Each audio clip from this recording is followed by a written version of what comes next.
New York City, the makers of Clipper Craft Clothes for Men and 1,036 leading retail stores from coast to coast present the world's most famous detective, Sherlock Holmes.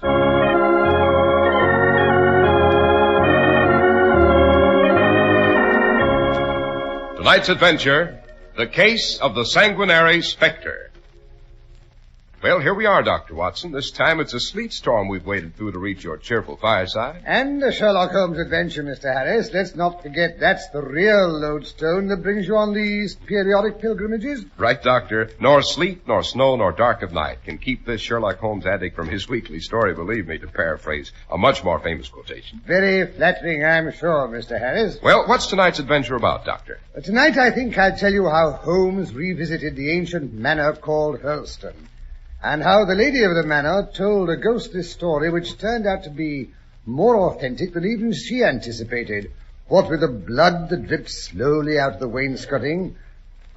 Dear me, speaking of authenticity and the like, reminds me that you have a word or so to say about one of the few genuine bargains still left in this world of soaring prices and disappearing values. Oh, you wouldn't by any chance be alluding to Clipper Craft Clothes, Dr. Watson. What else, Mr. Harris? What else? Well, it doesn't take the American public long to recognize a fine product. No, true merit always gets a real spotlight.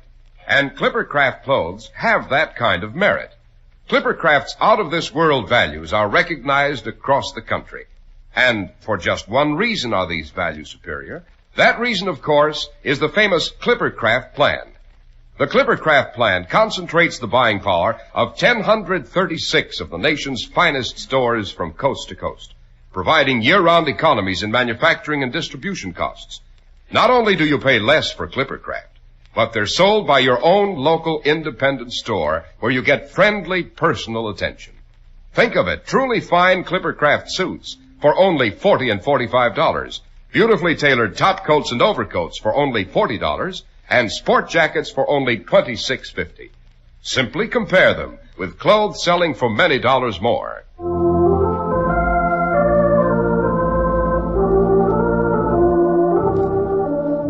And now to return to the ghost of Hurlston Manor, Dr. Watson. Hurlston. Say, wasn't that the ancient country home of the Musgraves where Holmes discovered the crown of the Stuart kings? Correct, Mr. Harris, absolutely correct. But this is another story. To begin at the beginning, Holmes, as you know, in his cerebral processes, was the neatest and most methodical individual. But in his personal habits, he was the untidiest man that ever drove a fellow lodger to distraction. Not that I'm what you'd call painfully tidy myself. Oh, now, Dr. Watson, you're always neat as a pin. With Clipper Crafts, that's easy. But don't interrupt me. Where was I? Oh, yes. I'm certainly not what you'd call prissy, but when I find a man who keeps his cigars in the coal scuttle, his tobacco in the toe of a Persian slipper, and his unanswered correspondence transfixed by a jackknife in the very center of the mantelpiece, then I begin to give myself virtue of airs. I don't wonder, Doctor. Imagine then my surprise when, on returning one afternoon from making my medical rounds, I found Holmes in a stiff collar and wearing his Prince Albert. Furthermore, he was tidying up his chemical table and kicking his notebooks, papers, and other impedimenta out of sight under the sofa.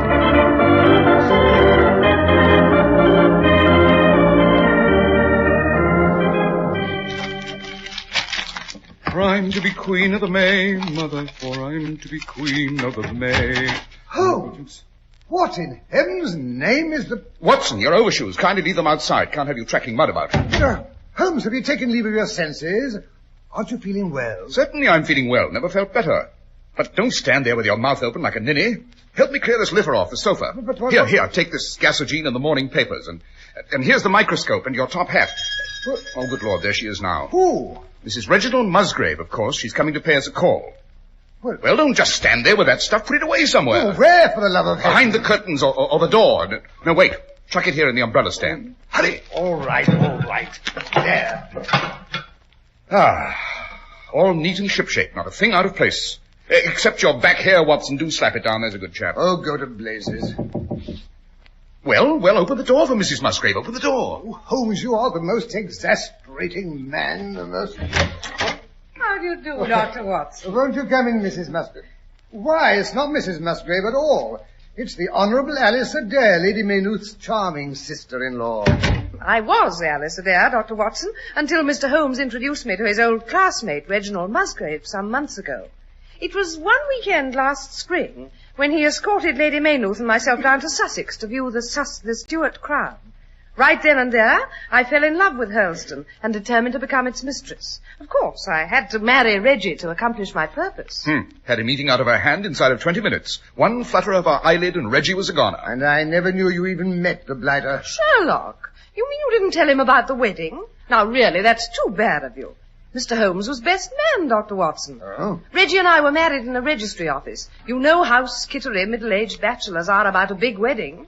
Well, my dear Alice, how are things at Hurlstone? Dreadful. I'm so annoyed with Reggie, I'm hardly speaking to him. If he goes through with it, I shall divorce him, whether I have grounds or not. Goes through with what? He's threatening to sell the estate. Oh, good Lord, no. Why, the Musgraves have always lived at Hurlstone. That's what I keep telling him. Well, besides, it's famous. It's the oldest inhabited building in the county. That's what he keeps telling me. He says it's too old to be inhabited any longer. He has absolutely no feeling for all those darling old mullioned windows and the beautiful old mantelpieces and panelling. Keeps on telling me it's damp and draughty. It's his rheumatism, of course, that makes him so unreasonable. That and that wretched Stuart crown you discovered for him, Sherlock. Did you have to do that? But, my dear Alice, he was delighted when we found the royal diadem. If I'd handed him £1 million, he couldn't have been more excited. Well, it's turned out to be a regular Frankenstein's monster. People come from all over to see this stupid thing. They come in droves, by carriage and charabanc and lorry. They come and bring their lunches. We haven't a moment's privacy. Why doesn't he send it off to a museum where it belongs? Because that's what the government wanted him to do in the first place. Well, things have been going from bad to worse. All those trippers tramping through the shrubbery were bad enough.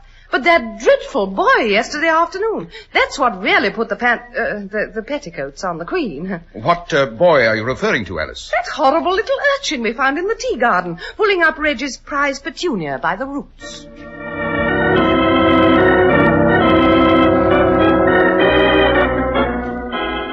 Here, I say. What's this? Oh, it's Alfie, Governor. Picking wildflowers, he is. How he do love nature. Well, tell him to stop. Those are not wild flowers. Those are my best imported French petunias. French, eh? Well, what do you know? Here, that's enough, Alfie. That's enough poses. And now we'll go and see the pretty crown. I don't want to see no crown. I want a big posy. Now, stop it, I say. Put that plant back where you found it. Do like the old man tells you, Alfie. And wipe your nose. Oh, tell him to stop that infernal racket, or I shan't permit you to see the crown at all. Here now, hold on there. You can't refuse to let Alfie see the crown. It's historic. He's got as much right to look at it as you have. That settles it. I'll sell the place, and the grounds, and the ruddy crown as well. I'll sell it to Plunkett, the Pickle King. See if I don't.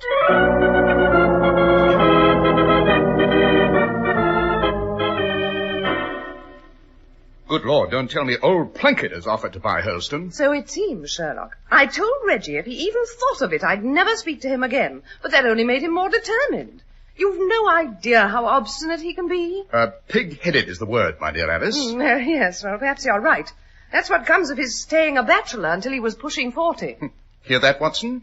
That'd be a lesson to you. He was probably waiting until you happened along, Mrs. Musgrave. Why, Dr. Watson, what a charming thing to say. You must make Sherlock bring you down for the weekend. Thank you. What weekend? I'm attending no elegant weekend parties at Hurlstone. Oh, yes, you are. You're responsible for this brainstorm of Reggie's. If you hadn't discovered that wretched crown, he wouldn't want to sell the place. And if it weren't for the crown, I'm sure Hennessy Plunkett wouldn't dream of buying it. Hurlstone in the possession of Hennessy Plunkett, the Pickle King. It'd be sacrilege. He even talks about putting out a new brand, Crown Pickles, with a picture of the Stuart crown on the bottle. Oh, shocking bad taste. Holmes? I will not have that dreadful old vulgarian strutting around the property. He'd ruin it in no time. Sherlock, you and Dr. Watson simply must come down and help me to save Hurlstone from that pickle peddler.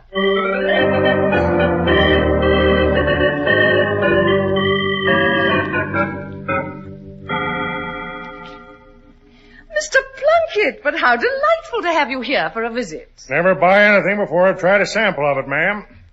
Might not be able to sleep here. Get terrible insomnia sometimes in the country. Well, of course, the frogs and crickets around Hurlstone are rather noisy. Oh, rot. Divas, take Mr. Plunkett's things up to the blue room, next to the bar. Hold on there, Musgrave. Is that the room King Charles hid out in when he was beating it up north of Scotland? No, the steward room is in the old wing, Mr. Plunkett. You wouldn't want to sleep there. There's no plumbing in that part of the house. Oh, look here, Miss Musgrave. I was a grown man before I even knowed there was such a thing as indoor plumbing. Besides, what's good enough for King Charles is good enough for me. Yes, but that is, if you're a light sleeper, well, the ghost might keep you awake. Ghost? Look here, Musgrave, you didn't tell me Hurlstone had a ghost. Why, of course. The steward room has always had a ghost. Oh, ridiculous. Charles didn't die there, Alice. He only hid there for a week or so. Pay no attention to Reggie, Mr. Plunkett. He doesn't begin to know all the historical facts about this house. Now, since I came here, I've been reading up on all the old documents in the library. This house has had a frightening and gory history, Mr. Plunkett. Oh, Alice, really? Well, what do you know? I guess those Britishers were kind of rugged in the olden days. So the place has a ghost. I've always sort of had a hankering to meet a spook. Don't have any where I come from. Really? No ghosts in Pittsville? Pittsburgh. Oh. That's where I hail from, Miss Musgrave. I was born in a shack in Shantytown. Imagine if I was to end up sleeping in the bed King Charles slept in. With a ghost besides. It's rather an unpleasant ghost, I'm afraid. The ghost of Lady Daphne, who shot her lover in the wainscoting. You don't say. Tell me about it. Well, it seems that Lady Daphne's husband was always going off to the wars, leaving her behind with her housekeeping and her needlework. Now, women didn't read in those days, you know, so she had no good books to divert her mind. Suddenly, one morning, a young huntsman, all in green, drove up on a chestnut stallion. Oh, nice color combination, my dear. Oh, don't interrupt, Reggie. Sorry. It seemed that he'd been gored by a deer or something, so Lady Daphne put him in the best guest room. The one King Charles had made famous. Oh, don't be stupid, Reggie. No. This was back in the days of the Plantagenets. The Stuarts hadn't even been heard of. Lady Daphne nursed the huntsman back to health and fell in love with him. It created quite a scandal, I guess, because pretty soon even old Lord Musgrave heard about it and came sneaking back from the wars one dark night. Very unsporting of them, eh, Musgrave? Rather, yes. Well, of course, you couldn't really sneak very successfully in the armor they wore in those days. So the Lady Daphne and her lover heard him tiptoeing up the hall. And quick as a flash, Lady Daphne shoved her lover into a sort of cupboard in the wainscoting. And when Lord Musgrave came clattering in, she was back in bed, sound asleep. She looked so pretty there, he didn't have the heart to wake her. He just called a couple of his serving men, and they boarded up the closet, with the lover inside. And the lady and her lover were so terrified, they never said boo. And the poor chap just sat there and quietly suffocated to death. Reggie, I thought you didn't know that story. Yes, I fancy I've read that manuscript at some time or other. Well, finally, after several days, the Lady Daphne couldn't stand the strain any longer. She took out her husband's revolver and fired a shot through the wainscoting. And pretty soon a slow trickle of blood came out onto the floor. Well, that's a departure I hadn't read about. Lord Musgrave pretended not to notice, but went calmly back to the wars. The Lady Daphne's hair turned completely white, of course, and you can still see her wandering about the room, moaning and wringing her hands. So, dear Mr. Plunkett, I really don't think you should sleep in the steward room if you suffer from insomnia. Oh, don't you worry, Miss Musgrave. If anyone's going to be scared tonight, it'll be Lady Daphne, not me.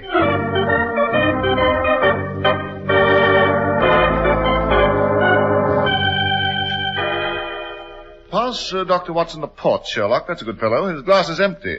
Oh. What's up, Reggie? Oh, just a twinge in my left knee. Must be a storm coming up. That knee's a regular barometer. Dashed fine port you have, Musgrave. Must be old. My dear Mr. Plunkett, the port in this house was laid down by my great-grandfather. Oh, you don't say. The cellar goes with the house, of course. Well, what remains of it? There are only 3 bottles left beside this one. Afraid all my forebears have been heavy port drinkers. The Musgrave port has always been famous, Mr. Plunkett. Oh, yes, Dr. Watson.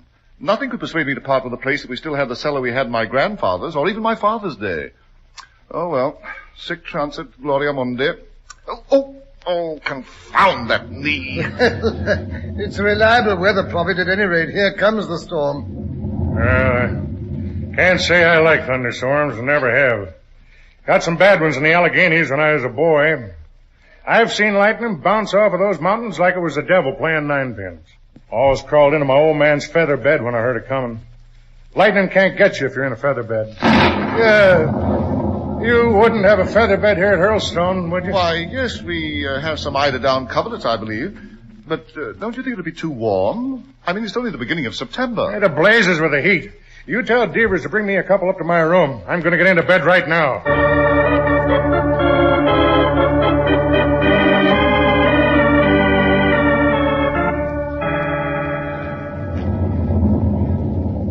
Devers, you can light the fire in that fireplace. Yes, sir, but if you're going to retire, now, sir... don't give me an argument.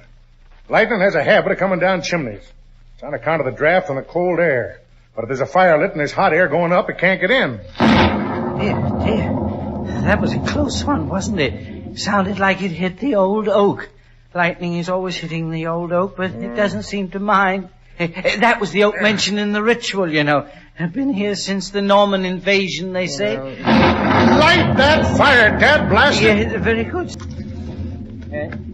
There you are, sir. Here, help me off with my boots. Why, you are shivering, sir, and that's a fact. I can even hear your teeth chattering. Never mind my teeth. Hand me my nightshirt. Yes, very good, sir. Shall I bring you some water to wash and brush your teeth in? I don't brush my teeth. I curtain them out. Out of the way! I'm getting into bed. Very good, sir. Anything else, sir? Just get out and leave me to get to sleep. Yes, sir. If you should want anything, I'm afraid you'll just have to yell, sir. There's no bell in this part of the house. Yell good and loud, sir, and maybe someone will hear you. Well, sir, I'll blow out the candle, huh? Good night, sir. Pleasant dreams.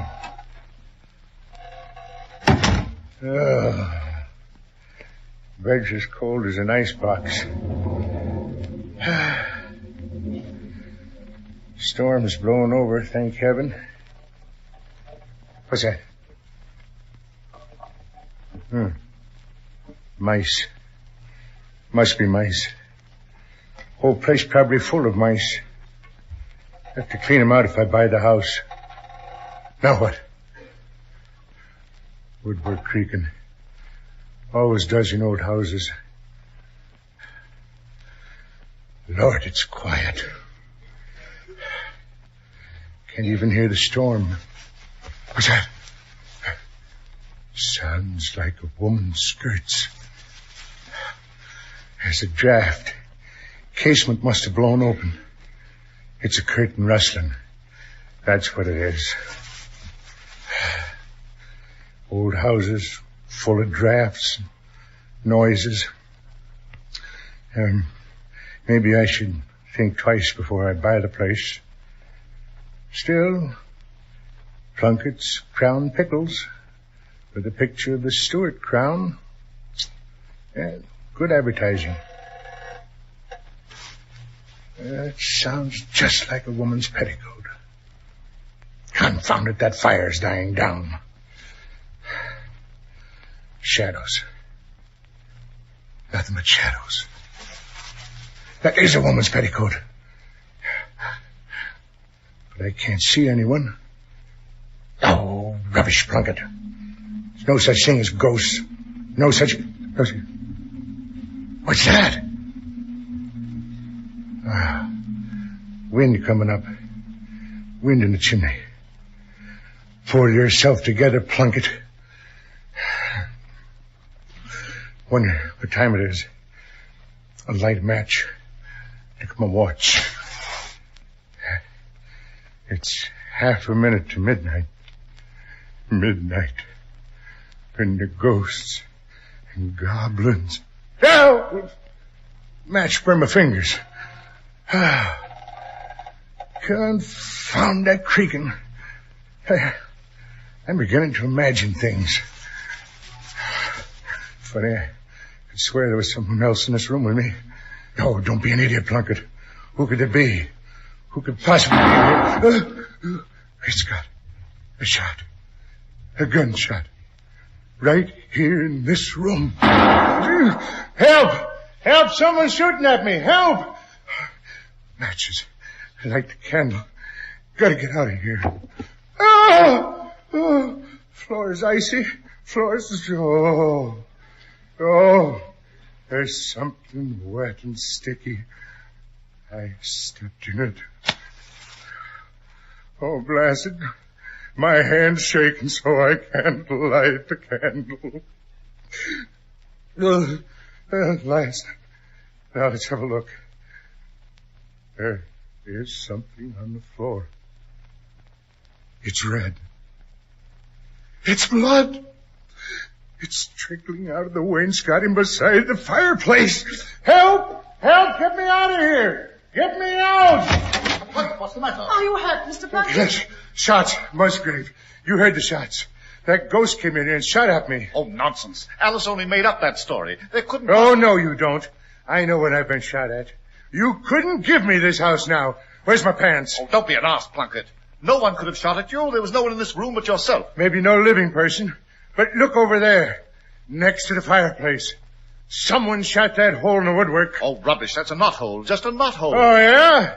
And what is that stuff trickling out onto the floor? Great heavens, Reggie. It's blood. Of course it's blood. Where's my coat and shoes? But it can't be blood. No one could be behind the paneling. Why, this is too fantastic. I'm going to rip open the woodwork. I wouldn't advise it, my dear Reggie. Not while Mr. Plunkett's here. He doesn't look as if he could stand another shock. Better not reveal the Musgrave horror before strangers, don't you know? Oh, you're right, Mr. Holmes. I don't want no truck with family skeletons. I've had enough. I'm getting out. I don't ever want to see any part of Hurlstone again. Wait, Mr. Plunkett, you can't go like that. A blazes I can't. Goodbye. But you've forgotten your teeth.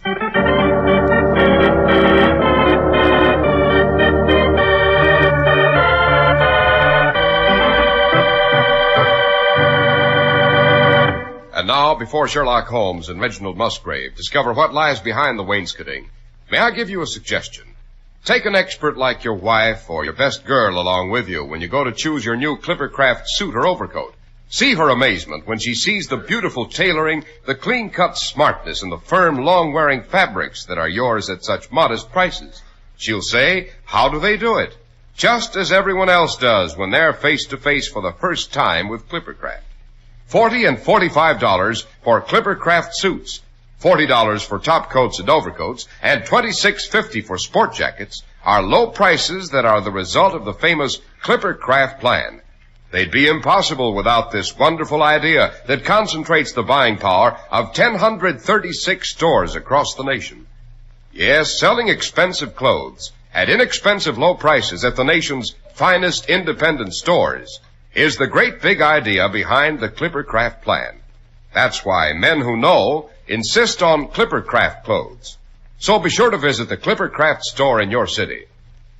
These leading stores in the metropolitan area are proud to add their names to Clippercraft in your suit, top coat, and overcoat. In Manhattan, Saks 34th, Broadway at 34th, John Wanamaker's men's stores, Broadway at 8th and 67 Liberty Street. In Brooklyn, Abraham and Strauss. In Newark, New Jersey, Boulevard Men's Shop, Kresge Newark. And in Jamaica, the B&B Clothes Shop, 16408 Jamaica Avenue.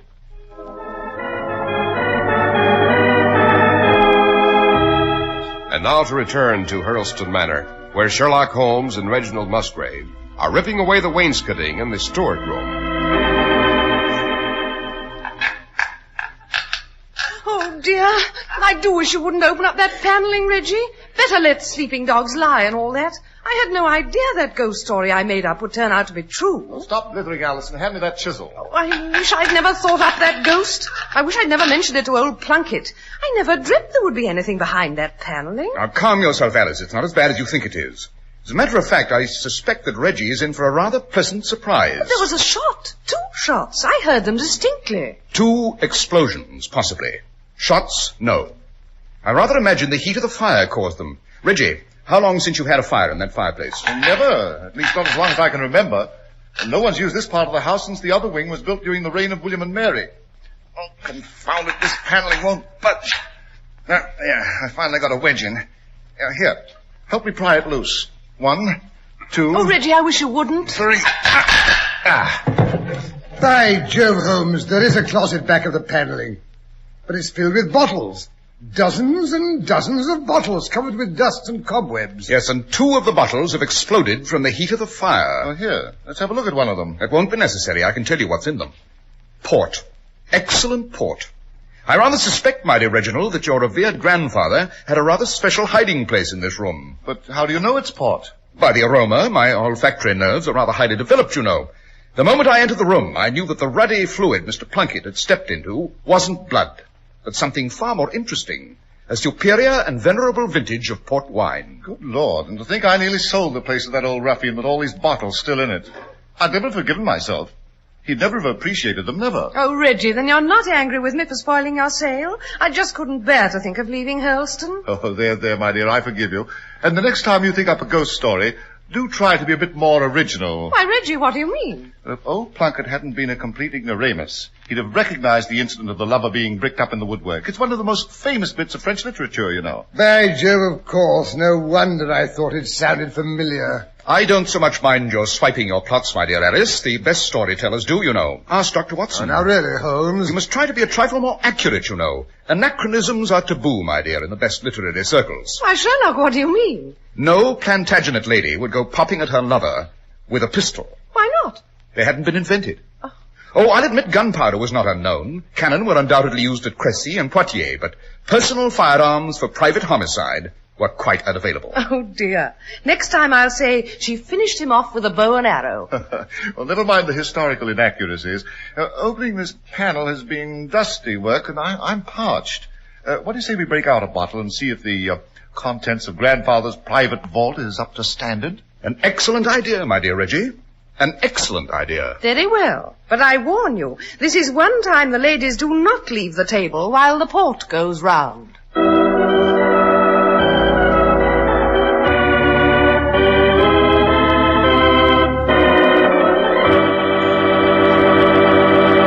Well, Dr. Watson, that certainly was an unusual Sherlock Holmes adventure, when the stain on the floor turns out to be wine instead of blood. Oh, we had our lighter moments, Mr. Harris. We had our lighter moments, but don't get too relaxed, because next week's adventure is a real old-fashioned hair-raiser.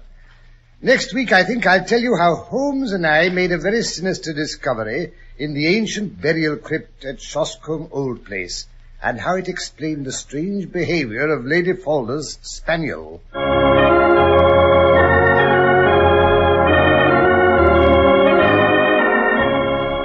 The makers of Clippercraft clothes and 1,036 leading stores from coast to coast have brought you another in the new series of broadcasts featuring the world's most famous detective, Sherlock Holmes.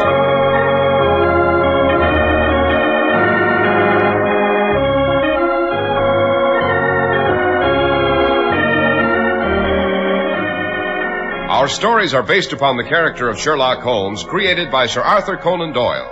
Sherlock Holmes is played by John Stanley, Dr. Watson by Alfred Shirley, and the dramatizations are by Edith Meiser. Sherlock Holmes is produced and directed by Basil Lochran with special music by Albert Berman.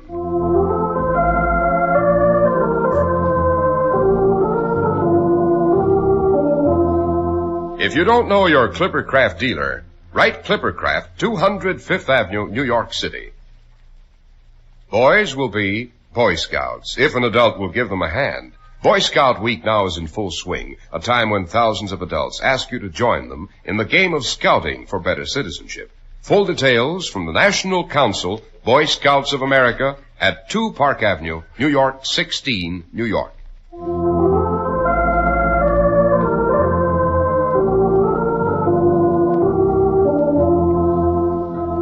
Be sure to listen next week to Sherlock Holmes in the adventure of Shoscombe Old Place. This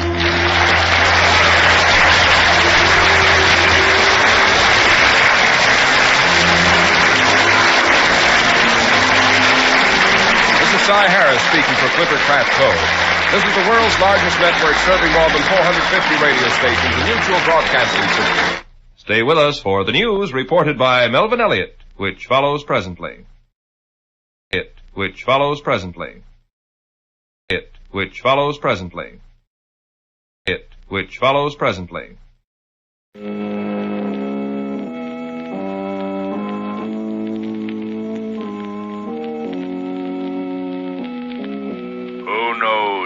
evil lurks in the hearts of men. The shadow knows.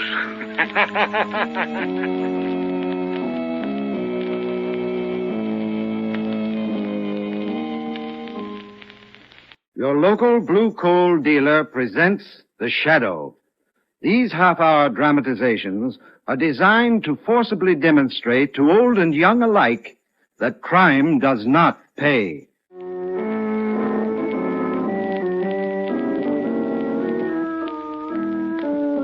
The Shadow, Lamont Cranston, a man of wealth, a student of science, and a master of other people's minds, devotes his life to righting wrongs, protecting the innocent, and punishing the guilty.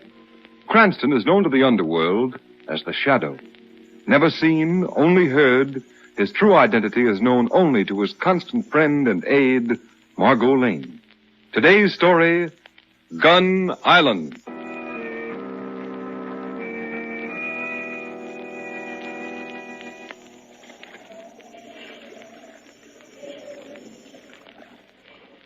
Well, Rico, the men are ready? Si, Captain Joe. Even the sea works with us today, eh, Rico? Good old Caribbean. These waves, the poor fools will not know what we are doing until it is too late. Si, Captain Joe. Si, Captain Joe. Si, Captain Joe. Can you say nothing but si, Captain Joe? What is there to say, Captain? What is there to say? I make you rich. A little suret like you, and you have not even the brains and the head to know what I do for you. I do good always what you tell me, Captain. Now, you know what to do. Si, Captain. Well, say it. When the right boat come along, we light oil in bow, in stern, and in hold. So they think we on fire. And the signal you capitate. The signal. Si. We send up distress signal. And when the other ship, she come close? We take 2 boats. So, now remember all you say. One mistake and Santa Lilia, I cut your throat. Si, I do like you say, Captain. So Bueno. Everything she work all right. Pretty soon we have fine boat for to have fun. You like big new boat for fun, eh, Rico? Well, pretty soon. Captain! Well, what? A ship, Captain. Starboard, a ship. Quick, give me the glass. If you fool me... No, look for yourself, Captain. Santa Lilia. Captain Joe, what? It is the ship I wait for. See... 200-footer lines clean like hound that run after the rabbit. This is the ship I wait for, Rico. Quick, give the order. Light the fire in the hold. Oil, plenty of it. Quick, we got to be on fire in 2 minutes. Quick, I tell you, I cut your throat. Si, Captain, your mighty well. Light the fire.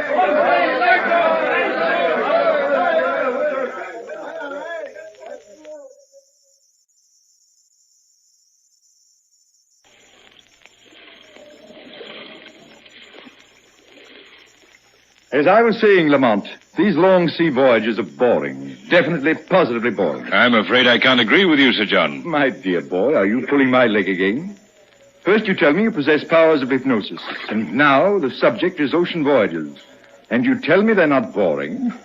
Well, I can't seem to agree with you about anything. Well, I don't mean to be stubborn, sir, but I can't help feeling that there's a certain excitement about the water. My dear boy, facts are facts. I've owned this yacht for 3 years, sailed round the world on her.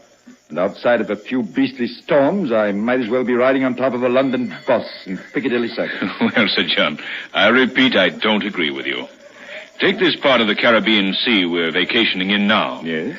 Years ago, these waters were the happy hunting ground of Captain Kidd and Morgan and many other pirates who... Pirates? What's this about pirates? Oh, hello, Margot. Good morning, Miss Lady. Good morning, Sir John. If you and Lamont were talking about pirates, I want to hear every bit of it. Perhaps you don't know it, but pirates are my favorite people. Well, look over there to starboard. Lamont, what is it? See? Smoke. Smoke? Well, yes, I see it. Fire. A ship on fire. Great Scott! That smoke, she must be ablaze from stem to stern. Now, Captain Cena.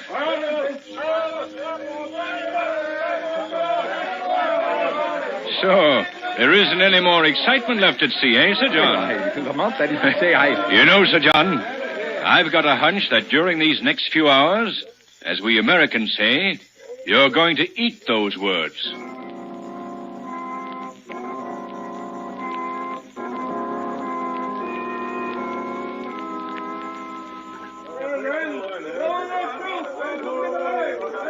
Lamont, shall we go down and watch them take that other crew aboard? No, Margot, I want to watch this ship go under. Oh, it's horrible, isn't it? As if something living were dying. Yes. Lamont, what is the matter?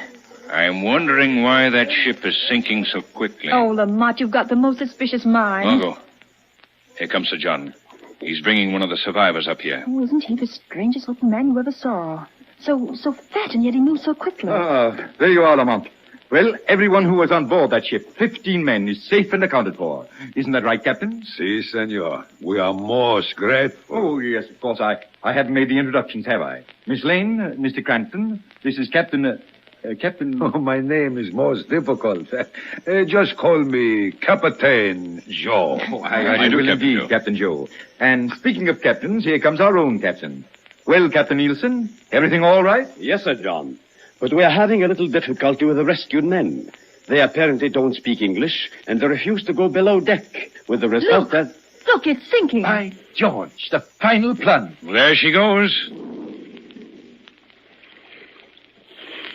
Well, Captain Joe, your ship is gone. That is not right, senor. What do you mean, sir? It just went under the water. Si, but I got a new ship. Oh, maybe I forgot to tell you, eh? Well, that is too bad. Well, I tell you now. Senor, senorita, this is my new ship. What are you talking about? Lamont, did you hear what he said? Yes, I heard. But I think it's up to Captain Nielsen to handle this. Thank you, Mr. Cranston. But I'm sure this gentleman is having a joke. After all, as a man of the sea, he knows there cannot be two captains on a ship. You make one mistake, senor. And what is that? There is only one captain on Captain this Nielsen, look out! Oh, he shot Captain Nielsen. Stand where you are, the three of you. That shooting, what does it mean? Stand where you are, I tell you. That shooting, it is my man. Arranging matters so that we do not have too big a crew on my new boat. You murdering devil! Oh, Sir John. Yes, so now he is dead. So maybe nobody talks so much, eh? And now, adios. I go up on bridge and take my new boat where I want to take her. I got important business. Adios, my friend. Oh, Lamont. Steady, dear. Sir John and Captain Nielsen dead. All this shooting, it's unbelievable. We're all at the mercy of this devil, Margot, for the present. But when I find out a few things... What is there to find out? This beast is nothing but a pirate. I think this is more than piracy. This Captain Joe looks cunning. He knows a pirate on the high seas these days wouldn't have a chance. No, Margot. He wanted this ship for something else. To carry perhaps a strange cargo. And when I find out what it is, Captain Joe and his fellow murdering devils will meet the Shadow.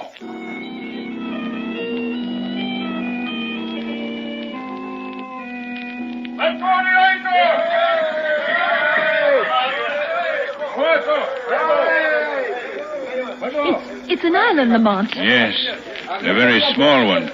I don't imagine it's even on the chart. Lamont, he's going to maroon us here. I doubt that. But Look over the side. They're loading everything valuable this ship had into the launch.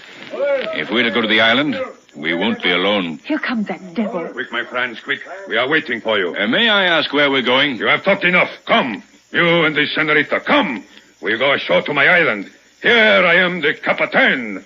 There I am king.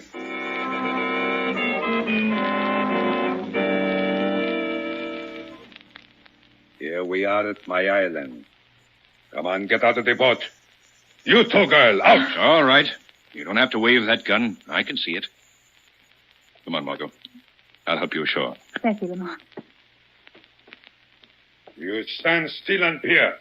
You try run one step, Rico, he shoot you down. Si, Captain Joe. All right, hombres, unload everything. Margot, I'll have to talk fast. I'm going to leave you now.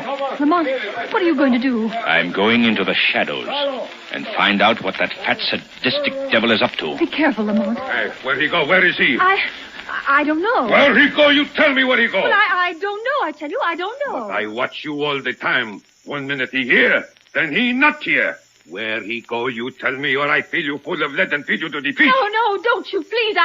I don't know where he is. Captain Joe. Hey, who called my name? I'm over this way. This way. Oh, Cranston. So you run away when I turn my head, eh? You hide behind rocks. You think I chase you, eh? This way. This way. Oh, no. Me, I don't chase you, Cranston. No, me and my crew, we have good time pretty soon. Hunt you down like a wild pig.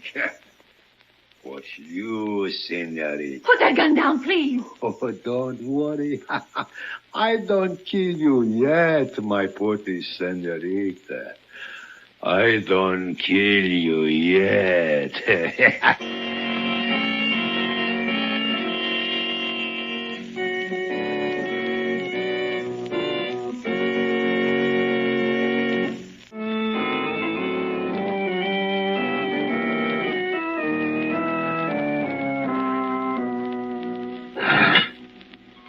Senorita Lane.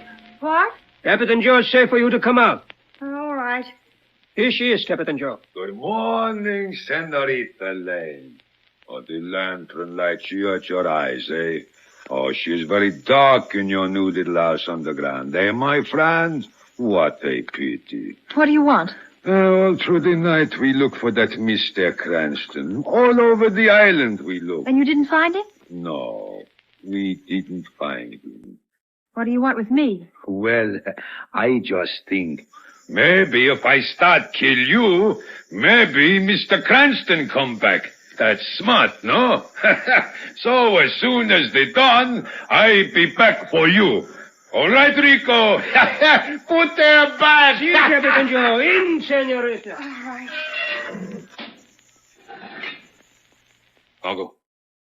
Margot.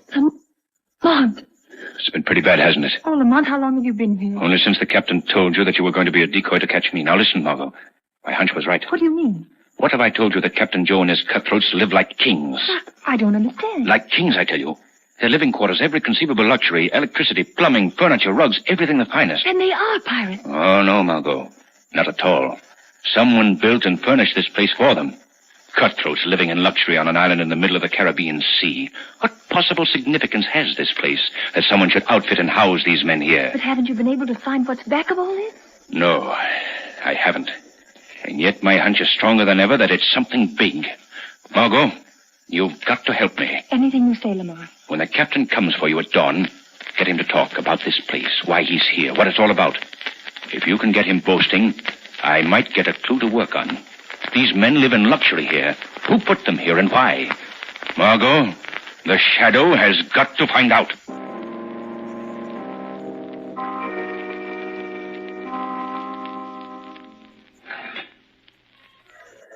Senorita Lane, come. Is it dawn? See? And I come for you myself. Come. I'll go with you, Captain Joe. That's plenty smart. All right, walk. Oh.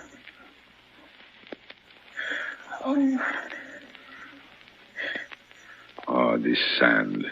She's hard to walk through, eh, Senorita? Don't you worry. You don't walk far. What was that? Keep walking. You've got to tell me. Who is it? Oh, scared you, eh? That's Rico, shoot. Captain, it isn't Mr. Cranston. Your boyfriend? No, too bad for you, it ain't, eh? Just some of these sailors report wrecking the boat. Rico, he have fun. Is killing women part of your business, too? Oh, no. I like beautiful women, but I got much better business. You haven't got brains enough to be in business. No. You're just a cheap pirate. That's so. It's perfectly obvious. Oh, I suppose you'll tell me that you've got big plans and schemes and all the rest of it. But I repeat again, I don't think you've got a brain in your head to think up any plans. I ain't got no plans, eh? You come over this way. I show you.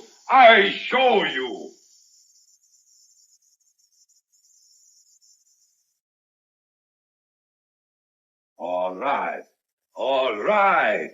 In here, smart girl. In here. But there's no door. It's a blank wall into the hill.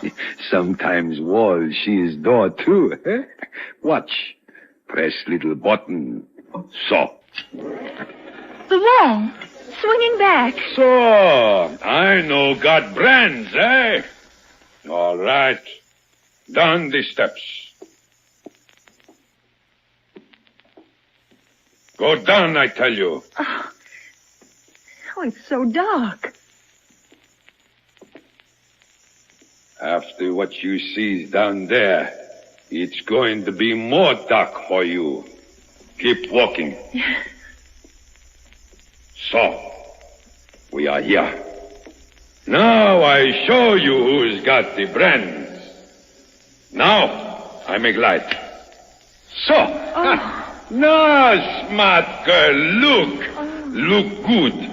Because when you finish, look, you die. The walls piled high with bombs. And so I bring them here, every one. They're aerial bombs. That's right. Row on row on row. And those over there, those are torpedoes? Yes, smart girl, eh? Thousands of bombs and torpedoes, but why? Why? Oh, you want to know everything, eh? Look at the names stamped on the bottom of the bombs. Look, I tell you. Oh. Why should that country store bombs here? Still want to know everything, eh? Well, I get kick out of telling you. Well? This island, she not very far from the United States, is it? I mean, she is just a little jump compared to how far it is from your country to other country. Oh. Maybe United States she get real tough someday and somebody want to drop bomb on New York. If empty planes fly to this island, then load on bombs. It is very easy to fly to New York, eh, senorita? So, maybe I got friends, eh, senorita? Maybe you haven't, Captain. Who said that? Who's here? Who said that? They call me the Shadow. Shadow? What shadow? Who's talking? Where are you hiding? I'm standing right next to you. Nobody next to me? Senorita, you hear somebody speak? You hear? Yes. No, you lie. Can't see nobody. Nobody can talk. I will you not to see me. And yet you hear me. Who are you? Who? To some I come as the voice of conscience. To some like you, the voice of justice. Senorita, you must tell me you hear what he say too. Yes, of course I do. Someone in this room? I don't see him. So, this is a bomb and torpedo depot for a foreign power to use in case of a war with America. Where are you? If I could see you, I'd kill you. Empty planes can fly further. How convenient to have these bombs and torpedoes waiting here across the ocean. And you're in charge of it all, eh, Captain? Sure I am in charge. The big bosses, they give the orders from other country. What they do no good without me. I know everything. I got good brain. Figure out anything. Figure out how to kill you, Shadow. If this is your business, custodian of death, why did you go out and capture Sir John's ship? Because I get tired waiting here for something to happen. I got to have fun. My old boat's too old. So I go out and get new boat. When a man, he's got friends, he can always make money and have fun. And I have my fun now. So. The door. Shut. The door. I touch secret button. It's shut. And nobody can open it. Oh, let go of me. See, Shadow? She don't like I got my arm around her. But you see what is in my hand, eh, Shadow? A hand grenade. What are you going to do? Maybe you don't like see girls blow apart, eh, Shadow? That show you more than voice. Maybe you got soft heart, eh, my friend? The bomb, don't. Don't pull the release ring? Well, that all depends. If you set that hand grenade off, you'll die too. You think maybe I am afraid to die, eh, Shadow? I know that if this bomb go off, everybody on island die when the rest of ammunition explode. And if you touch me, if you don't let me back up slow to the door and get out chantilly, I swear it, I set the bomb off and we all blow to bits. Put that hand grenade down. Oh, you worry now, eh, Shadow? Put the grenade down on the floor. I am starting to back up out of here, Shadow. If your voice come close to me, if I feel you near me, I pull the ring and blow us all up, I swear it. Look ahead of you, Captain. You're getting sleepy. What you say, Shadow? You're getting sleepy, Captain. Sleepy. Sleepy. Yes, sleepy, Captain. What? So sleepy. What you talk? Sleepy. Sleepy. You're tired. Sleepy. Very sleepy. He's hypnotized. Sleepy. The grenade in your hand is heavy. So very heavy. You put it down on the floor, carefully, very carefully, on the floor. On the floor.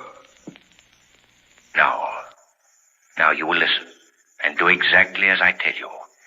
Exactly as I tell you. Exactly as you tell me. That secret button that opens the door. Press that button. Press that button. Come on, quickly. Let's get out of here. No.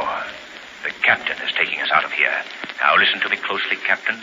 You will take Miss Lane by the arm. Miss Lane by the arm. Take her out of here, up the stairs, and down to the pier. Out of here and down to the pier. Put her on board the launch, and you will order one of Sir John's sailors to take her out to the yacht.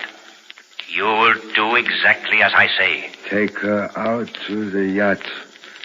Do exactly as you say. Go with him, Margot. But you... The Shadow still has work to do.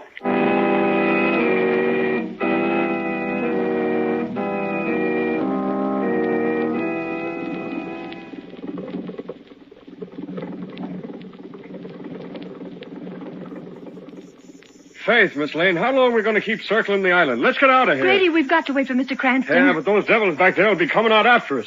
It was a miracle getting this far. That crazy Captain Joe putting on his We boat. must wait for Mr. Cranston. They'll get us, I tell you. Take us back. Shoot us down like they did the rest. Let's head out to sea. Let him do as he wants, Margot. Lamont. Huh? What'd you say? You can head out to sea now. Okay. Here we go.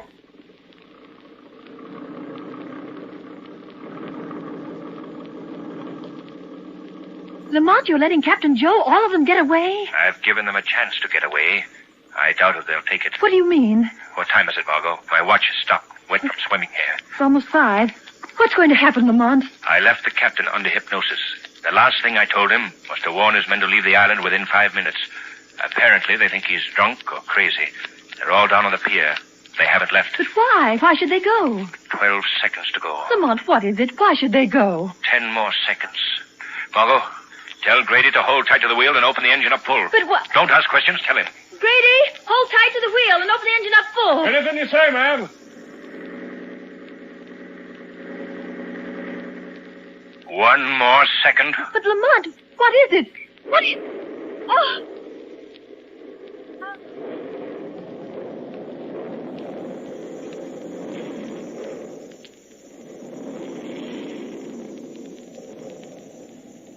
Lamont, the whole island... Saints protect us, blowing up in the air.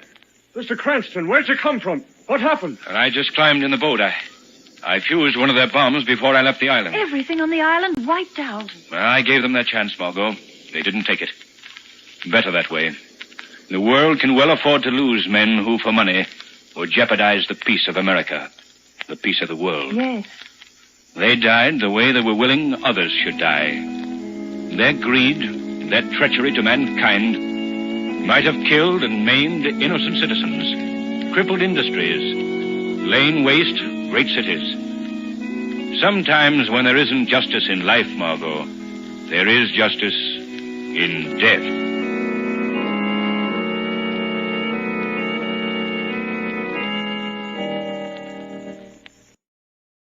From Hollywood, it's time now for... Johnny Dollar. Paul Brennan, Inter-Allied Insurance Company, Johnny. Oh, hi, Paul. How's the world doing by you? Oh, I got troubles. Oh, like what? Like Albert W. Winkler. Winkler? Who's he? Maybe you mean who was he? Well, which is it? Well, that's the trouble, Johnny. We don't know. Huh? Well, he's disappeared, and with him a hunk of emerald worth exactly 100,000 clams. Wow. Well? Sure.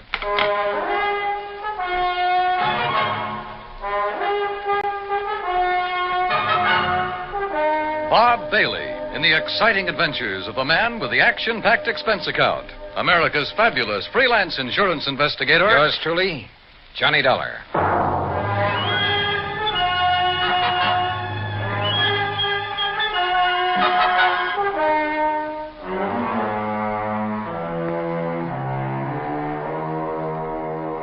Expense account submitted by Special Investigator Johnny Dollar to the Inter-Allied Insurance Company, Dawson Building, Hartford, Connecticut. Following is an account of expenses incurred during my investigation of the blooming BLOSSUM matter. Expense account item 1, $1 even. Taxi from my apartment to the offices of Inter-Allied, where Paul Brennan wasted no time in getting to the point. Albert Winkler was a partner in a small jewelry firm down in New York. Real exclusive type place. Fluid and Winkler? Yeah, that's the outfit. Well, a few days ago, they got hold of an emerald. It's called the Green Eye of Calcutta. And, Johnny, the darn thing's big enough to choke a horse. Okay, Paul, okay. I don't think you need go any further. No, wait. They planned to put it on an exhibition at the big international jewelry show in Chicago next month, and Winkler took it home to work on it. Oof. Insured for 100,000, you said? Yeah, and Winkler's insured for 10. Okay, so who killed him and stole the rock? Listen, will you? Go ahead. Well, Sunday morning, his partner Blewett tried to phone him at his apartment. No answer. So Blewett sauntered down to the office thinking he might be there. But no sign of him? Right. Nor of the Green Eye of Calcutta. Only a note Winkler had left the night before saying he was taking the stone home to work on it. Well, that makes it look as though maybe Winkler... Listen. About that time, the phone rang there in the office. It was the police department, also looking for Winkler. Oh? Yeah, they'd been called by Winkler's landlord after a chambermaid had found his apartment completely ransacked and the old boy missing. Uh-oh. Who's working on it? For the NYPD, I mean. Sergeant Randy Singer, 18th Precinct, homicide. Old friend of yours, I believe. Yeah, good man. Has he come up with anything? Nothing. Well, Johnny? Sure, Paul. Now? Now. Item 2, another $1 for a taxi back to my apartment where I slicked the stubble off my face, showered, dressed, and was about to head for New York when the phone rang.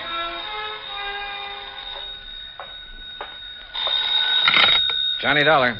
Johnny Dollar? That's right. Oh, good. Well, who's that? Oh, yes, of course, Mr. Dollar. Huh? I must talk with you, sir. It's important, very important. Well, who are you? Me? Well, this is Wilbert Kenworthy Blossom. Yes, and I must see you right away. Well, what's this all about, Mr. Blossom, did you say? Oh, why, that's right. How did you know that? Oh, is this some kind of a gag? Certainly is not. And to think that now I'll be working with you on a... Oh, it's wonderful, just wonderful. What are you talking about? Why, you, don't you see? I follow every single one of your cases, sir.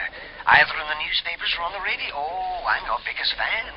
Is that all you called to say, Mr. Blossom? It is not. I'm calling about the mysterious disappearance of Mr. Albert Winkler. Winkler? You know something about him, his whereabouts? I certainly do. Where are you, Mr. Blossom? Here at my house in New York, and I'll be waiting for you, sir. Goodbye. No, wait. Give me your address. Oh, yes, of course. How could you know where to come if I hadn't given you that? Yeah. That was silly of me. Well, goodbye. The address, man, the address.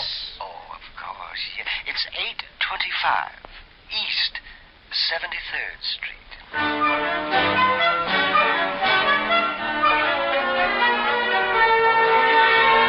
Item 3, $9.20, transportation and incidentals to New York City and 825 East 73rd Street.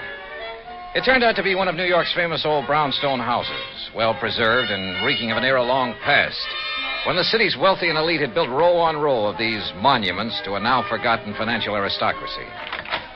Oh, come in, Mr. Dollar. Come in. I'm Wilbert Kenworthy Blossom, and I cannot tell you how thrilled I am to be working with you on this. I don't know how to describe it, but I'll try. The inside of Blossom's home was unbelievable. Ornate pre-Victorian furnishings, heavy velvet draperies, huge lamps and chandeliers, gilt-framed mirrors, even an ancient horsehair sofa. It was also filled with dusty piles of newspapers and magazines, hundreds of old books. Travel books, Mr. Dollar, and mysteries. Oh, I just love mysteries. One corner of the high-ceilinged living room was piled with old trunks and handbags, an old carpet bag even. Boxes of tools and utensils were stacked about, an ancient Victrola, beat-up sewing machine. You just never know when you might want to sew something, do you? Old guns and pistols, some of them museum pieces. A stringless tennis racket. A pair of rusty handcuffs locked to the base of a floor lamp without a shade. A broken bicycle pump. That's just in case I ever find a bicycle to go with it, you understand. Yes. Against one wall stood an old metal cabinet loaded with rusty surgical instruments and a worn-out catcher's mitt. Yet directly opposite was a corner shelf full of priceless porcelain figurines and rare pieces of china. Some of the old clocks and jewelry on the mantelpiece were collector's items.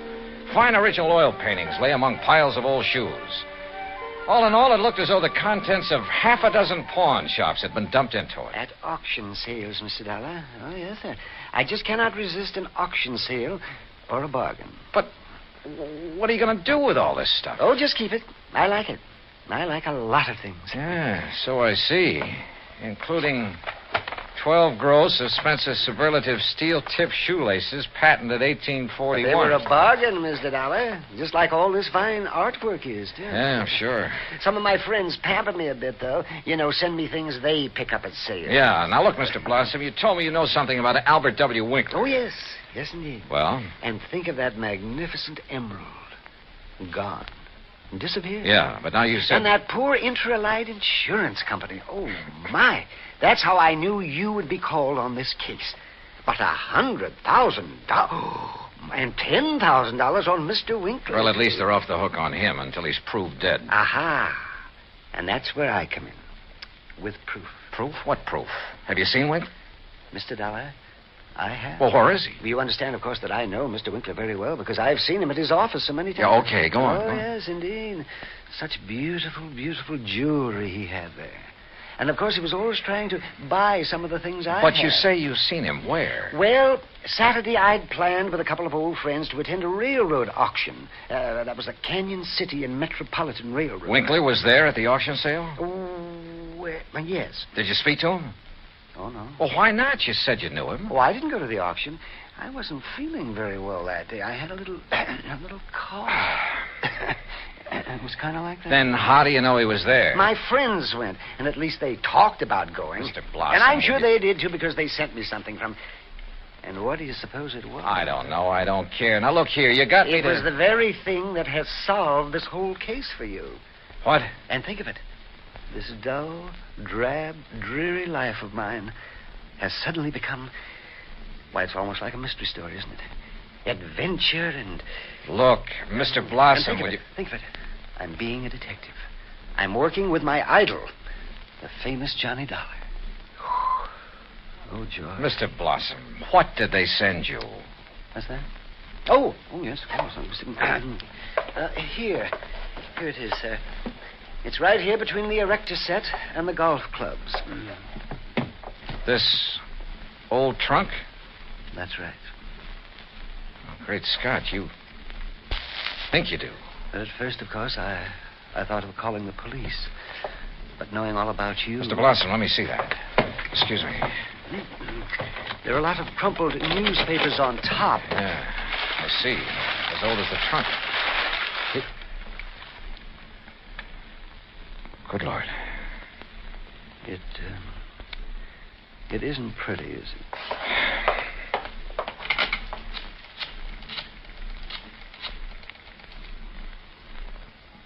Sergeant Randy Singer, homicide.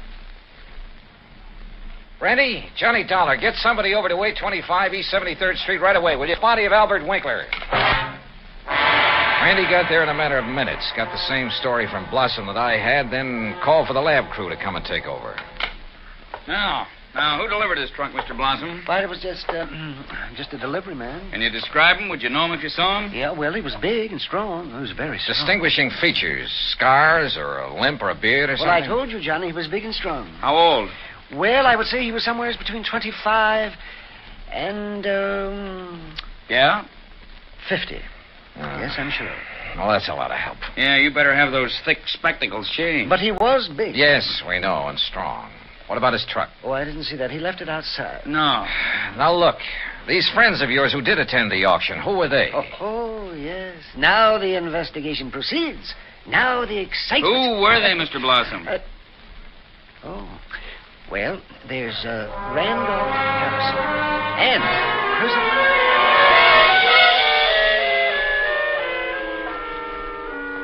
Randy Singer took down the names of Blossom's 3 auction-minded friends. The lab crew arrived. Randy took off to dig up Blossom's friends, and I took a cab. That's item 480 cents to the apartment of Elwood Blewett, Winkler's partner in the jewelry business. Blewett lived alone in a modest but tastefully furnished 5 or 6 rooms on East 52nd Street. Of course, Mr. Dollar. I'll be glad to help you all I can. Albert's death has been a terrible blow. Yes. Well, tell me this, please. Yes? Did Mr. Winkler make a habit of taking valuable pieces of jewelry to his residence? Yes, Albert often took pieces home with him to work on them, clean, polish, and so on. Wasn't that a rather dangerous practice? Frankly, I always thought so, but he felt there was far more chance of being robbed if he were alone at the office than at his flat, where he wouldn't be expected to have anything of great value. Well, who has seen the Green Eye of Calcutta besides you and Mr. Winkler? I'm not sure. Of course, almost anyone would have been able to recognize it. Because of the publicity and pictures when you brought it over here? Yes. Come to think of it, Blossom indicated he'd been much impressed with it. Wilbur Blossom? Yeah. You know him? He's been in the office many times. He and Albert were always bickering over pieces that either of us... Bickering? Well, it was really something of a joke. Albert always wanted some of Blossom's heirloom pieces, and Blossom wanted some of the finer things we had. Did he ever buy? Never. He always wanted us to put them up at auction or at a bargain price. Hardly our way of doing things, needless to say. When did you last see Blossom? Why, last Friday. I was busy with an important client, and from the back room where Albert worked, I remember hearing Blossom insist that Albert show him the emerald. What did he? I don't know. The silly argument got so noisy that I closed the door on them. Oh, now, wait. Certainly you aren't thinking that perhaps Wilbur Blossom... I'm not quite certain what I'm thinking, Mr. Blewett. Item 5, 10 cents, phone call to Randy Singer. No, not a thing, Johnny. One of the 3 names on Blossom's list is in Europe. The other 2 did go to the railroad auction, but purchased nothing. Randy, do a couple of things for me, will you? Like what? Phone whoever is stationed at Winkler's place that I want to look it over. Sure, everything is just as it was, including the poker that was used to kill him. Also, I want a copy of the picture of the trunk your lab boys took and the list of Blossom's friends. I'll have them waiting for you. And post a man at Blossom's place. Keep an eye on him. Yes, right away. Johnny, have you learned something? No, just, just for his protection, say. I'll talk to you later. Yeah, but...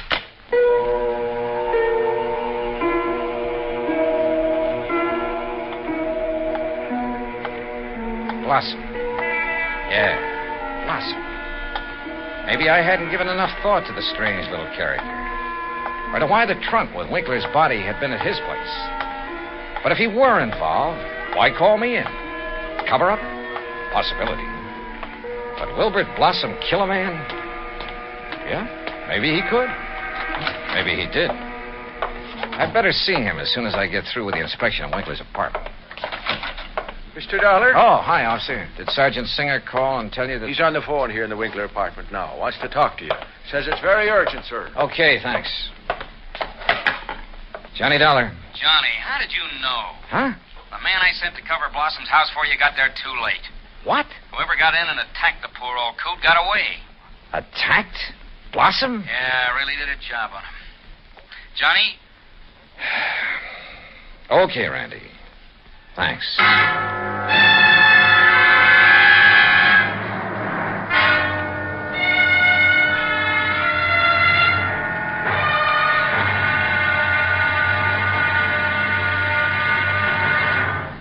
Act 2 of yours truly, Johnny Dollar, in just a moment.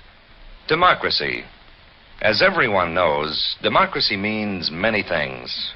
Self-rule of the people, a higher standard of living, freedom of speech, press and religion, rights and privileges, liberty. But the most vital promise of democracy is mankind's right to dignity. For it is through the dignity of man that democracy has given mankind its greatest legacy of freedom. Now, Act 2 of yours truly, Johnny Dollar, and the Blooming Blossom Matter.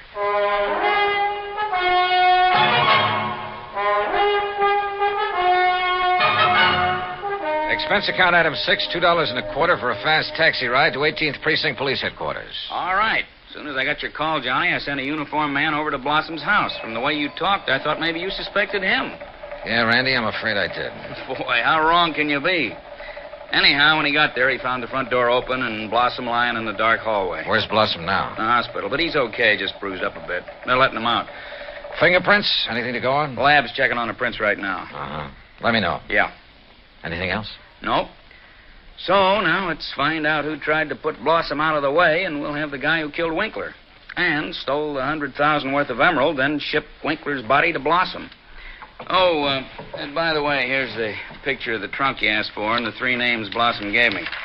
Harrison, Norton, and Scatterday. What are you going to do with them? Randy, suppose the man who attacked Blossom is the one who did all the rest. You got a better suppose? Well, look, Randy, whoever wielded that poker on Winkler couldn't have been very strong. A really hefty wallop would have bent it out of shape. And the lab agrees with you. But, of course, it didn't take much of a blow to finish off old Winkler. He didn't weigh much over 100 pounds, you know. Yeah. Any strong arm could have finished him off easily and without messing up the whole apartment. And don't forget, whoever did him in also put him in the trunk and delivered it to Blossom's house. But why? Yeah. Yeah, and where's the emerald? That's what you should be worried about. $100,000 worth of worry for your insurance company.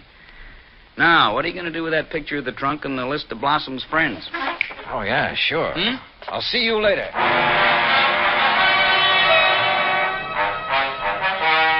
Item 7, $5.50 for a taxi to the warehouse of the Canyon City and Metropolitan Railroad over in Jersey. There I finally managed to track down a man who knew something about their occasional auction sales of unclaimed baggage and stuff. Insurance investigator, eh? That's right, Mr. McKinney. One of those boys with a fancy expense account, eh? Well, that's a matter of opinion. Look, you had an auction sale here last Saturday, didn't you? That's right. Handled it myself. Want to know something about something we sold off? Exactly. Then I'm your man. Always remember all about every single item I sell and who bought it and all about them. That's fine. Because I want to know if any of the names on this list bought from you on Saturday. Yeah? Randolph Harrison. Man by the name of Harrison buy anything? Nope. How about Percival Wentworth Scatterday? Nope. Ellsworth Norton? Nope. You sure, Mr. McKinney? I'm sure. How about Blossom? That a man's name? Yes, Wilbert Blossom. Well? No, sir. Nope, never heard of him. And like I told you, I never forget the stuff I sell or the fellas I sell it to. Wait. This picture of a trunk. Huh? Have you ever seen this trunk? Well, yes. Did you sell this trunk on Saturday? Yes, I did. To whom? Come on, man, it's important. Well, I was real early in the sale. Yeah, before most of the people got here. Bought this trunk and had it sent to his apartment in New York. And his name? Well, it was a funny kind of name. Blinky or Winky or... Oh, no. Winkler. Winkler. That was it. Albert Winkler. Item 8, $2, 2 drinks for myself at the nearest bar. But they didn't help to kill my feeling of utter frustration. Item 9, $5.50 taxi back to 18th Precinct headquarters in New York for want of a better place to go. Oh, it's about time you got here, Johnny. Oh? We matched up the prints we found after Blossom was attacked. You know who made them? Yeah, here's his card. Carlo Bernasconi. Any reckon? Couple of a dozen arrests, only one conviction. Anything to do with jewelry? Better. Accessory to a hijack operation a couple of years ago. He drove the truck. Hey. Sure. Got a mugshot of him? We got him. Downstairs. Come on, I'll take you down. Randy, what's he look like? Like you'd expect the truck driver to look. Big husky brute. Has he admitted anything? Well, the threat of a murder charge made him talk all right, but none of it makes any sense. Of course it doesn't. But he's our boy, all right. He killed Winkler, beat up Blossom. I thought your lab decided whoever killed Winkler was a small fella. Yeah, So the theory about the same man killing Winkler and beating up Blossom doesn't work. But, Johnny, holy... Come on down. Let's talk to this Bernasconi. After I make a phone call. Huh? Who to? Yeah? Get me a man named McKinney, Canyon City and Metropolitan Railroad warehouse over in Jersey. Make it fast, please. Yes, sir. Hey, you been over there, Johnny? Just before I got here. Did you find out anything? No, but I'm going to now. Like what? Randy, for the first time, this whole thing is beginning to make sense. Here's your party. Mr. McKinney? That's me. This is Johnny Dollar, remember? Sure do. Good. And say, Now... I've been reading in the paper since you left here about that body found in the trunk over there in New York. Yeah, well, look. Is that the same trunk you was over here asking about? Yes. Now, you told me that trunk was bought by a man who gave his name as Winkler. That's right. Do you remember what he looked like? Sure do. Why, I can give it to you as accurate as if it was in the police file.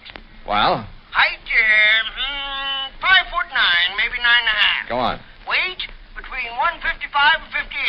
You see, when I was young, I worked with a Carney show guessing weight and height, and if I didn't guess it right... Yeah, okay. Now, how about the color of the eyes?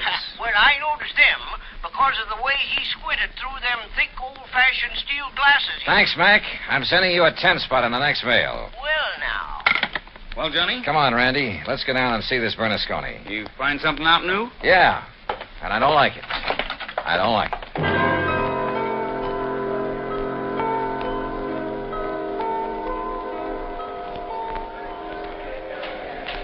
Now, look, Bernasconi, you're in plenty of trouble for the assault on Blossom. Maybe even more. But I'm the man who can save you from a murder rap, if you'll answer a couple of questions. Sure. I told the cops. All right.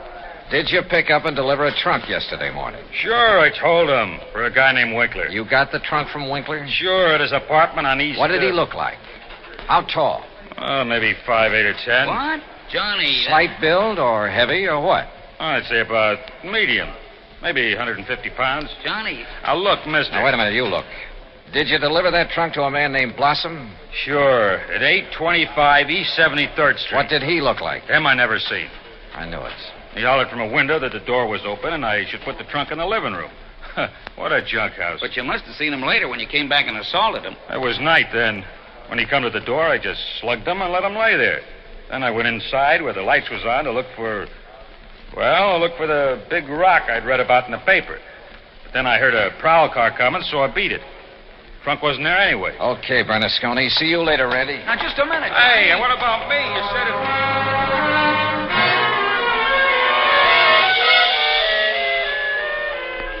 Item 10, 90 cents, taxi to Wilbert Blossom's old brownstone house on East 73rd. Come in, Johnny. Thanks, Mr. Blossom. All recovered from your beating? Oh, of course I am. Here, sit down. You said you wanted to help me on this case. Oh, yes, indeed. Why, this chance to work with a man I consider the finest insurance investigator in the world. Yeah. That's why I called you when I got the trunk with Mr. Winkler's body in it. Mr. Blossom, why don't you tell the truth? All my drab, dull life, I wanted to be a detective, an investigator. And this was my chance. My chance... Tell the truth, did you say? Mr. Blossom, listen to some facts for a minute and see what conclusions you draw from them. Oh, deductions. Like a detective. To begin with, this house of yours is so full of, well, junk. I told you, Johnny, I like things. But it also has a lot of fine paintings, sculpture, china, jewelry. Oh, I like all sorts of things, especially if they're fine and rare. And bargains. Like the green eye of Calcutta? Oh, the most beautiful emerald in the world. And I would conclude that you'd do just about anything to have that stone. Yes, sir, Johnny. I'd reach the same conclusion. Okay. Now, when Albert Winkler and the emerald disappeared, it was in the papers that Inter Allied had written policies on them. Conclusion? Yes, sir. I would deduce that you would be called in. Wouldn't it be smart, then, if the killer was afraid I'd eventually get around to him anyway? Wouldn't it be smart for him to call me in and offer to help me? As a cover-up for what he'd done? Oh, yes. Yes, indeed. Or at least he'd think it would. Oh, yes, I guess he thought it would. Another thing, Mr. Blossom. Oh? What is it, Johnny? The body was packed in the trunk with old newspapers. Like these you keep piled around. Oh, yes. And I would deduce... So obvious that both Randy Singer and I overlooked them completely. Oh, well, there's so many things piled around here. You couldn't be expected to... Johnny. Yeah? What really made you decide that... Well, I'd like to know. All right. Albert Winkler was a frail little old man, about 4'11", not much over 100 pounds. Yes, he was. But the man who bought the trunk and had it sent to Winkler's apartment, who gave his name as Winkler, that man was about 5'9", 155 pounds. And he wore thick, old-fashioned steel-rimmed glasses. But, Johnny, I can't see without them. Then there's the truck driver. The man who ordered the trunk delivered to this house gave his name as Winkler, too. But Winkler was dead by then. Dead from a blow inflicted not by some big bruiser, but by somebody of, say, your build. Oh, that awful truck driver who thought the emerald would be in the trunk and came here to steal it and who beat me up. I suppose you want the emerald. Yeah.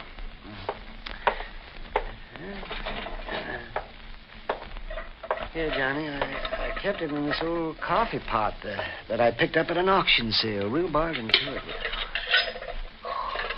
Oh, isn't it a beautiful stone? Oh, if only Mr. Winkler would have sold it to me. At a bargain, that is. Then none of this would have happened. Well, I guess we better go now, hadn't we? It's such a silly thing. Me trying to act like a detective. I guess I didn't even make a very good killer. Did I? Why? Just this overpowering passion to have things? Maybe. Or maybe it was just a reaction. A last desperate attempt to some way, any way, break from a lifetime of lonely, dull, drab idleness. I don't know.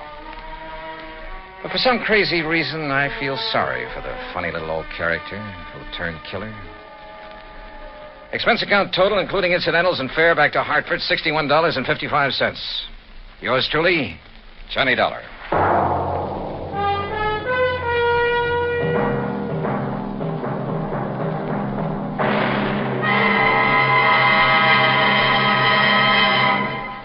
Now, here is our star to tell you about next week's story. Next week, a case so simple, so easy, so obvious, that it proves almost impossible to solve. Join us, won't you? Yours truly, Johnny Dollar.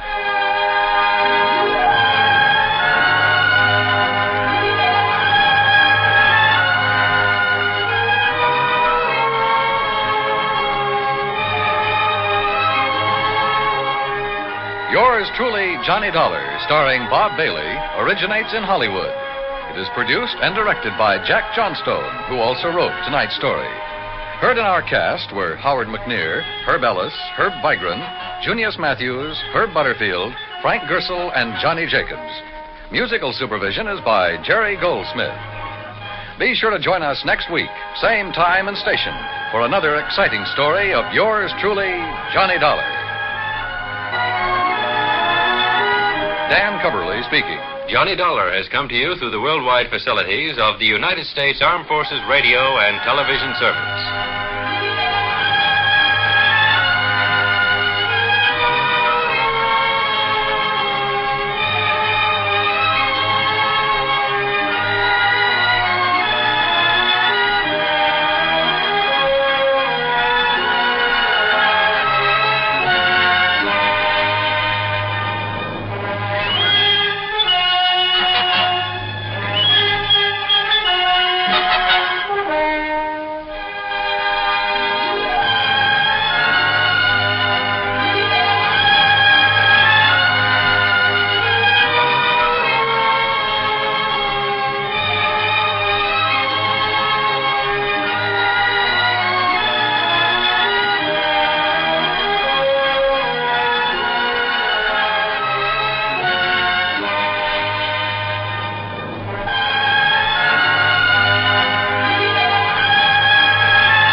The invitation had a gold edge on pink paper. The lettering was black. The words went, You are cordially invited to an unveiling of George's fashions for the future. Then it gave the date and a street address. George was one of the bigwigs in the women's fashion game. If he had a surname, he discouraged the use of it. Just plain old George with a French accent, thank you. I had no idea why George sent me an invitation, but as I had the time on my hands, I went along. I was early. So were the 50 or so people in the display room. Most of them were old ducks, and some had their husbands along. One of the husbands, a little Casper milk toast of a man, came over to me with 2 drinks in his hand. Have one? Oh, thanks. Triple scotch. Who are you trying to forget? Not who. All this. Cheers. Cheers. Don't you like fashion shows, huh? Hate them. My wife drags me along. That's her over there with the peacock feathers in her hat. Oh. Yes. I feel the same way. Well, won't your wife miss you? Only when she wants me to use the checkbook. I'm very good at signing checks. Ladies and gentlemen. Ladies and gentlemen. Thank you, ladies and gentlemen, thank you. And welcome to the unveiling of my fashions for the future. I, of course, am George. Thank you. And now for the business at hand. Music, maestro. Well, what a smart boy, huh? He's even setting a mood. Very expensive music, that. Everything is expensive. If George smiles at you, it's time to reach for the checkbook. Now, my dear friends, we are ready for the big moment. First, my creation for evening wear. I have called this creation Blue of Dawn. Here we are. Oh, lovely.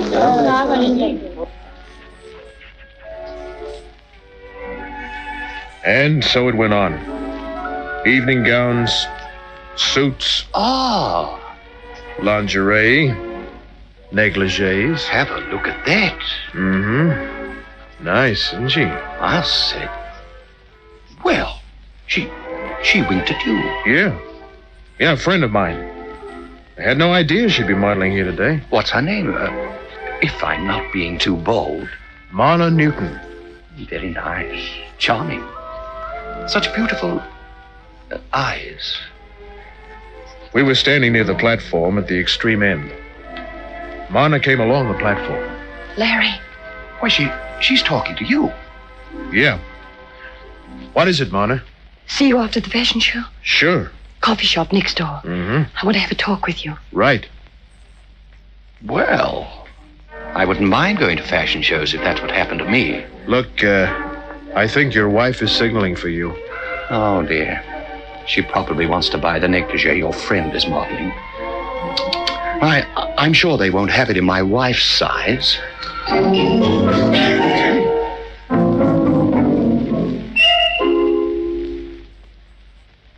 I was sitting at a rear table in the coffee joint. There were about 6 other guys, all escorted. They forgot about their escorts when Marna walked in. She was wearing a tangerine wool dress. Those lucky sheep. Hello, Larry. I was so glad to see you there. Ditto. Coffee? Thank you. Another coffee, please. Well, what is it you want to see me about, Marna? A body. You said body, didn't you? Yes. In my living room. That's a fine place to keep a body. That's just it, Larry. Uh-huh. You mean you want me to get rid of it? Yes. And that was why you were so glad to see me, huh? Yes. Marna, I'm a private eye. I don't think you understand. I didn't kill Ed. Oh, you're pretty familiar with the corpse. His name is Ed Murphy. He was a friend of mine. Seems to me I've heard that name. He was well known around the nightclubs. Played polo, drove a racing car. Yeah, I remember now. You got any idea of why he should be dead in your living room? No. But he had a habit of just dropping in on people. He had a set of skeleton keys. He'd just open the door and go in. It's odd he lived this long. How was he killed? Knife, I think, from the way his clothes are torn. Larry, I didn't kill him. I didn't say you did. Come on. We'll skip the coffee, have a drink at your place.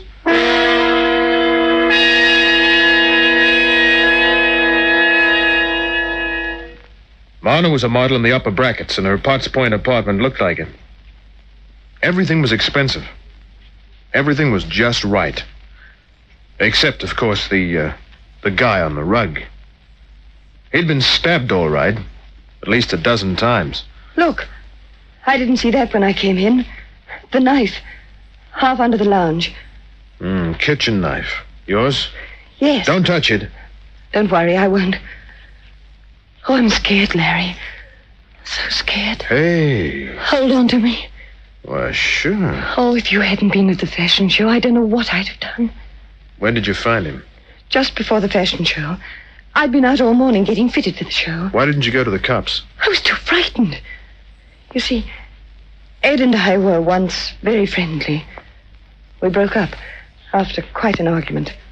Of all places, we had the argument at a nightclub. How long were you there getting fitted? From 9 till about 1:30. It's now 4. Why should it matter what time it is? Because from the feel of this guy's hand and because of other things, I'd say he'd been dead for about 6 hours. Can you prove you were at the fashion show all morning? Oh, yes. Then you've got nothing to worry about. You're in the clear. We might as well get the cops. No, Larry. Why not? Larry, I'm a well-known fashion model. If this got out, my career would be finished. People in the business are very conservative. Well, it's a bad break, Marna, but there's nothing we can do about it. It'd mean starting all over again in some other business. I just couldn't face that, Larry. Sorry, I'm going to use the phone. Put it down, Larry. It's got to be this way. Oh, just put it down for a moment. Please. Please. Well, make it fast. If you help me, Larry, I'll do anything. Don't worry, I'll help you after I get the cops. I didn't mean that kind of help. Oh? What kind do you mean? Get rid of the body for me. I don't think you quite understand. You see, I'm a very appreciative sort of girl. Are you? Mm-hmm. Very. You're, wrinkling my tie. Larry. Oh, what's a wrinkled tie? Come here.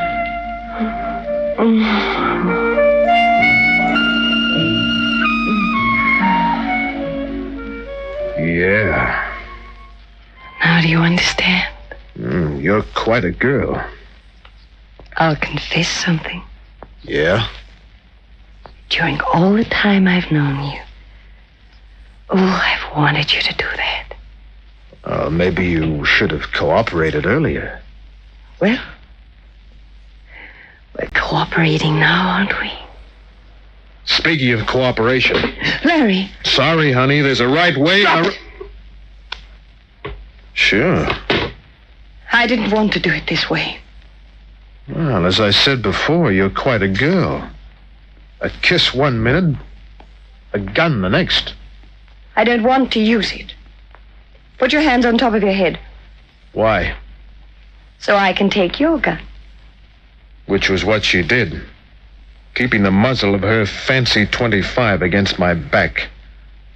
A .25 slug is pretty small, but that doesn't make it any less deadlier than another slug when it hits you in the right place. You're going to help me get rid of the body, Larry. Am I? You're going to carry him out the back way to my car. Then we're going for a drive.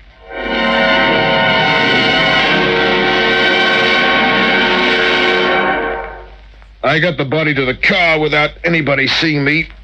Dumped it in the back. I drove. Marna sat in front with me, keeping the gun trained on the knot in my tie. We got rid of the body in French's Forest. Went back to the car. Drove back towards the city. Where to, honey? Your place. You can give me a drink. Well, that was what happened. She even poured the drinks herself, keeping her gun on me all the while. She took her drink, backed away. I took mine. I was out of scotch, so it was neat Irish whiskey. Here's luck, Larry. You're going to need it. Not thinking of turning me in, are you? If I said I was going to turn you into the boys in blue, would you shoot me? I'd very much dislike to. Oh, a record player. Mm-hmm. Loaded, too. Mind if I turn it on? Go right ahead. Thank you. I'll just sit down and look at you. Nice nylons. Just think of all the good times we could have had. But not now, huh? Well, you're going to be very angry with me. I don't get you. I don't get you one bit. I've got you wondering, haven't I? Are you just having fun, waiting to put a slug in me? Larry. I wouldn't dream of doing anything like that. Well, what comes next? What do you mean? Well, you're not just going to sit there all night looking at me. Why not? You know, you have an interesting face. Far from perfect, of course. Scar here and there. A rugged, tough face. Yeah. What's the matter, Larry? My head was pounding. I looked at her. She was smiling. Then her face blurred. Headache, Larry. Perhaps it was the Irish whiskey. Whiskey? You didn't see me put the drops in it, did you? Poison. Don't try to get up. You're helpless. See? You can't even move your arms. Are you? You? I was just about out. She got to her feet. But to me, she was a blur of movement. She went to the phone. Then I couldn't see anymore. The last thing I heard was...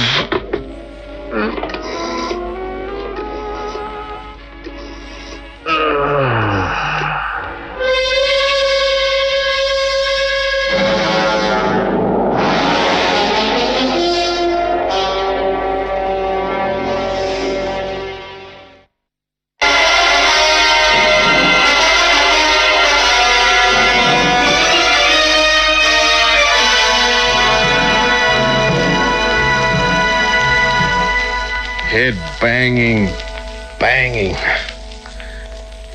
I opened my eyes. Pain lashed at my skull. I was on the couch. I pushed myself up, staggered, grabbed the table, went over. I lay on the floor, cheek pressed against the carpet. And then suddenly it hit me. Couldn't have been poison in the whiskey. Finally, I crawled to the bathroom on my hands and knees, turned on the shower, crawled into the shower cubicle, clothes and all. The cold needles of water stabbed life into me. Peeled off my clothes. Got to my feet. Stayed under the shower for at least 5 minutes. Then I shaved, dressed, and went to the nearest saloon where I had a couple of beef teas laced with double brandies. After that, police headquarters and Inspector Daniels. You don't look so good, Kent. I don't feel so good. Too bad. Oh, this is a great place to come for sympathy. What's on your mind? Murder. If you've come here with another one of your theories... It's not about one of the 50-odd unsolved murders on your books. As a matter of fact, this one isn't even on the books. Come on, out with it. I've got word that a body was dumped at a certain place in French's Forest. Whose body? I'll tell you all about it when we get there. If this is one of those little games of yours... You want me to take this to Inspector Lemon? Come on.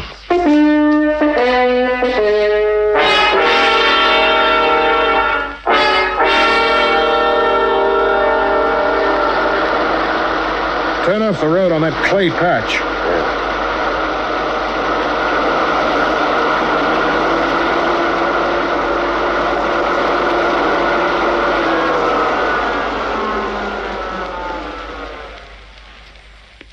Where do we go from here? Just follow me. Yeah, straight this way. If there's a body out here, Kent, how do you know about it? I'll tell you when we find it.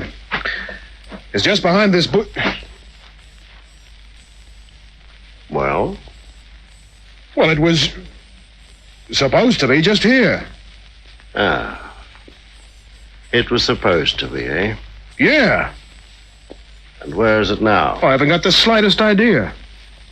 Kent, your license comes up for renewal next month. Yeah? And do you know who's going to write a nasty little letter to the commissioner?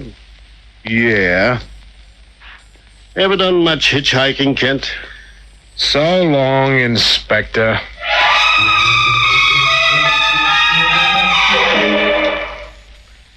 Took me almost an hour to get a lift to the city. I went to a payphone, used the directory, got Ed Murphy's address. Lavano Road, Mossman. It was a brick cottage. There were no lights burning. On the corner was a milk bar. I went in. There was a young blonde behind the counter. Do something for you? Yeah, maybe. Do you know a fellow named Ed Murphy? Mr. Murphy? Yes. Oh. He's an awful nice man. Tells you how beautiful you are, huh? Look, I'm a reporter. I'm working on a story about Ed Murphy. I know he's a man about town and a good sportsman. Oh, he's a sport, all right. Yeah. Uh-huh. Well, the point is, he's not home, see? So I wonder if you could give me a few facts. Like, for instance? Is he married? Oh, no. Lives alone? Oh, yes. I know that because... well... Yeah. Thanks. Is that all you want to know? I think so. If there's anything more, I get off at 11 o'clock. Oh, fine. I might come back for a, milkshake. I went to Murphy's place, walked around the back, got out my skeleton keys. Tried the knob. Didn't need the keys. I went in. Reached for the light switch on the wall. What? The guy was just standing there scared. The place was a shambles. He made a move, but I put my right fist in the way. Followed with a few more.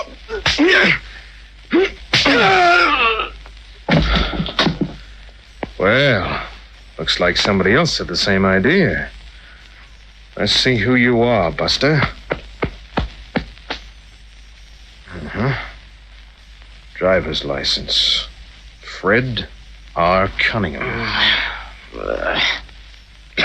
Hello, Freddie. What were you looking for, Freddie? Do you know Ed Murphy? Yeah. Murphy and his friends have the darndest habit of just walking into each other's places. Well, I left a cigarette case here. Cigarette case, huh, Freddie? Is that why you pulled the rugs from the floor, the pictures from the walls? Is that why you started to pull the stuffing from the furniture? The place was like that when I got here. So you just calmly searched instead of calling the cops, huh? I was only here a minute or so before you arrived. But you didn't bother to turn on the lights. You used that flashlight I see on the floor, huh, Freddie? All right, so what are you going to do about it? Well, maybe we can make some kind of a deal. Deal? Dough, Freddie. You mean if I offer you some money? I won't call in the cops. How much money? You make the offer. £50. Oh, that's worth a lot more than that, Freddie. Just for entering a house? And for doing a couple of $100 worth of damage. I told you it was like that when I got here. No, Freddie, no. You did that. You were looking for something specific, and you didn't find it. Something worth a heck of a lot of dough. You seem to know a lot about it. I didn't, but I wanted him to think I did. He was a pretty boy, this Freddie. Curly black hair, a dimple in each cheek, big brown eyes, a cute cleft in his chin. What was I looking for, eh? Marna told me. That's a lie, Martin. What I figured you were working with Marna. But I was a bit puzzled when I noticed that wedding ring on your finger. Not many men wear wedding rings, and when they do, they're usually very much in love with their wives. But a guy who's palling around with a cheap frill like Marna... Shut up! That's what she is, Freddie. After she used you, she should have killed you, Kent. Well, that gives me the complete picture. Won't do you any good. I'll tell you about it anyway, Freddie. You were in Marna's apartment with Murphy. You stabbed him, panicked, and ran. You phoned Marna and told her what had happened. She saw that you were too upset to... I wonder who's calling Murphy. Why don't you go and see? Yeah, that might be an idea, Freddie. Hello? Hello?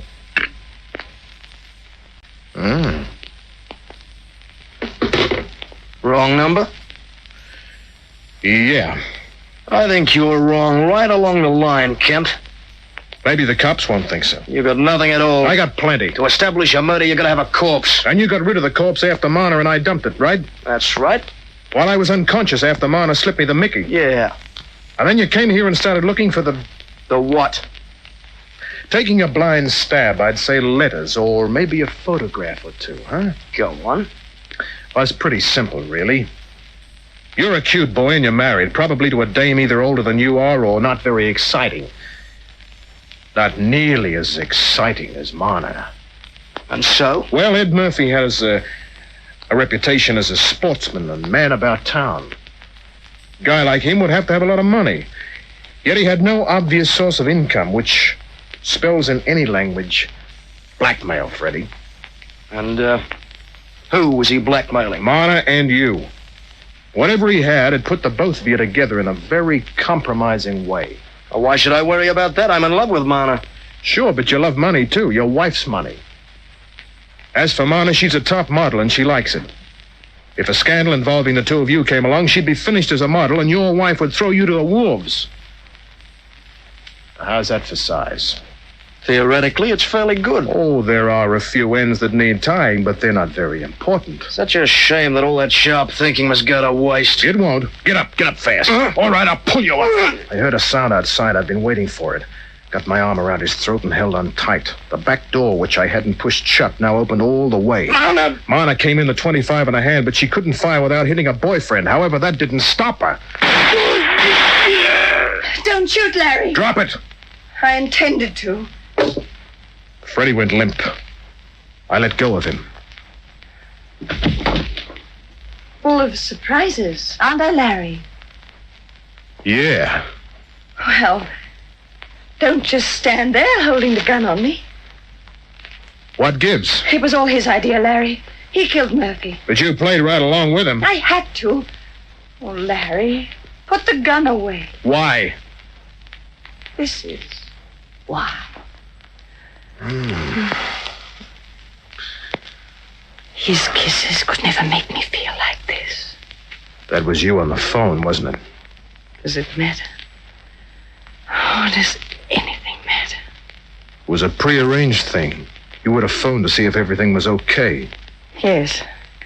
When I heard your voice, I knew what I had to do. We can leave him here. He killed Murphy. That should finish it. But first we have to find something, don't we? Oh, I knew you'd see it my way. Yes, Larry. We have to find the photos. Of you and our late friend here, huh? Yes. But before we start looking... Oh, Larry. Oh, we can have such a lot of fun. You're a smart girl. But you made one mistake.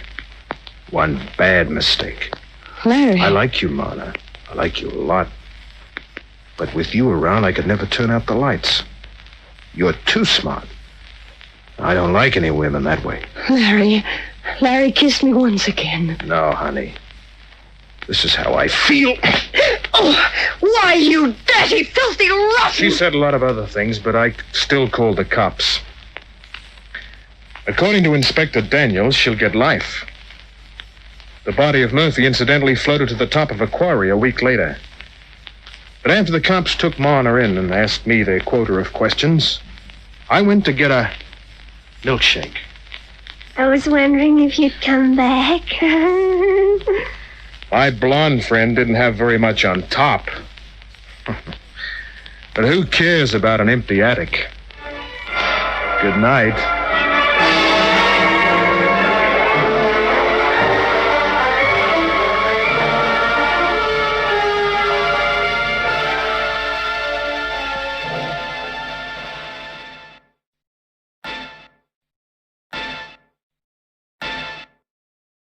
Next, Mr. Chameleon and the Bizarre Motive Murder Case.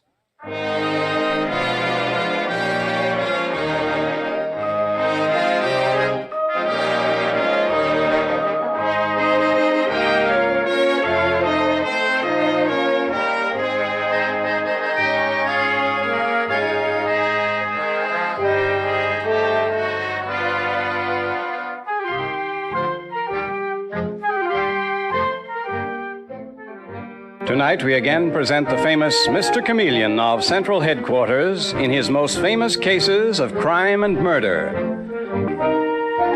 Mr. Chameleon, as you all know, is the famous and dreaded detective of Central Police Headquarters who frequently uses a disguise or impersonation to confuse the criminals he is tracking down. In tonight's case, he appears in a particularly interesting disguise which the audience will at all times recognize. Tonight we give you Mr. Chameleon in the Bizarre Motive Murder Case.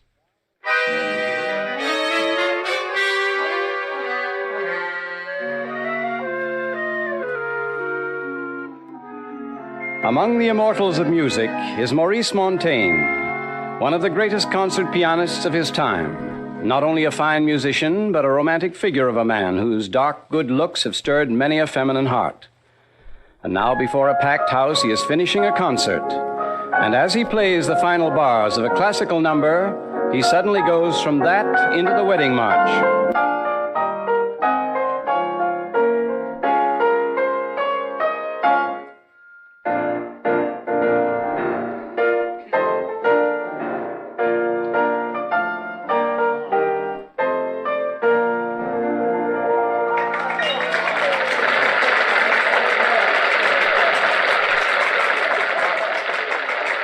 Thank you, my dear friends. Thank you all very much. And now, please, may I have silence? I have something to say to you. I see you understand the meaning of that wedding march, that you've read in the papers that at last Maurice Montaigne is about to be married. And it's true, my friends. I am deeply moved by this token of affection from all of you in the audience whom I consider my very dear friends. I only wish I could invite every one of you to my wedding. But since Cora and I are to be married very quietly, that is out of the question. And so I will do the next best thing. I will introduce you to my charming fiancée, Miss Cora Blackwell. She is sitting among you in the 7th row, but she will come up here on the stage. Come, Cora, come. Cora, what's wrong? Why don't you answer me? Cora, are you ill? Darling, are you ill? No, Mr. Montaigne. She's not ill. She's dead.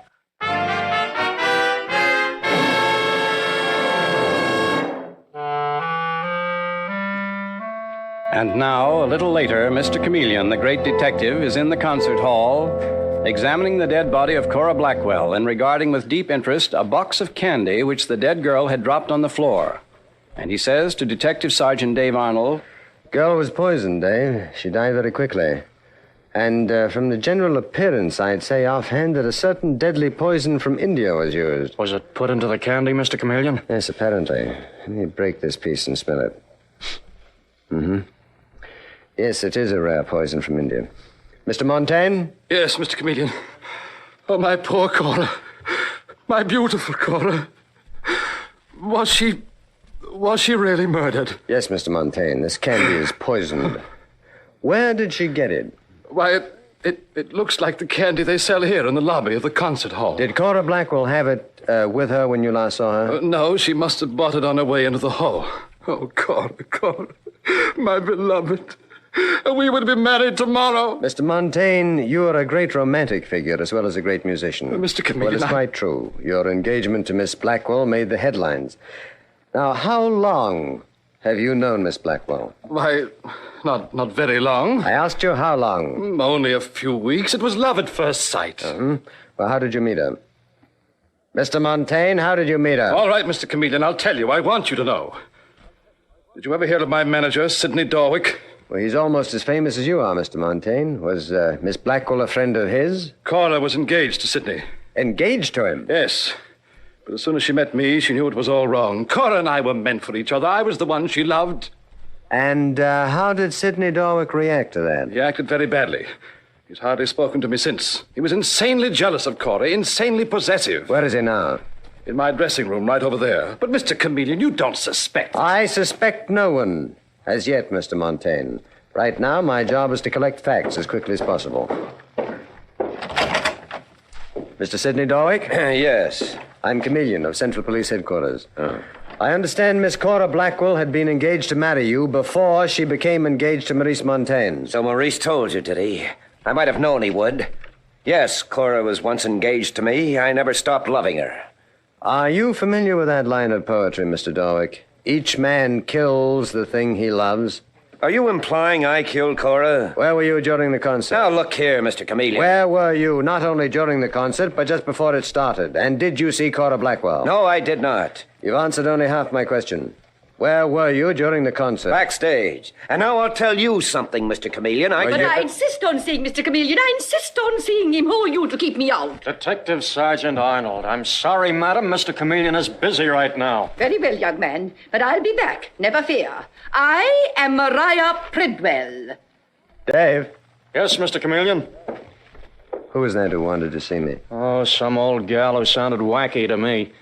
You should see her. All trailing scarves and strings of beads. Oh, really? Well, thanks for keeping it out. Wait a minute, Dave. I want to ask Dorwick something. Mr. Dorwick, Maurice Montaigne is a very famous pianist. Does he get much fan mail? Oh, tons of it, all from addle-headed females.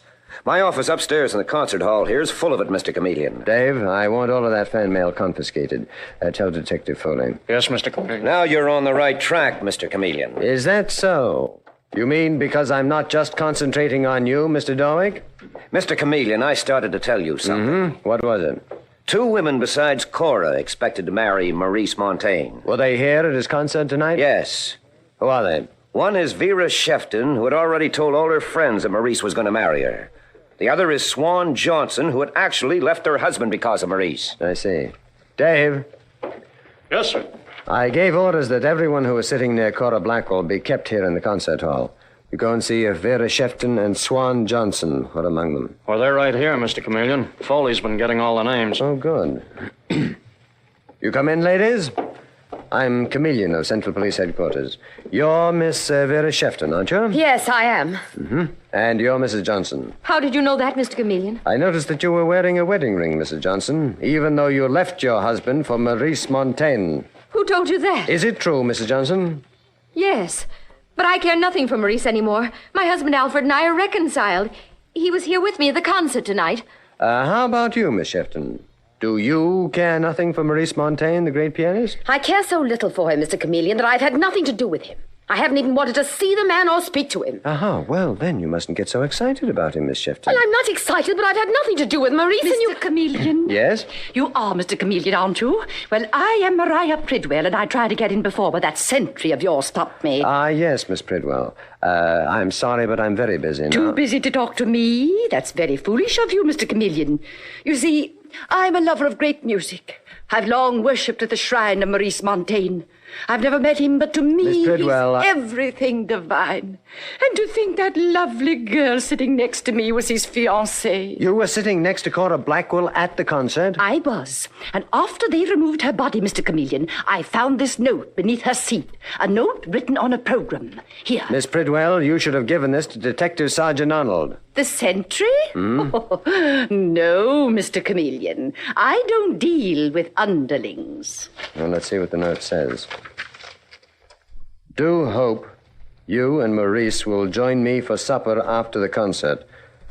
Signed, Vera.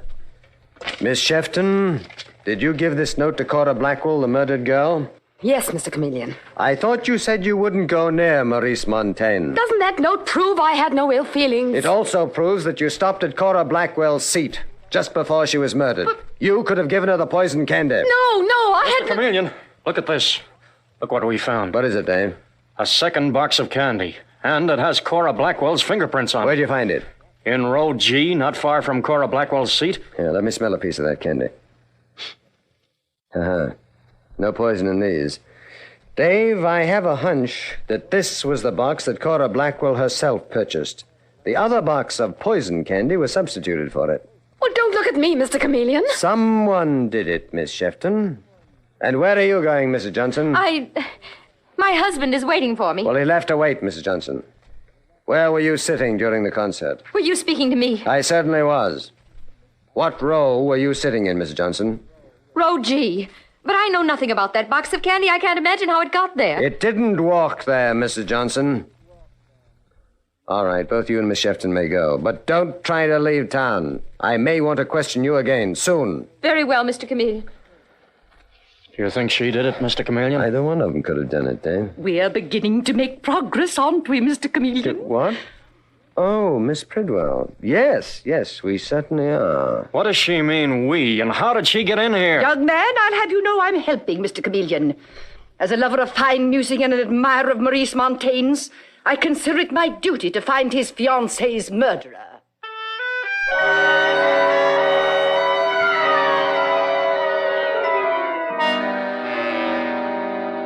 Now, the next morning at Central Police Headquarters, Mr. Chameleon and Detective Sergeant Dave Arnold are carefully going over the famous pianist Maurice Montaigne's fan mail when the telephone rings, and Mr. Chameleon exclaims, Good heavens, Dave.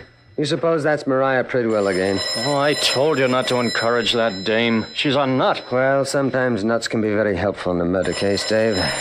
I'll take it. Hello. Oh, yes, Miss Pridwell. What was that? Are you sure? I see. Thank you very much. Yes, Miss Pridwell, any time. Goodbye.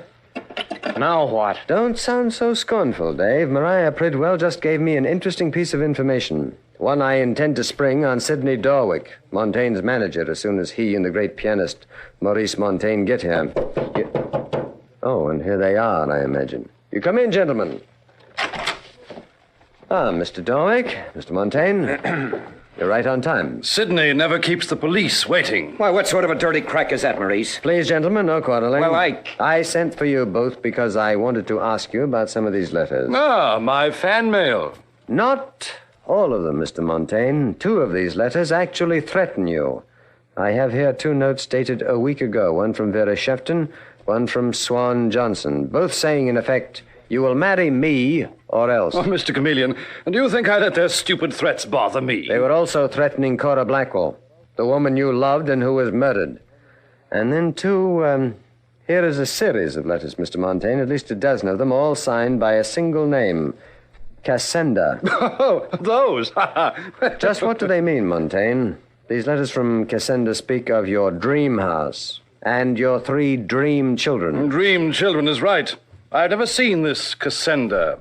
Sidney here has tried in vain to find out who she is. Yes, Mr. Chameleon, I can't find out who wrote those letters to Maurice. Well, obviously, the woman is mentally ill if she imagines that she's married to you, Mr. Montaigne. What of it? She sent me fabulously expensive gifts, and her letters make me laugh. So let her keep on writing them. And that's just like you, Maurice, you rotten so-and-so. Sidney! You've always used women, even this poor Cassandra. Cora Blackwell's better off dead than married to you. And I'd like to kill you, too, Mr. Chameleon. Help! Let go of him, Dorwick. I said let go! I'm sorry I had to use jiu-jitsu. Could hardly let you murder Mr. Montaigne in my office, Dorwick. And what did you mean you could kill him, too? Well, I didn't mean that I killed Cora. I love Cora. Dorwick, you told me that you were backstage all during the concert. Well, a Miss Maria Pridwell just phoned to tell me that she saw you in the auditorium and speaking to Cora Blackwell. Is that true? Answer me and don't lie again. All right, Mr. Chameleon, it's true. I was afraid to tell you, but you can't pin Cora's murder on me. I'm not trying to pin her murder on anyone. The innocent must be protected. The guilty must be punished. That is my motto. You were speaking to Cora Blackwell just before she died of poison. And if you are guilty, Dorwick, you will be punished.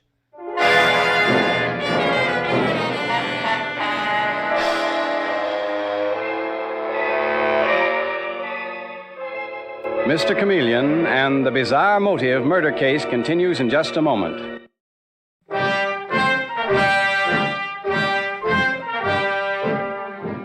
And now back to Mr. Chameleon and the bizarre motive murder case. The murder of Cora Blackwell, the fiancée of the famous pianist Maurice Montaigne, could be laid at the door of not one but several suspects who were present in the concert hall when she died. And we find Mr. Chameleon in the old-fashioned apartment of Maria Pridwell, a lover of great music. And Detective Sergeant Dave Arnold is saying to him disgustedly, "For Pete's sake, Mr. Chameleon, don't we have better things to do than waste time with an old eccentric like Miss Pridwell?" Well, don't forget, Dave, she gave us that tip about Sidney Dorwick. I have a real reason for coming here. She may be a great help. What a place this apartment of hers is. It's old-fashioned but expensive, Dave. And everywhere pictures of musicians and composers. I don't go for this long-hair music. The 12th Street rag is good enough for me. I see. I think I'll look around a bit. Yes, go ahead, Dave. I agree. It's like a museum. Oh, here comes Miss Pridwell. Good evening, Miss Pridwell. Mr. Chameleon, how nice of you to come to my little nest. My retreat from an ugly and stupid world. But then great music is a perfect escape from such a world. Don't you agree? I certainly do, Miss Pridwell. Incidentally, you have pictures of all the famous musicians except Felix Hayden. And who is Felix Hayden? Oh, he's a great pianist, Viennese, and a friend of Maurice Montaigne. He's been making my life miserable. How, Mr. Chameleon? By calling me constantly and berating the police because they're so slow in finding Cora Blackwell's murderer. You may hear from him, too. You told him about me, Mr. Chameleon? Yes, I did, Miss Pridwell. I said that you had given me invaluable aid in the case, and he snorted and said that anyone was better than the police, and then he asked for your name. Good heavens. Is that the 12th Street rag I'm hearing? Yes. Who's playing it? That hideous music that I loathe. Who put that record on? Detective Sergeant Dave Arnold, I suspect. What are you doing in here, young man? Turn that thing off. I loathe that sort of music. I won't have it played in my home. Sorry, Miss Pridwell. Just happened to find this pile of records. Look, Mr. Chameleon, all my favorite jazz pieces. Miss Pridwell, I am surprised. I thought you liked only classical music. You don't suppose those dreadful jazz records are mine? I sublet this apartment to a young couple last year. They later went to South America and left these records behind. Horrible stuff, degrading. I don't see how anyone... Oh, excuse me, there's the doorbell. Dave, let me see those records. Look at them, but don't play them, Mr. Chameleon. It sets my teeth on edge. Awful, awful, simply awful. Yes? Miss Maria Pridwell? Yes? I'm Sidney Dorwick, Maurice Montaigne's manager. Understand you've been making trouble for me, and I've come to warn you. Mr. You Dorwick. can't push me into the electric chair. From now on, you keep your mouth shut or else. Yes, Mr. Dorwick. Oh, dear, what am I going to do? Miss Pridwell, who was that? Who was it? Mr. Chameleon, I was wrong to tell you about Mr. Dorwick. I'm sure it was that girl, Vera Shefton, who really killed Miss Blackwell. Dave, you try and catch whoever was at the door. Okay, Mr. Chameleon. Was that Sidney Dorwick at your door, Miss Pridwell? No, and I'm certain that Vera Shefton, that she's the one you want. Miss Pridwell, you're lying. That was Sidney Dorwick at your door, wasn't it? And he threatened you. I can't tell you. You got away, Mr. Chameleon. Was a man, all right. Just caught a glimpse of him driving off in a car. Did it look like Sidney Dorwick, Dave? Oh, I couldn't tell. Okay, Dave. Call headquarters and get the commissioner of police on the phone. Yes, sir. Miss Pridwell, you have got to tell me the truth. Now, was that Sidney Dorwick? I can't tell you. I'm too afraid. Hold on a minute, will you? Yeah. Here's the commissioner, Mr. Chameleon. Oh, thanks. Hello, Commissioner. Yes, what's up, Chameleon? Plenty, Commissioner. I'm at Miss Maria Pridwell's apartment, and a man just came to the door and threatened her. Yes? And she's too frightened to admit it, but I'm sure that it was Sidney Dorwick, Maurice Montaigne's manager. He got away, unfortunately. Will you have someone shadow him? All right, I'll put a man on his trail immediately. Too bad we can't hold him. Well, we haven't enough evidence against him, Commissioner. That's the trouble. He could be guilty, but so could Vera or Swan Johnson, those women who were in love with Montaigne. Any one of them could have killed Cora Blackwell. Yes, but only one of them is the murderer, Chameleon. How right you are. Okay, Commissioner, I'll see you later. As for you, Miss Pridwell, don't be afraid. I'll have a policeman watching this building, too. Thank you, Mr. Chameleon. You're so efficient. Well, that's more than Felix Hayden thinks I am. Goodbye, Miss Pridwell. Goodbye. And call on me again, Mr. Chameleon. I shall, Miss Pridwell. I shall indeed. Come along, Dave.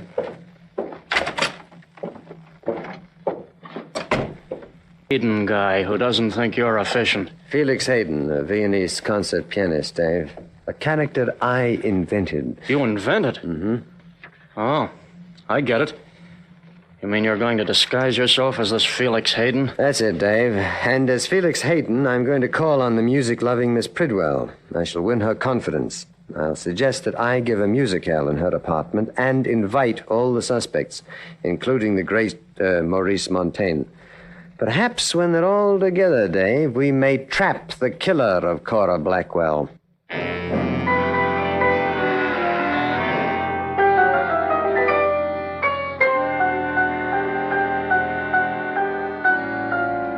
And now, a week later, we find Mr. Chameleon approaching Maria Pridwell's apartment in the disguise of Felix Hayden, the concert pianist. He is saying to Dave Arnold, All right, Dave, wait here in the hall. And don't let Maria Pridwell see you, but I'll leave the door open a crack so that you can step in later. You think they're all here, Mr. Chameleon? Oh, I'm sure they are, Dave. Don't forget, in my disguise as Felix Hayden, I've become fast friends with Maria Pridwell. We planned this musicale together. Here we are.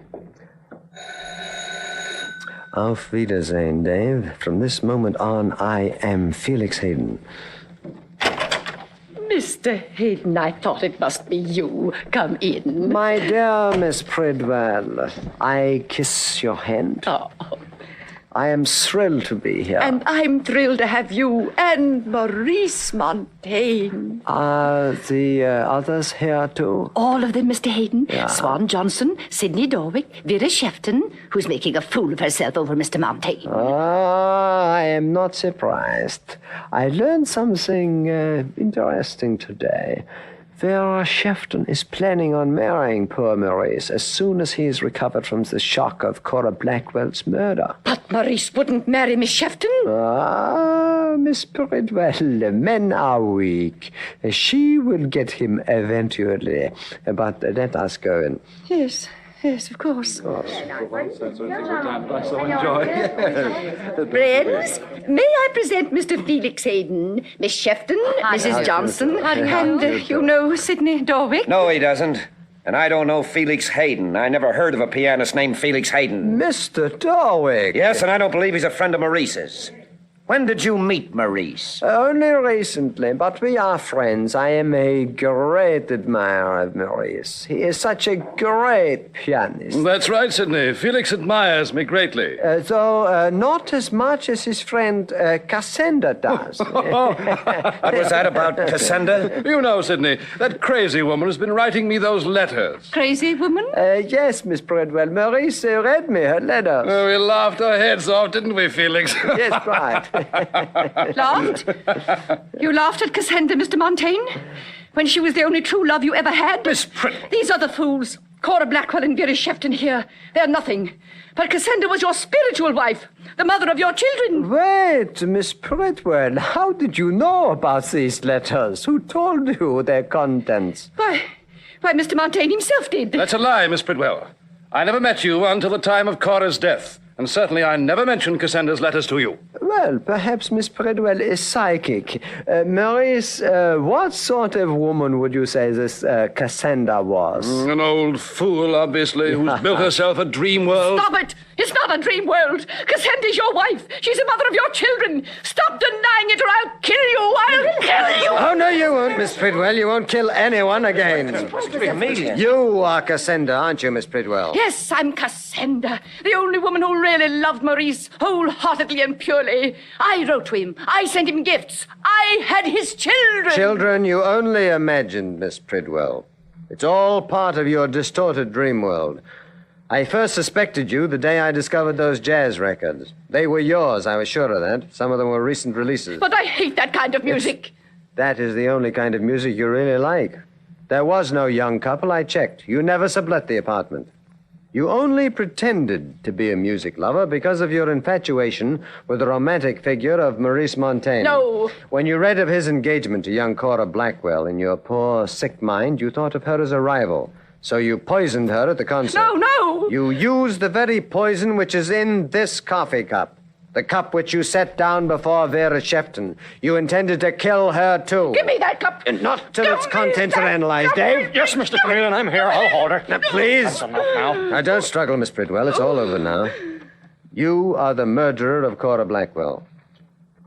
Yes. Yes, I am. And you're Mr. Chameleon, not Felix Hayden. But Maurice Montaigne. He knew about the disguise. I planted him here. I told him what to say. Miss Pridwell, you're a sick woman. From now on, you'll be taken care of by doctors and psychiatrists. And that's best for everyone, including yourself.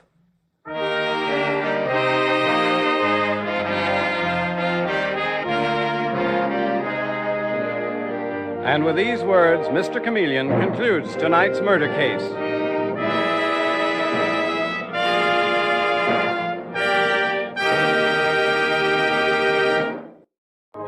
Mr. Chameleon is played by Carl Swenson and written by Marie Baumer from the original story by Frank and Ann Hummert. Music directed by Victor Arden. Your announcer is Howard Claney.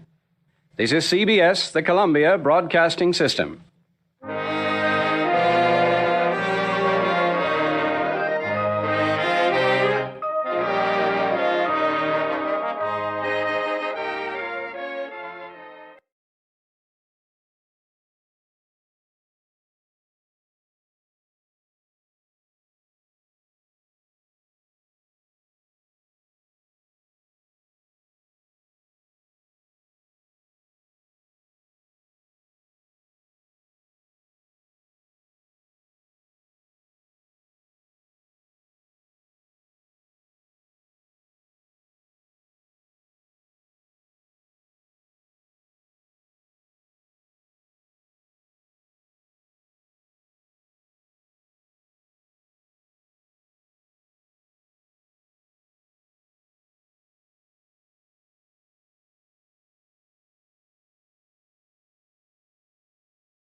More, can you? It's nearly over now. Just a little longer. You'll never breathe again.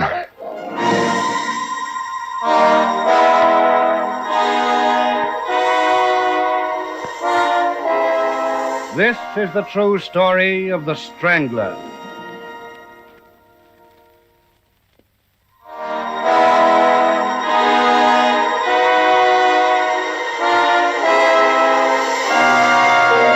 This is a true story from the files of the Victoria Police. Only names, place names, and dates have been altered.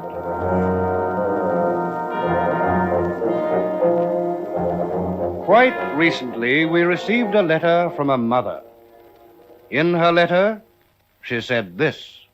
I think you would have a large children's audience. I wish you could have a D24 on these men that entice little girls away. We have one around our district which is causing a lot of concern. If D24 had a case on their files, I'm sure the children would understand. We can assure this mother that the police are giving that case all possible attention. But to meet her request, we asked the police for a story that might help children to understand why they should never talk to strangers and never, never go anywhere with strangers, even if they offer money or sweets. Never go anywhere with strangers.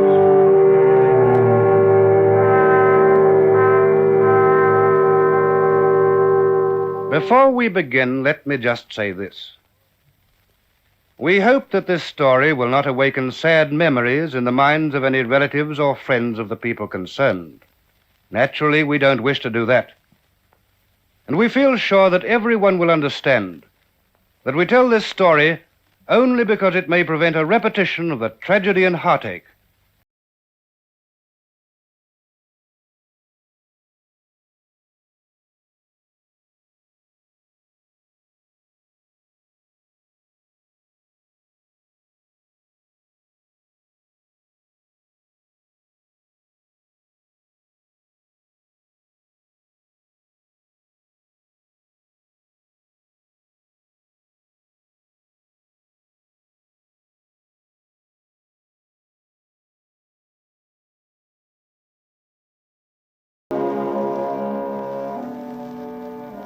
The first little girl was Mary.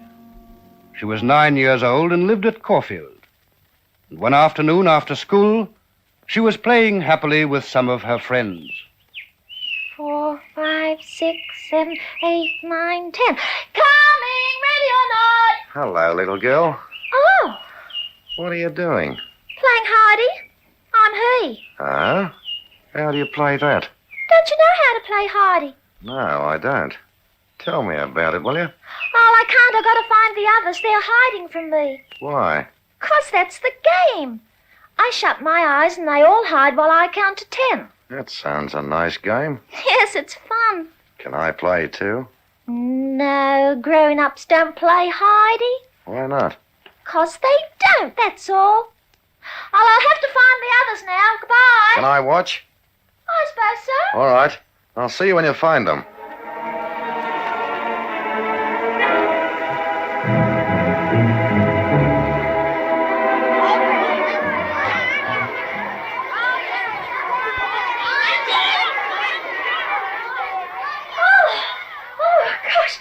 Did you see me find them all? Yes, I did. You're very clever at Heidi, aren't you? Oh, it's easy. What do you do now? Well, Jennifer's he now. She has to close her eyes and count to 10 while we all hide. Wouldn't you rather have some lollies? Have you got some lollies? No, but I know where I can get some. At Mrs. Bennett's shop. I know somewhere better than that. Where? You come with me and I'll show you. Will there be enough lollies for the other kids, too? Yes, of course there will. Oh, well, I better tell my little sister first. What are you going to tell her? That we're going to buy some lollies. All right. But be quick, won't you? Yes! And I'll wait for you here.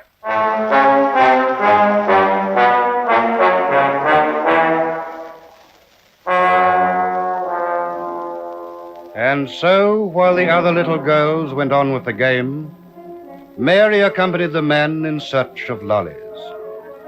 She was a friendly child and saw nothing wrong in what she was doing. Nor did she see anything wrong in riding on a tram with the man. And finally, in going into an empty house with him. She was too young to know. But half an hour later, Mary was dead.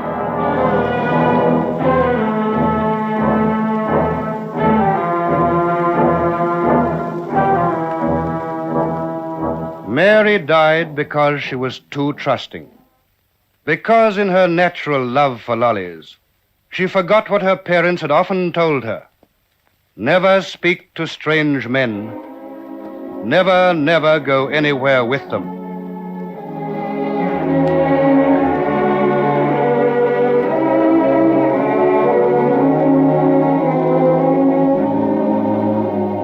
Then there was Phyllis.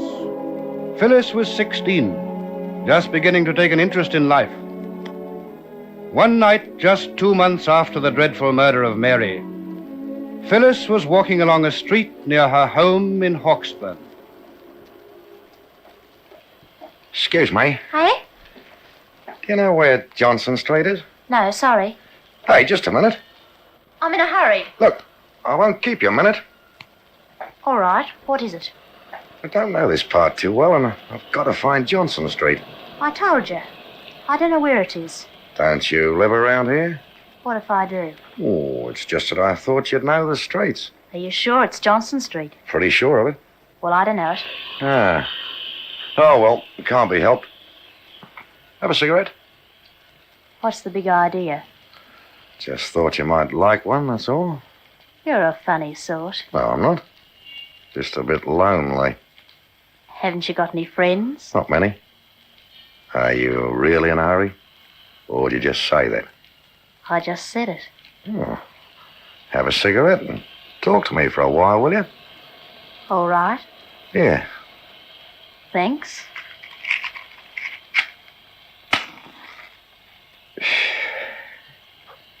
What's your name? Phyllis. What's yours? Bert. Do you like dancing? Love it. Would you come to a dance with me if I asked you? You've got a nerve, haven't you? Oh, I don't think so. I like the look of you, though. Thanks. I'm not really such a bad type, you know. That's what you say. Oh, I'm not.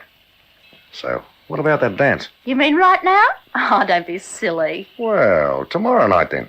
Oh, I don't go dancing with anyone. But we know each other now. Do we? Oh, cut it out, Phyllis. Give a man a go. You're a trier, I'll say that much for you. And what about it? Oh, I'll sleep on it. Call me up tomorrow. Night, Bert. Hey, wait a bit. Where do I get you? You don't. Oh, fair go. You can't do this to me. No? You watch me. Just a minute. Oh, don't you dare touch me. Yes, I will.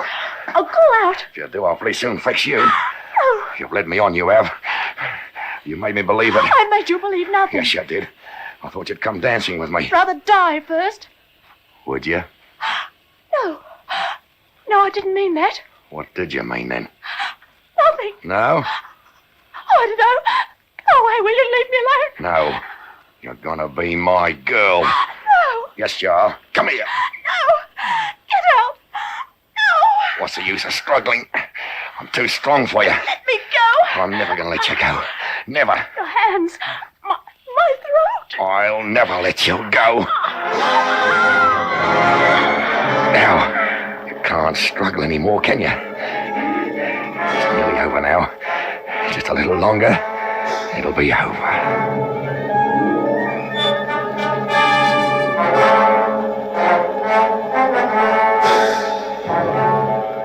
16-year-old Phyllis had made the mistake of stopping to talk to a strange man at night.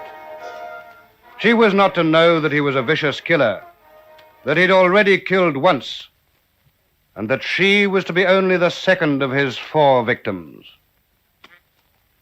Phyllis's body was found the next morning, a few yards from where the murderer had relentlessly pressed his fingers against her throat.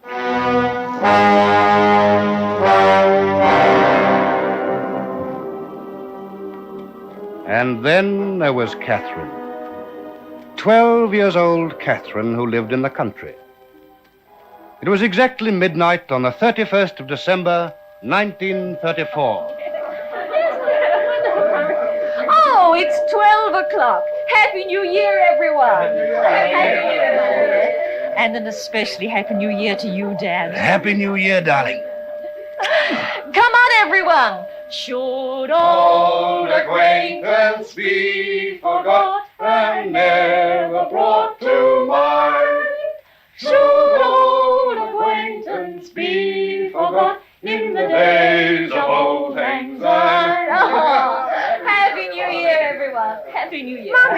Mummy! Catherine, what are you doing up at this time of night? I wanted to say Happy New Year to you and Daddy. And I thought you were sound asleep. You're not cross with me for getting up, are you, Mummy? No, of course I'm not. A very, very Happy New Year to you, my darling. Oh, Happy New Year, Mummy. Happy New Year, Daddy. Happy New Year, Kathy. And now you'd better hurry back to bed, darling. Oh, Mummy. You don't want to be tired for the picnic at Mornington tomorrow, do you? Oh, I won't be tired. Yes, you will if you don't hurry. You've got a long day in front of you. Oh, it'll be fun tomorrow, won't it? I'm sure you'll have a lovely time, darling. There'll be games and races. Well, I'm not going to have any breakfast tomorrow, so I'll have room for thousands of ice creams. Oh, you and your ice creams. But you won't enjoy yourself if you're tired. So run back to bed, my pet. Will you come and tuck me in, Mummy? Yes, dear, in a few minutes. What time do I have to get up? At 7 o'clock, because Mr. and Mrs. Fleming will be here to pick you up at 8 sharp.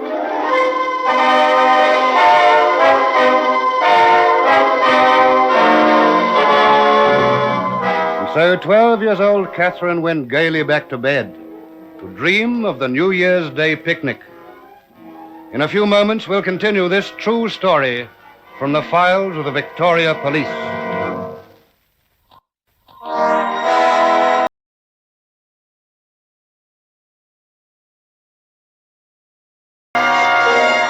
This is a true story from the files of the Victoria Police. Only names, place names, and dates have been altered.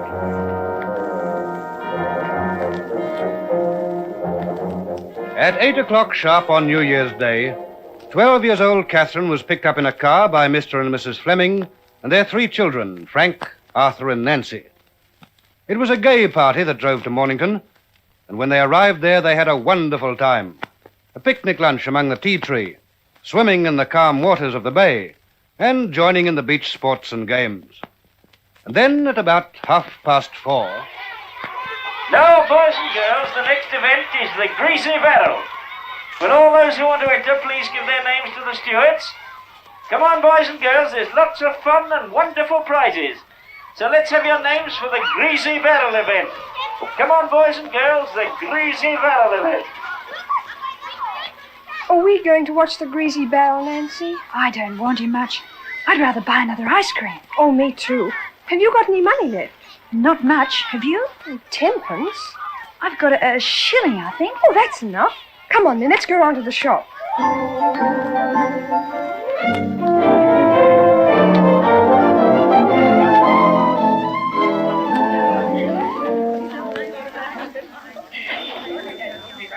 Gosh, look at all that crowd in the shop. Oh, it doesn't matter. Let's go in. All right. Oh, we'll never get served. No. I tell you what, you go down that end of the counter and I'll go this end. We'll have a race to see who gets served first. I bet I'll win. I'll bet I do. All right. I'll see you at the door. All right, then.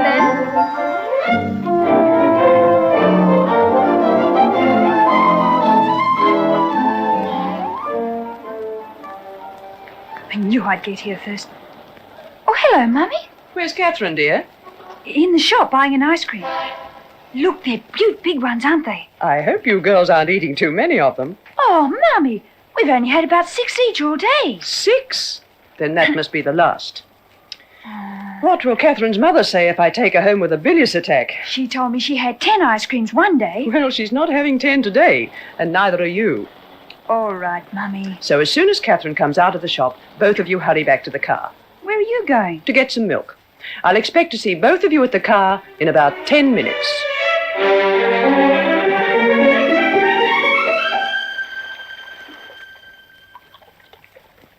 Nancy, wherever have you been?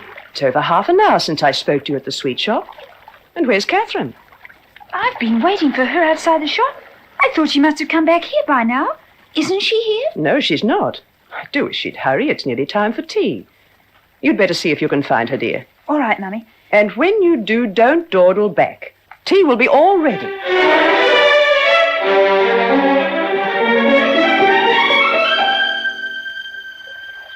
Are you sure you looked everywhere, Nancy? Yes, Mummy, and I couldn't see a sign of her. Oh, dear. This is really too bad. Yeah.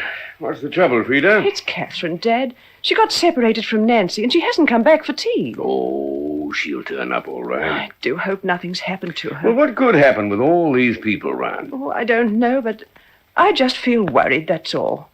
Do see if you can find her, will you? Take Nancy with you. All right, but stop worrying. Come on, Nancy.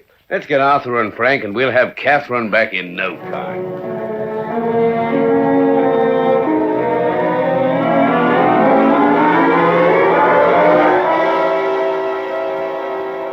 But Catherine was nowhere to be found. And as the sun went down, it became obvious that something serious had happened to Catherine.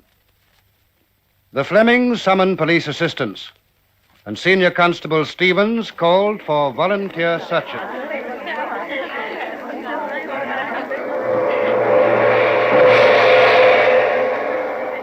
Ladies and gentlemen,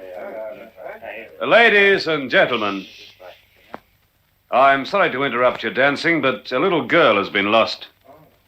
I'm calling for volunteers to help us in our search. Church bells, too, rang out their peals for help. But Catherine had disappeared. Throughout the night and into the dawn, the search went on. Then, at about 9:30 in the morning, a party of searchers was making its way through the scrub. You and Frank go along that track, Bill. We'll go along here.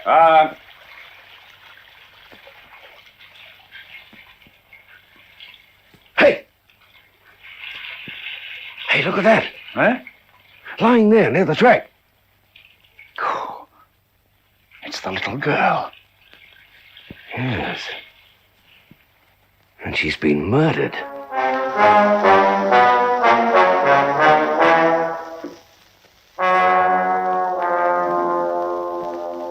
Yes, Catherine was dead. As in the cases of Mary and Phyllis, the police did everything possible to trace the murderer, but he'd left no clues. There was a similarity between the deaths of the three girls that suggested one man was responsible for them all. But this was not to be proved until nearly a year later. And before that, another little girl had to die.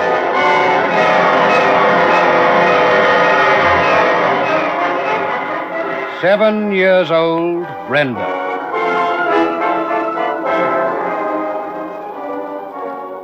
It was Sunday afternoon. Brenda had been playing with her young friends. But now she was alone, walking along the footpath, when she saw a familiar figure riding towards her on a bicycle. Hello, Brenda. Hello. Where are you going? Nowhere special. Where are you? Just riding around. Would you like a ride? Oh, yes, please. All right. Up on the bar. Thank you. That's the idea. Now, where'd you like to go? I don't care. You don't, eh? No. All right. We'll go down this way.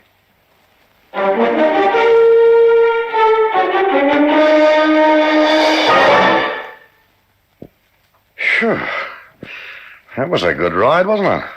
Yes, good-o. But I'd better go home now. You can walk home from here, can't you? I suppose so. Thank you for the ride. Goodbye. Brenda, Yes? just a minute. I want you. What do you want? Why are you looking so funny? What's the matter with you? Mummy! Mummy! Shut up! Shut up!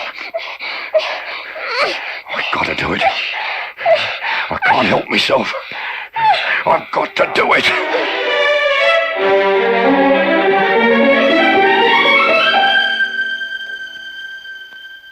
And so those powerful hands claimed yet another victim.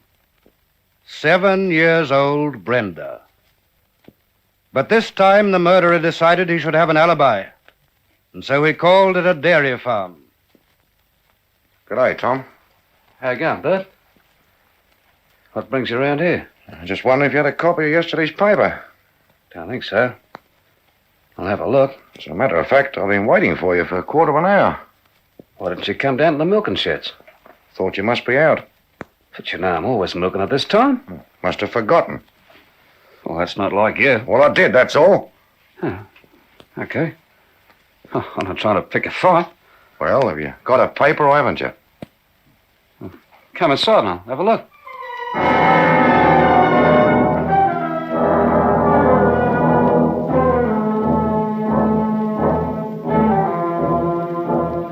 And so, with his story of waiting quarter of an hour, The man Bert believed he'd established an alibi. It was not until the next morning that Brenda was found. The discovery of her body caused a sensation. And although Constable Wilkinson, who hurried to investigate, could find no clues, his inquiries brought out some useful information. I saw a man dinking a girl that looked like Brenda on his bicycle. I saw Brenda talking to a man who had a black bicycle. I saw Bert Stanfield riding a black bicycle down near the playground. I saw Bert Stanfield riding along with a queer look on his face. A black bicycle. A man had a girl with him. Bert Stanfield. Bert Stanfield. Bert Stanfield. Meanwhile, detectives from Melbourne drove quickly to the scene of the crime, and after hearing the constable's report, brought Bert Stanfield in for questioning. We're making inquiries into the death of Brenda Parr, Bert. Will you tell us what you were doing on Sunday evening? What part of Sunday evening? Oh, from about 5 o'clock onwards. Let me think now. Well, about 5 o'clock, I was talking to a mate outside the pub. And what's your mate's name? Bill Thomas. Yes. And how long were you talking to him? A fair while. After I left him, I went straight home for tea. At what time? About 6. Did you stay home for the rest of the night? No. About 7 o'clock, I took my bike and rode over to Burke's place. They weren't home. How do you know? Well, I knocked, of course. What if the Burkes say they were home all the evening? Couldn't have been. Constable Wilkinson tells me they were. Then they couldn't have heard me knock. All right. What did you do when you decided the Burkes weren't at home? Rode around to Tom Forbes' place. What time did you get there? About 10 past 7. 10 past? Yeah. But I didn't see Tom till about 25 past. Oh? Why not? He wasn't in at first. At least I thought he wasn't. But after I'd waited a while, he came up from the milking shed. You're sure of the time, are you? Yes, I am. Bert, Constable Wilkinson had a talk to Tom Forbes. Well? Forbes said he didn't finish milking until 5 to 8. He's wrong. It was 25 past 7. Forbes says he takes almost exactly the same time over his milking, and he always glances at the kitchen clock when he gets back to the house. It was 25 past 7. Let me have a look at your watch, Bert. I haven't got one. Oh? Is it broken? I never use one. Then how are you so sure of the times of your movements on Sunday? I am, that's all. Bert, I'm not satisfied with your explanation of your movements between 7 o'clock and 5 to 8. I've told you the lot. Several people say they saw you riding near the playground at about 7:15. I wasn't near the playground at all on Sunday. And at about the same time, a man answering your description and riding a bicycle the same color as yours was seen in Benson Street. I wasn't in Benson Street either. That's all you've got to say? Yes. I'm sorry, Bert.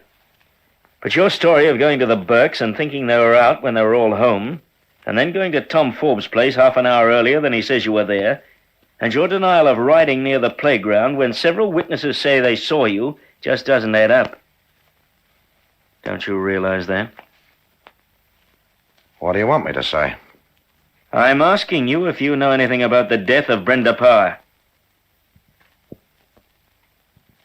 Not much use telling any more lies, is it? All right. I do know about it. All about it. I killed her. And now you know that, you may as well know about the others. The others? Yeah. 3 of them. Mary Roberts, Phyllis Burton, and Catherine Long. I killed them all.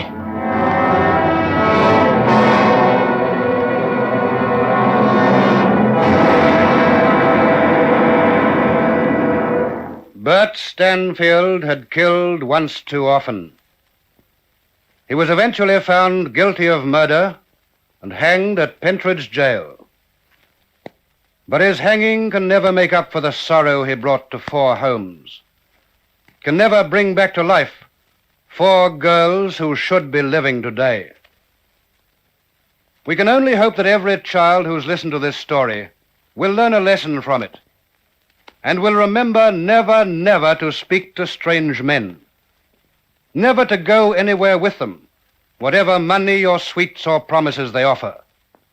The risk is far too great. And even if you do know the man who asks you to go somewhere with him, as poor little Brenda Power did, always ask your parents' permission first. Only then can you be sure you're safe. And finally, may I once again remind everyone everywhere to always cooperate with your police force whenever and wherever possible. Report anything even slightly suspicious immediately. Only names, place names, and dates were altered in this true story. It was dramatized from the files of the Victoria Police by Roland Strong, who now says goodbye until the same time next week, when there'll be another true story in this series, D24, which is brought to you by the Victoria Police Force and produced in the studios of Hector Crawford Productions by Dorothy Crawford.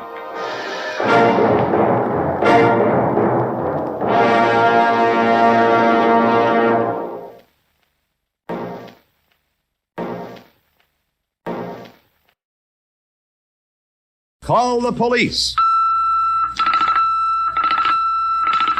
Attention, homicide department. Flying squad detail. Murder suspect in your zone. Close in according to instructions.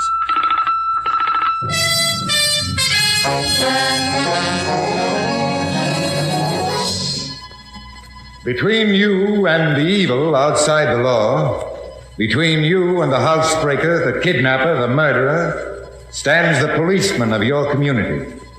He gives up his sleep that you may sleep unafraid. He gives up his safety that you may be safe.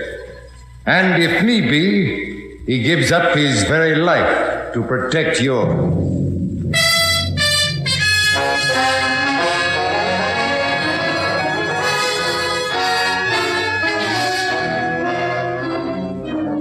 Call the Police, a new series of realistic radio dramas inspired by the courageous work of police departments all over America.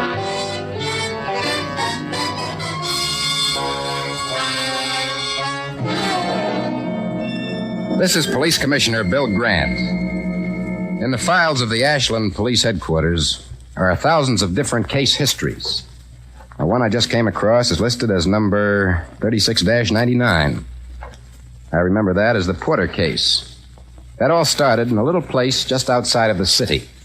A dog kennel run by a man named Porter. One rainy spring morning, a 1932 Packard touring car drove up to the Porter house, and two men got out. Morning. Porter? Yes, I'm Mr. Porter. The name's Bliss. This is Mr. Langford. How do you do, Mr. Bliss? Mr. Langford? Nice little place you got here, Porter. I'll raise the finest dogs in this county. That's so? Matter of fact, we just got a new litter of Airedales. Make you a good price. Funny coincidence, Porter. We got a little information, and we're going to make you a good price. Oh, what are you talking about? $50,000. And you better grab it at the price, pal. The kind of stuff we're marketing can jump $10,000 overnight. Now, what are you trying to sell me? Like I said, information. Nothing I want to know that's worth $50,000. Yeah, but there's something we don't think you'd want other people to know. Is this a joke? I doubt if your wife would see it that way. What's my wife got to do with this? Plenty, Mr. Porter. Plenty.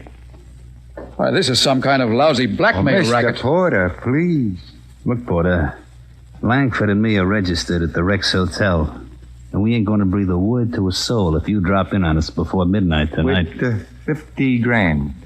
I haven't got that kind of money, and if I did have, you wouldn't get it. Your wife's got $50,000 in her own name. And don't kid yourself that we ain't going to get it.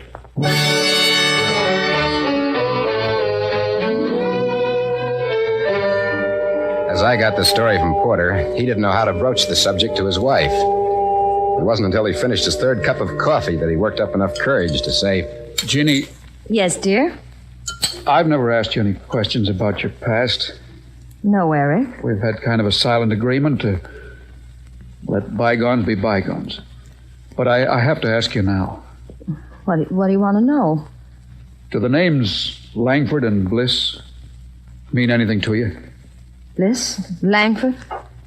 No, Eric. Are you sure? What do you mean, am I sure? Now, please, Jenny, I've never asked about your past until now, but Bliss and Langford are forcing my hand. How? They want money. Lots of money. Every cent you have in the bank. For what? Blackmail. Well, Jenny. All right, Eric. I've been in jail. I didn't tell you about it before because I never dreamed you'd have to find out. I moved to another town and changed my name. Then how could they have found you here? There's a photograph of me in the police lineup. I've tried for years to get hold of it, but I couldn't. So that's what Bliss and Langford are trying to sell for $50,000. Jeannie, I know where they're stopping. I'll give them a chance to listen to reason. People like that never listen to reason. Then I'll take matters in my own hands. Yes, Mildred? Miss Porter, I want to get the breakfast dishes. I hope the cream wasn't sour, Miss Porter, but that milkman never comes when he's supposed to. How long have you been standing in that door, Mildred? Well, just for a second, Mrs. Porter. You heard what we were saying, didn't you, Mildred? No, Mr. Porter. You sure? Yes, Mr. Porter. I didn't hear a single solitary word.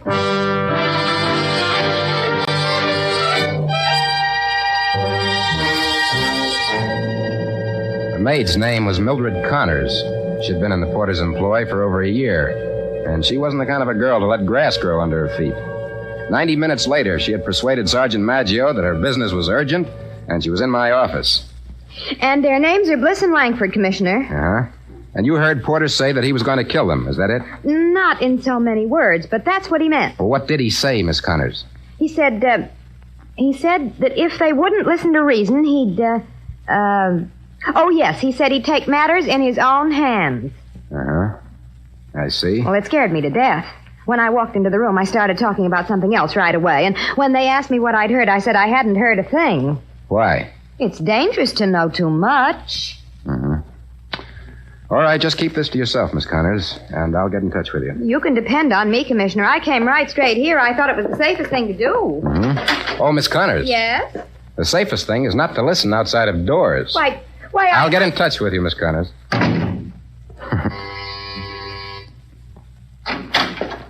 Buzz for me, Commissioner? Yes, Maggio. I want you to give every hotel in town a check. What name?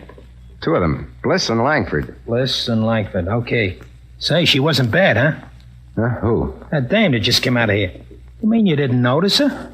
Would you believe it? I didn't. Oh, ease up, Commissioner, ease up. I'll ease up, Maggio, when I've learned all the tricks of this police commissioner job they just handed me. Could be better than the Marines, huh, Commissioner? Maybe it was nicer when we were stuck on Saipan with nothing to do but drink sake and duck Jap mortars. I don't know, Maggio. It's a tough routine. But on the other hand, it has its satisfactions. Oh, that reminds me. One of the satisfactions is waiting outside. Who? That beautiful little thing that works down in the criminal psychology department. Oh, Libby Tyler? Who else? Tell her to come in. Okay. I'll check on Bliss and Langford. You can come in, Miss Tyler. Thanks, Sergeant. Well, morning, Commissioner. Hiya, Libby. Sit down. Thanks. How are things in the criminal psychology department? Good enough for me to tell you that she's an overt hysteric. Who is? The girl who just walked out of here. What exactly does that mean, an overt hysteric? Among other things, it means I wouldn't trust a word she says. Well, she just said a lot of words, Libby. She told me that Eric Porter had threatened to kill a couple of men who were trying to blackmail his wife. I bought my spaniel puppy from Mr. and Mrs. Porter, and I can tell you right now that neither one of them is psychologically equipped for murder. But, Libby... As a matter of fact, I wouldn't be surprised if you found that the blackmailers she told you about are totally non-existent. Oh, excuse me, Miss Tyler. I've located a Ralph Langford registered at the Rex Hotel, Commissioner. Oh, yeah? Room 809. Thanks, Sarge. Well, Libby, how would you like to come along with me and have a look at a totally non-existent blackmailer in the flesh?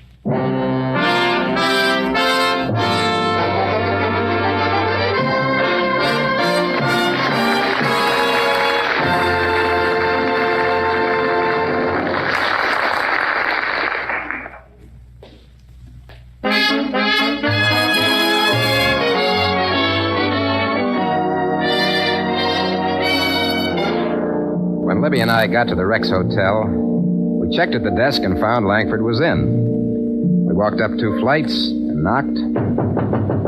Langford! Langford, open up! I want to talk to you. Try the knob. It's open. Come on, let's go in. Oh, there he is, Bill. Yeah, having himself a card game. Sorry to interrupt your solitaire, Mr. Langford. Look, he's got the ace of diamonds in his hand and the king's open. He's missing a big chance. He's going to keep right on missing it. What? Take a look at his face, Libby. Mr. Langford is dead. The man sat there with a dazed grin of pain on his face. When I touched him, he toppled sideways out of the chair. There was a powder-burned bullet hole right under his left ear. Oh, Bill, how awful. You know, Libby, the maid told me a straight story. What are you looking for? Letters, photographs? Mildred Connors said Langford was blackmailing Mrs. Porter. I want to get a line on whatever it was he was holding over her head. Well, wouldn't the murderer have taken it, Bill? Maybe he couldn't find it. Where could it be? In the desk here. Bureau. Maybe in the suitcase. There's a closet right by the bed. I'll take a look in there. You know, Dr. Holstein, the Viennese psychologist, says that the personality of settled people like the Porters is simply not compatible with murder. You better write Dr. Holzbein and tell him to think it over, Libby. What do you mean? Look who's here in the closet. Libby's jaw dropped a foot when she saw Mrs. Porter step out of the closet. Naturally, Mrs. Porter protested her innocence to the housetops, but we took her in anyway. 20 minutes later at headquarters. Yes, Commissioner? Maggio, I don't want to be interrupted until I buzz you back. Okay, Commissioner.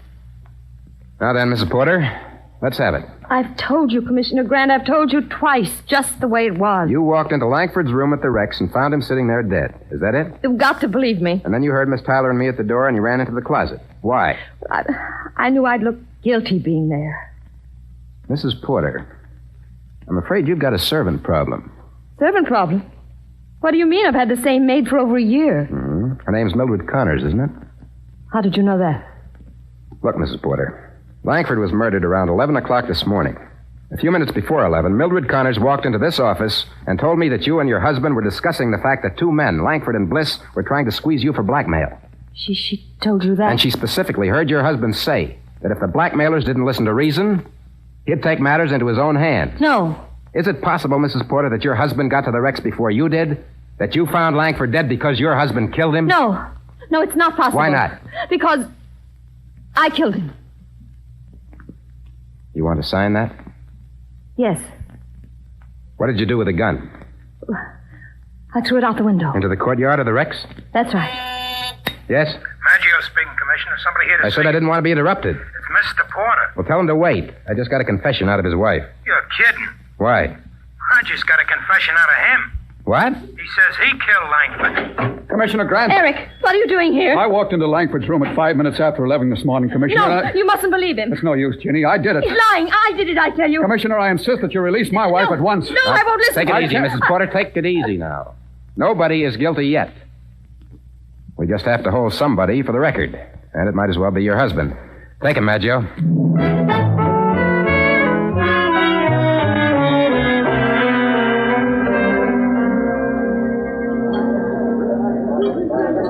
Eat your lunch, Bill. I'm not hungry. Too much breakfast?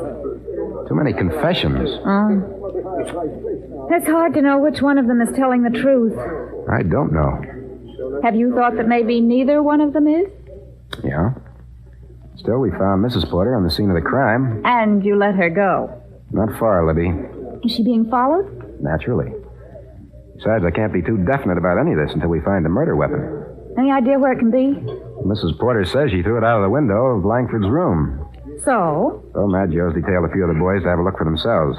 And if they find the gun? We let Porter go, wrap up his wife for murder. Hey, Commissioner. Oh, Maggio. Have a cup of coffee? No, but I could use a bottle of aspirin. What's the matter? I just heard from the boys. Yeah?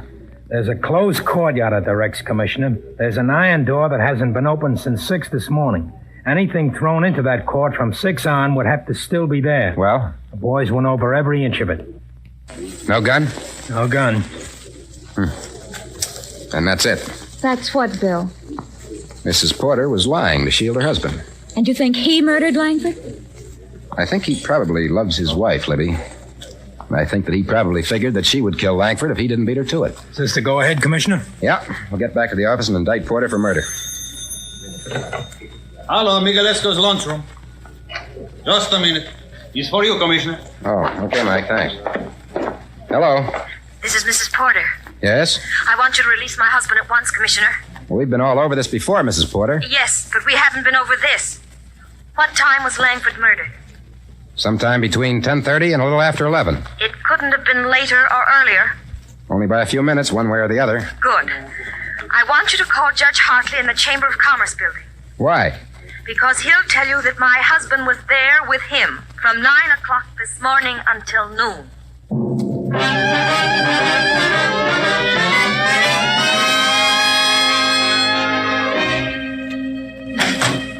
Well, Maggio?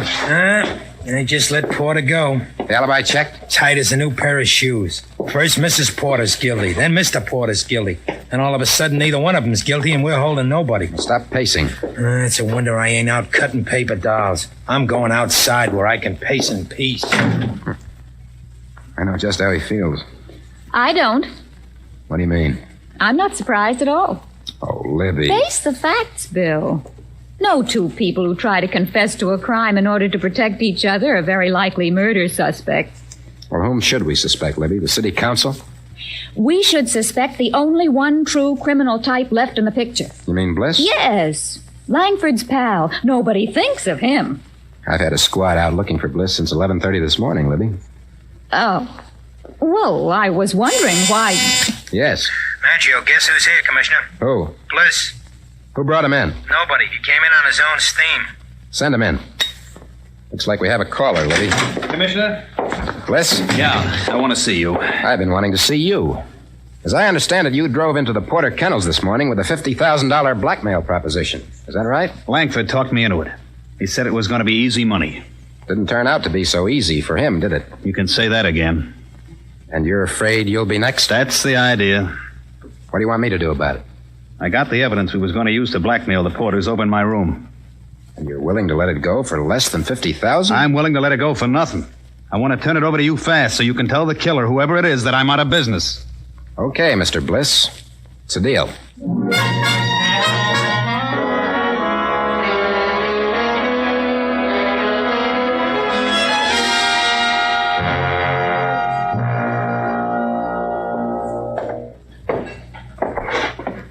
This is my room here, Commissioner. Dark. Oh, it's on a 2x4 air shaft, lady. Come on, Maggio. Hey, how about some lights, huh? Wait till I strike a match. I ain't been here long enough to find the switch by hand.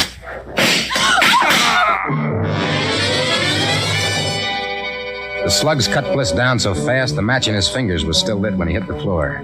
I grabbed for the light switch, but before I could get it, the killer was out of the window. And Maggio was after him down the fire escape.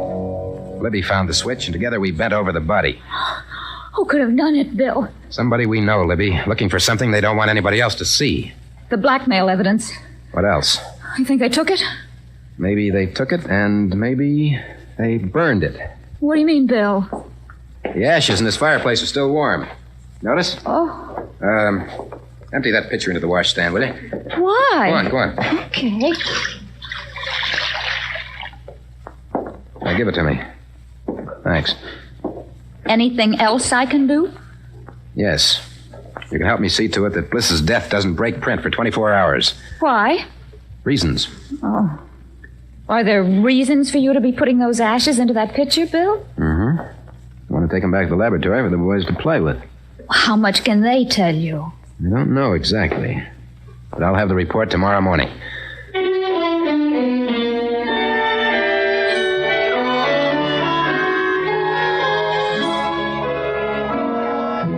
I didn't see Maggio until the next day. Whoever went out of that window at Bliss's place had led him a wild goose chase that landed him nowhere. When he walked into my office, he looked a little worn. Oh, Commissioner, this thing's got me punch drunk. Is that so? Yeah, what are you feeling so good about? What's this stuff in the box here?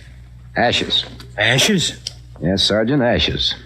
Looks like whoever murdered our two blackmailers burned the evidence in the fireplace at Bliss's just before we walked in yesterday. And then we're through. Unless they're copies of that evidence. Well, do you think they are? I don't know.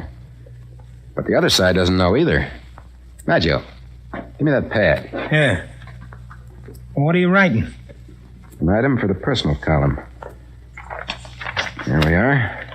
Notice, Mr. Bliss, your photostats are ready. Put that in the noon edition. Oh, I get it. You figure they'll come looking for the photostats. Why shouldn't they? After 2 murders, they wouldn't want any loose copies kicking around. But this ad ain't got no address, Commissioner. What about it? Well, there's a half a dozen places in town that make photostats. Whoever is sufficiently interested, Maggio, will make all the rounds. Oh, and all we gotta do is be in half a dozen places at once, huh? No, we'll just pick one of the half dozen places and wait. Old man Schmidt, for instance, he's got a nice back room over at his photostatic service. And he's also sharp enough to understand an angle. I see. So I'll tell you what. I'll meet you there at 12:30. And Maggio, bring along a deck of cards.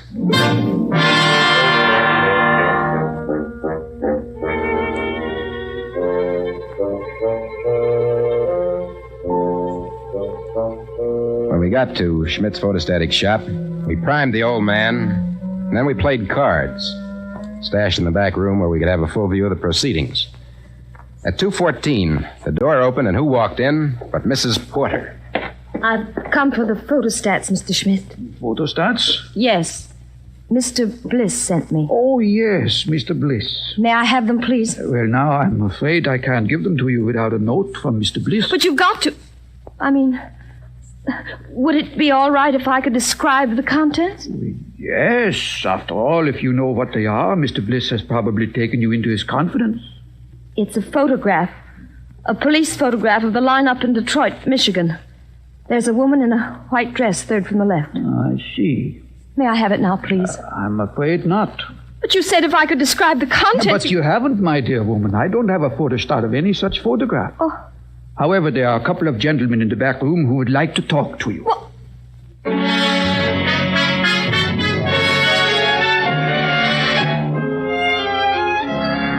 Porter saw us sitting in that back room. She was petrified. But when we explained the operation to her, she calmed down a little.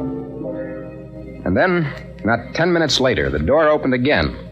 And in came another customer for the non-existent photostats. And you say Mr. Bliss sent you? Yes, he said I should pick him up for him. Mm-hmm. Well, now, could you describe the contents? You've seen him yourself? I had to, my dear. I made the copies. Well, then you know. I'm the girl Mr. Porter wrote the letters to. I'm Mildred Connors. I see. And what is the nature of the letters, Miss Connors? Do I have to go into that? Well, if you want the photostats. Otherwise, Okay. They're love letters. We, Mr. Porter and I, were planning to run away together. Correct? Correct. There you are. They're in this envelope. Thanks. And now I've got something for you. Hey, put that gun away. I can't help myself, Mr. Schmidt. You made me describe the letters, and now you know too much. You wouldn't kill me in cold blood? I'm afraid I have to. You know as much as either Bliss or Langford knew, and I had to kill them. All right, Mr. Schmidt, back into that room. Grab her, Maggio. What is this? Let me go! No, Miss Connors, I'm afraid we're going to have to hold you on a charge of murder.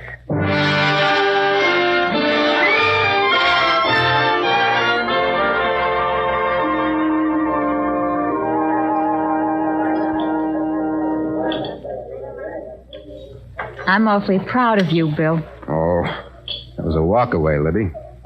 But how did Mr. Schmidt know that Mrs. Porter's description of the photostats was wrong?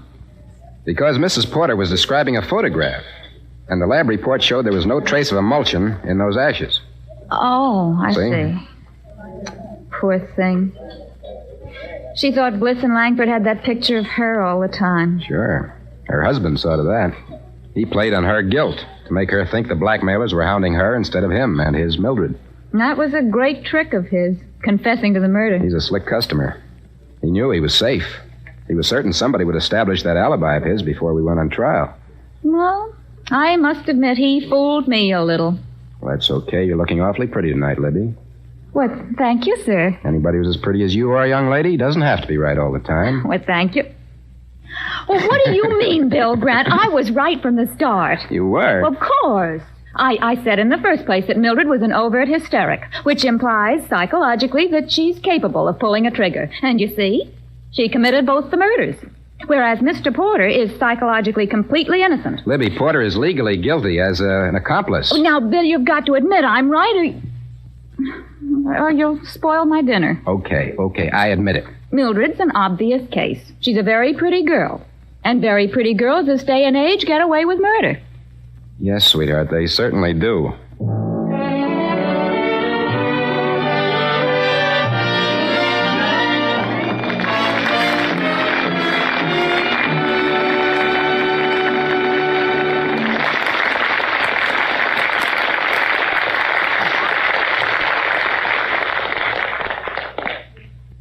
Police Commissioner Bill Grant will be back in just a moment with the Police Award of Valor.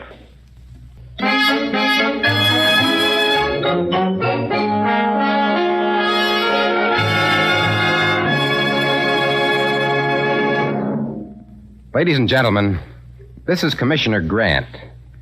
It gives me a great deal of pleasure to present the Lever Brothers Award of Valor to an outstanding policeman and the Lever Brothers Plaque of Honor to his police department, selected by Chief Peter J. Siccardi, lifetime member of the Executive Board of the International Association of Chiefs of Police.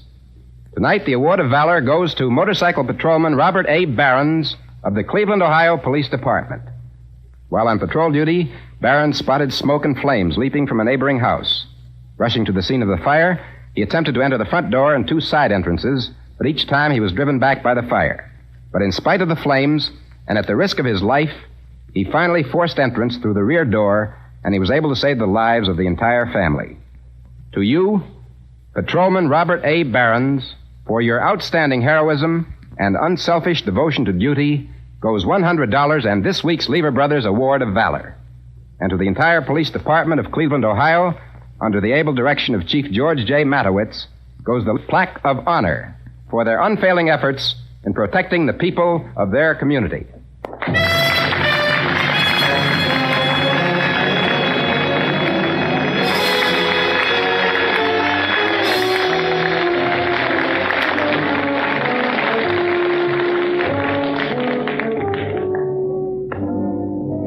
Call the Police stars Joseph Julian as Bill Grant and Joan Tompkins as Libby.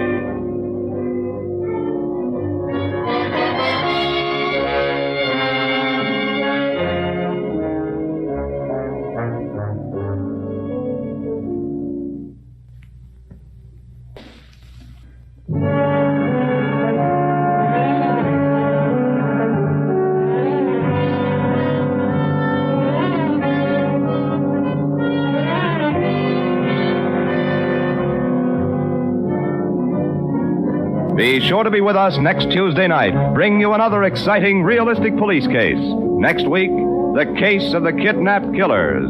Tonight's script was written by Peter Barry. Music was composed and conducted by Ben Ludlow. J. Sims speaking. This is NBC, the National Broadcasting Company.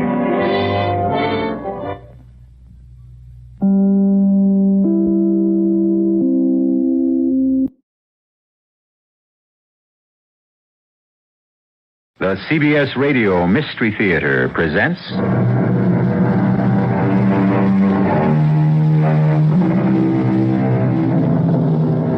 Come in. Welcome. I'm E.G. Marshall, amanuensis to those shadowy figures whose outre experiences are so faithfully related here at this point on your dial. Gambling, said George Washington, is the child of avarice, the brother of iniquity, and the father of mischief. But does that include a friendly little game? What happens to most friendly little games? Friends become enemies. Little becomes big. And suddenly it isn't a game anymore. But enough of this moralizing. Deal the cards.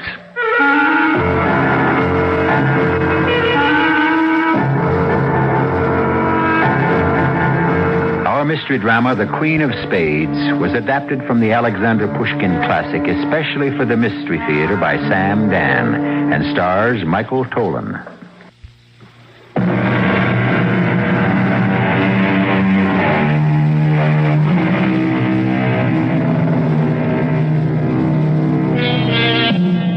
Let us go back, perhaps 150 years to the Moscow of Imperial Russia. And let us make the acquaintance of some handsome young officers who have been engaging in the second most favorite pastime of handsome young officers, a friendly game of cards.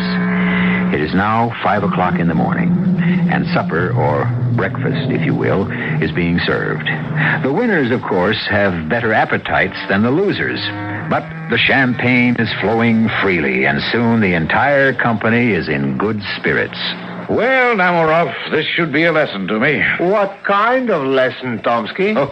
Never to play with members of the Horse Guard. Oh, don't begrudge me a little financial success this evening. After all, you're the one who's lucky in love. Luck, gentlemen, is merely the verdict of mathematics. Hey, what's this? Herman, are you still here? Yes. It was an interesting evening. Well, gentlemen, your attention, please. Now, what do you think of our friend, Lieutenant Herman here? For example, is it true, Herman, that you have never held a card in your hand? It's true. Is it true that you've never made a wager in all your life? It's the gospel truth. And yet you come here every night and you sit till 5 in the morning and watch the rest of us play? Yes, Herman. Why? Why? Gambling interests me very much. But I am not in the position to sacrifice the necessary in the hope of winning the superfluous. Oh, that's Herman. That was spoken like a true German. Yes, my father was German, and he was a prudent man. Herman, I'll wager you still have the first ruble your father ever earned. Yes, Herman. Is it true that your father left you $1 million? Oh, it's all very well for you to talk, Tomsky. Your father is a prince. You have estates, you have serfs. But I must live on my salary. Well, if that's the kind of living that pleases you... Oh, it's easy to understand our fanatically economical friend here, but there's one person who has me completely baffled. And who is that, Tomsky? My grandmother, Countess Anna Fedotovna.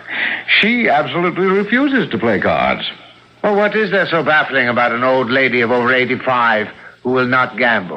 Because this particular old lady knows the secret. What secret? I thought that would fetch you, Herman. No, what secret? The secret of how to win. The secret of how to win? How to win each time you play. How to win as if you could actually read the back of the cards. Oh, there is no such secret. Now I'm about to tell the secret. Pay attention, everyone, now. Some 60 years ago, my grandmother paid a visit to Paris, where, naturally, she created a sensation. She was hailed as the Muscovite Venus. The visit was a triumph, except for one little detail. Grandma lost her entire fortune, 1 million rubles, at a gambling house run by the Duc d'Orléans. Think of it. 1 million rubles in one night. 1 million rubles in one night? Impossible. That's precise, unpractical Herman rebelling against the very idea. But believe me, it happened. Now, to continue.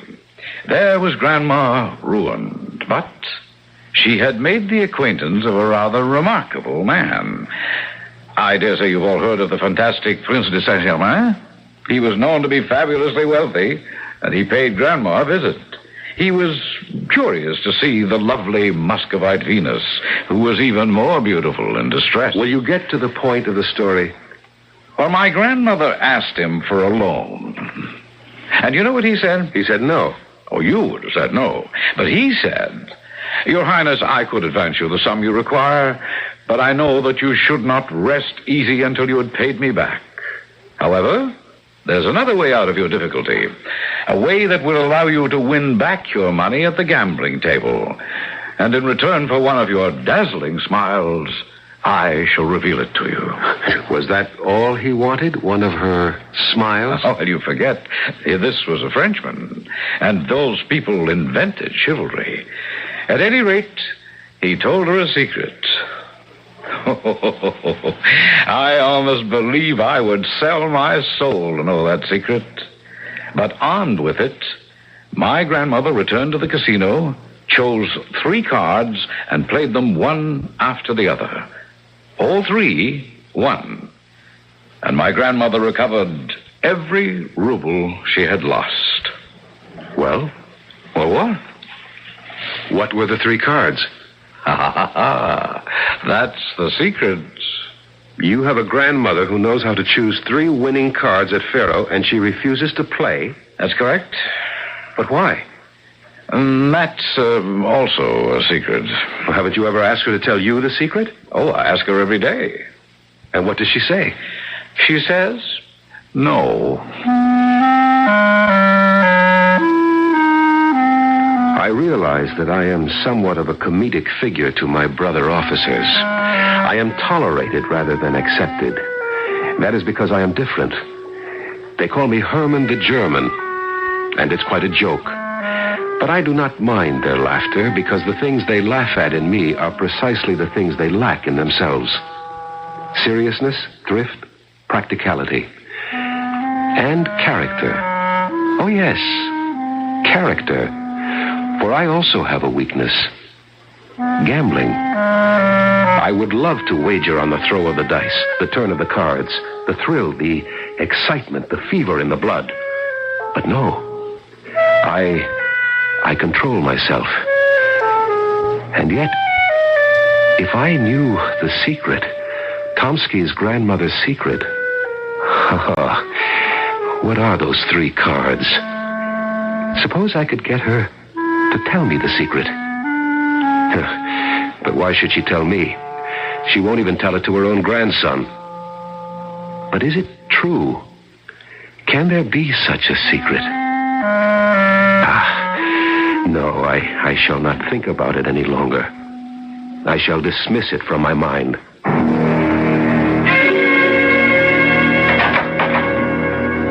No, it's you, Herman. Oh, I see you are about to go out. Let me call on you another time. No, that's quite all right, old man, if it's urgent. Well, yes. Hang it all, I don't know how to say this. Tomsky, could you introduce me to your grandmother, the Countess Anna Fedotovna? You wish to be presented to my grandmother? Why? Well, she is, without a doubt, the most famous noblewoman in Russia, the Tsarina aside. And she goes way back to the ancient regime. I thought I would like to pay my respects and yes? And perhaps I could ask her to tell me the secret of the 3 winning cards. You'll ask her to tell you? Oh, that would be a treat. Will you do it? My good fellow, I wouldn't miss it for the world. As a matter of fact, I'm going there right now, so come on along. I've never seen such magnificence, such splendor. The painting, the statues, the carpets. Oh, this is just awful. You should see her palace in St. Petersburg. And so he gazed deeply into her eyes and saw his own soul. And he knew that in her love lay his salvation. We'd better wait outside the door. Lizaveta is still reading to her. Well, go on, Lizaveta. But that's the end, your ladyship. A charming girl, poor Lizaveta. The end?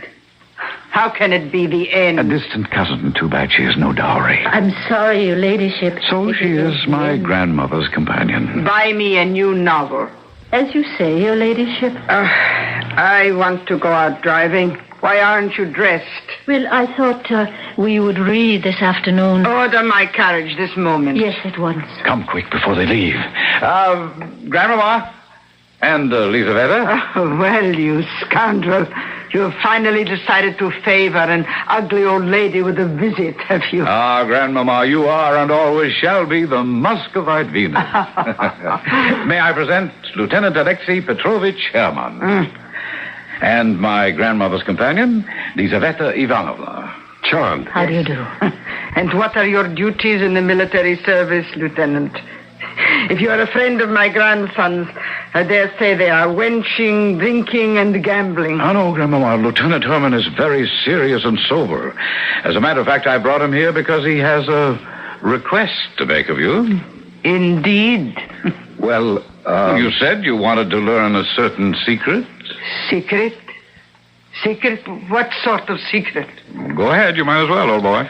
Your Highness, please hear me out. I'm a very sober person, a hard-working person. Your nephew will bear me out. Oh, yes, it's true. I was born poor. Oh, respectable. Indeed, my father was a member of the merchant class. But he never had much luck, and therefore I was left with very little, and so... Well, on with it. On with it. I need a considerable sum of money. Not just for myself, but for the chaste and pure woman I shall someday meet and marry. And what has this to do with me? What has this to do with you? Well, your ladyship, Highness, you can make it all come true. Indeed? How? I could win my fortune at the gambling table if you will tell me the secret of the 3 cards. If I will tell you... If I will tell you... Oh, this is too much. Oh, please, madame. Did you hear him? Oh, he's a rare bird, all right. But what can you expect from a German? Why should I tell you? Oh, no. I must control myself. But I can't.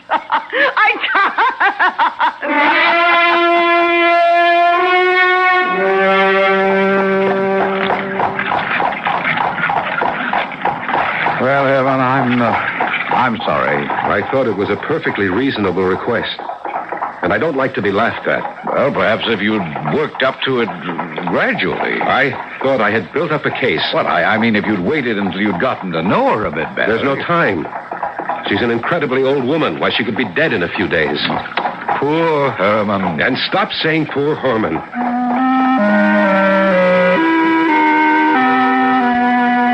But that was my name.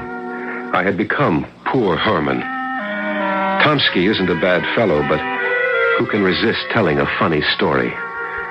Well, I didn't see anything funny in it, but everyone else did. I may not have a sense of humor, but what I do have is a sense of determination. And I have determined to learn the secret of the 3 cards. And I shall learn that secret. After all, I asked her once, and I asked her politely. I asked her the way a gentleman should. She laughed at me. Well, there are other ways. Yes, indeed. Laugh, my lady. Laugh, my friends. But Lieutenant Alexei Petrovich Herman will yet have the last laugh on all of you.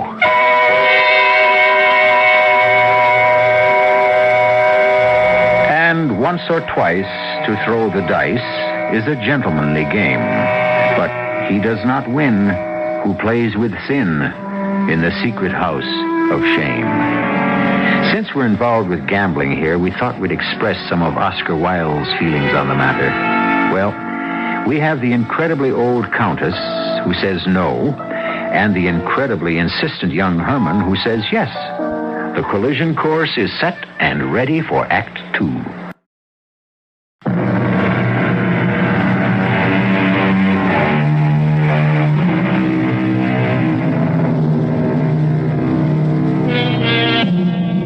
Success, we are told, is a secret, a magical secret, a mysterious key that unlocks the door to wealth and happiness, to love and everything the heart will desire. And so many of us devote our lives to searching for the secret, the fabulous formula, the trick, the gimmick.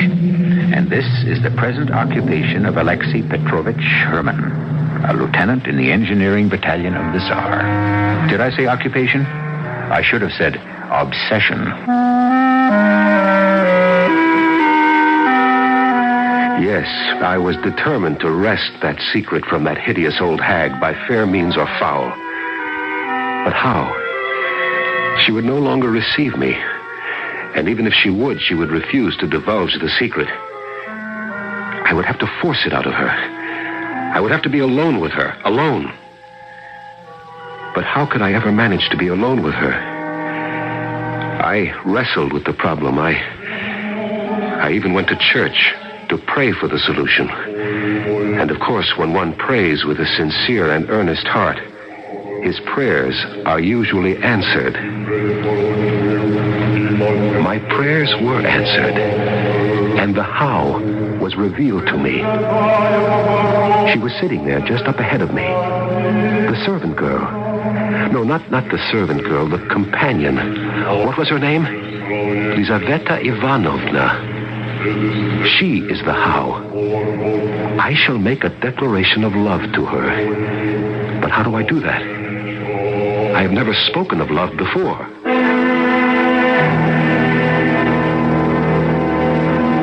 You in love? Is it possible? Well, who is the young lady, the fortunate object of such overpowering adoration? Will you or won't you help me? Of course I will, old fellow. How? Well, that's it, Tomsky. How? How does one tell a girl one is madly in love with her? One says, I am madly in love with you. Is that all there is to it? Well, one either says it directly or one hides it in the midst of a flowery speech. Which method would you prefer? I'm a direct sort of person, but I think I would, for the first time, use a flowery speech. Well, here is a novel by the famous Valentinian Protopopov. Browse through it. It contains all the ammunition you need.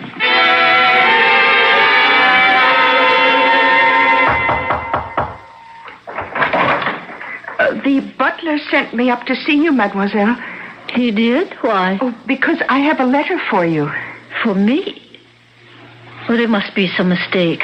You are Lizaveta Ivanovna Surin, are you not? Yes. But I don't know anyone who would write to me. Well, this is your name on the envelope, and I was instructed to give... For me, a letter? Well, thank you. Thank you very much. I am touched to the very depths of my soul by your charm, your beauty, your goodness. The light of heavenly angels shines from your eyes. I am the dirt under your feet. I am nothing. I am no one. And yet I dare to aspire, to dream, to hope. Oh, my beloved, speak the word that raises me to paradise or hurls me into the pit.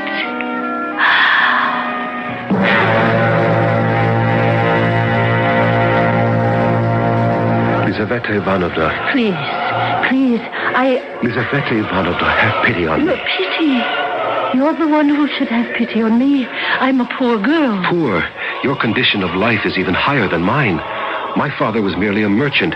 Your father was a state councilor. He died penniless. It doesn't matter. It matters. I have no dowry. It doesn't matter. I love you. And soon you would hate me. Oh, I swear by my soul. You would be in debt. There would be no money. I swear by my hope of salvation. Your creditors would haunt you. I must have you, Lizaveta Ivanovna. And you would think I, a handsome young officer, I could have made a wealthy match. Lizaveta Ivanovna. Please, Lieutenant. I am sorry. It cannot be. My beloved, your coldness, your indifference shall not chill my heart. A poor flower worships the sun. And if the sun is unaware of its adorer, does that lessen the adoration?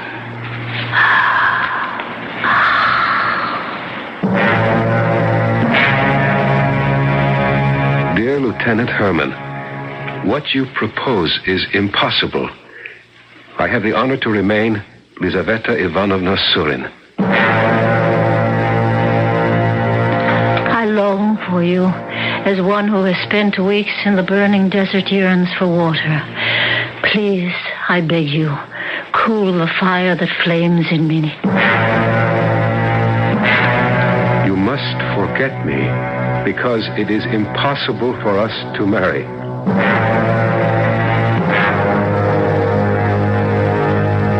Well, Herman, how goes your secret love?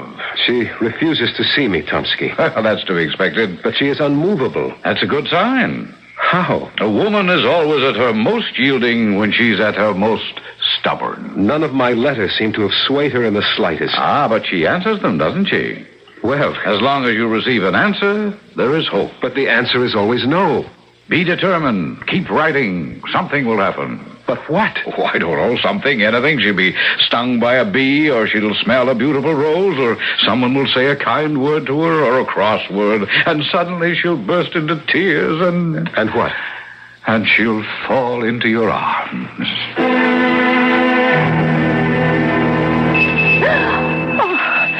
Oh, my goodness. Well, there you are. Thank you for deciding to waste some of your precious time on me. I'm sorry, sir. Your ladyship, I didn't hear you ring at first. What's wrong with you these days? Forever sighing and mooning about. Are you ill? No, your ladyship. Order the carriage. What sort of weather is it? Calm, and sunny and warm. Oh, you never know what you're talking about. I feel cold. It must be snowing and freezing. Yes, your ladyship. Now, where are you going? Well, to order the carriage. To order the carriage? Whatever for? But your ladyship just told me what to order has happened to your senses? Would I want to go driving about in a snowstorm? No, the sun is shining. Don't you dare contradict me. No, madam. Shall I read to you? Read to me? Yes. Really, my girl? Didn't I tell you to order the carriage? Oh,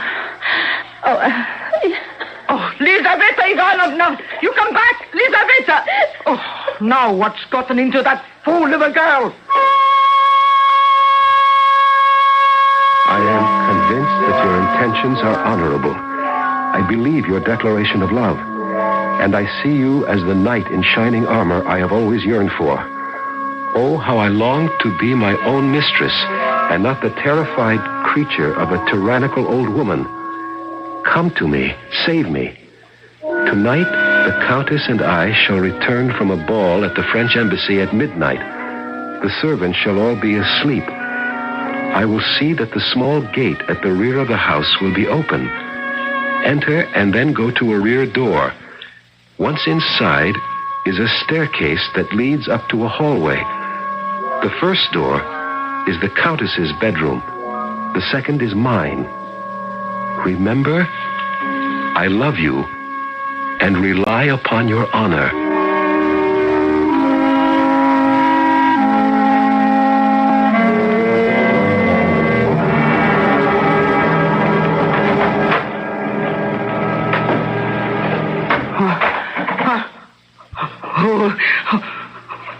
Who is in this room? Do not be alarmed. For heaven's sake, do not be alarmed. Who are you? Lieutenant Herman. You remember me? How did you get in here? It doesn't matter. You can ensure the happiness of my life. Go away. Go away. You can name 3 cards. 3 cards? 3 secret winning cards. How to call them. The secret told you by the fabulous sorcerer, the Prince de Saint-Germain. There are no cards. There was no prince. Tell me the secret. It was a joke. Do you understand? A joke. Tell me the 3 winning cards. There are no cards. For whom are you keeping the secret? There is no secret. For your grandson? He is rich enough without it. I tell you, young man, there is no secret. You're old, as good as dead. Why do you refuse? Why? Because... Reveal the secret. And not only shall I bless you, but my children, my grandchildren shall revere you as a saint. Well? Speak, you horrid old hag. Speak or I'll blow your brains out. There is no secret. You think I'd hesitate to kill you? I have a pistol. See? No. All I have to do is pull back the hammer. So. You hear it click? All I need to do now is pull the trigger. And I will pull the trigger if you don't... No!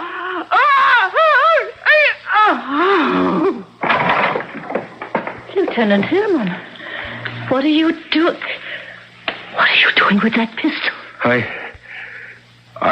I didn't kill her. You can see that. She just died. Dead? The Countess is dead? Yes, and I am the cause. You? Yes. She knew about 3 secret cards which would always win at Faro. I came here tonight to make her tell me. You came here tonight? But I thought you had come here to see me. I had intended to see you afterward. Then you don't love me? No, I do love you. All you wanted was to gain admission to her bedroom? No, only to gain the financial foundation and security for our marriage. You're a monster. No, I had no intention of killing. Look, my pistol isn't even loaded. Now I look at your face. I see the devil himself. Please, leave. Go. No, I hope to have the honor of calling on you in the future, dear Lizaveta. I never want to see you again. I'm sorry it all turned out the way it did. But one must accept the good with the bad. I decided that I had better attend the funeral services. My friend Lieutenant Tomsky was touched. sincerely touched. Herman, old man, it's kind of you to take the time. Oh, she was a great lady. I've come to pay my respects. May I approach the coffin with you? Of course, I'm very grateful to you. Well, there she is. Looks just the same as she did in life. Huh? Herman, what is it? No. Oh, no. No, Herman, look at her.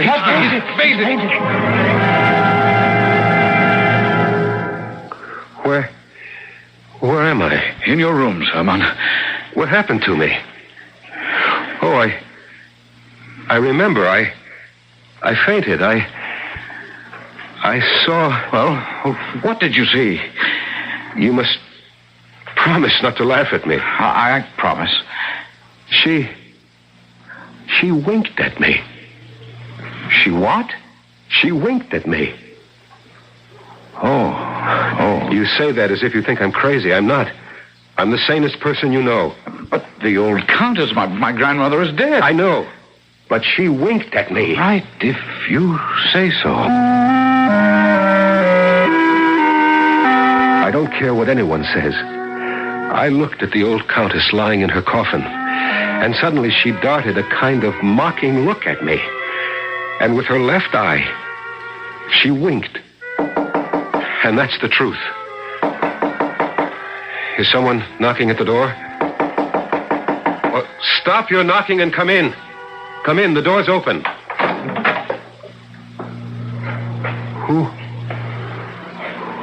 Who are you? You know who I am. No. I am the Countess Anna Fedotovna. But you're dead. Yes, I am dead. Then how can you be standing there? Enough of this meaningless chatter. Let us get down to business. What business?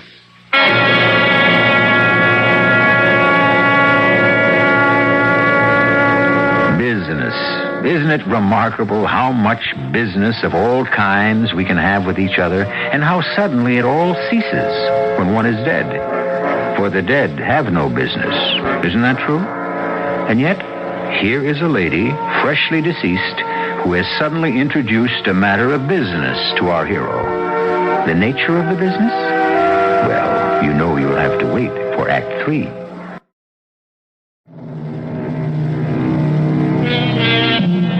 Accidents happen. And accidentally, Lieutenant Herman has caused the death of Countess Anna Fedotovna. But seemingly, the elderly countess, or should we say the late countess, harbors no grudge, because here she is, visiting him in his rooms the day after her funeral. Is such a thing possible? Well, don't take my word for it. Listen for yourself. But you're dead.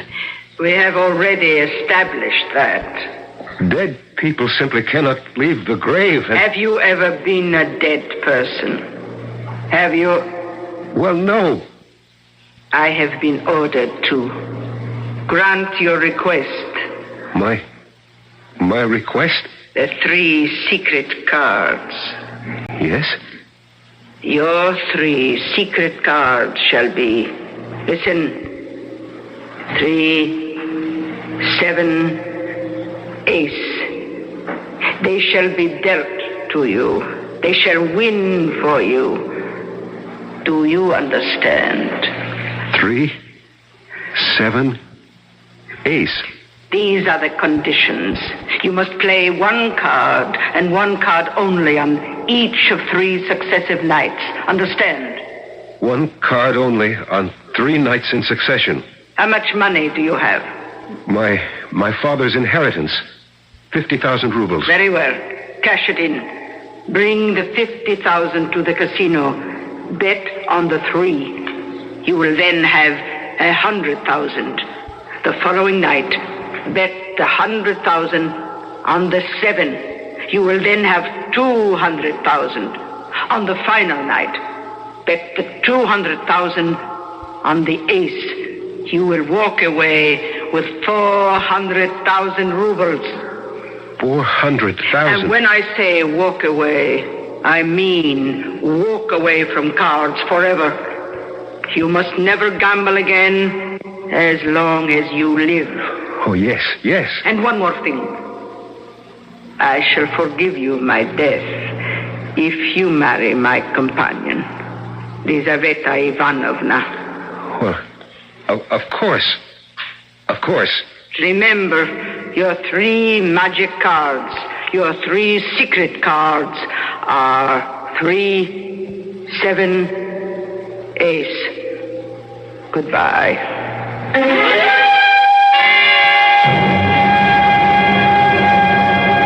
Herman, my good friend, I came as soon as I received your message. Are you feeling all right? Well, yes, yes. Are you playing cards this evening? Oh, well, yes, of course. Where? At the usual place. Captain Namarov's? Yes, he attracts a crowd of good fellows, and he sets an excellent table. Yes, but I noticed the stakes are rather low. Low? A 25-ruble limit? You call that low? Well, I compliment you, my wealthy friend. Where can one go to find a game with a higher limit? Well, I do have a millionaire friend. Let's not beat about the bush, so why not? Let's go to the top. Let's visit Count Chekalinsky. Count Chekalinsky? Oh, he spent his entire life at the table. He's won millions. This is where the true gamblers go. Royalty, nobility. Could we go? Oh, everyone is welcome. But everyone is expected to play. I intend to play.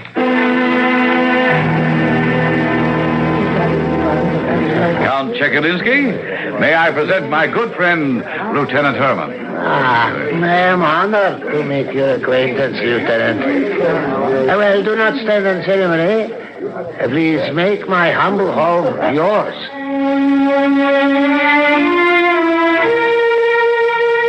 That morning, I had gone to the banker who administered the principal sum of my inheritance, and against his strenuous objections, cashed in the entire amount. I was so sure of myself, so full of confidence that my fortune was made. But here, once again, I wasn't sure.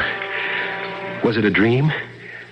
Did the old lady come back from the dead, or was it my imagination? And then I heard her voice.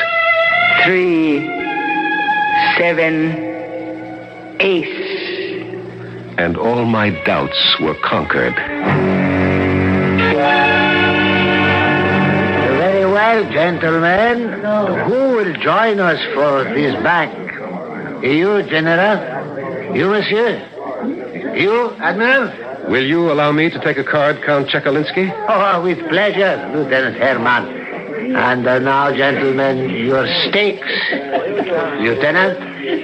I stake 50,000 rubles on one card. Oh, my. Gentlemen, please. Allow me to inform you, Lieutenant, you are playing very high. Am I? If you will forgive me. What now, Count? While I am quite convinced your word is sufficient, but for the sake of the order of the game, I must ask you to put your money on the card. I have a note of exchange from the banking house of Rostov. Is that acceptable? Completely. Let me look at your card. You have been dealt a 3. A 3, Herman. Do you realize you've wasted 50,000 rubles on a 3? Quiet. The Count is about to deal himself a card. The dealer has a deuce. It's incredible. I believe my 3 beats your Highness's 2. Yes, Lieutenant, your 3 has beaten me. Shall we continue? Or do you desire a settlement? If you please.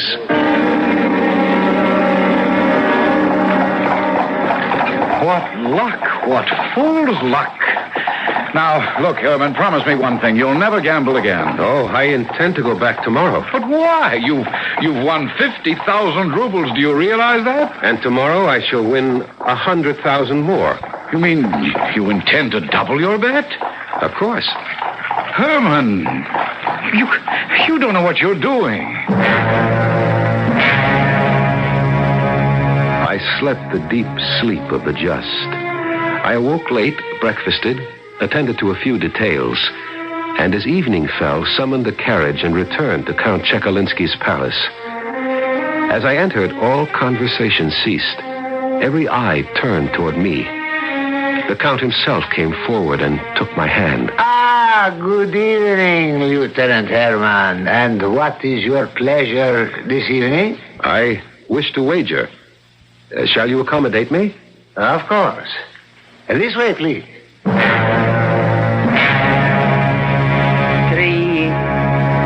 7, ace. 3, 7, ace. It's foreordained. Ready for the deal, Lieutenant Herman? Ready? I wager 100,000 rubles. Accepted? Accepted. Your card, my card. I have a 6. I have a 7. I see. Shall we continue? I should prefer to receive my winnings, if you please. Of course. Here you are. Your 100,000 in cash. Thank you. Till tomorrow evening? Till tomorrow. You're not going back there. I won't let you. My good Tomsky, by now it should be apparent that I know what I'm doing. Herman, you have 200,000 rubles. Isn't that enough? It's just half of what I need. Half? Do you intend to wager the entire 200,000 on one? Of course. Well, you are a man of iron, a man of ice. 200,000 rubles on the turn of a single card. You are also insane. My good friend, I simply cannot lose. Your stake, Lieutenant Herman? My stake is 200,000 rubles. Lieutenant, I must remind you, this is a fantastic wager. Can you cover it? Of course. For a moment, just a fleeting moment, I felt that twinge of doubt. Was it luck? Could it turn? No, the old Countess had told me about the 3 cards. She was right about the 3 and the 7. Are you afraid to double your fortune, you fool? Didn't you commit murder for those 3 cards? Yes. 3, 7, ace. Stake your fortune on the last card. How can you lose? You are destined to draw the ace. My stake is 200,000 rubles. Covered. Your card, my card. My card is a king. My ace beats your king. Your queen loses. My queen? I have an ace. I don't have a...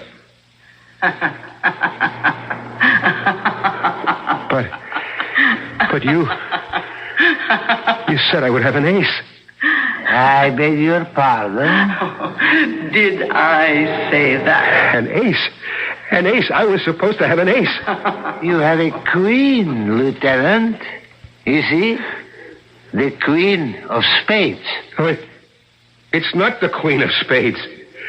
It's the countess. The countess. The old countess.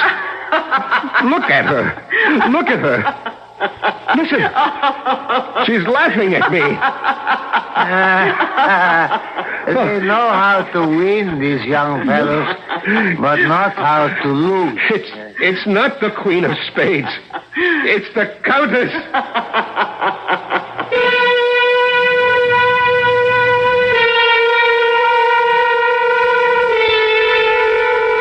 Whoever, whatever it was, poor Lieutenant Herman went out of his mind and is now confined in room number 18 of the Obukov Hospital, where he constantly mutters 3-7 ace. 3-7 Queen. As for Lizaveta, she married Lieutenant Tomsky. See how unpredictable life can be? We're only sure of one thing, which is that I shall return in just a few moments.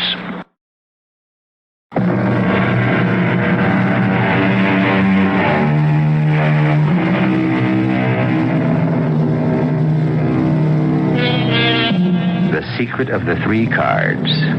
The secret, which turned out to be no secret at all. And if you want to apply that lesson to life, how many secrets actually do exist? How many mysteries, on closer examination, prove to contain absolutely no hidden meanings?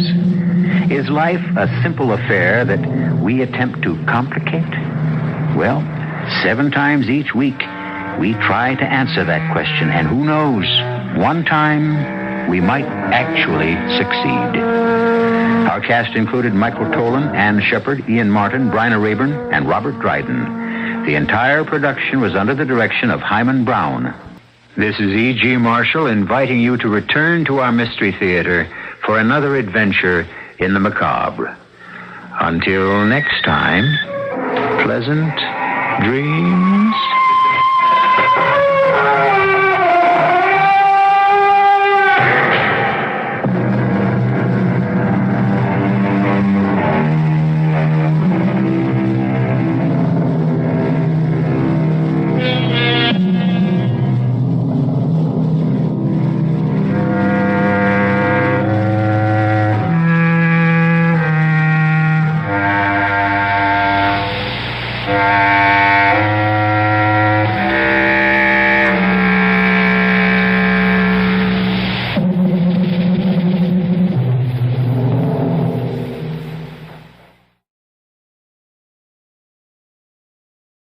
The incomparable Charlie Chan.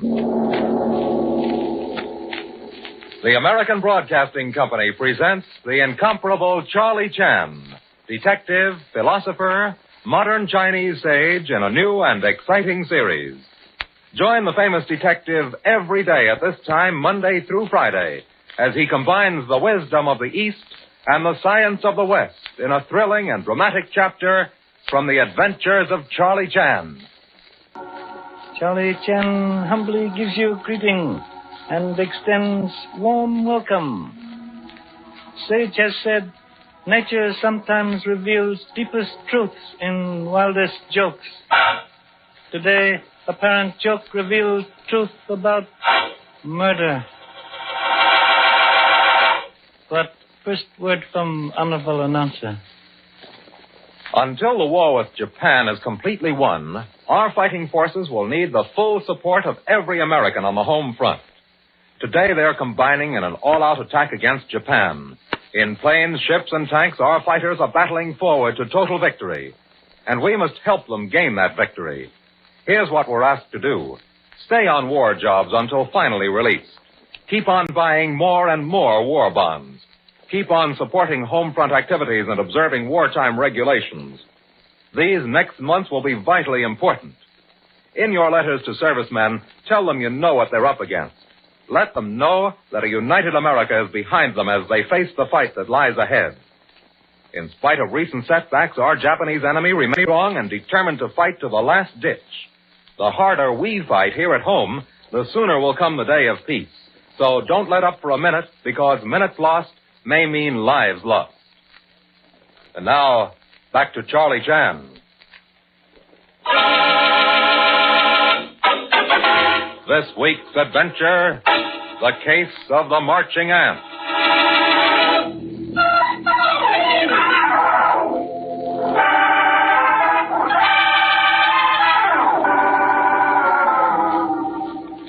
Howard Rourke, eccentric student of necromancy and alchemy, has called Charlie Chan to his home to explain a strange procession of marching ants, which Rourke believes presages his own death, punishment by the spirit world for unearthing its secrets.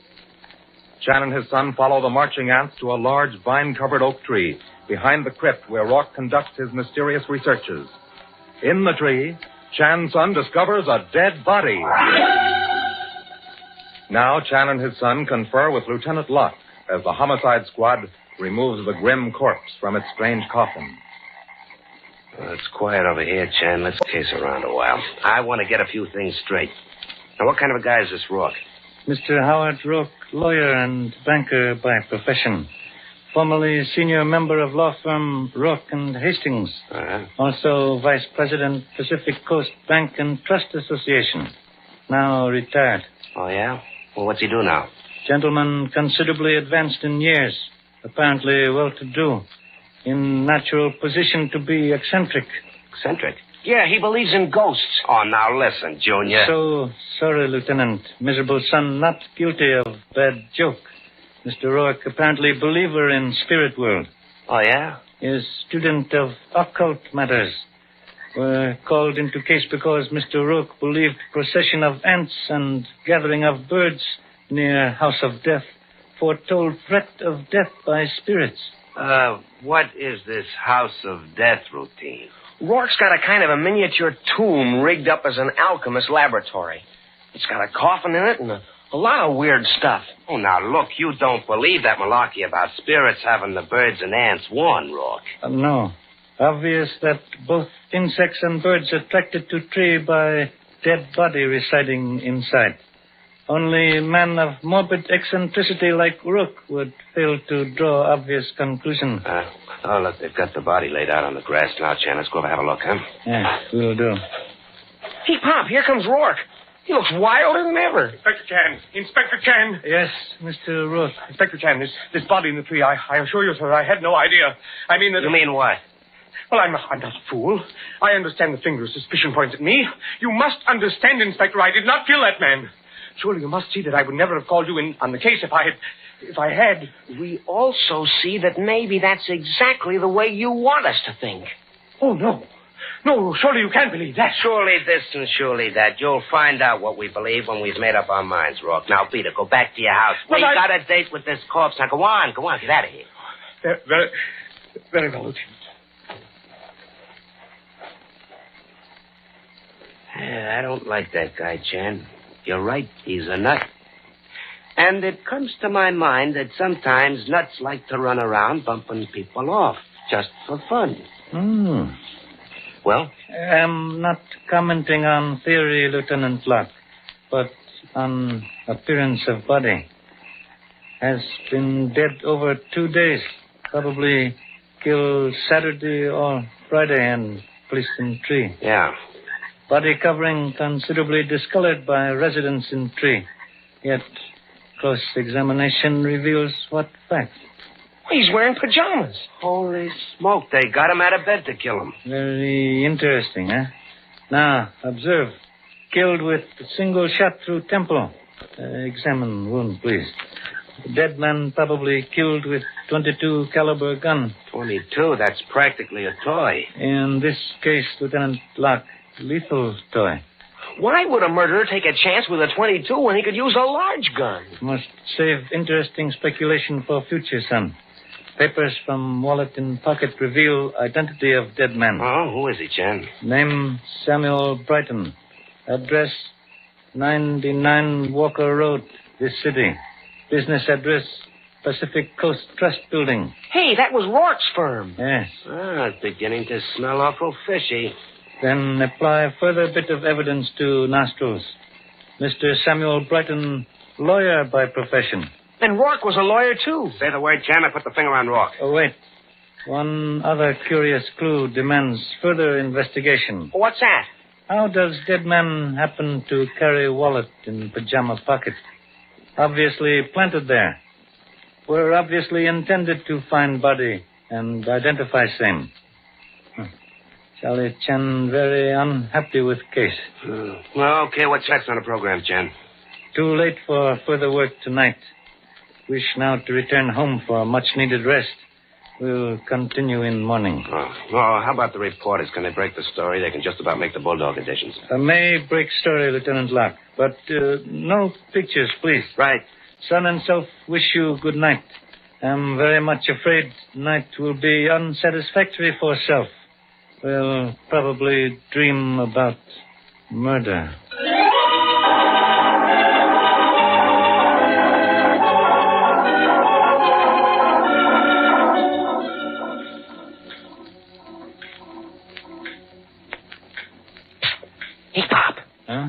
Yes, son?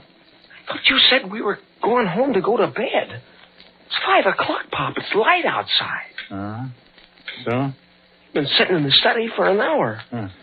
So sorry. I was endeavoring to untangle strange threads of difficult case. Go on upstairs, Pop. You got to get some sleep.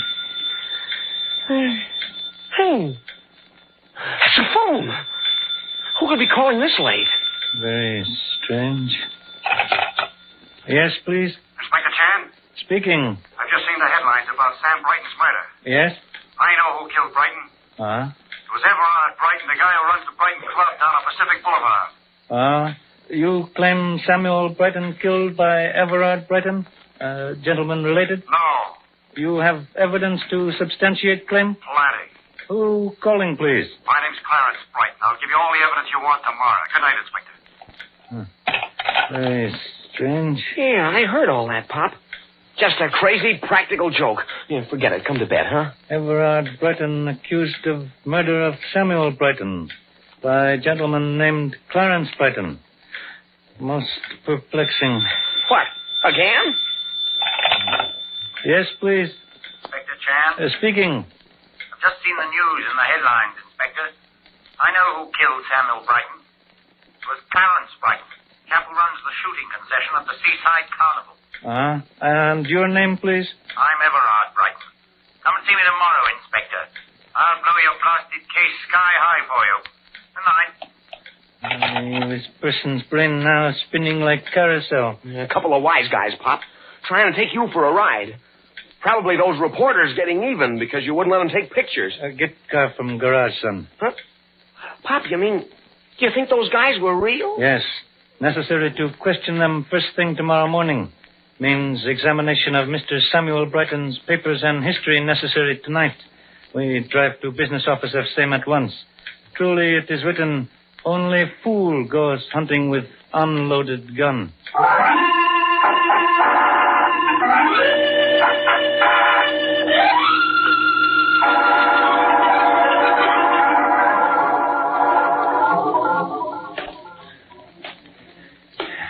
How much farther, Pop? This is last flight. Mr. Samuel Brighton's office on 3rd floor. What time is it? 6 o'clock. Lucky for us, the building janitor came on duty. I'd hate to try and pick the locks on the door of this building. Yes, but we'll have to do same with door of Brighton's office. Here is corridor. I can't figure the score on this case, Pop. Now there's 3 Brightons involved. 1 corpse and 2 suspects. How do they tie together? The son merely voices questions that perplex father. Wait. Here's door. We'll try skeleton keys on lock. Pop. Yeah, son? That doorknob. It's turning. Pop, I can see a shadow on the glass. A man with a gun. Quick, son, run. Must get around the corner of corridor. The killer? Yes, cannot fight armed man. He's after us, Pop. I hear him coming out of the door. Get around corner, jump.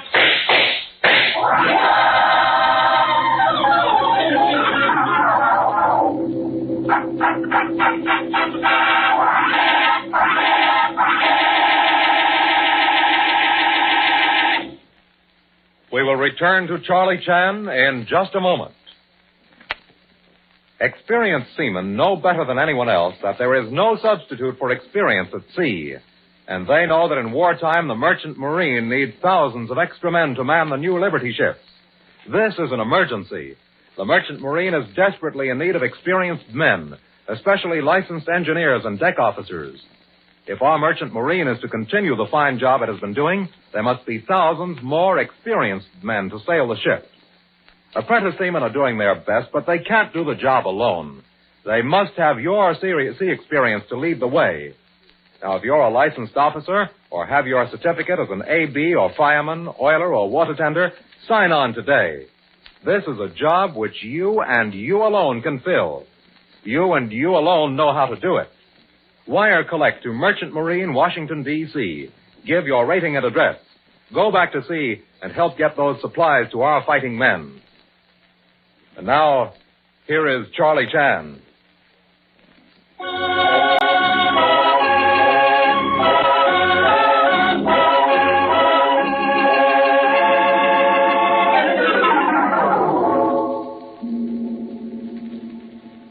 strange case of marching ants complicated by entrance of two gentlemen also named Brighton and rendered hazardous by appearance of killer in office of dead man. Hope further complications of incendiary nature do not impede investigation of case.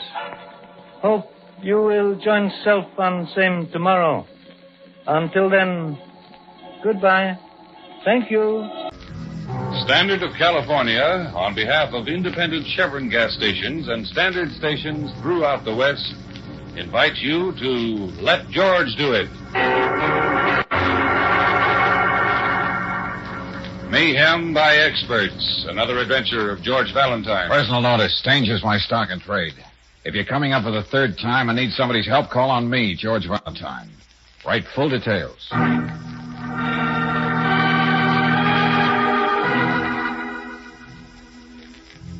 Dear Mr. Valentine, I know the exact time of your morning mail. I've checked on that. You'll have a very short time to get to me and keep me from being murdered. Believe me, I have very good reason to be terrified. I can't think of anyone else to help me.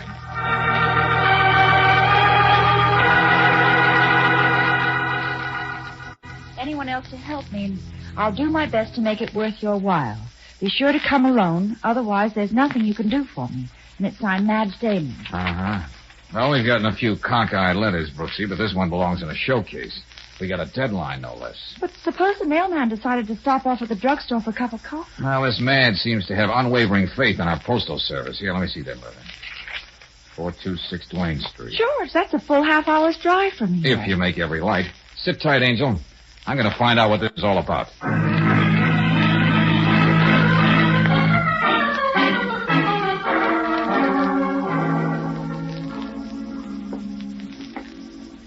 Abrams, 3C, Murphy, 2D.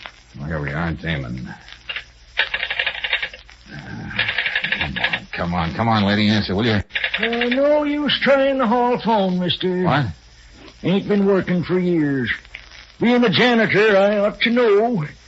Maybe I ought to think about fixing it one of these days. Yeah, well, don't work too hard, Buster. I want to get to 4C. Where's the elevator? Over there. But may as well warn you, young fella, can't work in. Huh?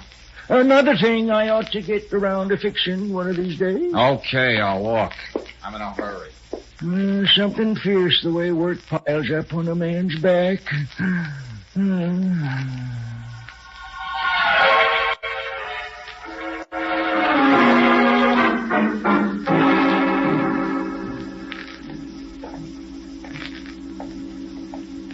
Careful, mister. Wet floor. Oh. And watch out for the pail. Oh, I'm sorry to step over you, Mother.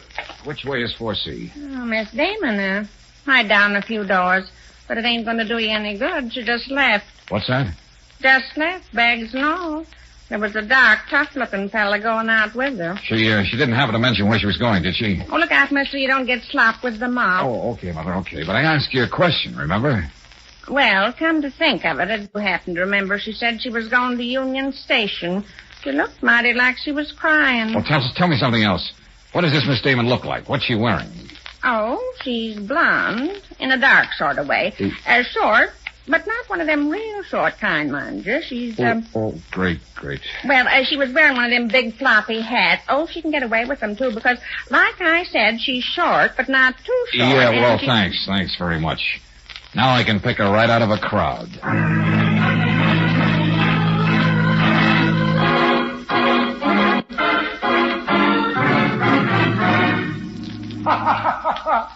Oh, Miss Brooks, this is wonderful. Valentine called you from the Union Station, huh? Oh, brother, that means he didn't catch why. If you'll stop splitting your sides for a minute, Lieutenant Riley, I'd like to know what this is all about. Well, there's no such woman as Madge Damon. I dictated that letter to my secretary. You certainly can be funny. Oh, sure. What's so brilliant about a stunt like that? Well, he didn't even recognize Sergeant Williams dressed up as a janitor or policewoman Ferris scrubbing the floors. And I know he's seen them both around headquarters at least a dozen times. Oh, brother. Oh, that's your big sleuth for you. All right, you're a jester and your life is complete. Why don't you give me a hot foot? I won't look. Oh, look, you don't get it. All this was merely incidental. I had to get Valentine out of the office this morning. Oh, but wait, honey, wait till you hear my real payoff. Oh, I'm sure it's going to slay me. All right, Miss Brooks, what day is it? Day? Well, it's Monday. I knew it. You forgot just as he did. Forgot what? It's Valentine's birthday. I checked on it just to make sure. Oh, no. Oh, it can't be. Oh, I've got to get out of here and get him a present with my coat. Relax, honey. Relax. This time it's yours truly who's giving Valentine a present. Yeah, how sweet. Yes, sir. Look here. Here in this box. A birthday cake. Yes, sir. And in just a few minutes, five top-notch mystery writers, all big shots in the field, are going to be here to attend Valentine's surprise birthday party. Mystery writers? Lieutenant, you sound like you're running a fever. No. I've done them favors in the past, and they're just dying to come along for the fun. After what you did this morning, I'm suspicious of what you consider fun. Come on now. Come on. Where's your sense of humor? Look, we're going to stage a phony murder, see? With you as a victim. And I'm betting Valentine is going to fall for it hook, line, and sinker. Pardon me while I laugh. Yes, sir. Look, you see, I'm going to examine the supposed victim and announce that he's dead. And I could just see Valentine going into action without even checking, without even bothering to find out if there's really been a crime. And in front of all those writers, too. Oh, boy. I'm not going to let you do it. What? Oh, now, come on, be reasonable. Valentine's put me on a few spots where I didn't look too bright. I need this for my morale. I'll tell you what. I'll make you a bet. What kind of a bet? Well, a hat for you if I lose and a box of cigars for me if I win. All right. Okay, Lieutenant, you're on. Okay. Ha-ha! Now we got work to do.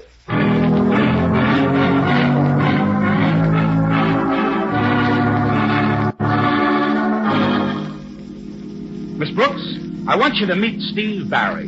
He writes all those hard-boiled detective novels about Dan Flint, Private Eye. You mean you write those books about Dan Flint? Young lady, one doesn't have to look like a thug to understand the psychology of a tough, two-fisted character.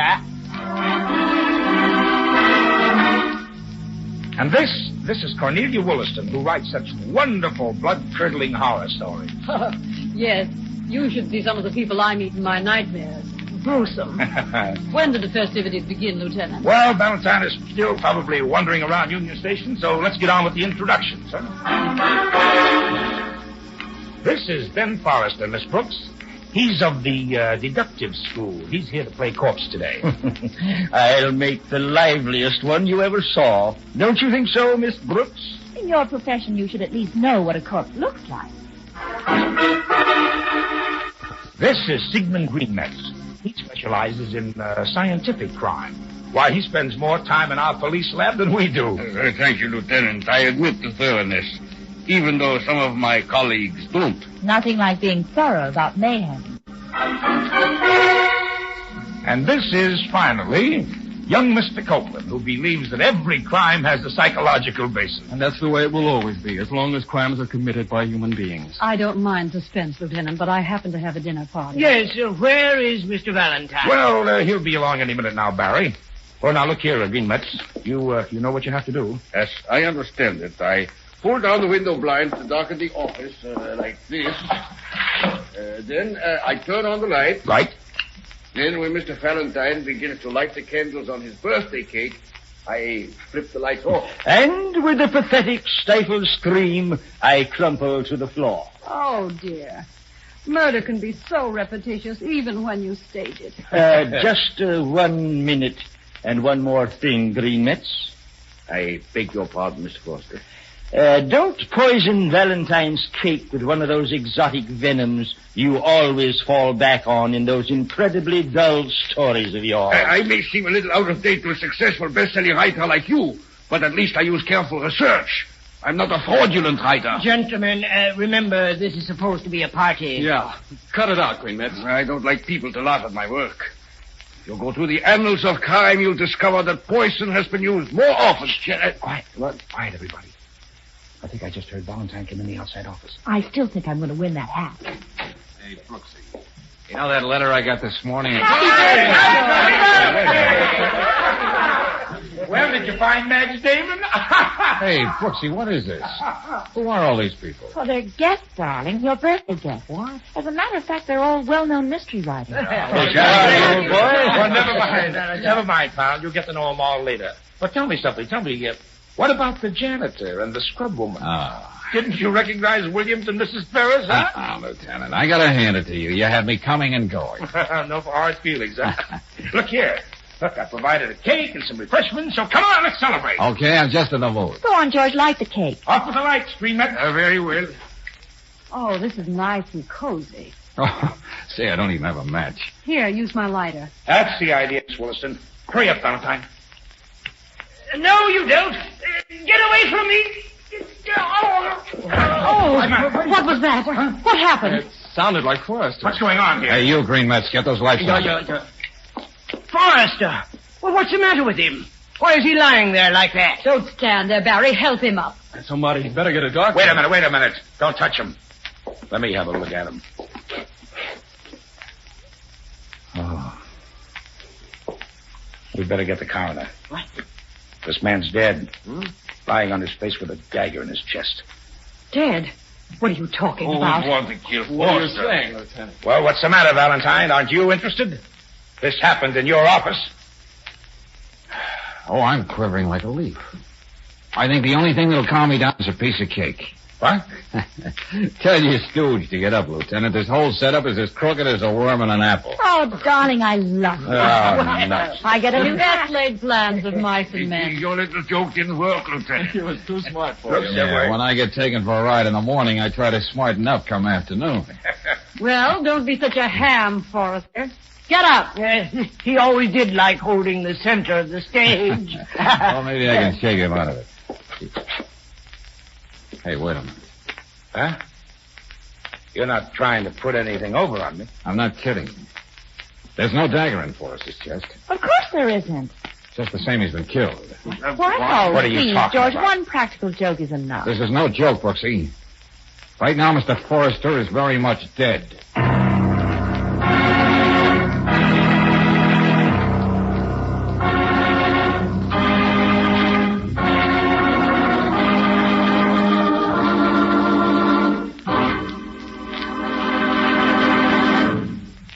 We'll return to tonight's adventure of George Valentine in just a moment. Meanwhile, let's all go back to school for a minute.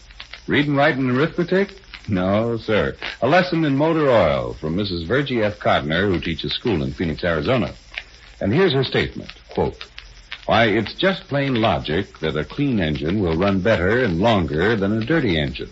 And that's why I prefer RPM to any other motor oil.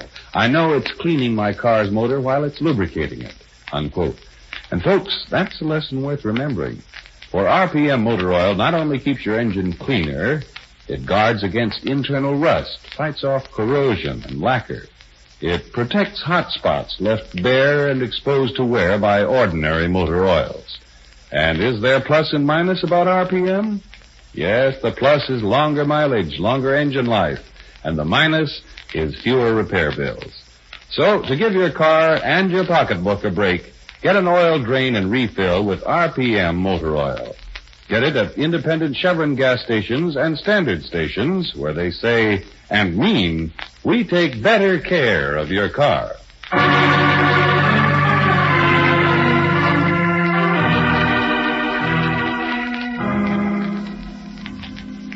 You find yourself the victim of a very elaborate and phony birthday joke planned by, of all people, Lieutenant Riley.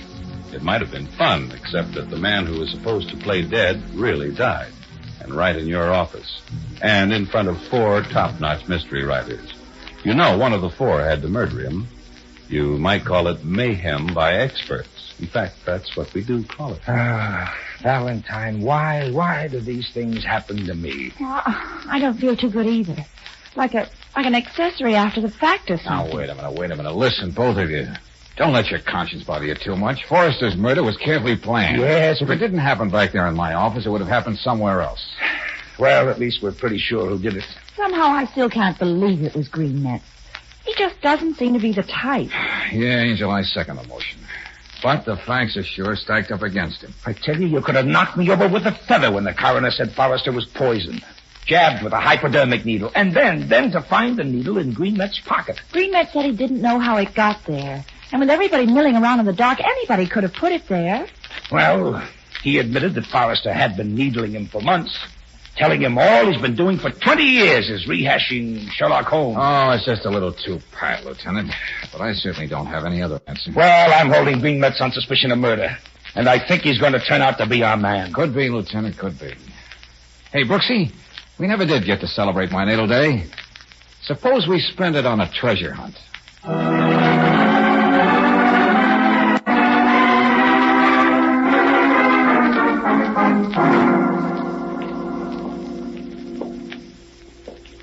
See if you can find the light switch, Angel. Okay. Well, the late Mr. Forrester's apartment has all the standard equipment, including copies of Esquire. Hold it. Huh? I'll crack a light under the door to the other room. Well, I'd have to be blind not to see it. Who could it be? That's what we're going to find out. Yeah, somebody's there looking for something he's got to have. He's not missing a trick. George, the light just went out. That's when I go in. Stay where you are, Brooksy. Okay, but I don't have to like it.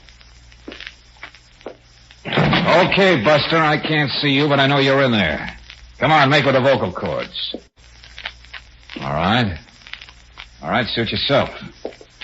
You're either going to have to jump out of that window or try to get past me. Making up your mind? Well, I don't think you're going to jump, friend, so just stay put while I find a switch and we'll... No, it's not going to be the window, friend.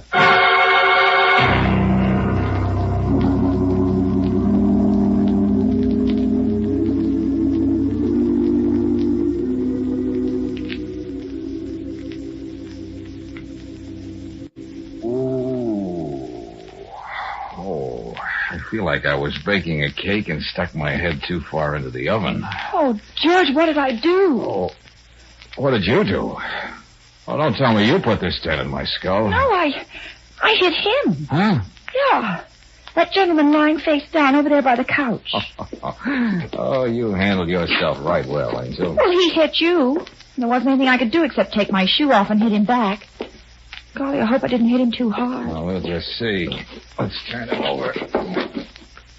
Well, surprise. Yeah, a big surprise. It's Barry.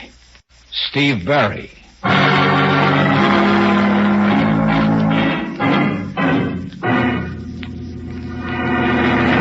Come on, Barry. You realize your story sounds as phony as a dime store engagement ring. I know. It's the truth, Valentine. I've heard of people doing things for publicity, but not anything like this. Please, try to understand my position. There I was in your office, Valentine, at that party, the scene of the murder. Huh? Well, now, what would my readers think if I, Dan Flynn's literary father, wasn't able to solve it? Oh, I can just hear the whole nation going... Just what were you looking for here in Forrester's apartment? I don't know. Just like you, any little clue that might prove whether it was or wasn't Greenmetz who did it. Just any little old clue. Yes. If I could find the murder, the sales of my new book might run into millions. You know, it's just possible somebody might think you killed Forrester, and we're here trying to destroy evidence. Hey, what about that, Barry? Me? Kill somebody? Me? Why, I can't even stand the sight of blood. It makes me faint. The stories my public expects from me, all that violence. Well, you just have no idea what a strain it is on me. Well, Greenmetz has his story and you have yours. But I've told you I'm telling the truth and you've got to believe me. Well, I'll be able to tell you better about that later. Now go home, Barry. Put a cold compress in your head.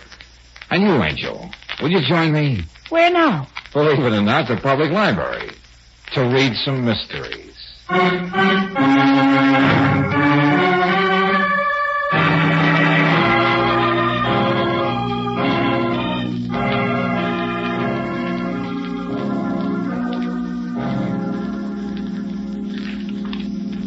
Oh, George, it's getting late.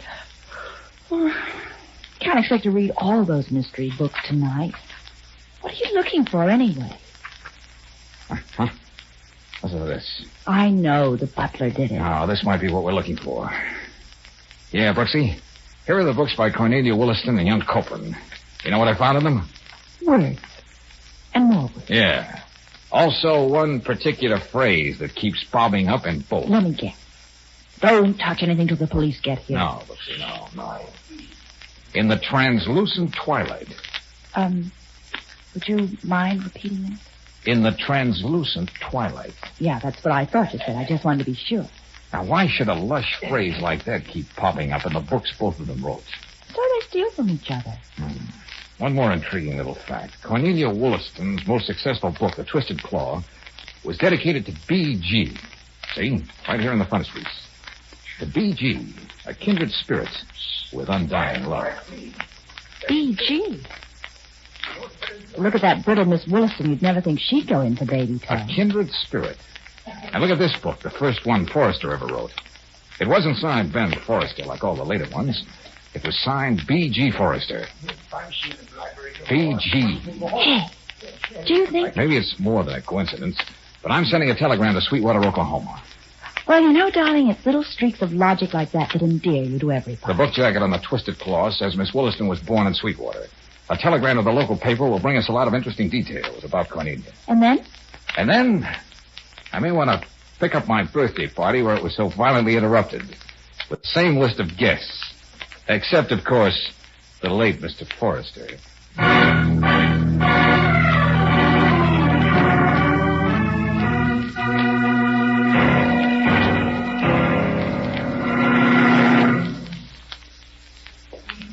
Valentine, what's the reason for this clam break? Yes, just what have you got on your mind?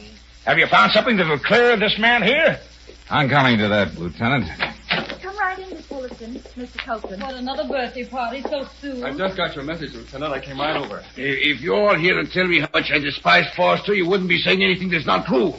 He was obnoxious, arrogant. But I wouldn't go to the trouble of killing him. Take it easy, Green Mutts. Okay, Valentine, okay. What do you know that we should know? You better get started, Brooksy, before the good lieutenant blows a gasket. Oh, yeah. Oh, goodbye, George, darling. I shall meet you in the translucent twilight. Translucent twilight? Oh, what's the matter, Miss Williston? Those words seem to have a special meaning for you. There's nothing more beautiful than a translucent twilight, is there? Say, what's going on here? What is Wouldn't you say that was a purple phrase, Mr. Copeland? In the translucent twilight. I wouldn't know. You should, if you read your own books. Or if at least you read the ones somebody else wrote for you. What do you mean by that? Yeah, what is all this, huh? George, do you want all these fine detailed notes you made in the library? I don't think we'll need them, Brooksy. I believe Miss Williston will admit she wrote all of Copeland's books as well as her own. Goodness, you can't mean what you're saying. That can't be. The styles, they're too different. That's a lie, Valentine, and you know it. Ridiculous. That one phrase keeps recurring often in the books you two have written. Well, what about it? I told you all writers are crazy. Anyway, it could have been just a coincidence. Lieutenant. Authors fall in love with certain phrases and use them over and over again without even realizing it. They become just as much a part of them, just as revealing as their fingerprints. Come to think of it, you're right, Valentine. You're right. I keep finding my Dan Flynn saying over and over again, I'm going to slam you senseless, sweetheart. That's absolutely true, yeah. I find myself doing the same thing. But, Mr. Valentine, I fail to Miss see Williston, I received a little information from Sweetwater, Oklahoma. Is that supposed to terrify me? You wrote Copeland's books, and for a very good reason. He happens to be your son. What? What's that one?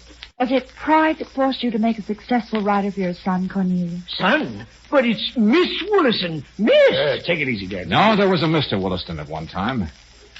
Okay, why don't you admit it, Cornelia? You're a widow. It's all here in this telegram. All right. What if I am? You can stop it now, Valentine. Yes, Cornelia is my mother. She wanted to help me in my career. That's nobody else's business. Okay. So this is going to make headlines in the Saturday Review of Literature. Now, what about it? Go on, please, Mr. Valentine. Mrs. Williston, you had a very good reason to kill Forrester, didn't you? Why, I hardly knew him, except professionally. He was just another writer. Oh, I see. And is that why you dedicated The Twisted Claw to B.G., and I quote, with undying love? Forrester's middle initial was G. G for Gerald. And he was the kind of man who had other women call him B.G. And with the same undying love. You're right about that, Valentine. Forrester was always bragging about his success with the fair sex. The truth is, I once told him to his very face that he was a cad. Keep going, Valentine. Let's get to the end of this. Don't you see, Lieutenant? When Forrester decided he was through with Cornelia, he held a whip hand. The threat to expose the hoax of young Ted Copeland, the promising new writer. Oh, I should never let you do it, Mother. So, Cornelia, you killed Forrester, and in a way that would place all the suspicion on Greenmetz. Now, didn't you? Yes. That's exactly the way it happened. Thank you, Mr. Valentine. Believe me, Mrs. Wollaston, I'm very sorry. Of course you know you're lying, Cornelia. What's this? And I have an idea that I won't be the one to prove that. Wait a minute. Are you trying to say she didn't kill Forrester? She just said so herself. Thank you for being a practical man, Lieutenant. No. No, this is one time I'm going to stand on my own 2 feet, Mother. Ted, keep quiet. I killed Forrester. Just as Valentine described it. But he had it coming to him for such a long, long time. What are you doing, Ted? You have your whole life It's before no you. use, Cornelia. I'm sorry I had to do it the way I did, but I had a feeling he'd tell the truth if he saw the guilt being placed on you. I knew how much you loved him, Mother.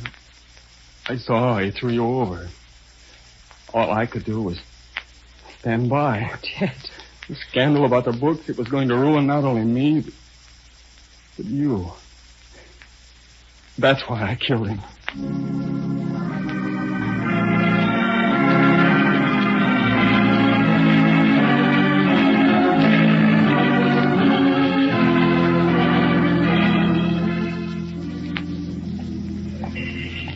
So you see, Brooksy, Greenmetz would never in a million years think of poisoning anybody when he knows he's an authority in the field. And you figured it had to be either Cornelia or Ted.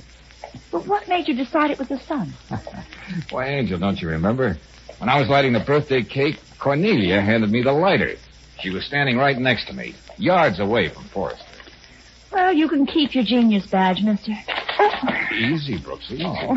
What are you trying to do, trip over yourself? Oh, no, it's just this darned heel that isn't there.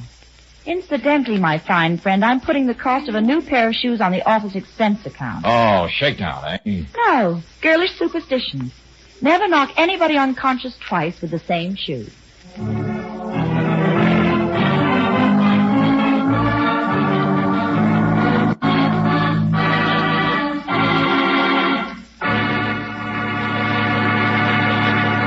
There are lots of times in everyday motoring when you need extra go-ahead for your car, but fast. And the way to get that speedy pickup is to get Chevron Supreme gasoline, the gasoline that puts command performance in your car. Thanks to special blending agents, this high-octane fuel gives your car command performance under every road condition. It commands fast starts, commands smooth acceleration, commands the extra power that makes your car great on hills.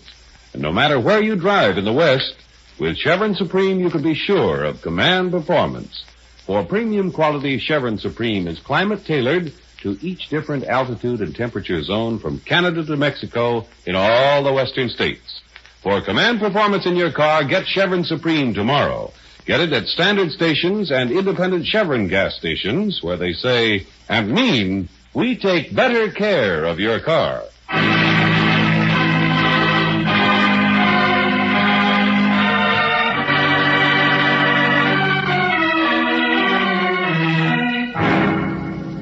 Next week at this time, we pick up George Valentine on an out-of-town assignment, which begins on a train that's just pulling into Sharondale. Ain't you kind of cold out here on the platform, Jack? What? Oh, no, I'm getting off as soon as the train stops. You're getting out here, Jack. When me car things in your face with this broken bottle, I don't like the sight of blood. Wait a minute, it's not gonna be my blood, Buster. Get off, Jason, get off! Hey! Happy landing, Jack! Stay out of Sharondale!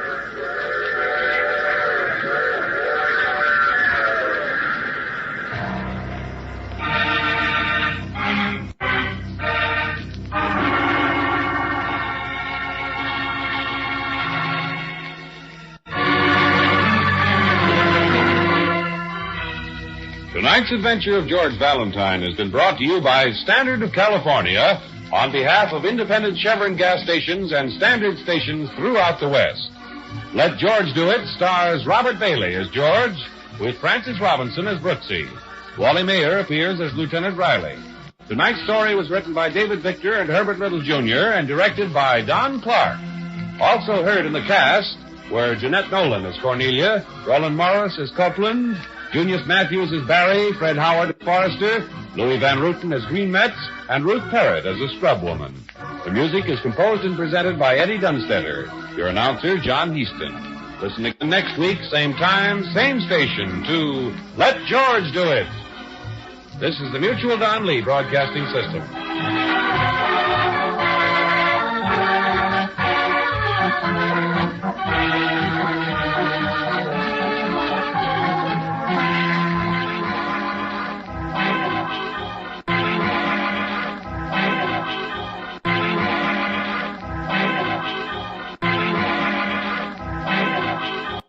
The National Broadcasting Company wishes to call your attention to a program regularly heard on Monday evenings at 10 p.m. New York time over most of these stations.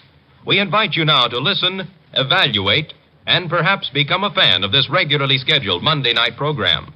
Here then, for your approval, is Night Beat.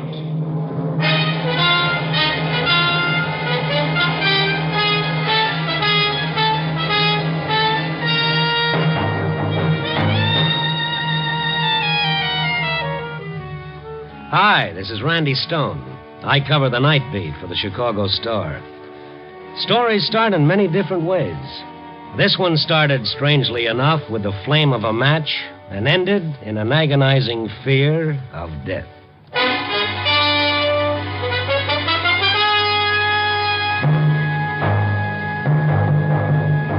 Night Beat, starring Frank Lovejoy as Randy Stone.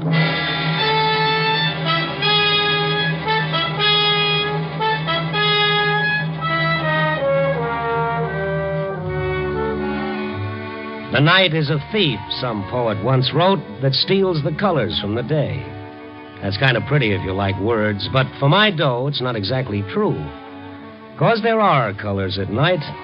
The burning red of passion, the angry green of jealousy, and the ugly, terrifying black of fear. This was one of those nights when pickings was slim. I'd covered the town from Henrice's Bar on the Mart out to Hyler's on the North Shore and back downtown again with nothing to show for it. I was taking a shortcut through Lincoln Park to pick up my car. At that time of the night, the park was pretty deserted, except for this girl walking up ahead of me. Not a bad silhouette, I might add, against the distant light. We were about halfway through the park when she suddenly stopped and threw herself onto a bench at the side of the path. There was something almost desperate about the way she did it, and I ran up to her. Excuse me, anything wrong? Please, I'm all right. I thought maybe you were sick or something. I tell you I'm all right. Now, please let me alone. Oh, look, lady, it's not what you think. Well, this park at this time of night is no place for a girl to sit around by herself. I don't need any help. Just go away. Oh, sure, I'll get lost. I can see that you're all right. Only you don't mind if I just sit here and smoke a cigarette before I go? It's a public park. I don't care what you do. Thank you. You care for a cigarette? No. Of course, in order to really enjoy a smoke, you've got to have a match first. I said in order to enjoy a smoke. I heard you here. Oh, thank you. Here you are. Keep them. Oh, you better hang on to these. I won't need them. You might need them later tonight. After tonight, I won't need anything. Oh, now, come on. Wait a minute. That's no way to talk. The only time you're not going to need anything, sister, is after you're dead. Why did you say that? What? About being dead. For no reason. Why? Because after tonight, I will be.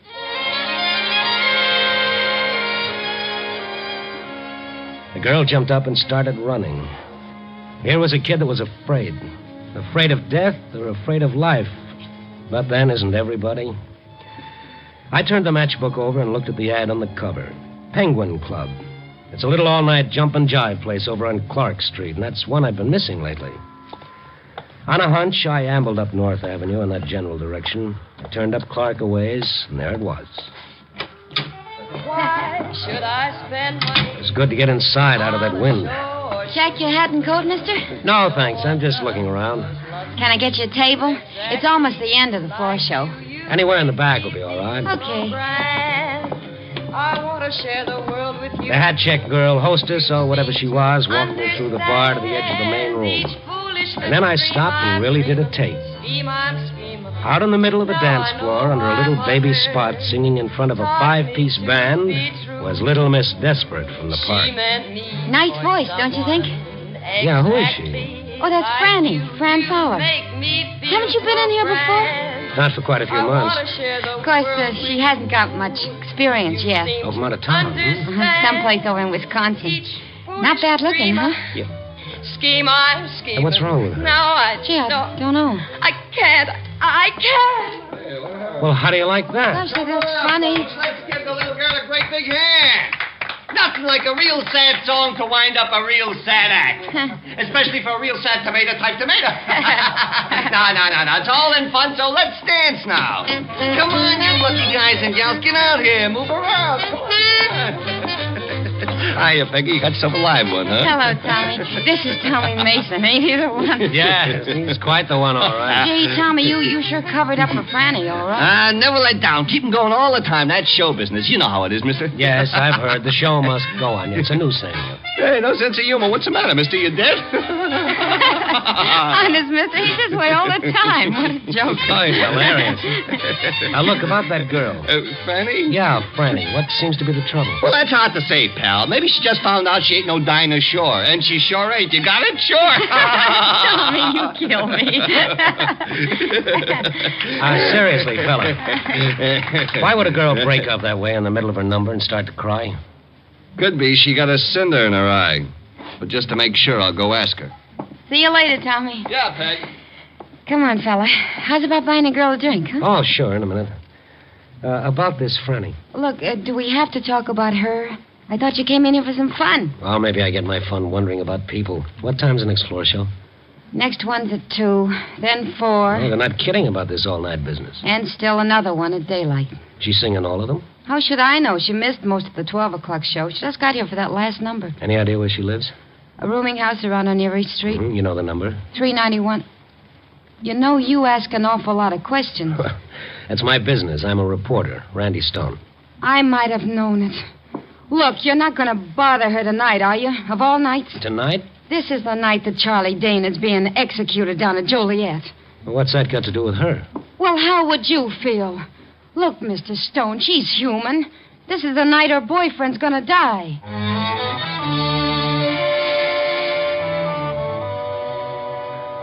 I went up to the front of the bar to a phone booth and called the paper.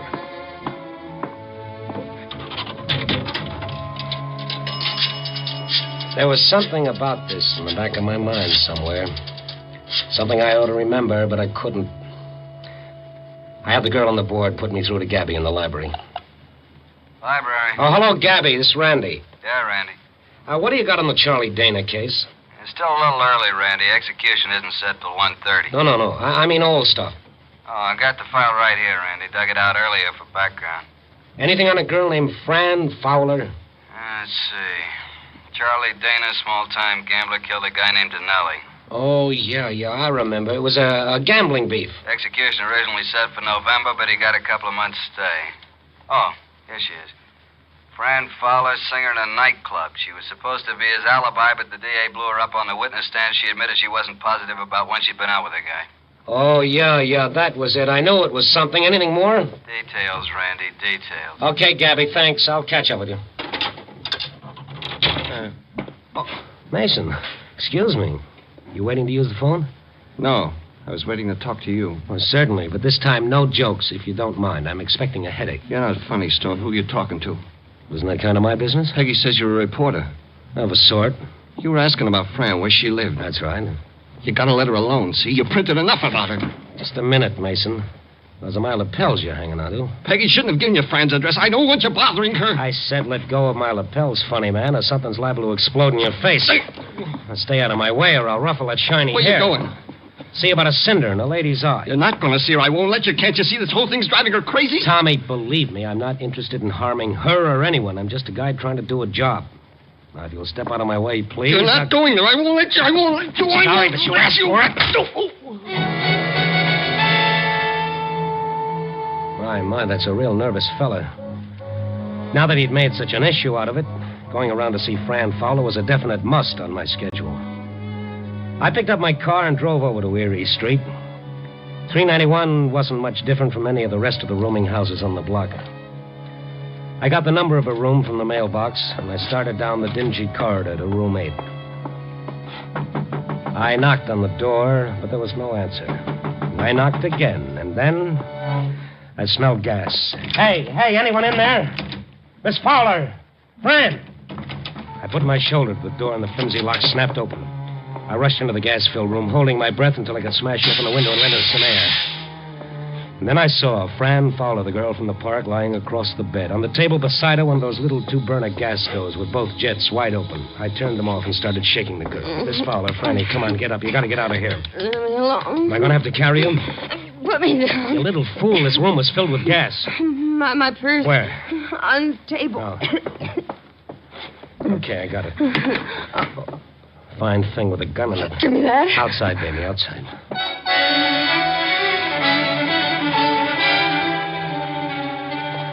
It was 6 seconds flat when we hit the sidewalk in the fresh air. I put Fran in the front seat of my car and then ran around and climbed in behind the wheel. I headed out to Sheridan Road along the lake. The cool, clean air felt good in my lungs, and I could see Fran drinking it in, realizing now how close she'd been. I didn't make her talk until we were a long way out of town. Then I pulled over to the beach side of the road and killed my motor.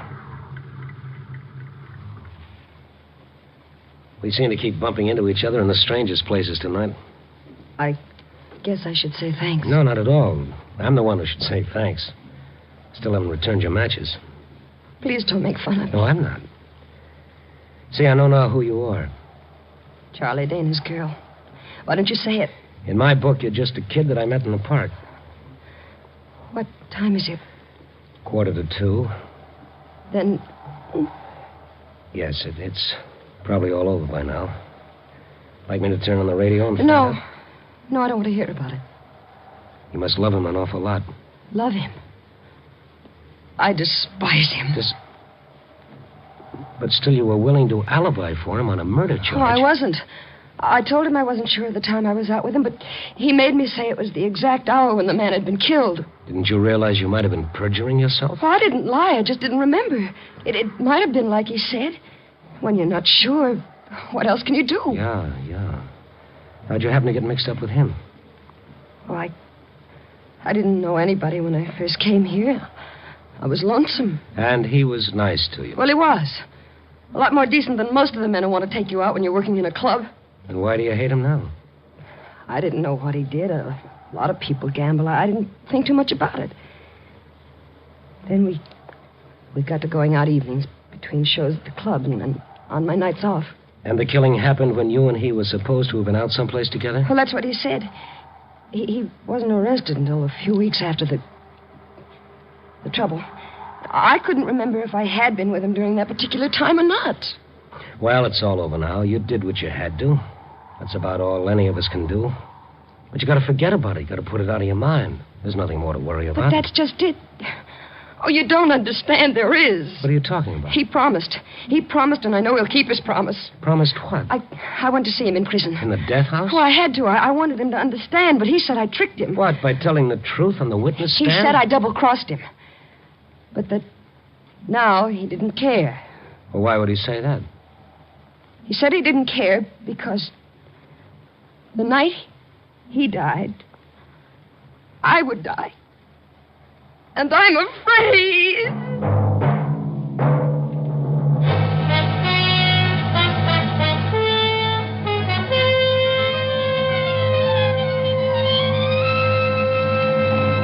NBC is bringing you an encore performance of Nightbeat, starring Frank Lovejoy as Randy Stone. Before continuing with our story, here is the star of another NBC program, Richard Diamond, Private Detective, Mr. Dick Powell. Thank you and good afternoon. For a moment, I'd like you to forget that I'm your NBC sleuth, Richard Diamond, and think of me as just an ordinary citizen. You know, the kind of guy who sits back on Monday nights and listens to the regular scheduled Nightbeat broadcasts. Because that's what I do on Monday nights. So if you're enjoying this special encore Nightbeat show, Why don't you two give a listen tomorrow night and every Monday night to the regular Nightbeat series? Be sure to listen. Thank you, Dick Powell. We'll be listening to your own great mystery adventure show, Richard Diamond, every Wednesday night on NBC. But now let's listen again to Randy Stone.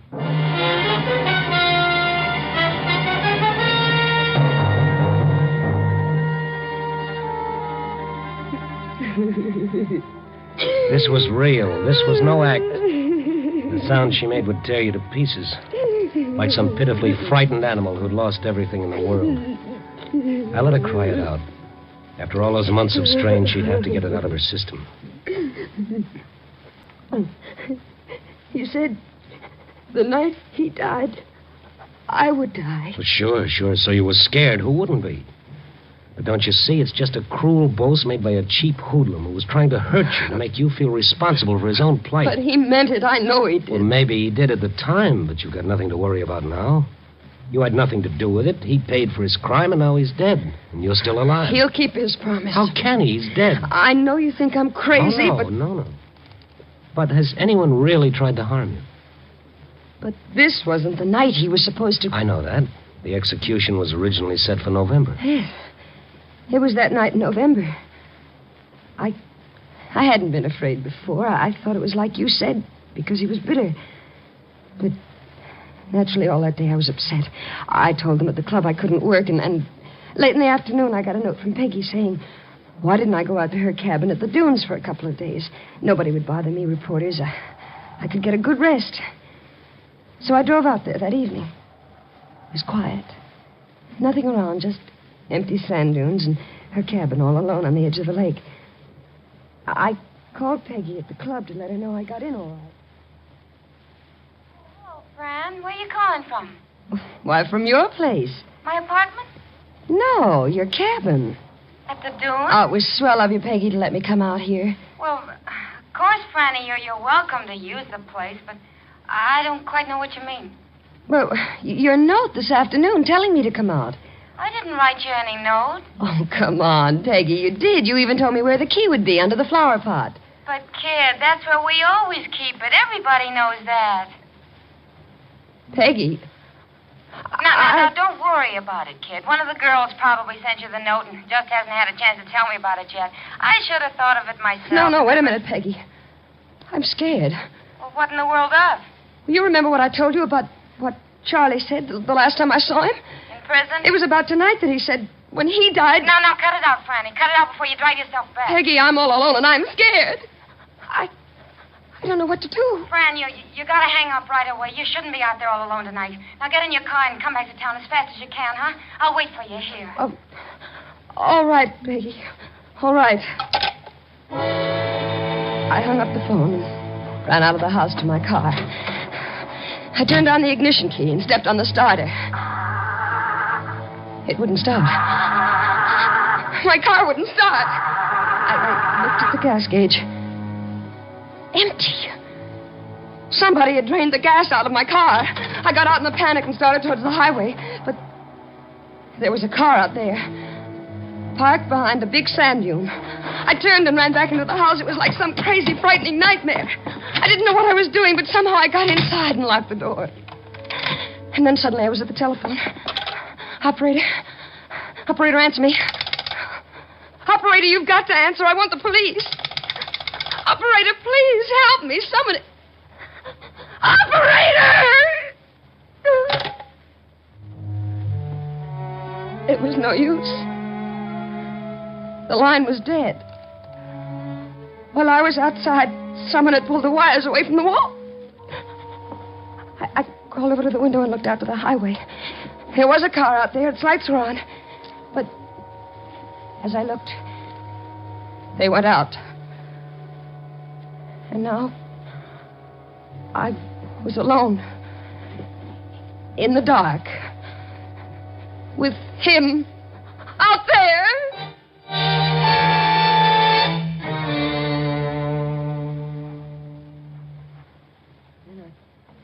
I must have passed out.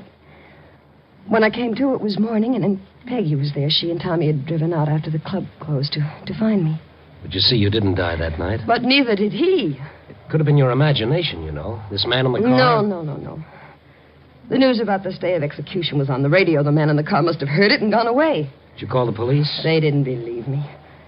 Just because I'm a nightclub singer, they said I was trying to get publicity. Yeah, but how about the car not starting and the telephone being dead? According to them, my car was just out of gas, and I must have pulled the telephone wires off the wall myself.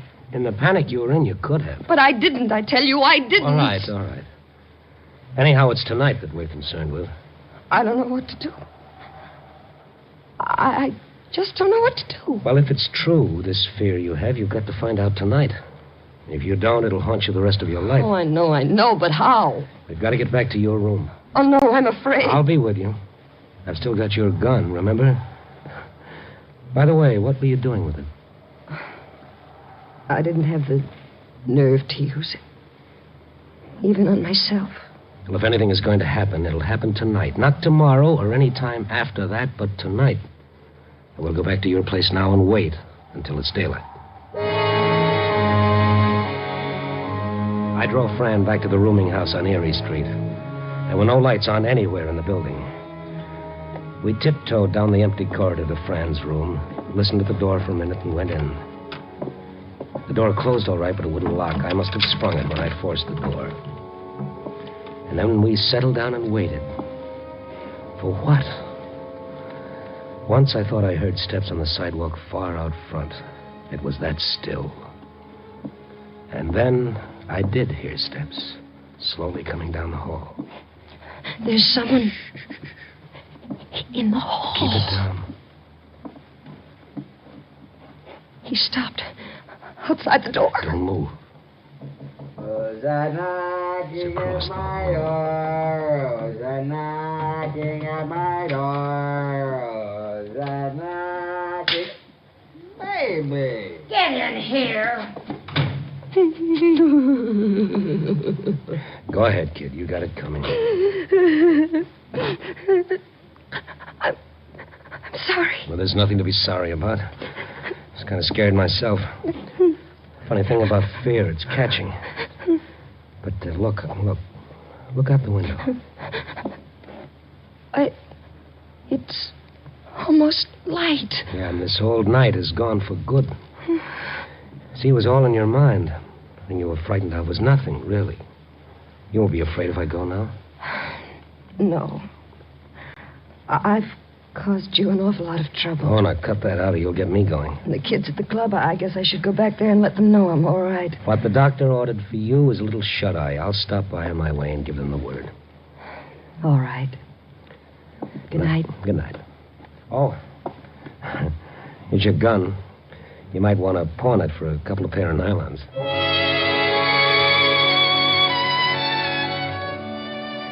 Yes, a real nice tomato-type tomato, as the funny man at the club would say.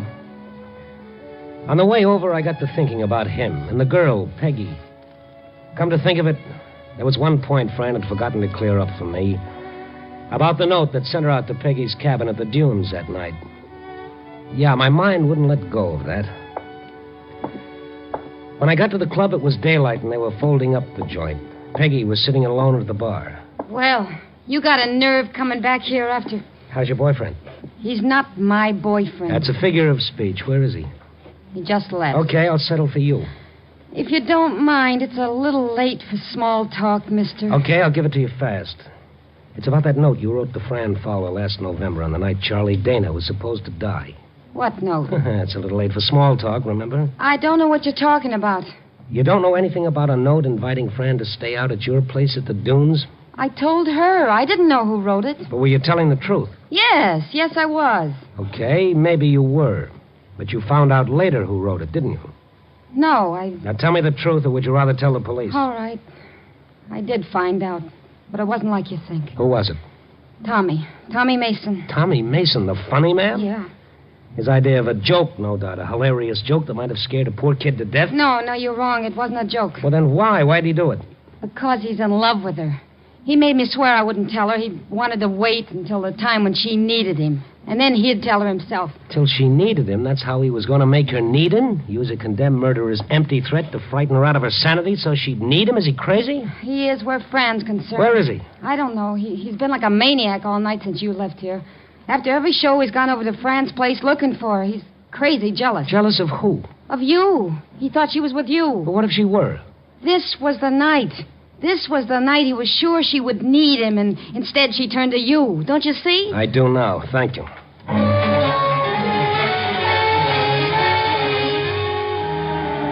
It was only about half a mile to Fran's, but it seemed more like 20 miles until I turned off Clark up Erie Street and slammed into the curb. There was no one on the street. I was hoping he'd walked and I'd pass him on the way, but there was no one. I ran down the narrow hall, not daring to think what I'd find, and I flung open the door. You alone? Oh, you frightened me. Are you alone? Well, yes. I've been sitting here since you left. Too tired to undress. All right, come on, let's get out of here. Grab your coat. But where? Never mind. I'll tell you on the way. I shoved Fran out the door, and we started cautiously back down the hall. Got about halfway when I grabbed her arm. The front door was opening slowly, and a man made a dark silhouette against the gray light of the dawn. It was the funny man. The man with the slick, shiny hair and the permanent smile and the fast jokes. Only the smile was gone, and he had a gun in his hand. Keep coming. Keep coming. We started towards him slowly. Tommy. Tommy, it was you? You who were going to kill me? You didn't know. You didn't know that I had a heart, too, just like Charlie Dana. Tommy, you never told me. You never let me. You didn't need me. You would have laughed at me like you laughed at my jokes. Oh, it couldn't have been you at the dunes that night. I followed you out there. And then drove back to the club? Oh, no, Tommy, no. You were lonesome, but you didn't need me. You needed Charlie Dana. I thought if you were afraid you'd need me, and then you were afraid, but still you didn't need me. But I'd make you need me. I'd make you. Step by step, we moved closer. Keep coming. I could see his face twisted with jealousy and hate. Come on. His eyes wild as though any spark might make him explode. And tonight, when you were afraid and should have needed me, you didn't. You turned to him. Tommy, please. But now you need me. Now that I have my finger on this trigger, you need me more than you ever needed anyone in your life. You need me. You need me, Fanny. You need me. Say it. Say you need me. I can't shoot. As he started to shake, I ran forward and grabbed for his gun. Look out! Drop it! Drop it! It's all right. It's all right. I've got the gun. Is he hurt? Nothing to what he will be. Get up, funny man. No. Don't be too hard on him. He didn't realize. No, I guess maybe he didn't. Funny, isn't it? You never really know what's going on in some of the best combed heads.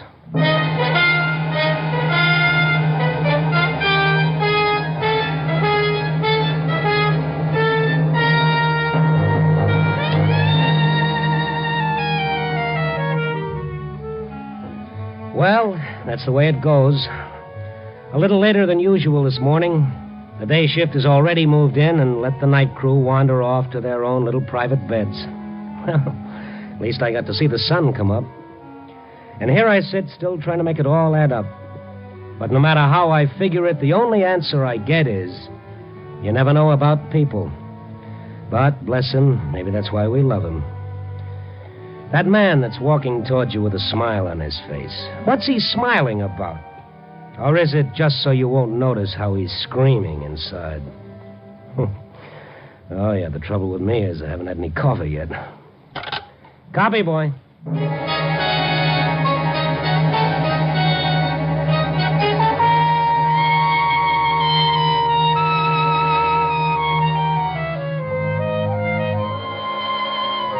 Nightbeat, the new dramatic series, stars Frank Lovejoy as Randy Stone. Nightbeat is produced and directed by Warren Lewis and edited by Larry Marcus. Music is by Frank Worth. The part of Fran was played by Joan Banks. Paul DeBuff was Tommy. Others in the cast were Harry Bartell and Georgia Ellis. Frank Lovejoy will next be seen in Milton Sperling's production Rock Bottom, released by Warner Brothers. NBC has presented for your approval a special edition of Night Beat to acquaint you with this regularly scheduled Monday evening program. If you have enjoyed this broadcast, join the millions of listeners who each Monday tune for adventure and mystery on the regular Night Beat series. Listen then tomorrow night when again you will hear Frank Lovejoy as Randy Stone on Night Beat.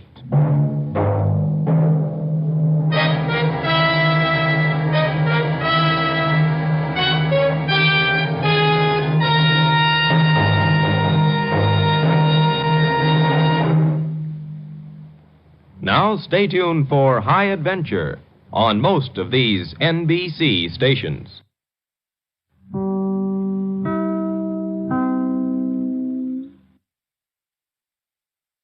Danger with Granger.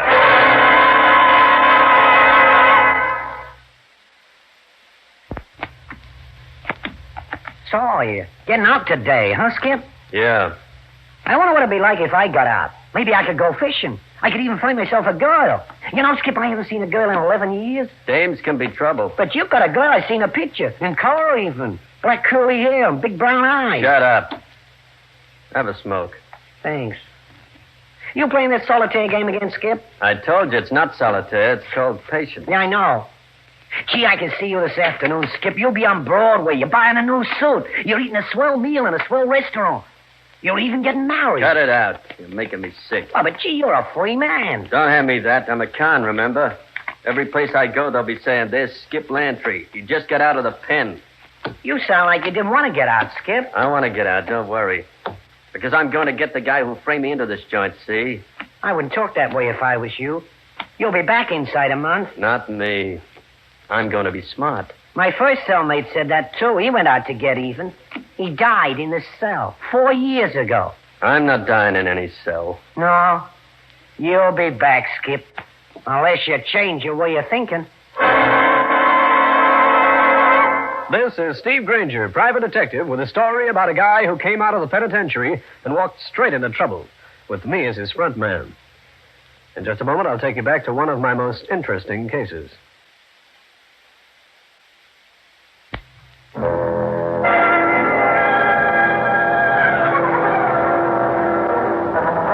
This is Granger. It had been a pretty dull morning where clients were concerned. I was getting tired of the view from my office window when my phone sang a very cute melody. It was Skip Lantry, who wanted to see me at his midtown apartment as soon as it was convenient. The price he mentioned for my services made it convenient immediately. Come in.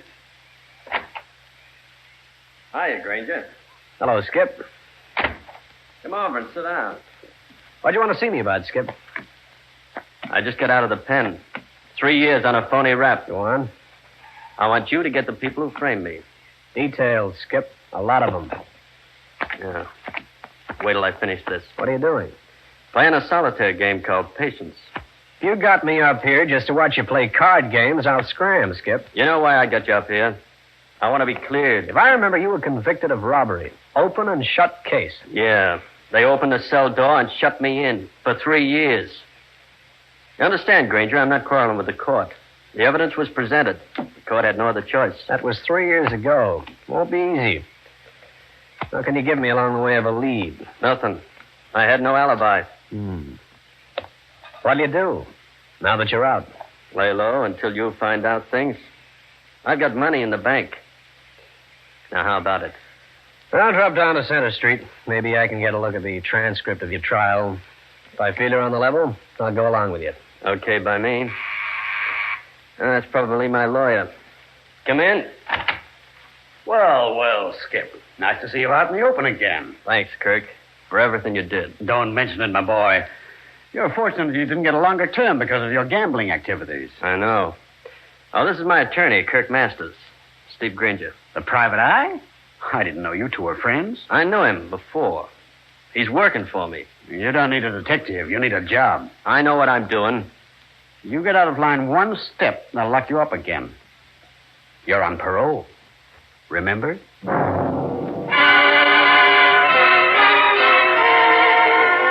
Skip Lantry nodded me on my way with a tight look around his eyes and mouth. I'd known him before his brush with the law, known him as a gambler, but an honest one and a nice character. When I got to police headquarters, Lieutenant Hal Kramer looked at me in disgust. Granger, sometimes I think you're plain nuts. I'm trying hard to keep our personal feelings out of this, Hal. I'm working to Skip Landry. But I told you I know all about his trial. The department had him dead to rights.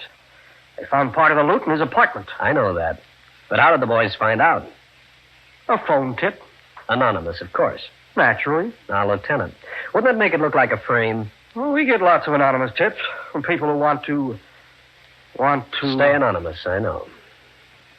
Look, Lieutenant, how about helping me get a transcript of the trial? Well, it'll take you 2 hours to read it, for which I'm grateful. Because it'll be interesting? Because it'll keep you out of my hair that long. Kramer got me a transcript of Skip Landry's trial, and this time I felt like a man at a very dead end. The testimony was all there, as ironclad as a matron's girdle. Lantry had even been tentatively identified by the janitor of the apartment building where the robbery had occurred. I jotted down his name and went out there.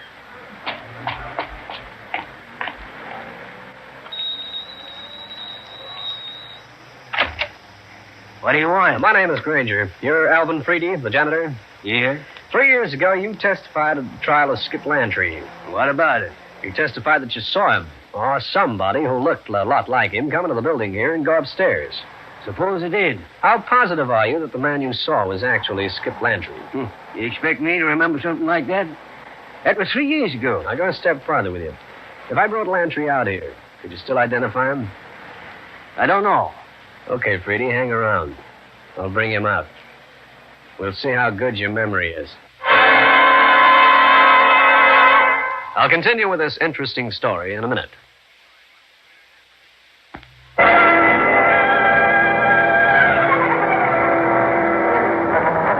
There was something about the face of that janitor, Alvin Freedy, that I didn't like much, but that didn't actually prove he was lying. I made for a drugstore and called Lieutenant Kramer. I asked him to check on the janitor for me, and then I grabbed some transportation and went back to Skip Landry's apartment. What did you find out, Granger? I checked the testimony of your trial. Boy, they had you dead to rights. I know. Say, but that janitor at the building, he looked a little suspicious to me. Meaning what? Oh, if somebody really tried to frame you, they could have pulled the robbery, then fed the janitor a few bucks to say he sort of recognized you. It could be. Think I'll get an investigator friend of mine to tail him. Hey, I've got somebody who'll help you. A little dame named Phyllis Preston. Oh, no. Not a lady detective. Yeah. We used to live in the same block when we were kids. Look her up. She's in the book. I better get out of here. Hang around a second. I know who it is. Darling, I'm so happy to see you again. Okay, baby, don't take it so bad. Tonight, you and Kirk and I can go... Well, who's he? Well, this is Steve Granger. My girl, Lucille Denane. Glad to meet you, Miss Denane. Hello. Oh, Skip, I brought that stuff... You mean the dough? Ah, you can talk in front of Granger. How much did you bring? Almost all of it you have in the bank. 2,000. Here. Here it is. Thanks, baby. I think I'll be running along, Skip. Call you in a little while. Going over to see the Preston girl? Yep. Get her number out of the phone book. She must still be listed. Okay. You'll be here if I call. I'm not going anyplace. I'm the patient type. I found Phyllis Preston's address, made my way over to a rooming house on the west side. I found a door.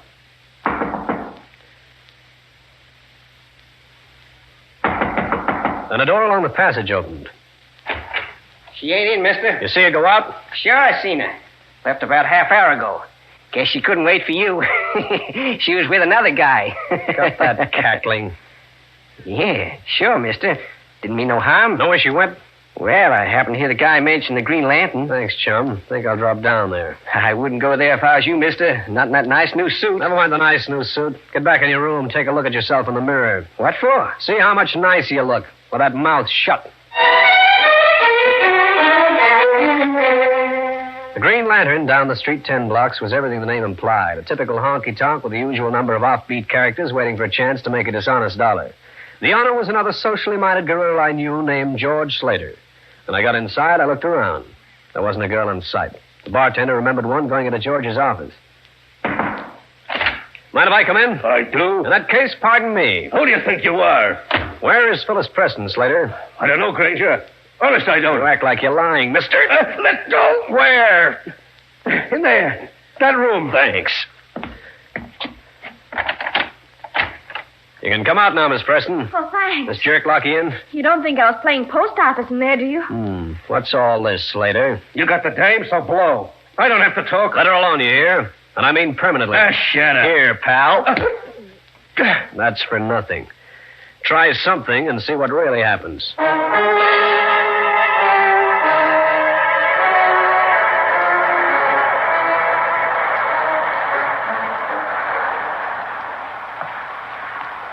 I'm Steve Granger, Phyllis. Oh, I've heard of you. How come the Just the Nick of Time rescue at the Green Lantern? Skip Lantry told me to contact you. Oh, Said you were a lady private eye. I do a little investigating. Why did George Slater lock you in that room? And how'd he get you out of your apartment? Simple. He was there when I got home. He had a gun. He implied that it would be smart of me to come along quietly. Why? Because it... Well, listen, Granger, why all the questions? Lantry claims he was sent up on a false charge. He wants to be cleared. Yeah. I think he was framed, too. How come? I have my reasons. Private one? Maybe. Well, I got a job for you. Yes? Watching that janitor, Alvin Freedy. Oh, the one who testified at Skip's trial? That's the one. Yeah, that I'll do, just for laughs. It might not be that funny.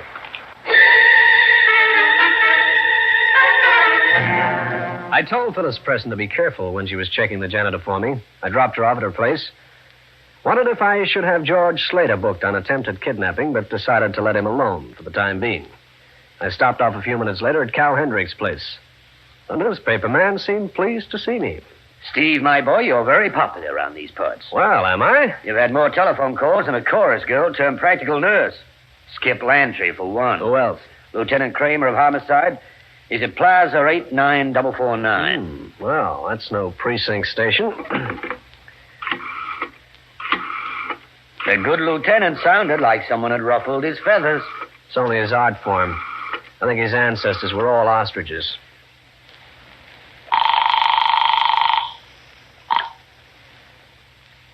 Hello? Lieutenant, this is Granger. You can stop trying to prove Skip Lantry's innocence. What are you talking about? I'm up at his apartment. Lantry's sitting at his desk. Also, he's carrying a bullet in him. Murder? Uh-huh. Suicide. This was something that didn't add up. Skip Lantry dead. Well, it was tough. But suicide, that didn't figure. Not with a guy who played a game he called patience. And his last words to me were that he was the patient type. In just a minute, I'll bring you the climax of the case.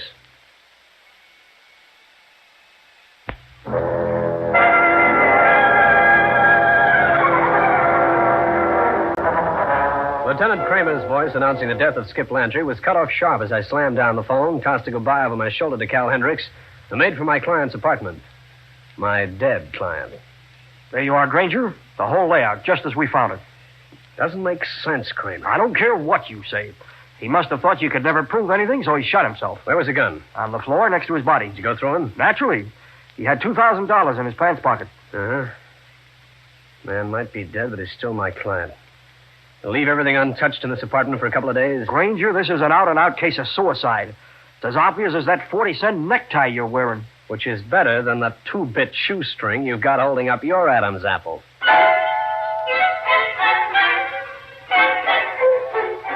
When the police photographer and the print men had finished their respective chores, I was left alone in Skip Lantry's apartment. I moved around, examined the dresser, the closet, etc. He was as neat as a pin. 1 second. Well, Mr. Masters. I was on my way back here. I met that police lieutenant. Is it true, Granger? I'm afraid so.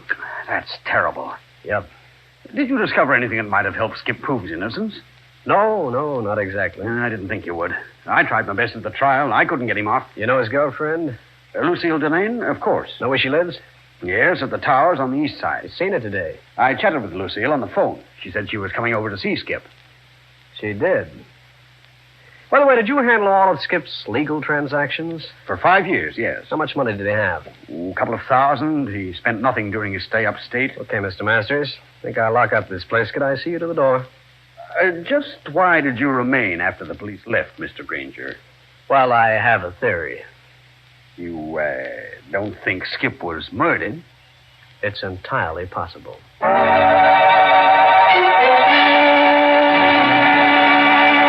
Kirk Masters was a typical barrister, middle-aged, with a convex front instead of a concave one, bright blue eyes, and a pleasant manner. I said good evening to him, hung around 5 minutes, and beat it over to see Lucille Denane. Oh, Mr. Granger, come in. You've heard about Skip, huh?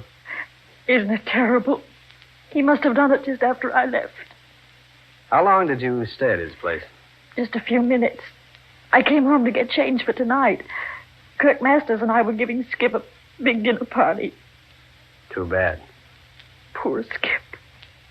The time he spent in prison must have unbalanced his mind. What makes you say that? I watched him this afternoon in his apartment, still playing that solitaire game, over and over. And all the time he had that cold look in his eyes. That money you brought him, was that from his own account? Oh, yes. You see, Skip gave me a power of attorney while he was away. I see. But why are you asking all these questions? Well, I'm a funny person, Miss Denane. I don't like to take on clients and then have them commit suicide on me. But, Mr. Granger... It hurts my reputation. I apologized for intruding and left Lucille Denane's apartment. There was a payphone in the lobby of her place. I slipped a nickel down its throat and dialed Phyllis Preston. Hello? This is Granger. Oh, you caught me just in time. I was leaving to keep an eye on the janitor. We're in trouble, Phyllis. Lantry was found dead in his apartment a little while ago. The police say it's suicide. Skip? Suicide? Oh, no, he'd never do that. I don't believe it. That makes two of us. Now, listen. I'm going to give you a little help watching that janitor. There's going to be trouble? I don't know. Meet me at Cal Hendrick's place. He's a newsman. I want him with you. Phyllis Preston was right on time. I introduced her to Cal, and I could see the look in the newshound's eye, which meant that a story wasn't the only thing he was interested in. So naturally, he was only too happy to cooperate. 5 minutes later, I walked in the office of Lieutenant Kramer.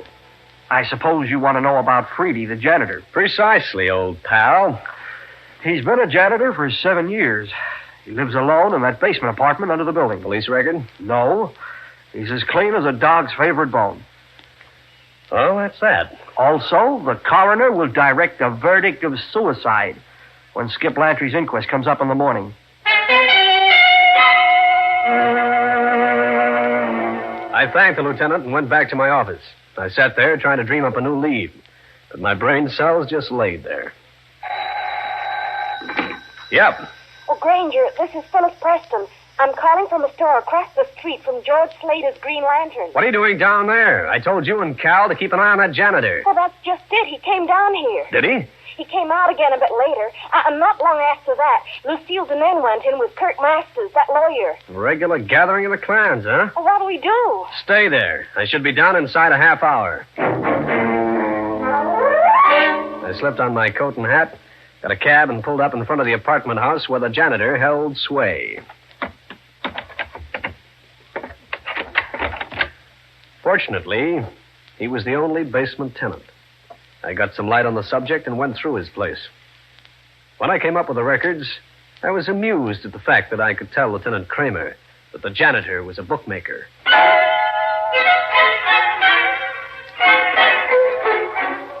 I left and went over to another apartment. This one on the 3rd floor. The door was locked, but a thin sheet of plastic, handled the right way, let me in. I flicked on the lights and went on the prowl. I knew that Lucille Denane must have Skip Lantry's bank books around someplace. In the center drawer of Lucille Denane's desk, I found Skip Lantry's deposit book, which handed me a surprise. Then I found another record, Big as life and twice as potent as an H-bomb. And what I saw sent me to the phone, stabbing the private number of Lieutenant Kramer. Lieutenant Kramer speaking. This is Granger. Can you get into the Hall of Records at this time of night, if it's an emergency? Don't tell me you proved that Skip Landry was murdered. Can you get in? Sure. I'm playing a long hunch, Kramer. Check up on the ownership of a joint called the Green Lantern. Oh, for the love of... Then meet me there right away.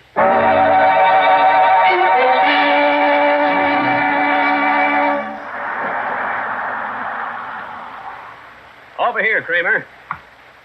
Well, what kind of fairy tale is this, Granger? I checked up for you. Kirk Masters owns a piece of the Green Lantern with George Slater. That's what I thought. Now listen, the Green Lantern must be a bookmaking headquarters. Slater's got a record, you know. He was a fence at one time. That's all we need. Let's go inside.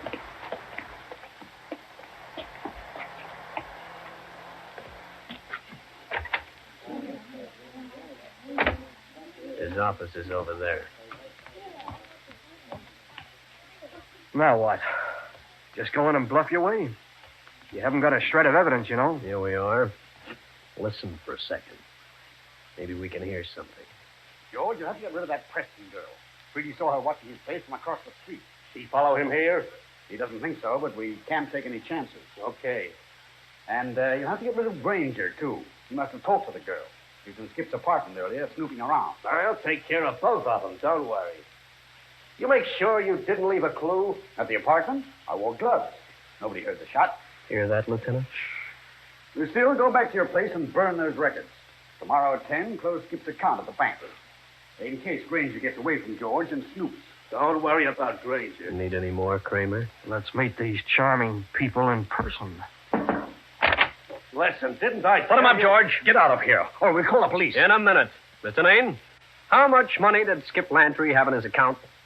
Just a few dollars. Take a look at this bank book I got out of your apartment. Made out to Skip. Balanced thousands of dollars. Give me that. Naughty, naughty. And here are the records of a bookie headquarters with your name, Kirk Masters, and George Slater's. Now, look here, Granger. From where I stand, it looks like you were using Skip's account to hide the profits of a bookmaking. Was it on account of Uncle Sam and the income tax boys?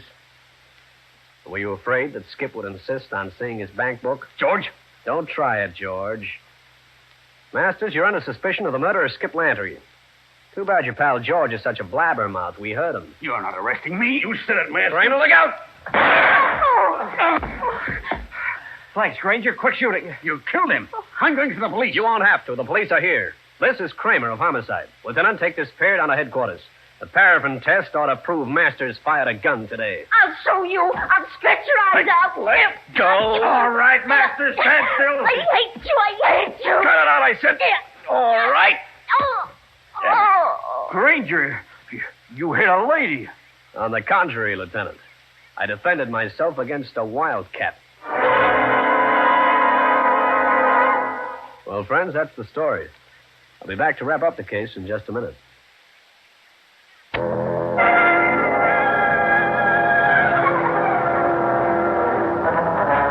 Kramer had the local precinct men come to the Green Lantern and take the trio to jail. They also rounded up the janitor, who was more than willing to tell his part in the bookie racket. Kramer was elated, but I was still puzzled about Skip Lantry. Why had he been framed in the first place? Very simple, Granger. Skip Lantry was in love with Lucille Denane. She was in love with Kirk Masters. Uh-oh. A faint glimmer of light is coming through the fog. Now, Skip had marriage in mind. So Masters and the Denane girl framed him to get him out of the way. And she got the bright notion to get a power of attorney over his bank account to hide illegitimate dough, huh? Take the head of the class. But what about the janitor? He gets off? No. He's up for perjury. Say, where's that Preston girl? I rather like her. Yeah, Cal Hendricks rather likes it, too. He's got her out for dinner. Handing her a line that reaches from here to Albany. Well, how do you know? I invited her, too. She turned me down flat. Well, so Granger the Great gets the go-by, huh? Listen, pal. One more crack out of you, and they'll be locking me up for assaulting a police officer. Steve Granger again. You just heard one of the most interesting cases in my files. I'll have another one for you. So be around next time.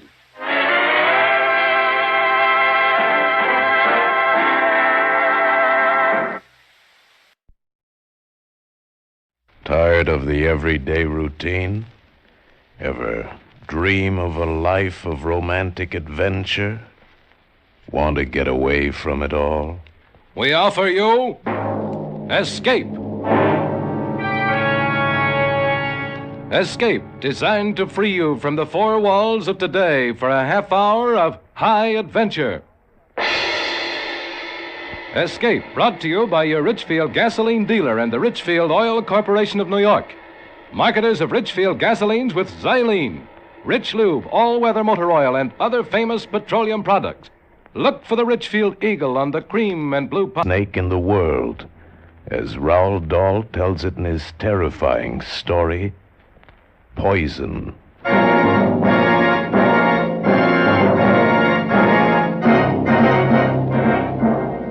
Listen, it's an awful good story, but to get the point, you got to understand about two things. What kind of a guy Harry Pope was and what kind of a snake a crate is. First, the crate. You spell it K-R-A-I-T. They're in India, the crates are. Little snakes, sometimes not more than 3 or 4 inches long. You have to look real careful if you're going to see one at all. Really almost like a worm. Except that it's the most poisonous snake in the world. It can bite faster than a bumblebee, and when it does, you go off like a firecracker, swell up like a hot water bottle, and in fly the angels. Crate. Tiny little snake. Now about Harry Pope. Funny guy. He had it in for anybody who wasn't American, who didn't speak his language. He called them foreigners, and he called them that army word, gook. Didn't matter if they were French, Italian, or Japanese. Gook. Foreigner, he'd say. It's kind of buggy on the subject. Funny guy. Well, Harry and me, we got sent out to Bombay on this construction job, and that's where the trouble started. You see, except for the 2 of us, the crew was made up of local boys, Hindus and Muslims, 40 of them. Harry was like a cat in a room full of dogs, had his back up every minute. After a month or so, it began to wear him out. Got so his appetite wasn't right. He was smoking 3 and 4 packs a day, and he wasn't getting his sleep. I used to try to straighten him out. Used to tell him he was wrong. No, Woody, there's no use talking to you. Listen, Harry, they're all good boys. Why don't you take it easy? Woody, you and I are good friends, but there are a lot of things you just don't understand. You ought to take it easy, Harry. They're all human beings, just like you and me. They're gooks, Woody. Foreigners. Look it. Think about it this way. How'd you like your sister to marry one of them? I haven't got a sister, and anyway, you've asked me that before. Yeah, you see? You won't even make the effort to understand.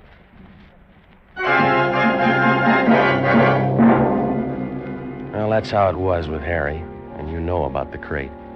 Now about what happened. It was June of last year. It was hot and sticky, even though the sun was down. I was putting on a clean shirt to go out.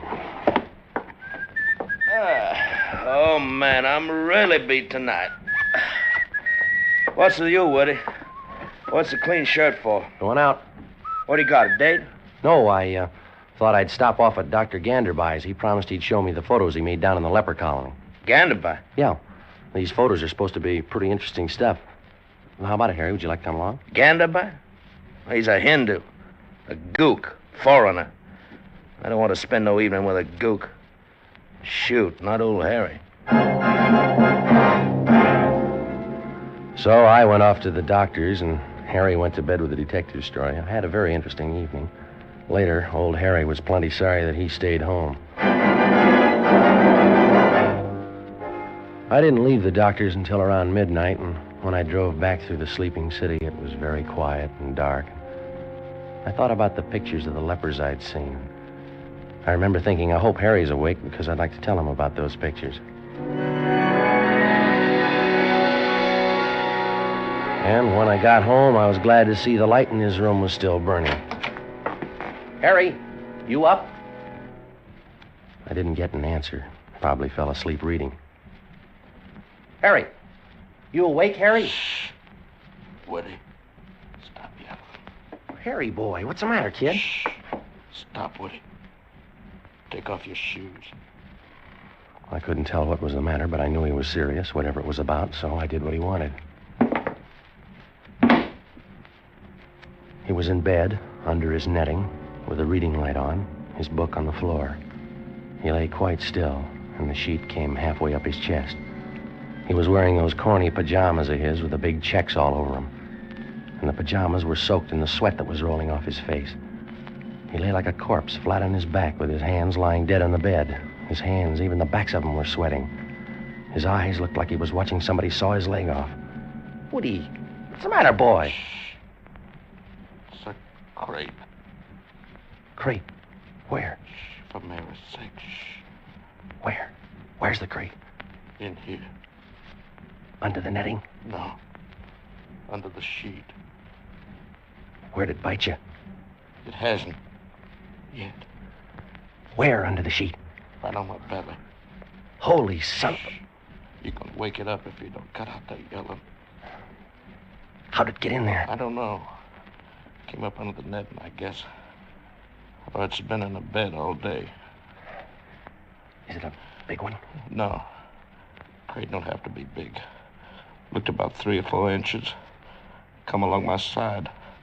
I didn't move. It went under the sheet. In one of them folds. One of them wrinkles there over my belly. How long ago did it come? Hours. Hours and hours and days and weeks. Woody, I've been waiting a year for you to get home. It must be sleeping in there, huh? Yeah, I think it is. All right, now listen, Harry. Maybe it'll wake up and go away. Go home or something, huh? I can't wait, Woody. I've been lying here scared I'd move sudden and wake it up. Yeah, you're scared and it'll bite. I've been lying here scared to death I'd cough. All right, don't you worry about a thing, Harry. I know just what to do. Where you going, Woody? Don't leave me. The thing was to be ready to cauterize the bite right away. I'd heard about one method. I went out to the kitchen, and I got a whole fistful of those big kitchen matches, and I took them back to the bedroom, arranged them all with the heads together, held them like you'd hold a torch. What are you going to do? What are the matches for? Now, listen, Harry, here's how it goes. These will cauterize, see? So we count 3, flip back the sheet, and you jump out of bed. Now, you follow me? You're out of your mind. No, listen, Harry. If the crate bites you, I strike the bundle and press it against the spot, and it burns out the poison, see? While the matches... Get away from me. You're a bubble-headed maniac. No, Harry, I'm only trying to... Shh. Listen, Woody, take your matches and your bright ideas and get the heck out of here. Call the doctor. The doctor? I never thought of that. Shh. Now get to it. Okay, Harry. Who do you want? Ganderby or Forsyth? Forsyth. Things are bad enough without you. Gotta bring that gook in here.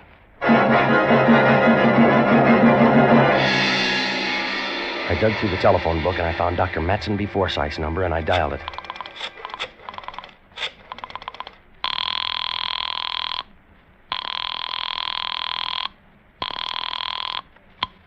This is the residence of the Dr. Matumbi Forsyth, please. Yeah, let me speak to the doctor. It's very urgent. Who is calling, please? Arthur Woods. Who? Woods. Arthur Woods. Spell, please. Woods. W. W. O. O. O. You have already said O. I have already written O. Have the kindness to give me the next letter, please. O. It's O after O. Please? Look, my name is Woods. Spell, please. W. O. O. D. W-O-O. Aha. D. S. Woods. Woods. W-O-O-D-S. Mr. Woods. That's right. That's just right. Now, let me speak to the doctor, please. Sorry. Doctor not in. Call tomorrow. Across the room, Harry lay very still, sweating, trying to keep every muscle relaxed. His face was beginning to twitch a little. I was scared. If that twitch should spread... I called the doctor's house again. Please, I do not understand. Look, I said if you don't tell me where the doctor is, I'm going to come over there and pull your arms off, and then I'm going to take you by the neck and... The doctor is at the club, please. What club? The country club. Ring 673. Harry lay very still, fighting the twitches, trying to keep from jumping out of his skin, while I waited for the bartender at the club to locate Dr. Forsyth. After about 5 minutes and nothing, I got this. Are you there? Listen, Doctor, you got to get over here right away. This is Arthur Woods, and my partner. He's got a snake in the bed with him. Doctor? Would you mind repeating that, old boy? I said snake. He's got a snake in the bed with him. Snake? Oh, jolly. I say, who is this? Is this Captain Smile speaking? Please, Doctor, you got to get over here right away. It's urgent. Spice you can't. You don't fool me. Not for an instant you don't. Please, Doctor. Snake in bed. Listen, is this Dr. Forsyth speaking? Of course not. It's Colonel Harcourt. Oh, well, let me speak to the doctor, please. Oh, but you can't, old fellow. Why not? Why, he's jolly well passed out, don't you know? Passed out. Like a mackerel. Snake in the... Listen, Harry, you gotta forget all this prejudice stuff. Ganderby's your only chance. No, he's a gook. He went to Oxford, Harry. He's a gook. It's him or the Undertaker. He's a gook. I'm gonna call him, Harry. All right. Go ahead, call him. But he's a gook. I called him. And when I mentioned crate, he was quiet for a good 10 seconds, and then he said he'd be right over. And he was within 5 minutes. He was wearing felt slippers, and he moved silently into the bedroom. He was carrying his black satchel, and when I saw the lamplight glinting softly in his steel-rimmed spectacles, saw his wise, gentle eyes, his bald brown head, I thought to myself, why, he looks just like Mahatma Gandhi. He looked silently at Harry and smiled encouragingly. Harry looked at him, looked at me, and looked away. Now, first we must very carefully remove the netting from about the bed. Mr. Pope, I want you to pay no attention to us. You are to concentrate on being very quiet, on letting the little snake sleep. It is a very little snake, and it is very tired. You must tell yourself this, and you must believe it is necessary for it to sleep. Yeah. Mr. Wood, help me lift the netting very slowly. Up and up. Good. What are you going to do for me? Shh. Think about the little snake. What do you think I'm thinking about? What are you going to do for me? The snake. It is here? It's in one of those folds over his abdomen, Doctor. Now we all know where it is. Pretend you are the mother of the little snake. You are keeping it warm. It is sleeping. That is good. Just so as it don't wake up and want breakfast. You joke? That is good. I wish I was back home in the good old USA. Now then. What are you going to do, Doctor? I have a serum here. We will inject it into the blood of Mr. Pope. Then, as he puts it, the little snake may breakfast to his heart's content without harm to Mama. His hands were brown and slender and astonishingly deft.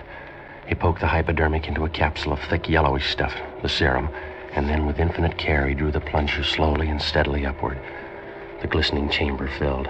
He withdrew the needle, laid the hypodermic down, and then with all the gentleness in the world, he began to fold back Harry's sleeve. It was as though he were folding rare old lace. He inched the sleeve carefully, under and up Harry's arm until the vein came into view. I'm going to fasten a tourniquet on your arm now.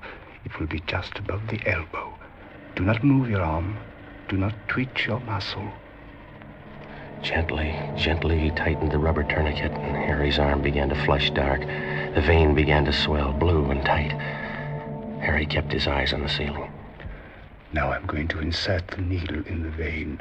You must not react. By that I mean you must not tense your abdominal muscles. Believe me, Mr. Pope, this will not hurt. Very carefully, he placed the syringe almost flat against the arm, slid the needle in sideways through the skin and into the blue vein, slid it slowly but so firmly that it went in smooth as a knife going into a cheese. Doc. Shh. You're good, aren't you, Doc? You must believe that. You aren't gonna let me die, are you, Doc? I'm your friend. You must believe that. Are you, Doc? You won't let me die? No, I will not let you die. Now, be still and think about that. With all the care in the world as he had pushed the needle into the vein, now he pressed the plunger down, pressed the serum through the needle and into Harry Pope's body. I watched Harry. His eyes were on the wise, gentle face of Dr. Ganderby. His eyes wanted desperately to believe what Ganderby had told him. Now Now the hypodermic was empty, and slowly it was withdrawn. And then slowly the deft, graceful little hands loosened the rubber tourniquet. And then Ganderby looked up, met Harry's eyes, and smiled. Harry tried to smile back, but the smile jumped and twitched and died. You're taking care of me, huh, Doc? Yes, my son. Now you must be still while the serum is pumped through your body. Be very still and be very assured. I'm your friend. Oh. The serum will save you. You will escape harm. He beckoned to me, and I followed him out of the room and out onto the dark porch. The air was heavy and hot. Ganderby stared out at the blackness, drummed his fingers softly on the railing. Your friend is in grave danger. Yeah, but the serum. You gave him the serum. I gave him the serum. It isn't any good. It is the finest known to medical science, and it is worthless.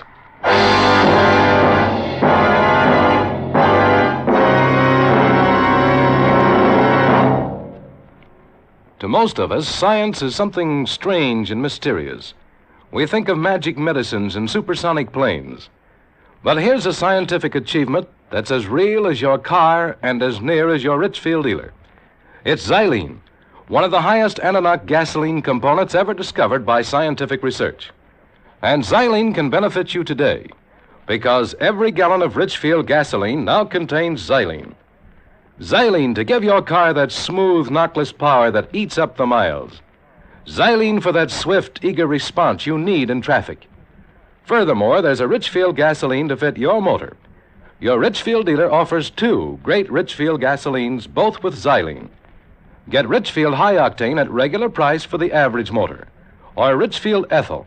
Ethyl at its best for top results in highest compression motors. Get Richfield gasoline tomorrow. Stop where you see the Richfield Eagle on the cream and blue pumps.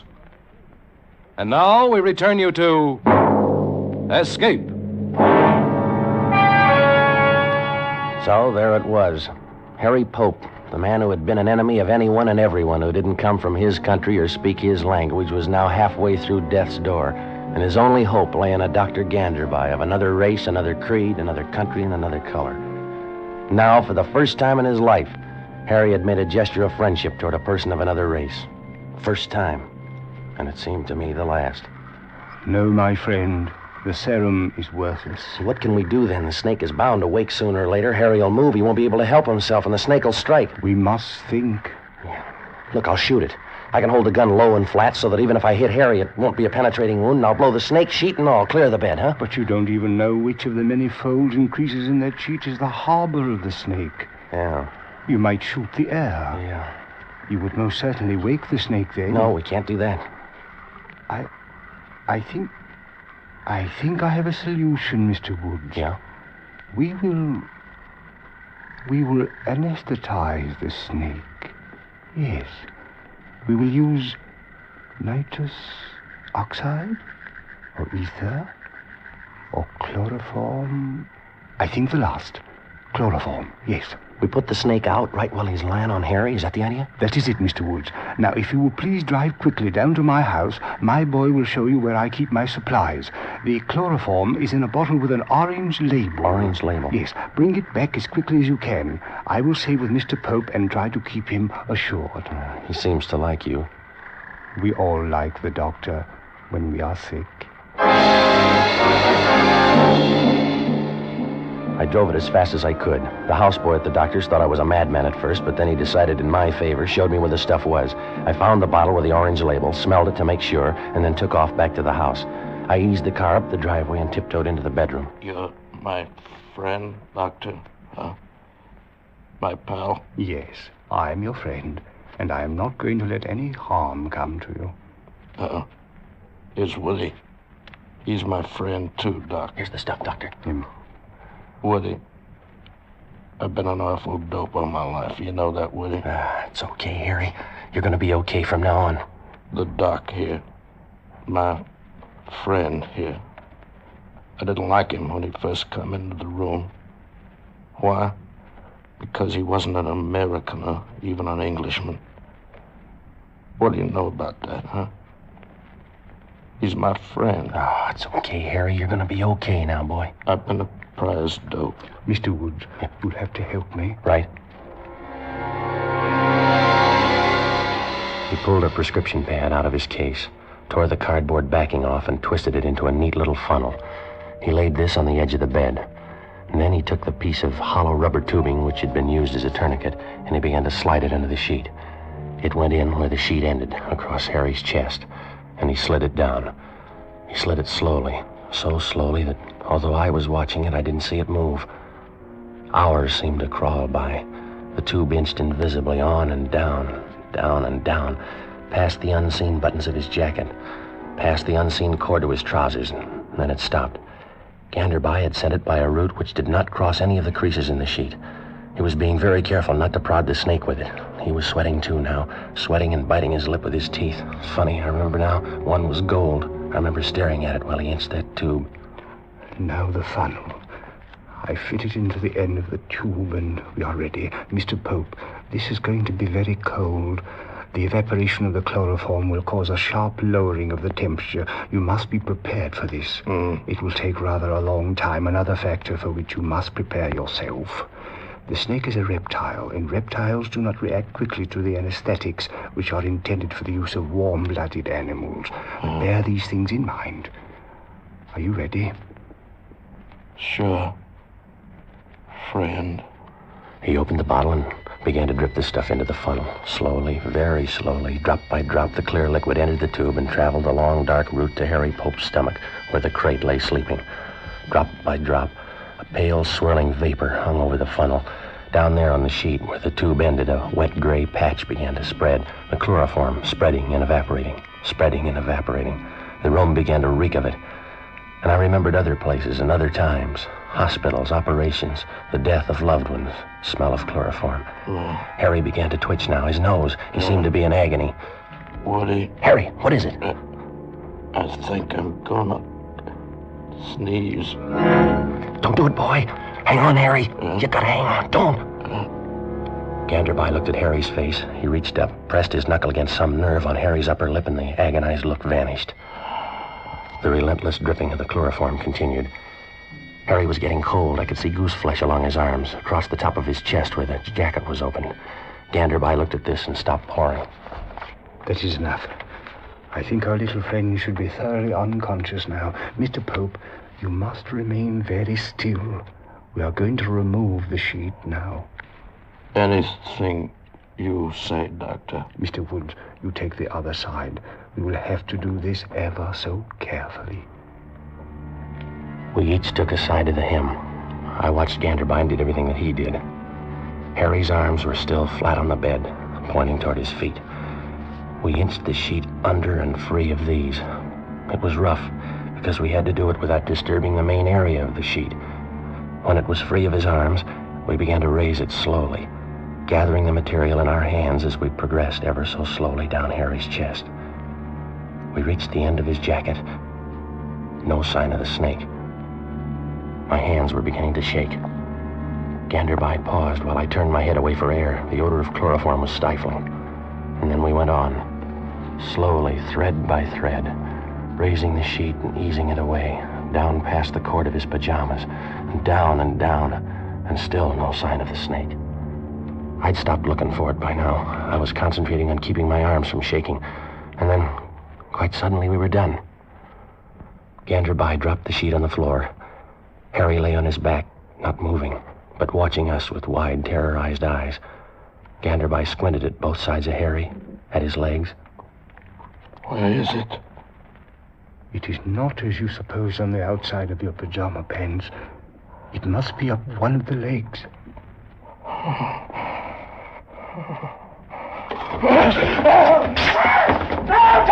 Harry, no, you fool!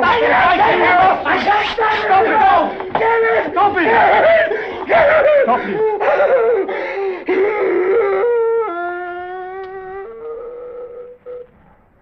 I don't see it. Kick those tatters of cloth, the remains of his pants. Yeah. No, nothing. The bed. Under the bed. Yeah. Move your feet, Harry. Harry, move your feet. No, there's nothing. Mr. Pope, are you quite certain you saw a snake?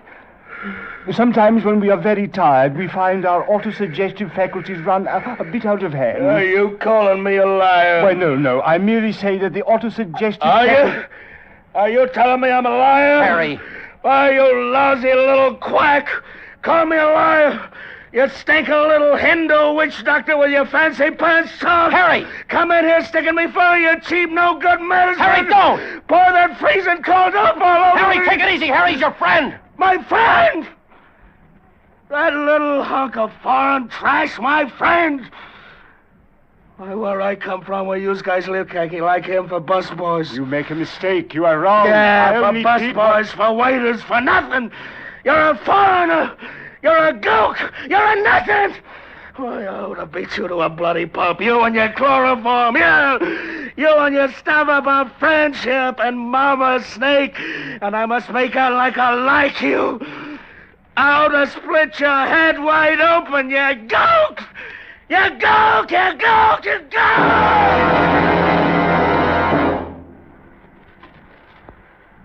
Please, Doctor, forgive him.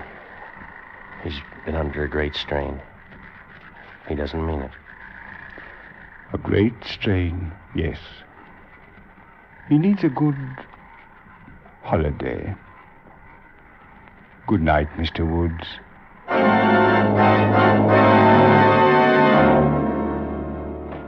That's all. I couldn't tell this if old Harry was still alive. Poor old Harry. He didn't die in India. He died in Chicago, in the Loop.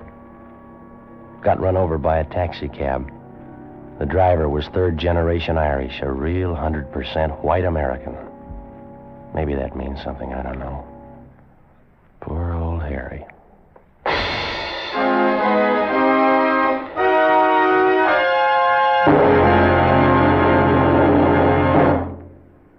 Believe it or not, but the very life of your car depends on oil. Without oil, your motor would grind itself to pieces in a matter of minutes. That's why you need an oil that stands up under every driving condition. That's why you need Rich Lube all-weather motor oil. Rich Lube is refined 100% from the finest Pennsylvania crude oil ever discovered. That's your guarantee that Rich Lube won't burn up even under the terrific heat of hard summer driving. Its tough, long-lasting oil film is your faithful watchdog. It protects your motor every mile you drive. You can depend on it. Moreover, Rich Lube motor oil combats carbon and other harmful deposits by its special cleansing action. It cleans as it lubricates your motor. Keep your motor young, keep your motor clean. See your Richfield gasoline dealer tomorrow. Ask him to change your oil to Rich Lube all-weather motor oil. Escape is produced and directed by William N. Robeson, and tonight is presented Poison by Roald Dahl and adapted for radio by James Poe. Featured in tonight's cast were Jack Webb as Woody, Bill Conrad as Harry, Jane Novello as Ganderbai, and Charlie Long as the houseboy. Special music arranged and played by Ivan Ditmars. Next week. You are lost in the headhunter territory of New Guinea, fighting your way through the swamps in search of gold.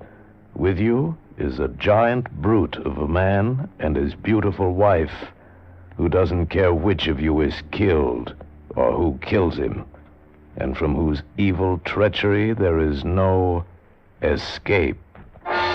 Next week at this time, the Richfield Oil Corporation of New York invites you to escape with an exciting story of evil and violence in the deadly swamps of New Guinea, as Jules Archer tells it in Two Came Back. Goodbye then until the same time next week when once again we offer you Escape. Tom Hanlon speaking over CBS, the Columbia Broadcasting System.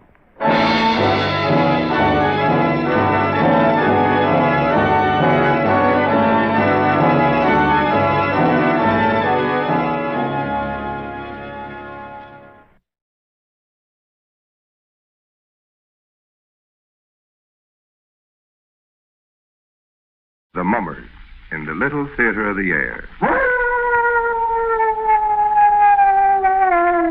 Now, it's time for the Hermits.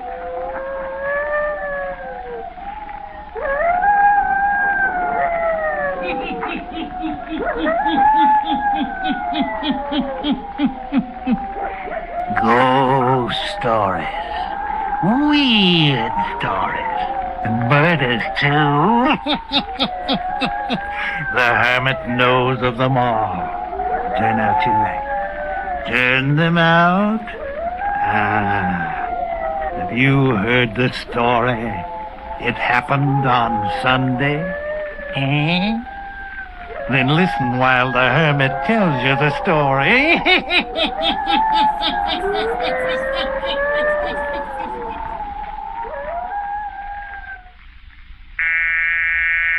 Yes? Your cousin, Viola Straight, is here to see you, Mr. Straight. Viola, swell. Send her right in. Yes, Mr. Straight. That's a coincidence. Just about to call her. Hello, Vi. Hello, Dave. Here, take this chair. Most comfortable one in the office. You know, I was just saying to myself, it's a coincidence. I was just going to call you. Were you? Yes. Raymond just called me about 20 minutes ago. He did. Yeah. It was more of a coincidence than you thought, because I came up to talk about Ray. Well, what do you know about that? I just had to talk with someone. And of course, Dave, you were the logical person. He's your closest friend. You introduced us a year ago. Which should give me the right to be best man at your wedding, don't you think? If there is any wedding. Hmm? Oh, Dave, there's something terribly wrong with Raymond these last 3 weeks. He isn't the same person. Vi, haven't I told you before? When he gets one of these painting streaks of his, he isn't like other people. He always goes out to his studio cottage and refuses to see any of his friends. I know those moods, but this is different. In what way? I don't know where to begin to tell you. I've been so upset. It's so baffling. It all started 3 weeks ago. Monday night, Ray and I were having dinner at Meadow Lane Inn. You know that place about 4 miles from his cottage? Oh, sure. Well, we'd driven out to the cottage in the afternoon. Ray was going to pick up some canvases he had out there. The housekeeper... Mrs. Orion, you mean? Yes. Well, she and her husband hadn't expected Ray to call that day, and they were house cleaning. Mm-hmm. So I didn't go into the living room. I stood in the hallway, and I heard Ray tell Mrs. Orion to burn that big oil painting he made of his wife, just a few months before she died. You heard him tell her to burn it? Yes. He said it upset him so every time he came out and looked at it. He didn't mention it when we got in the car and drove to the inn. Then, while we were eating, he scarcely spoke to me. So while we were having our coffee, I decided to break the fast. I overheard what you said to your housekeeper while we were at the cottage. I wasn't supposed to, I know. What are you referring to, Vi? About burning that lovely painting. Oh, I see. You weren't going to do it because of me, because you thought it might annoy me? No. Then why destroy it, Ray? I think it's best.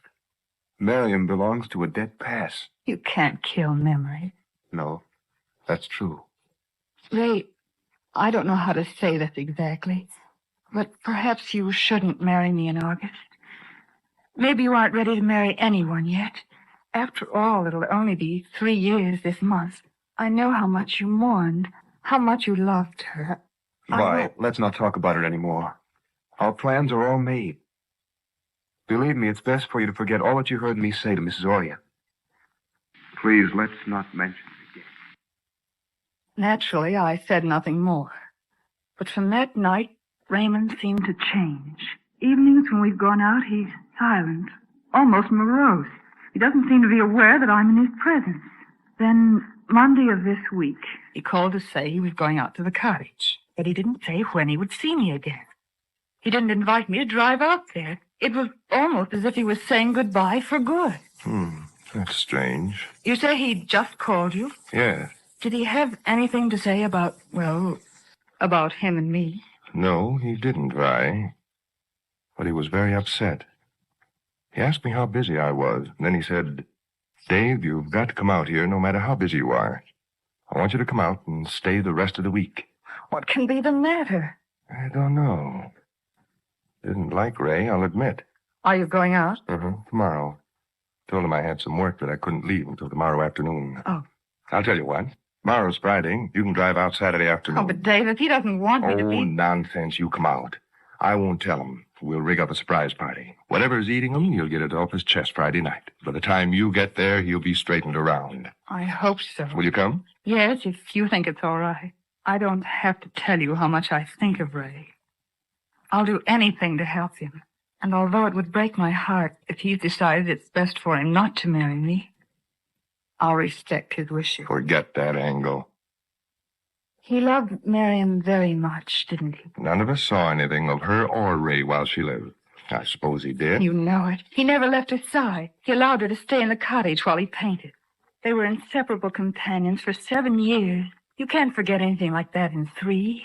No. Why did I have to meet him? Why did I have to fall in love with him? Vi, you're creating unnecessary mountains. Now, I don't know what's wrong, but I know it isn't anything to fret about. So stop worrying and come out Saturday afternoon ready to have a good time. You'll see. Everything will be straightened out. Well, Mrs. Orion, nice to see you again. I'm glad to see you, Mr. Strange. Now, where's this guy who dragged me away from a busy office on Friday afternoon? He's up in the studio. He said to tell you when you came to come right up there. Fine. I thought when he called me yesterday that he might be ill. Oh, no, Mr. Strange. It's not any physical illness he's got. It's something mental. So, that's exactly what do you mean? I can't say any more. I shouldn't have said what I have. But if you're his friend, Mr. Straight, you'll urge him to get away from the cottage this weekend. Well, how... Now, please don't ask me any questions, Mr. Straight. I can't say another thing. And don't mention to him what I have said. No, of course not. Just remember, Mr. Putnam isn't himself, not at all. And he needs you. He needs your help and friendship. He has both, Mrs. Orion. You know how I feel about him. At times, it seems like he's my son. I've taken care of him ever since his parents died all these years since. I know how you feel. And yet I'm just his housekeeper. I have to remember that. Now, shall I take you up to the studio? No, thanks. I'll burst in and surprise him. See you later, Mrs. Orion. Believe me, I'm looking forward to one of your good dinners.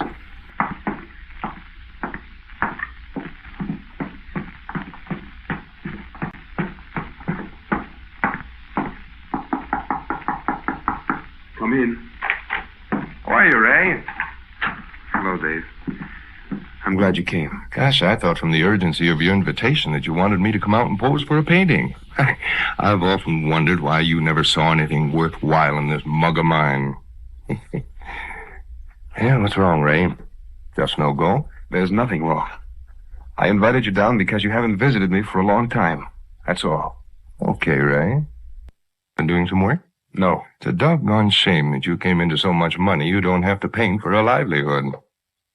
You've done some mighty fine things.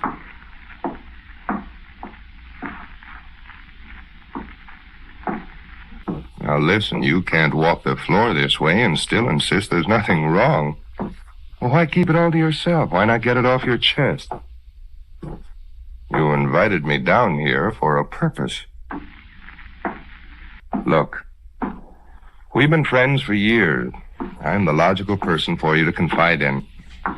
Oh, come on, stop walking this room like a lion in a cage. Listen to me. Is it Vi? Have you found you don't care for her? No.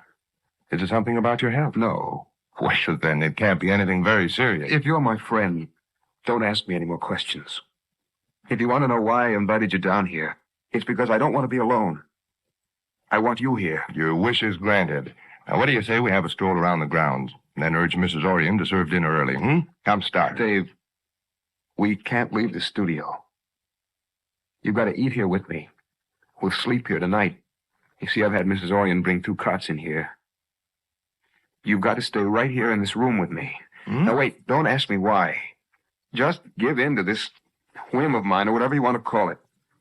You have me baffled, I'll admit. Maybe someday I can explain. If I ever do, then remember this episode is between you and me, never to be mentioned to anyone else. Now let's settle down.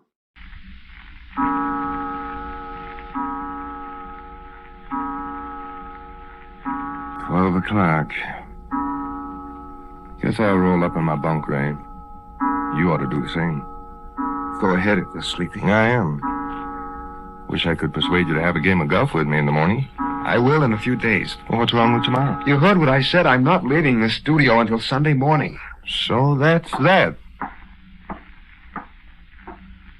Well, I'll be talking to you in the morning. Seems a doggone shame to sleep on an old cot like this when this house is filled with good beds. You turned out to be a heck of a host. Yeah. Good night. Good night.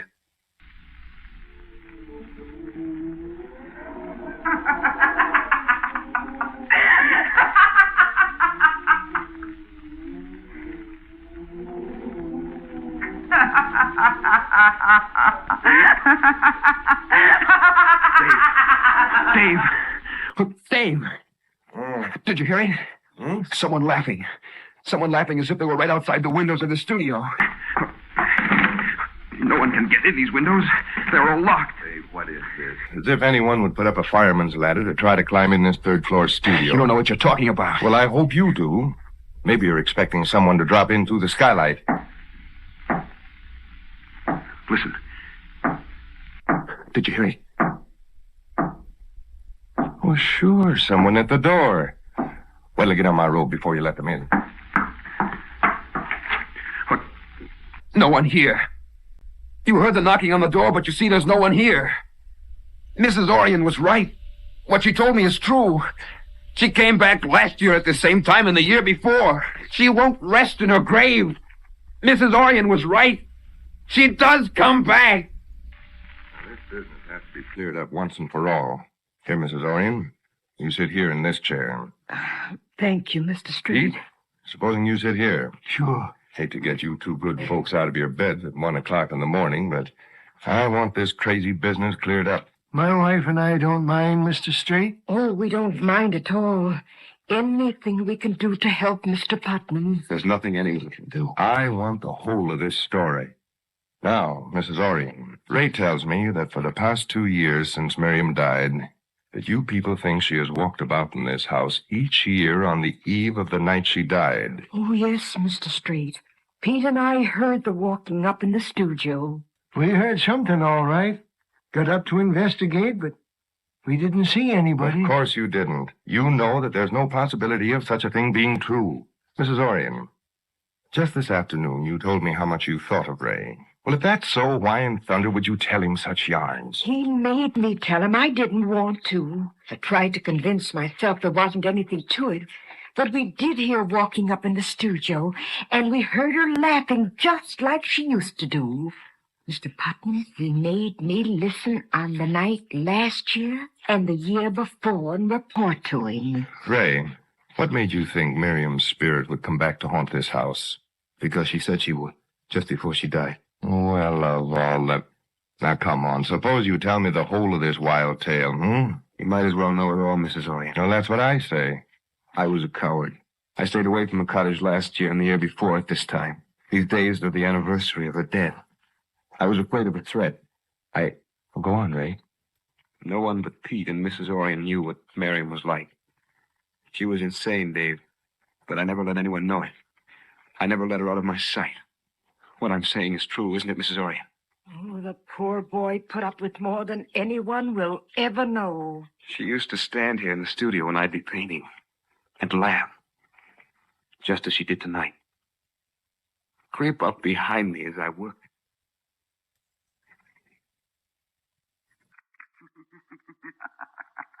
What? Miriam, you frightened me. Sure. You're always afraid of me. Afraid that I will kill you. Miriam, where'd you get that knife? Out of the kitchen. Mrs. Orion never saw me take it. Give it to me, Miriam. I'm going to kill you with it. Just like I'm going to slash your picture to threads right now. Miriam, don't. Miriam, wait it.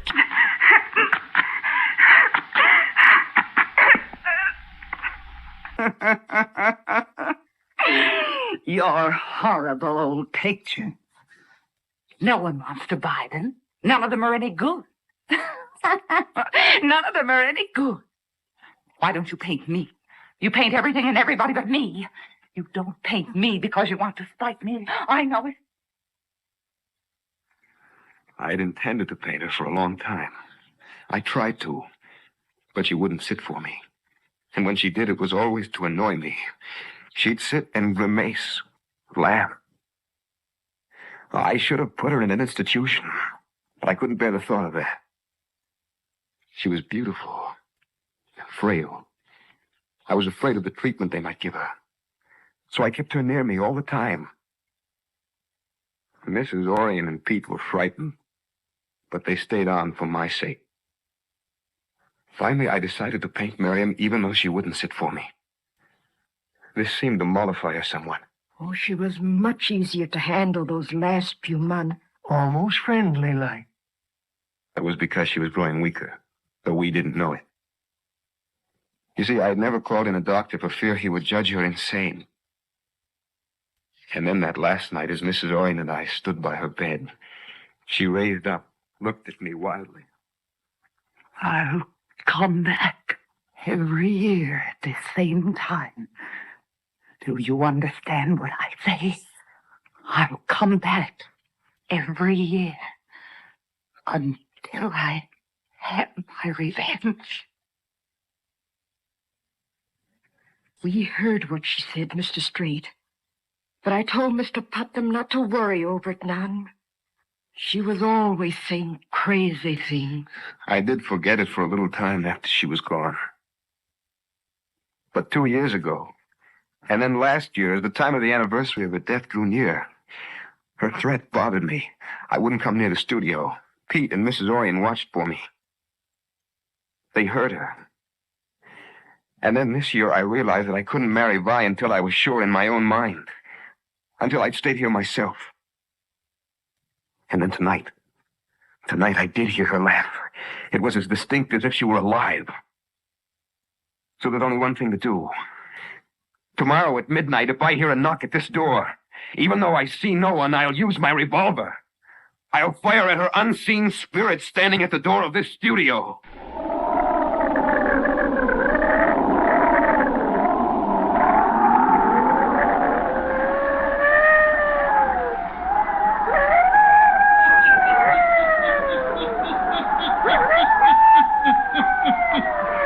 An unseen spirit, a visitor at midnight. Will she return again? Will she make a threat come true?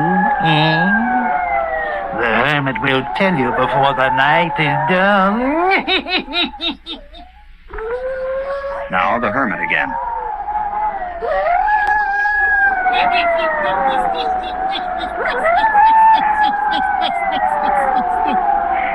It is nearing the hour of midnight. Again, Ray Putnam and his friends sit in the studio. This time, both are alert, listening for any sound they may hear.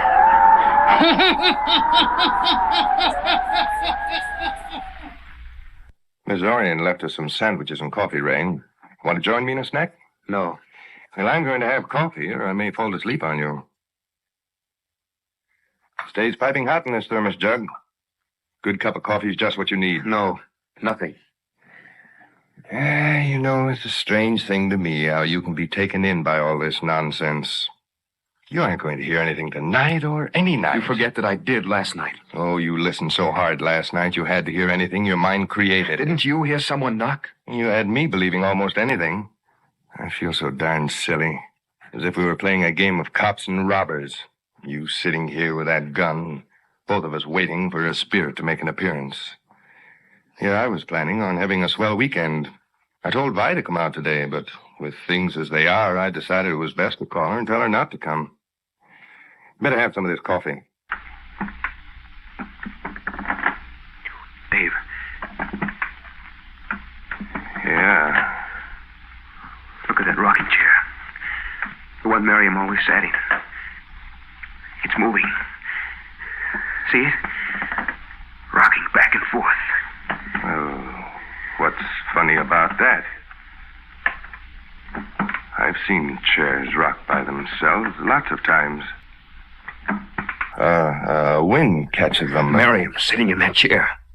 I see her. She's sitting in the rocker. Oh, get a hold of yourself. There isn't anyone there. Stop that laughing. I'll end that insane laughter of yours forever. Ray! You're the one who's insane. There's no one sitting in that chair. Oh, you frightened the wits out of the Orions coming up the stairs. Mr. Strange, it's us! It's us, Ricky, all right? Coming, I'll let you in. Get away from me. You can't touch me. Why, it's all his imagination. Fire to the rocker. I thought she was sitting in it. Mr. Putnam, what's the matter? What's wrong? She's got her hands around my throat. There ain't anyone in here but us, Mr. Putnam. Her hands around my throat. Stop. Stop. I'll confess. I poisoned you. I had to kill you. But you might have harmed innocent people. It was best to kill you. Oh, now. Stop. Let me breathe. Ray, there's no one in this room. Miriam didn't return. Ray. What's the matter with him? Call a doctor, Mrs. Orion. I'm afraid he's dying. Get a doctor here immediately. Vi, it's a terrible thing.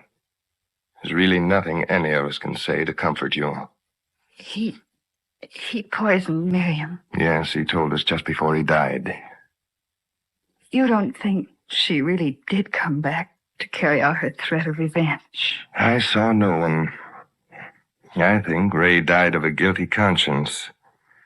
But of course it's true that there were finger marks on his throat, as if someone had choked him. And that is the part that is hard to figure out.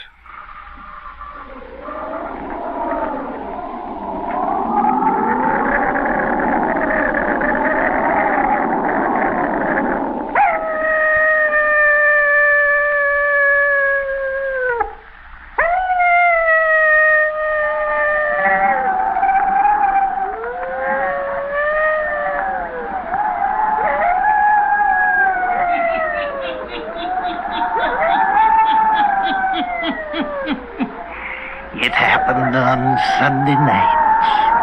At midnight, a ghost figure returned. The spirit returned as she said she would to avenge her murderer. Yes. Turn on your lights. Turn them on. I'll be back. Pleasant dreams.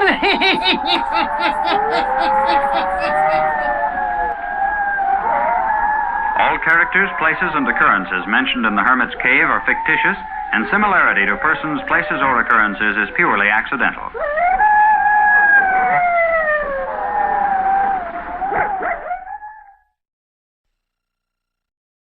The Signal Oil Program.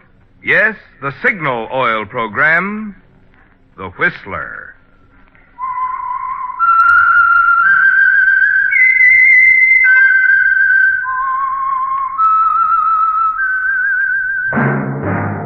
That whistle is your signal for the Signal Oil Program, The Whistler.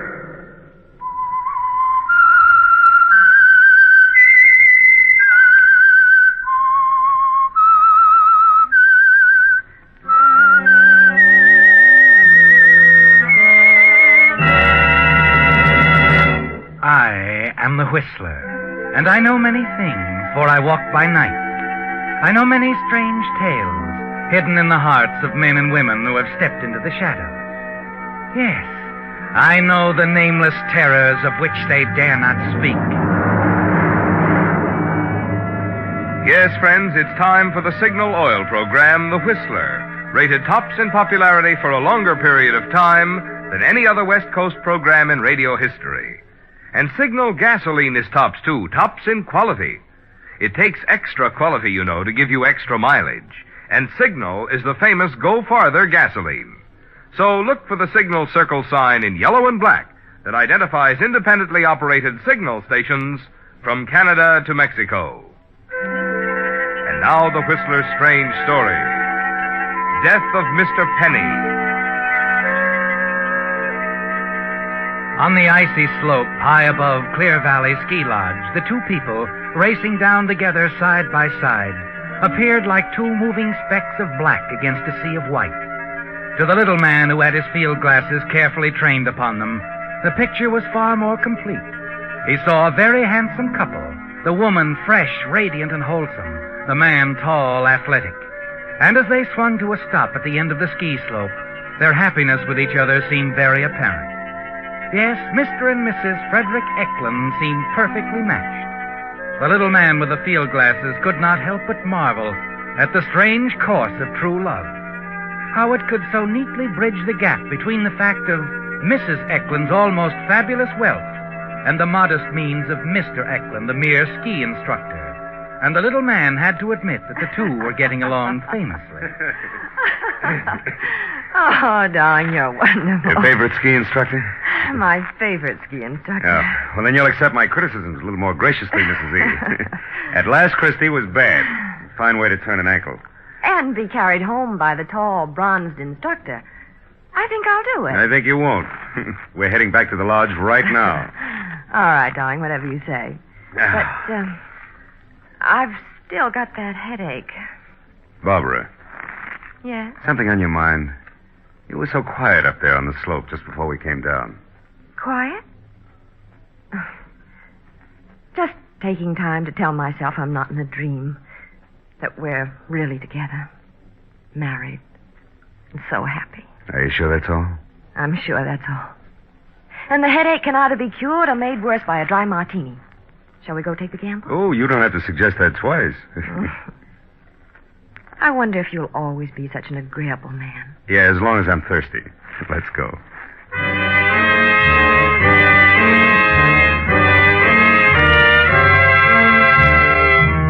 An agreeable man. Yes, Fred, you've been that with Barbara, haven't you? That and more. And you know that she appreciates it, that you've made her very happy. But you also know that there is something disturbing her this afternoon. Something more than a simple headache. You worry about it yourself. Bring it up again as the two of you sit by the roaring fire of the lodge and look out at the landscape through a giant picture window. You, still don't feel any better, dear? No. I'm afraid I'm going to have to go upstairs, nap for a couple of hours before dinner. Mind? You know I don't. What will you do to amuse yourself? Oh, look at the scenery. Well, it's not novel enough. You know it too well. Oh, no. I see something different every time I look out the window. Here, I'll prove it. Did you ever see anything like that? I don't see what... You mean that little man on the terrace? Uh-huh. The one with the field glasses. Looks like an African explorer. Now, you can't say I see anything like that every day. No, but I didn't mean people. Frederick, if you don't mind, I'm going upstairs right now. Oh, but you haven't finished I'm sorry, darling, I don't want my drink. Oh. Well, I'll go up with you, dear. No, please, Frederick, Hmm? you could do something for me. That new book I want. The manager said they have it in the village now. Oh, I'll drive right down. I'll get it for you, dear. Glad to. But, are you sure you're all right? Oh, I will be. Just give me an hour. I'll be bright as a new penny. Bright as $1. By dinner time. Sounds worth waiting for. Go ahead, darling. Thanks, darling.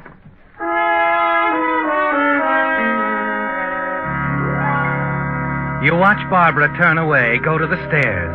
A moment later, you get up, start outside as if to get the car. But at the end of the terrace, you stop and wait a moment. He goes right inside, doesn't he, Fred? The funny little man that Barbara didn't want to look at. You walk back and see him hurry up the stairs after her. 10 minutes later, he's back down, heading toward the cocktail lounge. You walk in casually and slide into the booth beside him. Well, Mr. Penny? It's going very well. You got it? I did. 5,000 as usual. I was a little worried this afternoon. Thought Barbara might have guessed something. About you? Mm-hmm. But I was wrong. Of course. Oh, Barbara threatened me today. She said that this must be the last payment. She's convinced that you'd be quite understanding about those letters. Oh. I'll have to take a different tack. Yes, or spoil the act. Oh, they're really nothing, you know, the letters.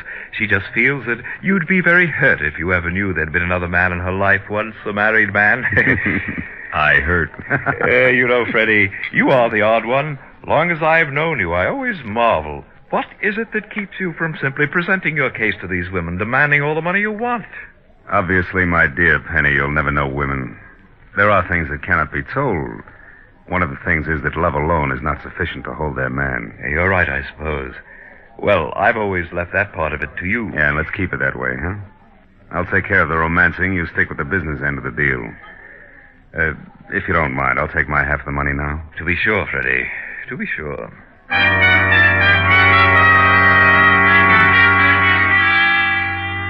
As you conclude your present business with Mr. Penny, he excuses himself and hurries away. A moment later, you're conscious of the voice, the song that comes from the lodge dining hall. Maybe Monday. Susan, a delightful girl, isn't she, Fred? Talented and beautiful. Yes, and since you met her a month ago, she's been quite overwhelmed by your charm. You stroll across the lobby and stand there at the entrance of the dining hall and watch her as she sings. He'll build a little home. She's beautiful, isn't she?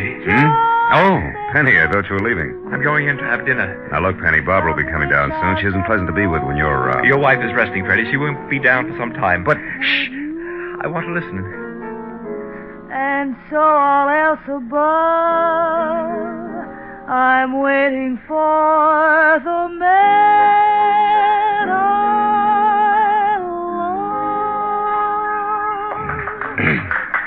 That was wonderful, wonderful. Oh, Susan sings beautifully, does she not, Freddie, my boy? Mm-hmm.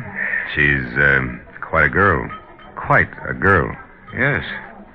Another one of your many side interests. You've always had them, haven't you? Frankie, my boy, let us go out on the terrace for a moment. I want to talk to you. Come along. It's the idea we've already talked everything out? No, not quite, my boy. After you.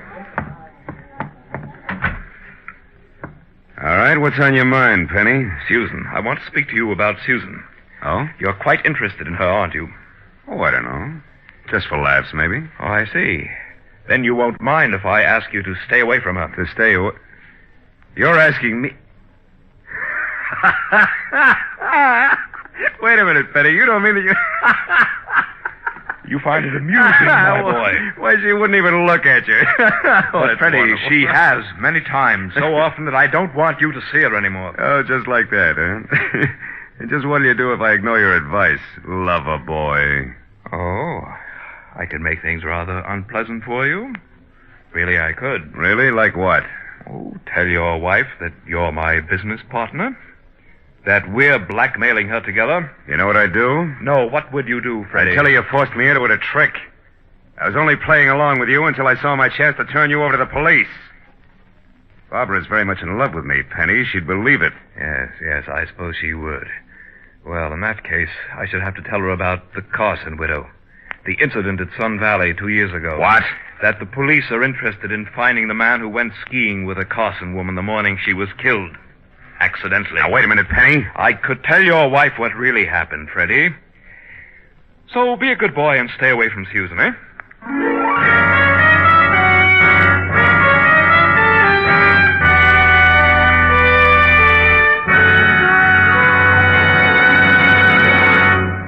With the prologue of Death of Mr. Penny, the Signal Oil Company brings you another strange story by The Whistler. Here in Hollywood, where The Whistler is produced, this is the week when the movie folks decide who's going to win the coveted Oscars. It's too bad there isn't an Oscar for gasoline, because I'm sure that Signal gasoline would run away with the honors for outstanding performance. Just as some actors become typed in certain roles, you may have typed Signal gasoline for economy because of its reputation as the go-farther gasoline. But economy, mind you, is only half of Signal's story.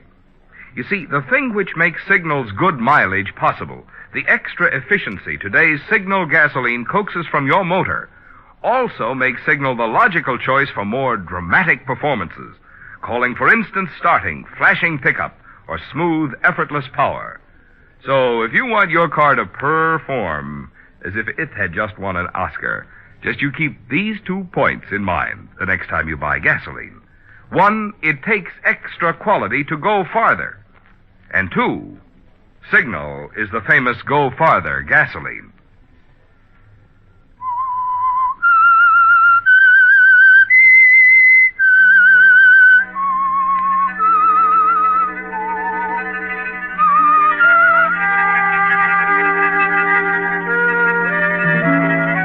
It came as a shock, didn't it, Fred?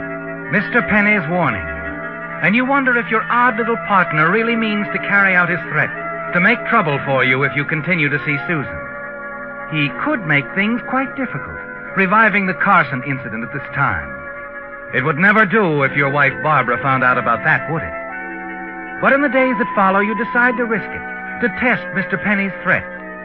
And then one evening at the lodge, as you sit in the cocktail lounge with Barbara... Fred? Yes, dear?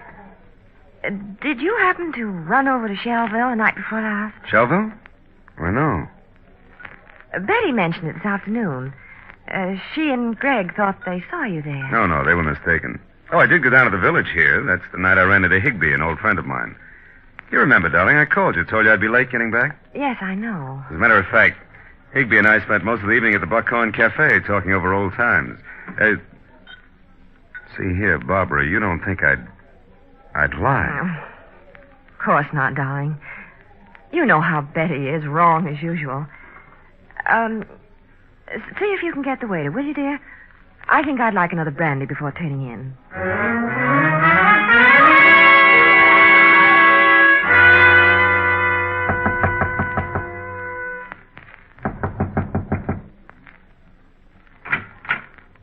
Oh, Freddie, my boy. I could say that this is a pleasant surprise, but it isn't really. I've been expecting you. Can I come in? Well, I was about to retire, but... Thanks. I won't take up too much of your time. Oh, no hurry. Fix yourself a drink, my boy. Thanks again. Oh, none for me. I have my glass of milk, you see. Well, here's to you, Penny. The winner. Oh? She's all yours. Susan, I mean. I'll stay away. Oh, good. You told Barbara you saw me in Shelville the other night, didn't you? Did I? Yeah, it was just a warning, just in case I had any ideas about not playing ball, huh? Well, I could have told her you were with Susan, but I didn't. Thanks. It was big of you. I thought so. However, Freddie, my boy, if you insist... I know. I'll stay away from Susan. It's all settled. Settled? No, not quite. I've been thinking, Freddie, my boy. What about? The money we collect from your wife. $5,000 every 3 months. Well, it doesn't seem worthwhile. Now, wait a minute. I wouldn't push Barbara too hard. Oh, 2,000 more isn't such a push. Yeah, but there might be trouble. I wouldn't try. Let's leave it the way it is, huh? 5,000's good enough. Oh, perhaps, but when one has to split it 2 ways... I said it's enough. For you, perhaps, but not for me. Yes, I've been thinking, Freddie. I've been thinking I should dissolve our little partnership. What? Yes. I think that from now on, I shall keep all the money. Wait a minute. I'm the one who gave you Barbara's letters in the first place. So what? You think I'll hold still for you cutting me out? But, my boy, there's nothing you can do about it. Because of Sun Valley, Mrs. Carson. Why, you... Oh, please, don't get excited. I ought to wring your scrawny little neck. But you will not. You will do nothing. Now, please, go. I'm quite tired. Good night, Freddie.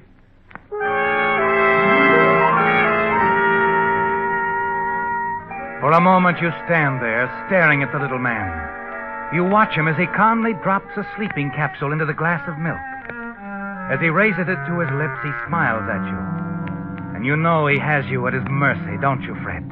You whirl and rush out into the corridor. And as you hurry back to your room, the rage within you mounts with each step.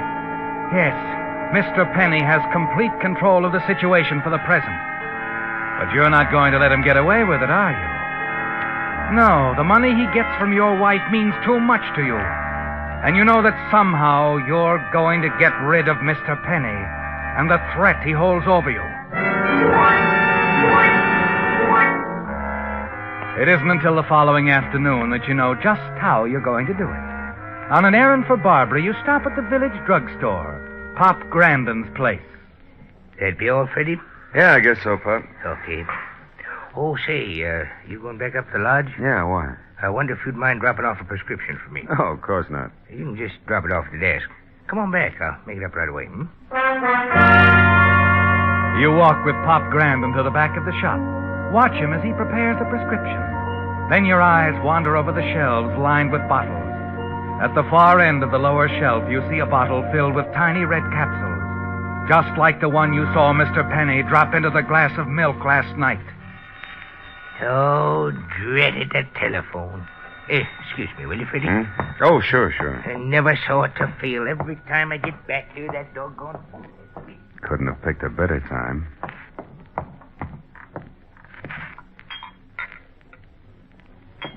As you take the bottle down off the shelf, the idea hits you, doesn't it? Yes, this could be the way, couldn't it, Fred? Quickly, you unscrew the cap, drop a capsule into your pocket, and replace the bottle. Then your eyes skip along the shelf, and finally stop on a small bottle filled with white powder marked poison. Deadly poison, Fred.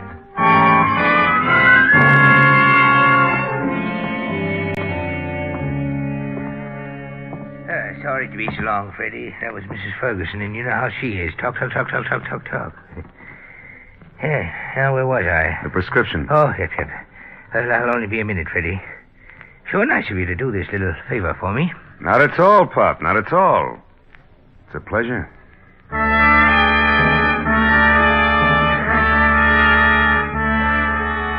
You're thankful that Barbara is out when you return to your room at the lodge. Quickly, you empty the contents of the red capsule into the wash basin.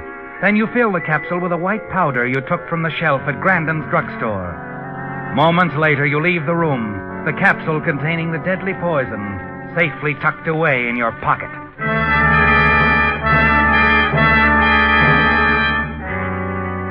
Early that evening, you pay another call on Mr. Penny. Oh, come in, Freddie, my boy. Come in. Thanks. I'm going out shortly. You don't mind if I finish shaving, do you? No, go ahead. Make yourself at home, my boy. Fix yourself a drink. Thanks. I'll skip this one. As you wish. Tell me, to what do I owe the honor of this visit? Well, I thought maybe you'd reconsider. What? After the way you double-crossed me with Susan? Not a chance, my boy. Not a chance. I'd take a smaller cut. And as a matter of fact, I've been seriously thinking of asking your wife for more money. I told you before that would be a mistake. She won't pay it. We shall see. We shall see.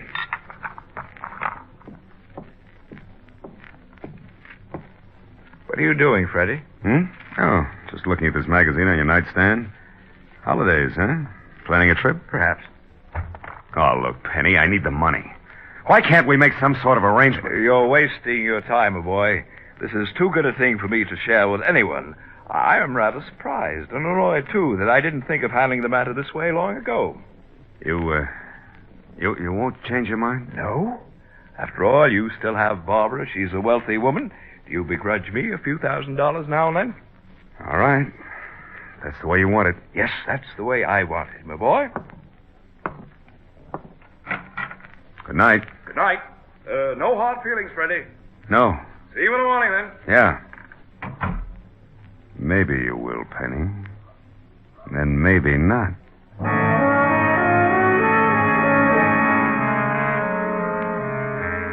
It's done, isn't it, Fred? There were only 4 capsules in the box. You replaced one with a capsule containing the deadly poison. And now all you can do is wait.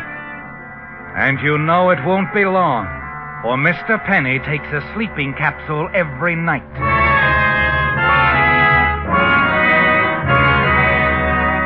You're a little disappointed the following morning at breakfast when you see Mr. Penny sitting at his usual table. It was a little too much to hope for, wasn't it, Fred? That he'd take the poison capsule the first night. But then there are only 3 capsules in the box now. The next morning, you're in for another disappointment. For as you enter the dining hall, you see Mr. Penny again, sitting at the table near the window.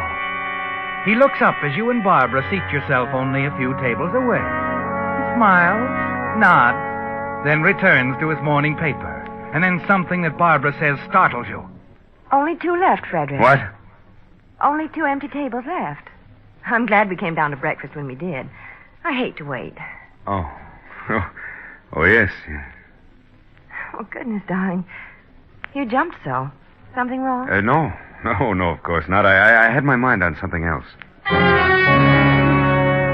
Yes. You were thinking of the capsules in the box, weren't you, Fred? There are only 2 left now, and it's an even money bet.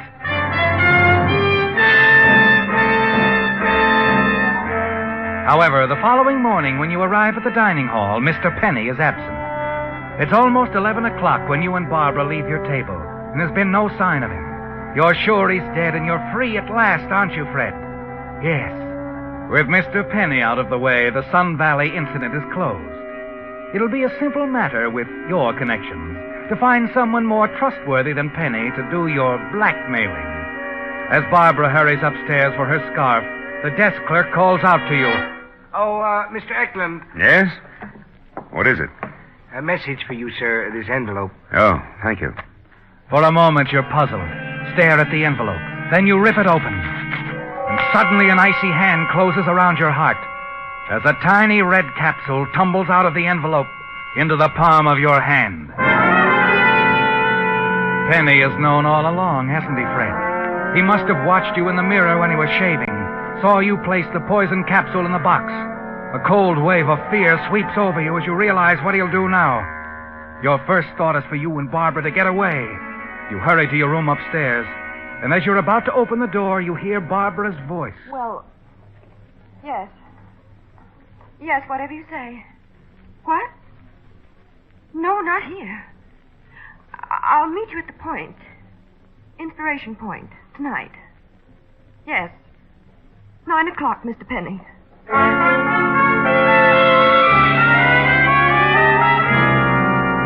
Mr. Penny isn't wasting any time getting his revenge, is he, Fred? Your first thought is to get away, and then suddenly you realize it's useless to run. He'd find you and Barbara sooner or later. No, you've got to take care of him now, once and for all. And this time you can't afford to miss.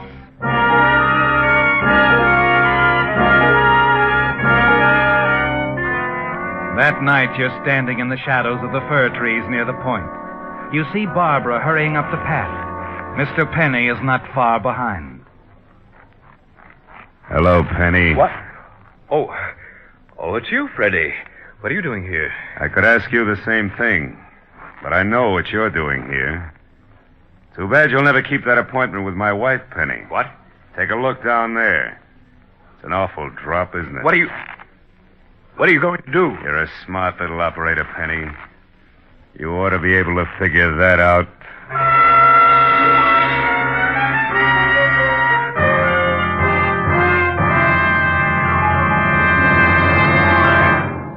The Whistler will return in just a moment with a strange ending to tonight's story.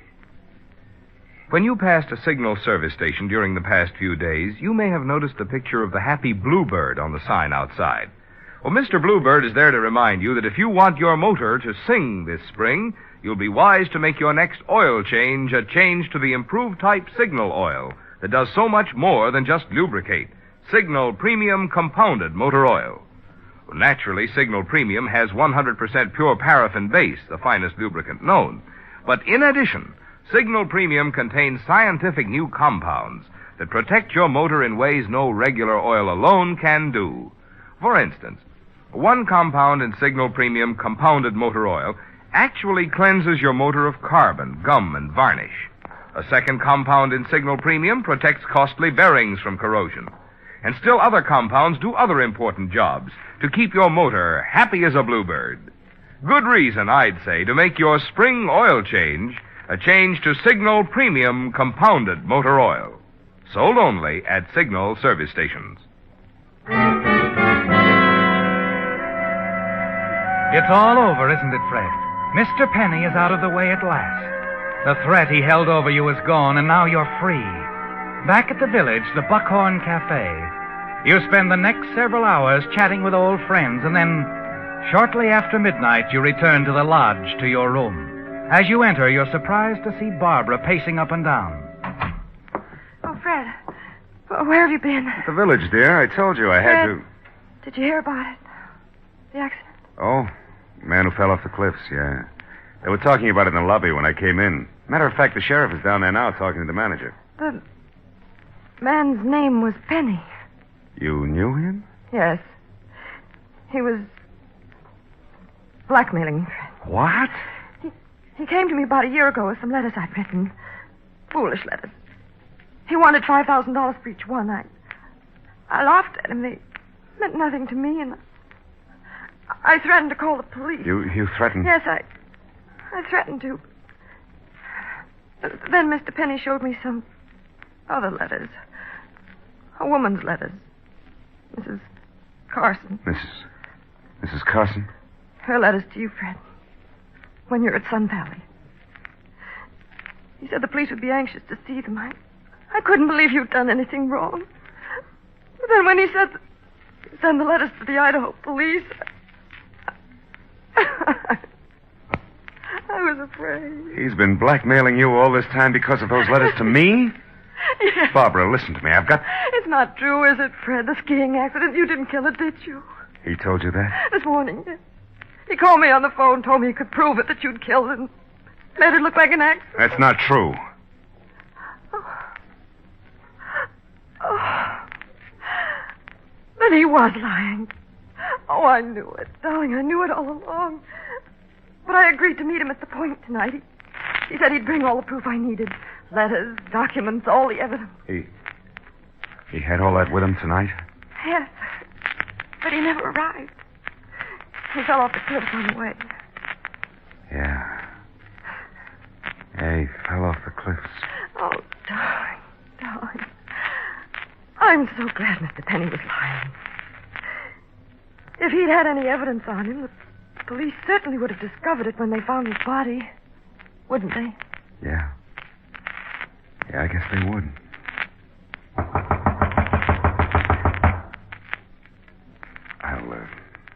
I'll go, Barbara.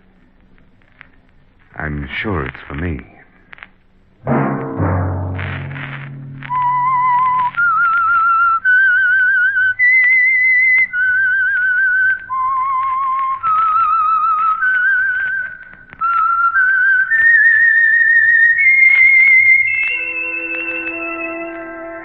Let that whistle be your signal for the Signal Oil program, The Whistler, each Sunday night at this time. Brought to you by the Signal Oil Company, marketers of Signal gasoline and motor oil and fine quality automotive accessories. Featured in tonight's story were Gerald Moore, Dorothy Lovett, and Jeff Corey. The Whistler was produced by George W. Allen, directed by Gordon T. Hughes, with story by Joel Malone and Adrian John Doe, and music by Wilbur Hatch. All characters portrayed on the Whistler program are fictional. Any similarity of names or resemblance to persons living or dead is purely coincidental. This is CBS, the Columbia Broadcasting System.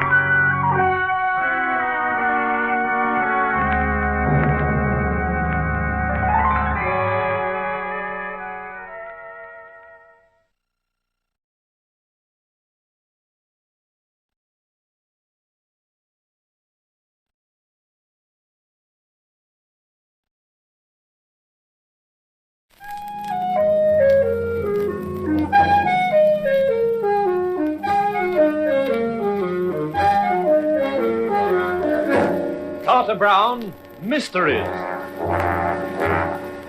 Adventures in excitement and suspense, based on the best-selling novels by the slick storytelling sensation, Carter Brown.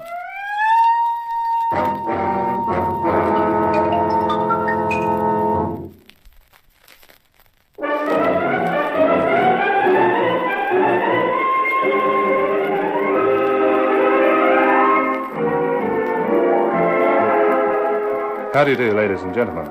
This is Carter Brown with another of my books for you. A story I've called Belladonna Was Poison. You could also call it Tempest in Television, only I wouldn't like to think this sort of thing normally happened in TV. As for my hero, well, I'm not going to tell you anything about him, except his name, Rock Stone. You can find out everything else from him.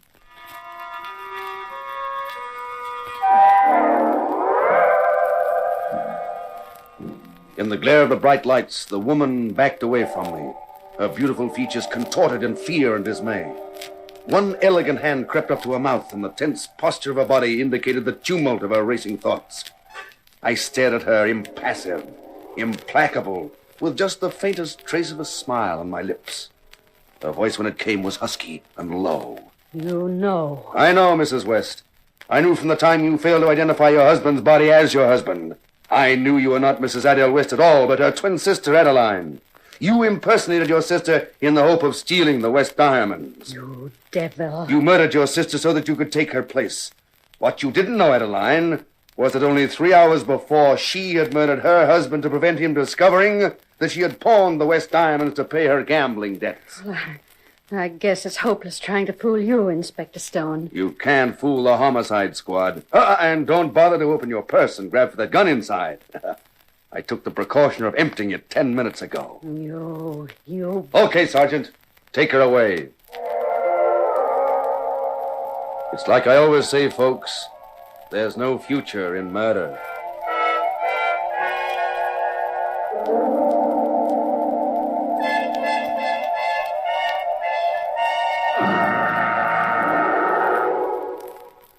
The clue to next week's show will be seen in the windows of our sponsor, Lacey's Departmental Store, on Thursday morning. Make sure you take a good look, friends. A clue in itself can be a small thing, but it can lead to the electric chair. So, till next week, this is Inspector Rockstone bidding you good night.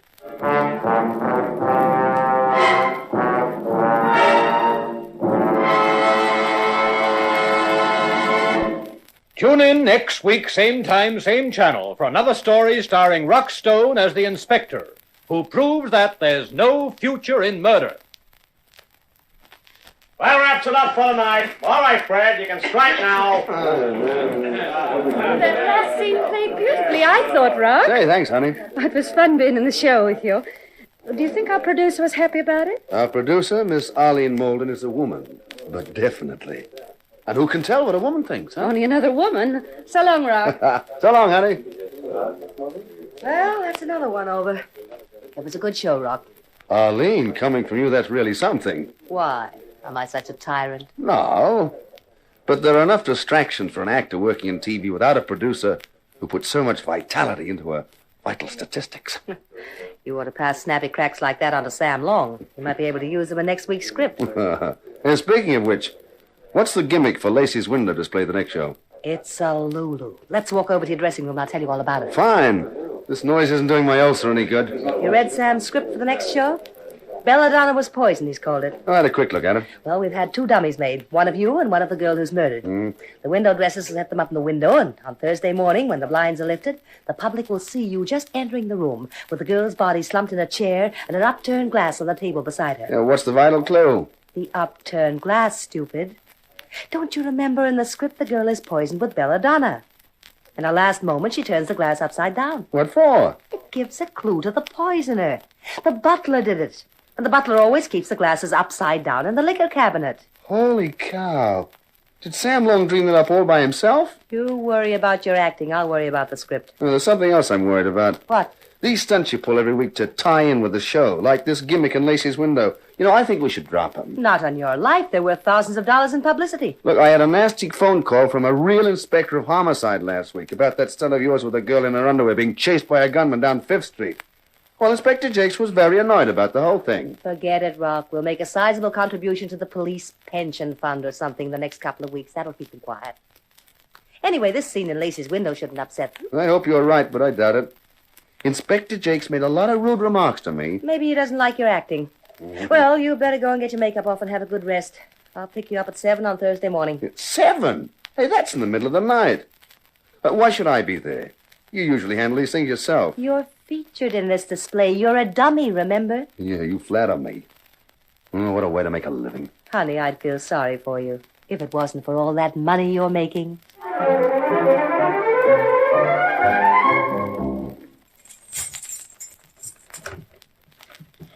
Mr. Stone, thank goodness you've come. Yeah? I've been waiting for you to come home. Oh, Mr. Stone, I have to talk to you. Now, look, baby, I'm awfully tired. I'm about to open this door and hit the hay. You know, can't wait. It's urgent, Mr. Stone. Oh, okay. You better come in. Yeah. Now then, what's all this about? My name is Hannah Vogue, Mr. Stone. I'm an actress. Oh, congratulations. I'm playing on one of your shows next week. Well, that's fine. I'm frightened, Mr. Stone. There's something wrong, terribly wrong. If it's as bad as that, I can probably get them to rewrite your part for you. I don't mean with my part or the show. I'm talking about real life. It affects you as well as me. It affects the whole show. I only found out by accident, and I'm scared, Mr. Stone. I don't know what to do. I'm afraid to go to the police because they won't believe me. And then he'll know, and I'll be... Hey, is this some elaborate kind of a gag? I knew it. You won't believe me either. You think I'm crazy before I've even told you what it's all about. Honey, can you blame me? But go on, I'll listen. No, what's the use? It's no good. You won't believe me. No one will believe me. I must be dreaming. And I'm not even in bed.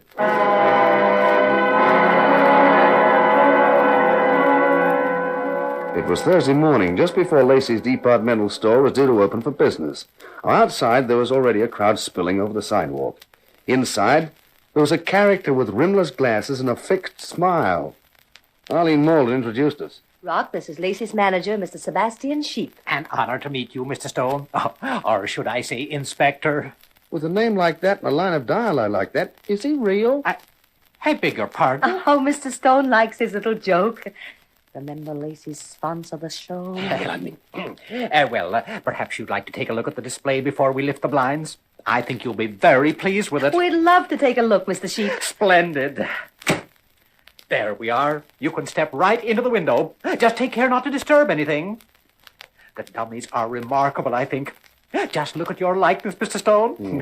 How do you like meeting your double? And the girl. Hey, isn't that Hannah Vogue? It's a dummy of her. I didn't know you knew her. Oh, we met. It's amazingly lifelike, isn't it? Amazing. Say, the gleam in that red hair. And how do you like that skin texture? Man, it looks like the real thing.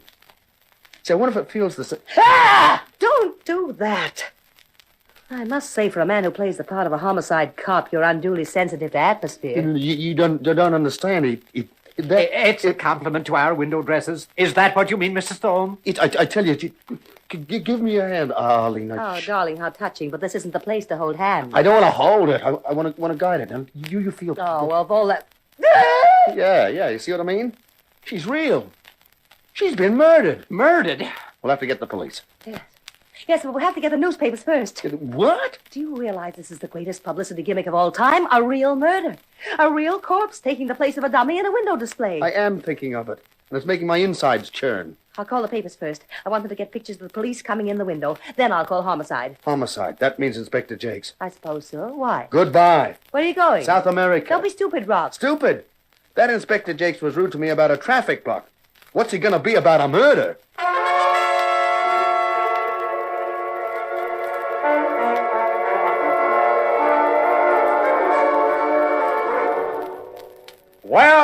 Well, the great Inspector Stone, the wonder boy of Copland. There's no future in murder, he says, and he says it every week.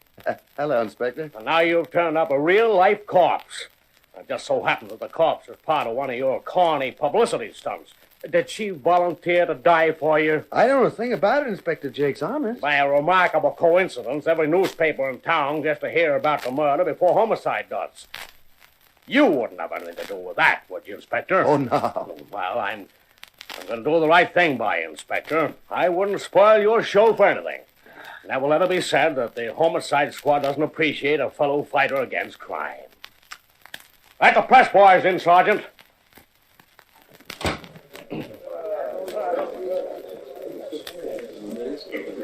Okay, quiet.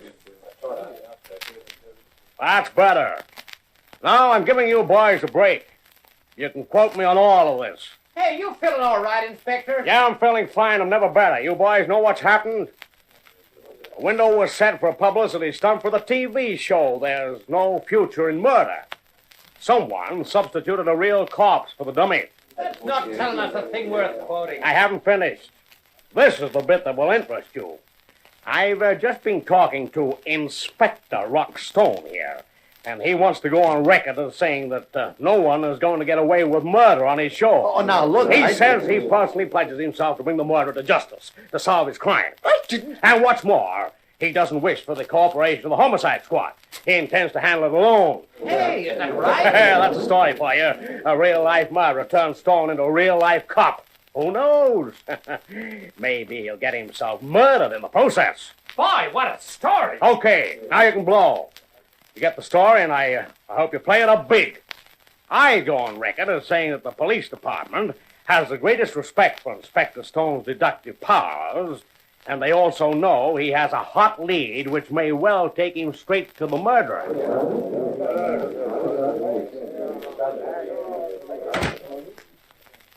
Inspector Jakes, what's the idea? I'm giving you a break. That's what. Every Tuesday night, you're so smart with a script somebody's written for you. Let's see how smart you are without a script. But that crack about my having a hot lead. Supposing the murderer reads that. He might believe it. He probably will. He might kill me. You never know. We might be lucky at that. Yeah, but I don't want to... I've given it to you on a plate. The camera's focused right on you. Go to it, Inspector.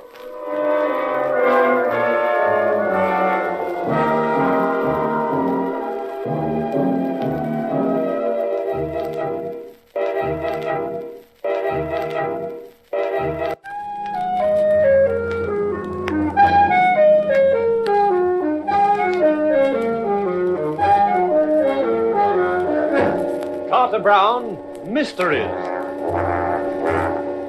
Adventures in excitement and suspense, based on the best-selling novels by the slick storytelling sensation, Carter Brown.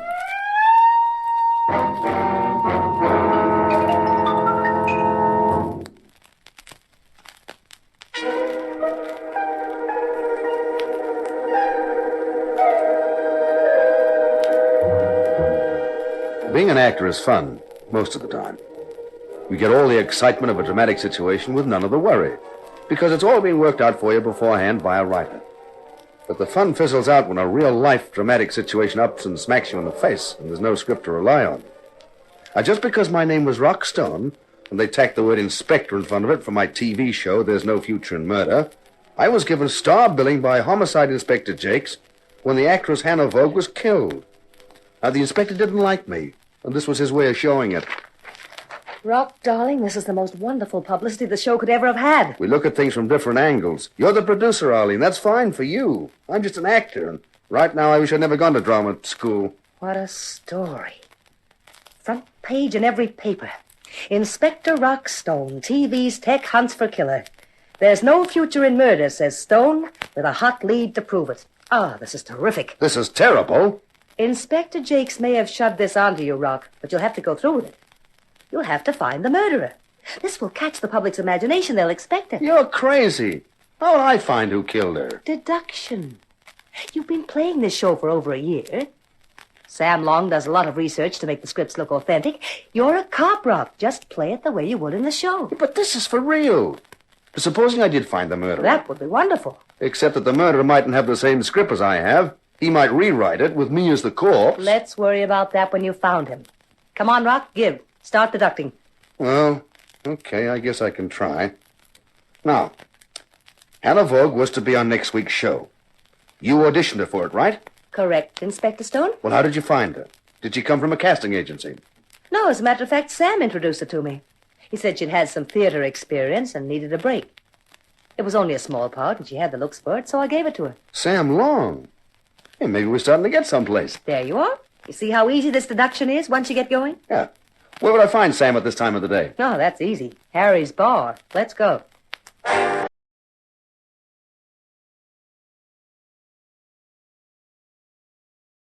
Hi there, Sam. Hey, we've been looking for you. Ah, the great Inspector Stone. Following your hot lead, Inspector? That was Jake's idea, and I'm stuck with it. Hey, listen, Sam. Arlene tells me you introduced Hannah Vogue to her. That's right. So what? Say, what do you know about her? Sorry, Inspector. That's confidential. Oh, come on, Sam. Somehow Rock has to solve this thing, or there'll be no show anymore, and we'll all be out of a job. Yeah, that's a point. Okay, but don't quote me. Someone whispered gently in my ear that Hannah Vogue was a brilliant young actress who should get a break on the show. Well, who said that? I told you, don't quote me. Our revered sponsor himself. You mean Aldous Lacey? Of Lacey's departmental store, the very same.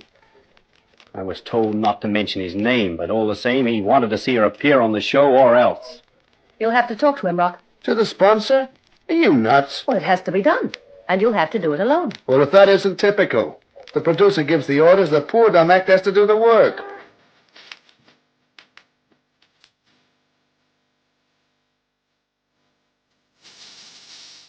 Ah, come in, Stone, come in. Glad you called. I was just going to leave a message at the studio that I wanted to see you. Oh? What about, Mr. Lacey? I've read the story in the papers, and of course my manager, Sheep, told me what had happened. Your statement about intending to solve the murder yourself is a magnificent gesture, Stone. I congratulate you on it. Thanks. It'll be a wonderful thing for the show, and for me as the sponsor, of course. You'll need all the help you can get. That's why I was going to send for you. Oh? You're a man of the world, Stone. You'll understand when I say I knew Hannah Vogue rather well. Oh, sure, Mr. Lacey. And I wanted to help her. She aspired to be an actress. I told Long to see she got a part in the show. I'm being quite frank about this, Stone. I trust you realize the necessity of discretion on your part. I'm a clam, Mr. Lacey. If anyone else got to know this, anyone like the police, it could be most embarrassing for a man in my position. Oh, naturally. I understand. Good, then that's that. Not quite, Mr. Lacey. No? What else is there? A couple of questions I'd like to ask. Oh? Have you any idea why she was murdered? None at all. When did you last see her? Well, it must have been Tuesday night. Yes, we watched a show at her apartment. I left about 9. Did she seem worried about anything? Not at all. She was her usual vivacious self. Oh, well, thanks, Mr. Lacey. Oh, just one other thing. Would you give me the address of her apartment? Yes, of course. I'll write it down for you.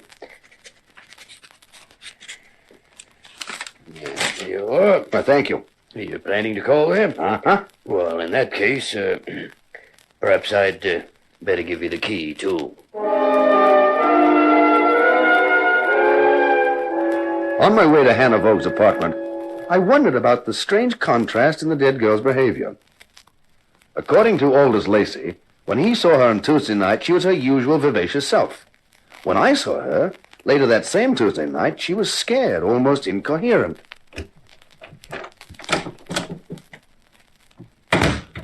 I stood inside her apartment and looked around. It was really quite a layout. Obviously, any girl under Aldous Lacey's protection had nothing but the best. I stepped over to the door of the bedroom. Well, an inhabitant. And what an interesting inhabitant. Who are you? How did you get in here? With this key? Hey, how did you? This is Hannah Vogue's apartment. I'm a friend of Hannah's. She invited me to stay here. I only arrived yesterday. Did you know she'd been murdered? Yes, the police were here today asking questions. I answered them all. And now here I am answering more from someone I don't even know. Well, we can remedy that. My name's Stone. Rock Stone. The television star? The man who's made all the headlines and who's going to track down Hannah's murderer? That's right. Mr. Stone, I think you're wonderful. You do? I certainly do. And I'd like to help you find the killer. Well, that's very kind of you, Mr. I'm Lois Shaw. Oh, nice to know you, Lois. It'll be even nicer once we're working closer together. Huh? Well, you're going to let me help you in your search for the murder, aren't you?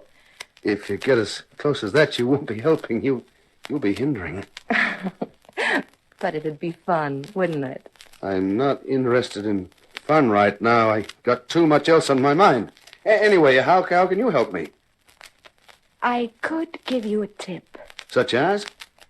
Ask your producer, Arlene Malden, about her sister, Kathy.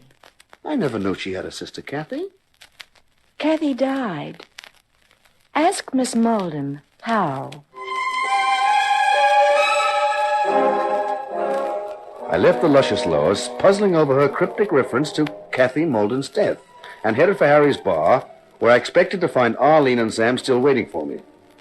But there was a message that they'd gone to the studio. When I arrived there, I found I'd forgotten about the conference for the next program of There's No Future in Murder. We've got the scripts. All we've got to do is check through them in case anyone has any bright ideas. Then I can go ahead with the casting. I have to get someone else to play the murdered girl, of course. Hey, hold it a minute, Arlene. What is it, Gruff? We can't do this show next week. Why not? Well, maybe you've forgotten, Sam, that Inspector Jakes told the press that Inspector Rockstone was going to solve Hannah Vogue's murder. Well, no, but I don't see... If we're going to keep any viewers at all for the program, next week's show's got to be devoted to the case of Hannah Vogue. In the next show, Inspector Rockstone has to reveal the murderer's identity. Hey, that's a colossal idea. Here, give me the details and I'll start work on the script right away. I haven't any details. What are you talking about? The show will have to be played without a script. It'll have to be an impromptu job.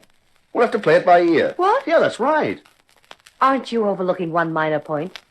You have no more idea right now who killed her than I have, or Inspector Jakes has. Well, that doesn't matter. We do the show just as it happened. We can get photographs to use from the newspaper boys. We'll make sure everyone concerned appears in front of the cameras. Even if we don't find who the murderer is, then we've still got a so-called finish. Ladies and gentlemen, you have just seen the actual events which took place. You have seen and heard everyone connected with the girl, Hannah Vogue, who was poisoned. One of them may be her murderer. Who is your choice? Hey, can you imagine what that will get us? Yes, about $3 million worth of libel suits. My bet is it'll get us the murderer. Hey, imagine the strain of appearing in front of the cameras knowing 1 million people are watching you. How easy it would be to make one small slip of the tongue, one small fatal slip, that reveals you as the murderer. People will just refuse to appear on the show, that's all, including the murderer. No, they wouldn't dare. Look, imagine the question mark in people's minds if someone refuses to cooperate. It'd practically brand them as the murderer right away. Yeah, he's right, Arlene. He's really got an idea there.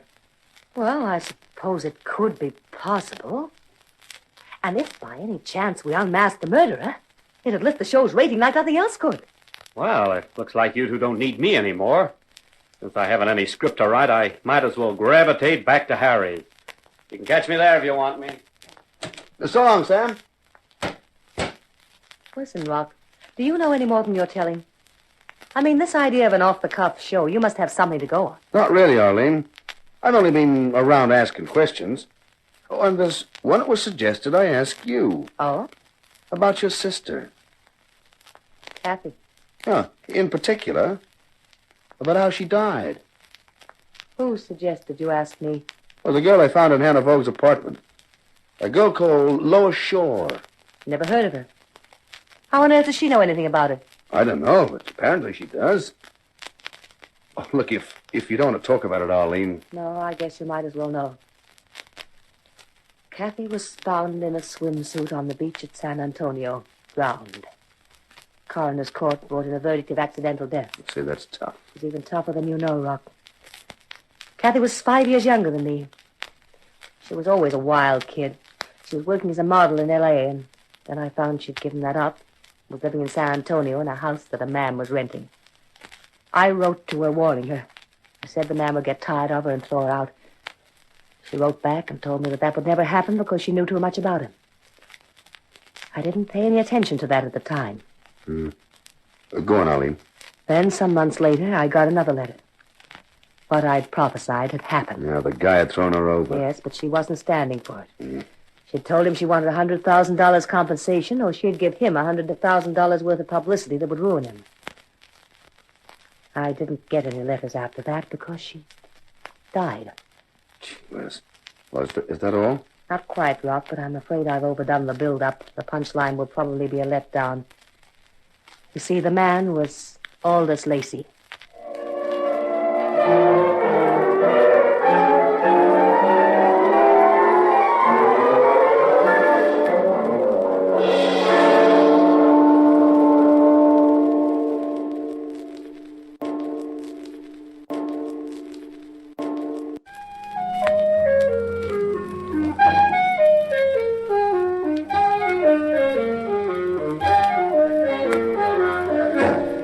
Brown, Mysteries. Adventures in excitement and suspense, based on the best-selling novels by the slick storytelling sensation, Carter Brown.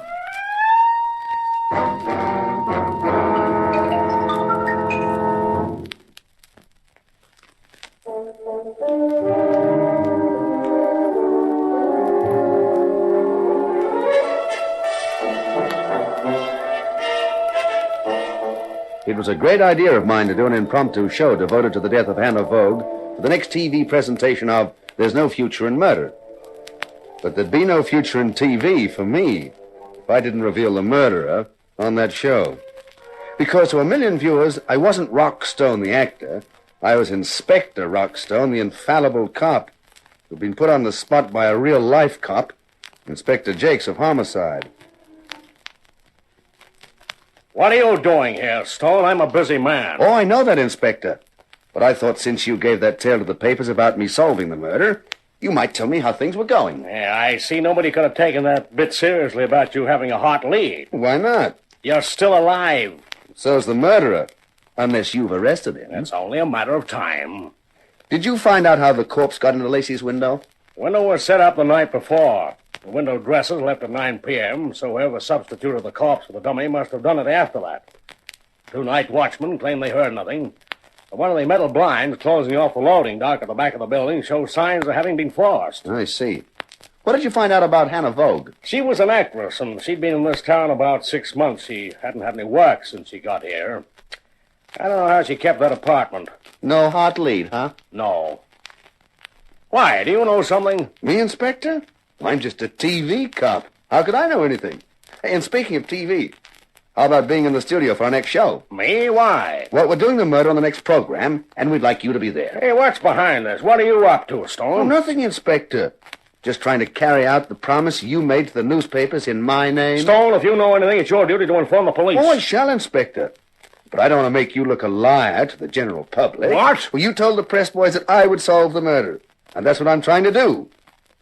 So long, Inspector. See you in the studio.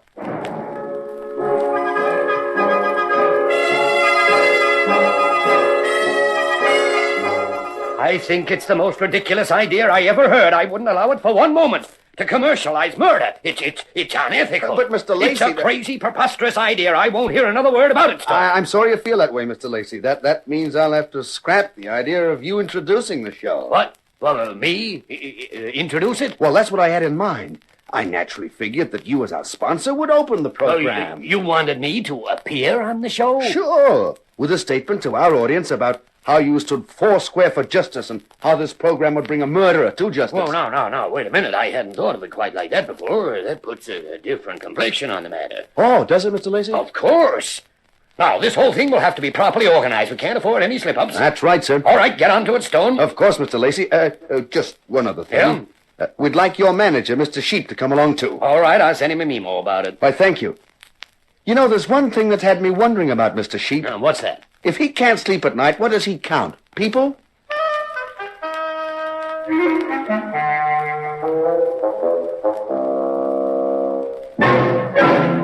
When I left Lacey's department store, I thought I ought to have a few words with Sam Long about the form the presentation ought to take. He wasn't to be seen at Harry's bar, so I headed for his apartment. I'd never been there before. Man, it was a shabby-looking building. I was surprised. Sam was making money. He could afford something better than that.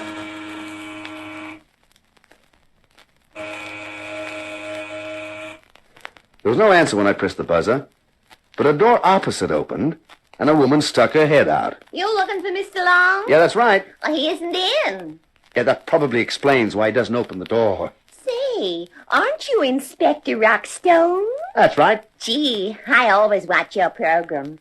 That is, when the old man isn't working early shift. He gets home around 4 in the afternoon then, and we watch another channel. Why? He can't stand the sight of you. He says if you're a cop, he's a ballet dancer. And he's not, I take it. He works on the garbage collection. Have you any idea where Mr. Long would be? Try Harry's bar. I have. He's there most times. Drinks too much. He's changed since he first come here. He was different then. Younger, perhaps. Happier, too. They both were happy. Yeah. Did you say they? Sure. Him and his wife. Wife? Yeah, I never knew he was married. Oh, lovely little thing she was. An actress. But then they started in quarreling. Quarreled something terrible before she left him. Guess that's why he drinks so much. You say she was an actress? Uh-huh. Used to go mad at him, yelling it was his fault she couldn't get a job because he wouldn't help her. You don't know the name that she used professionally? No, never heard of it. But pretty as a picture she was, with her red hair and everything. Red hair? Flaming red. Lovely hair. The way mine used to be before it started falling out. I can imagine. Every time I saw her, I used to say to myself, Holy Hannah, if only my hair... Hey, that was her name, Hannah.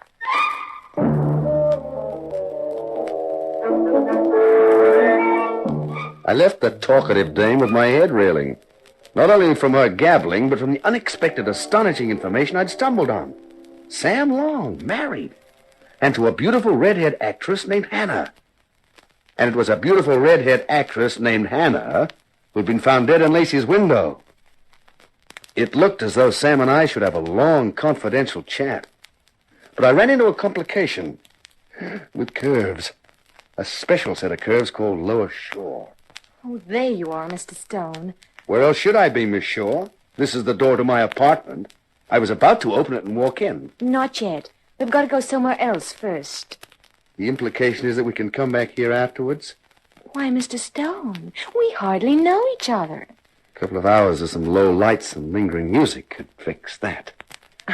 I'll think about it. But now we'd better be on our way. Well, where are we going? You'll see when we get there. Hey, why all the mystery? Because it's important to me that whoever murdered Hannah Vogue is found. And it's important to you, too, isn't it? Well, sure. But the trouble is that all I've got so far is a lot of questions with no answers. Come with me and I guarantee you one of the answers. Maybe the most significant one.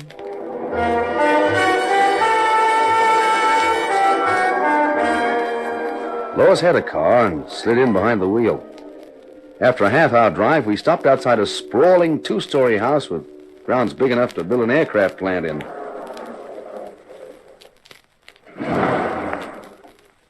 You know who lives here? Nobody in my income bracket. The name is Tony Seguera. Should I know him? Tony Seguera is one of the 3 top syndicate men in the city. Then I shouldn't know him. I think you should. Let's go meet him. She led the way up to the front door, where a butler carefully patted me in case I was carrying a gun, then led us into a large, luxuriously furnished room, and then discreetly retired. From a spidery-looking and expensive chair rose a spidery-looking, expensive character. This is Rock Stone, Mr. Seguera. Glad to know you, Stone. Pick up your show regular. I'm pleased to hear it, Mr. Seguera. Say, do you like it? Sure. I'm glad the regular cops aren't as smart as you. I'd be out of business. But you are, aren't you, Tony? Oh, sure. Legitimate business I'm in now. Trucking. Tony's a sort of elder statesman for the syndicate in this area. Yeah, you could call me that.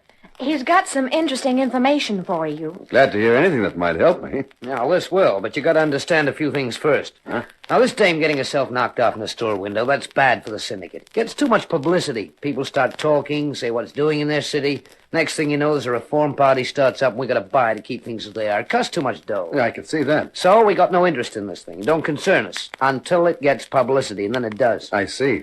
Now, you're going to do a real-life show next Tuesday. That's right. You find the guy who did it on your show, and everybody gets happy, says, what a fine city we got, huh? Makes sense? From your side of the fence, yeah. So we're in your corner on this one. Yeah, that's fine. Now, here's the facts. This Vogue dame is Aldous Lacey's dame, right? Right. She gets herself murdered. Why? Maybe because she found out something that Lacey don't want anybody else to know. Could be. Something like he's been spending more dough than he should have over the last couple of years, maybe. And he wants a quick investment with a large profit to get it back. So he puts $100,000 into the rackets when the syndicate can use the dough, and he collects 20% over 12 months. With due respect to Tony, you could say this was right from the horse's mouth. Now, the syndicate did the right thing by Lacey. We paid him his 20% a month ago and gave him back his $100,000. We're clean. But we don't want to get mixed up in this thing. Way we see it, the dame found out about it some way. Maybe she blackmailed Lacey, or maybe she threatened to talk to the cops. But that's why she was killed. We're sure of that. Thanks, Mr. Seguera. Thanks a lot. Oh, any time. Now, I just done you a favor. How about you do me one? Well, what is it? Well, you mentioned this in your show. That's okay with us. But just change it around a little. Not very much. Don't say he invested the dough in the rackets. Just say he invested in the syndicate through me. I'm okay. I'm clean. I've paid taxes on the dough I made on his dough. And make the point that Lacey got his dough back. We don't want people we do business with to doubt our honesty. Sure, Mr. Seguera. I'll do that. Fine. I look forward to seeing your show. I'm a real fan for your show. It's my second favorite TV show. Which is first? Hopalong Cassidy. He's a real nice guy. And so's his horse. And he keeps the kids on the straight and narrow. Lets them know that crime don't pay. You approve of that? Sure. You think we want the rackets to get overcrowded?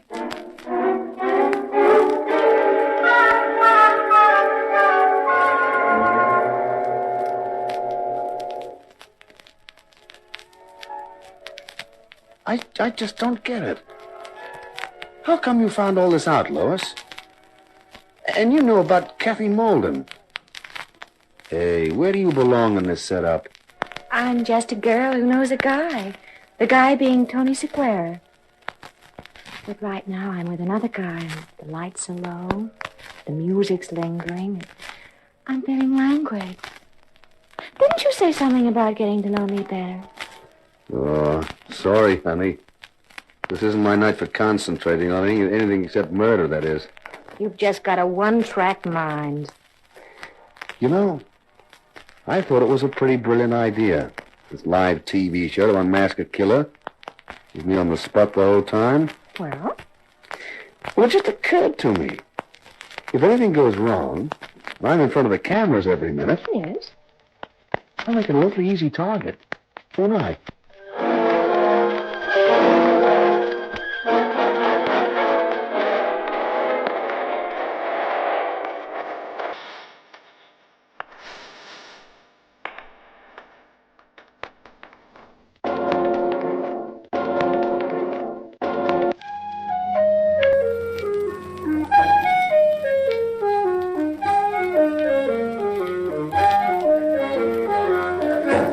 Carter Brown, Mysteries. Adventures in excitement and suspense, based on the best-selling novels by the slick storytelling sensation, Carter Brown.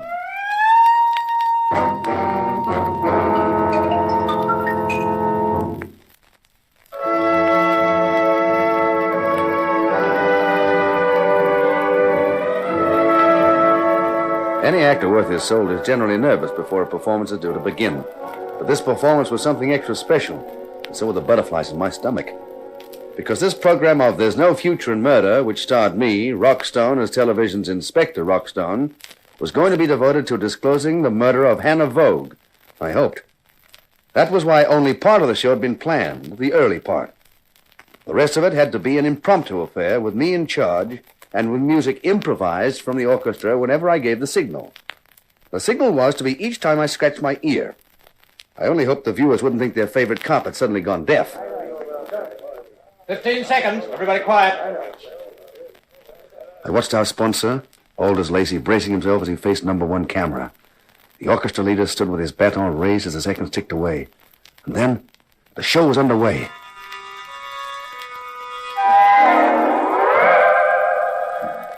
As the music hit its familiar theme, I knew the title cards would be flashing onto the screens of a million TV sets, and I mentally crossed my fingers. My name is Aldous Lacey. I have the privilege tonight of introducing a special program of There's No Future in Murder.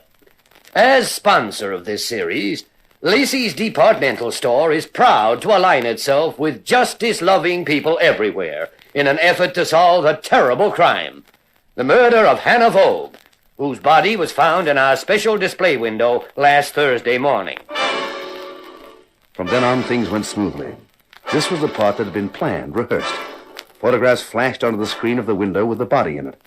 I did my commentary, then hurried over to set one to reenact the finding of the body with Arlene Malden and Sheep, the store manager. Then I scratched my ear for the orchestra leader.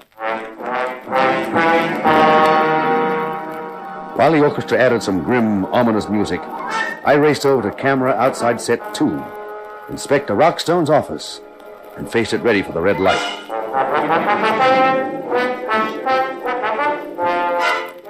Ladies and gentlemen, you have seen the discovery of the body of Hannah Vogue. In my office, which I shall enter in a moment, a group of people have been gathered. I shall interview them. You have seen me do this many times, but I ask you to remember that tonight I am not an actor playing a role. I am a man, a citizen, trying to solve the murder of a beautiful girl. I am really you, a part of you. I am a conscience, yours and mine. The conscience of a city raising its voice to demand that justice should be done and the evildoer brought to a reckoning. All right, ladies and gentlemen. You all know what has happened. I am going to question you about the murder of Hannah Vogue. I know I have already asked you many questions in the last few days, but this time I shall be asking them in an effort to build up a pattern, a picture of Hannah Vogue's life, and perhaps, because of that, a picture of her death, of why she had to die. Firstly, Mr. Lacey. Me? You are Aldous Lacey, managing director of Lacey's Departmental Store. Why, of course I am. You knew the deceased, Hannah Vogue? Yes, I knew her. How much were you paying a month for the rental of her apartment? There is no point in hiding this, Mr. Lacey. You freely admitted to me in your office that you had been, interested in the girl. How much? $200 a month. You knew she was an unsuccessful actress? Yes. Did you order Sam Long, the writer of the series, to see she was engaged for one of the shows? Now, look, I don't see that... Please answer the question, Mr. Lacey. Well, I suppose if a man sponsors a show, what's wrong with seeing that someone he's interested in gets a chance? Nothing, Mr. Lacey. Did you think there was? Why, you... The night before her body was found in the window, Wednesday night. Did you see her that night? Oh, we had dinner, and then she had to leave. You didn't go with her? No. Thank you. Miss Shaw, please. Yes, Inspector Stone. Your name is Lois Shaw, and you were a friend of Hannah Vogue. That's correct.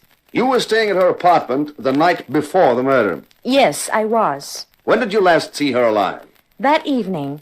She left about 6:30. She said she was going to dinner. She never came back. Thank you, Miss Shaw. Mr. Lacey, this girl was living in an apartment rented by you. She knew you very well. Well enough to realize you had a secret. She found out that secret. When you discovered she'd found out... It's a lie. I had no secret. I had nothing to be ashamed of to be kept hidden. Didn't you, Lacey? Suppose I were to remind you of an investment you made a year ago. Investment? A short-term investment with high return. An investment placed in the hands of Tony Seguera, advisor to a group of men commonly known as the Syndicate. An investment with no papers signed and paid back to you, capital and interest, only last month. Wasn't that what you wanted kept quiet? That a supposedly respectable businessman like you had invested money in the Syndicate? Well, why should I want to keep it quiet? Oh, come, Mr. Lacey. Even a child has some idea of what the name Syndicate means today. That was your secret, wasn't it? The secret Hannah Vogue discovered. The secret which cost her life. I didn't kill her. I didn't kill her. Now, a few questions for Mr. Long. Okay. You are Sam Long, the writer of There's No Future in Murder. That's right. Wasn't Hannah Vogue the name your wife used as an actress? Yeah. But you and your wife quarreled, and she left you some time ago. Why? Because I wouldn't chisel her apart on this program, that's why. And then, some months later, Lacey ordered you to find her a part in the show. Yeah.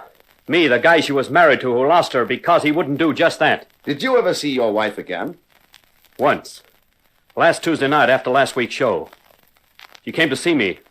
Told me she'd found out something about Lacey. But she was afraid he knew she'd found out. She asked me for advice, said she was scared, and what should she do? And what did you tell her to do? She was still my wife. She'd run out on me. She was living in an apartment paid for by another man. She'd got him to get her into the program, and then she came running back to me and asked me what she should do. I told her to get out of my apartment and never come back. That's what I told her to do. That was the last time I saw her alive. I see. Thank you. Now, Mr. Sheep. Yes, Inspector. You are the manager of Lacey's departmental store. Yes, that's right, Inspector. Mr. Sheep, when you helped Mr. Lacey carry the corpse into the store window, did you take the head or the feet? Well, Mr. Sheep? Oh, the shame of it. I've worked for the Lacys for 30 years. I've never had anything but respect and admiration and loyalty for them. He swore to me he hadn't killed her. But if the body were found in his apartment or his car, it would mean ruin for him, for the store, all the employees. I had to help him for their sake. So you broke open the steel shutter on one of the loading docks to get in? No, that was only to fool the police. We used my keys. I knew where the watchmen would be. It wasn't hard to avoid them. Oh, the shame of it. Yes, Mr. Sheep, the shame of it when honest citizens turn to crime. But I notice the shame is only felt when you're caught. I'd like to make a statement, if I may. Yes, Miss Shaw, go ahead. You must be wondering, Inspector Stone, just where I fit into all this. I have been puzzled by it, Miss Shaw. My real name is Lois Birkinshaw. And for the last 3 years, I've been employed by the Federal Bureau of Investigation. You're an FBI agent? Yes. The Bureau has long suspected that prominent businessmen all over the country were investing money in the local organizations of the syndicate. This practice was not only immoral, but near criminal, and was also defrauding the inland revenue of taxation on the profits.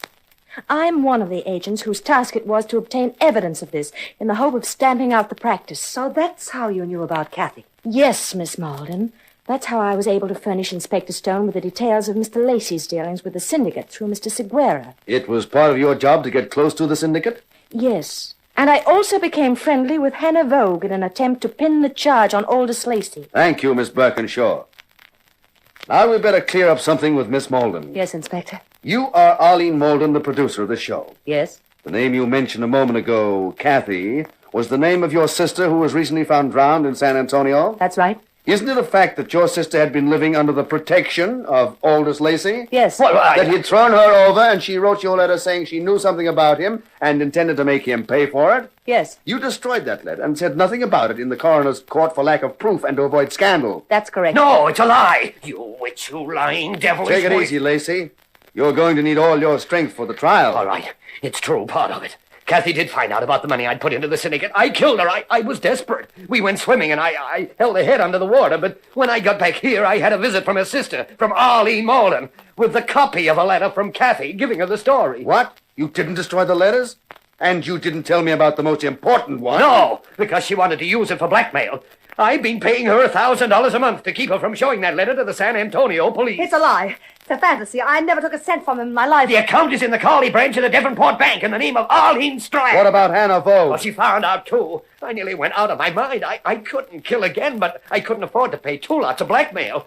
I told Arlene Malden. She laughed at me. Called me a spineless weakling. He's making it up. He killed Hannah Vogue and he's trying to fix it on me. You won't get out of it like that. You told me to bring her over to your apartment that Wednesday night. You made me make an excuse to leave her for half an hour. And when I came back, Hannah was dead. You'd poisoned her. And that's when you got Sheep to help you put the body in the window before thinking of a better way of disposing of it? Yes, I wish I were dead. Mr. Lacey, I prophesy you'll get your wish. And Miss Malden will be right alongside you. That's ridiculous. You've got no proof. Lacey's lying his head off. I don't think so. And that letter he spoke of, the copy which you showed him, must still exist in the original, and the police will find it. That, I think, ladies and gentlemen of our audience, is the finish of this program. There's no future in murder. I have only one announcement to make. I said before that I was an actor, a man whose conscience was part of your conscience, those of you who are watching me now. This program was brought to you tonight by your own faith and honesty, sponsored by your pride in your city and its people. When something like this program tonight can happen, and does, our city is a good place to live in. Good night. I nodded to the orchestra leader for the closing theme music of the show. Then suddenly the police appeared with Inspector Jakes in charge, and Arlene, Lacey, and Sheep were taken off. And Sam was at my elbow. Nice work, Rock. You wrote a good script, and off the cuff. Better than I could have done. Oh, it was a colossal show. Yeah? Hey, don't you realize what I've done? I've just sent my sponsor to the electric chair. I wouldn't worry too much about that. If those phones aren't running hot with prospective new sponsors, I'll go back to writing copy for commercials. Hey, I never thought of that. Well, what do you know? Arlene always wanted this show to get top rating, and it took a murder she committed herself to do it.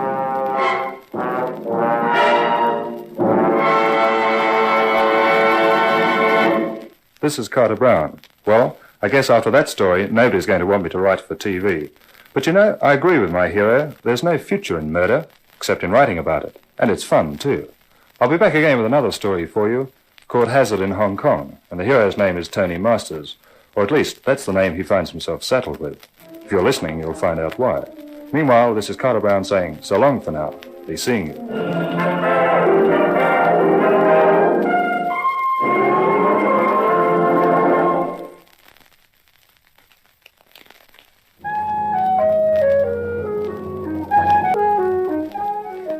In Belladonna Was Poison, you heard our star Frank Waters as Rock Stone. The Carter Brown Mystery Theater, based on the best-selling novels by Carter Brown, is dramatized and directed by Maurice Travers for Grace Gibson Radio Productions.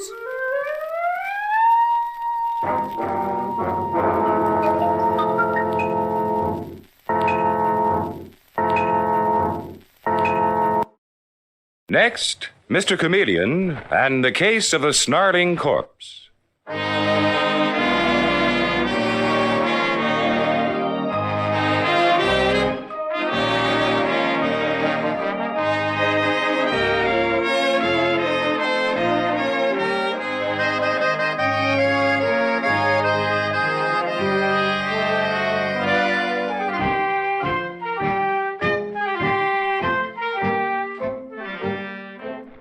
Tonight, we again present the famous Mr. Chameleon of Central Police Headquarters in his famous cases of crime and murder.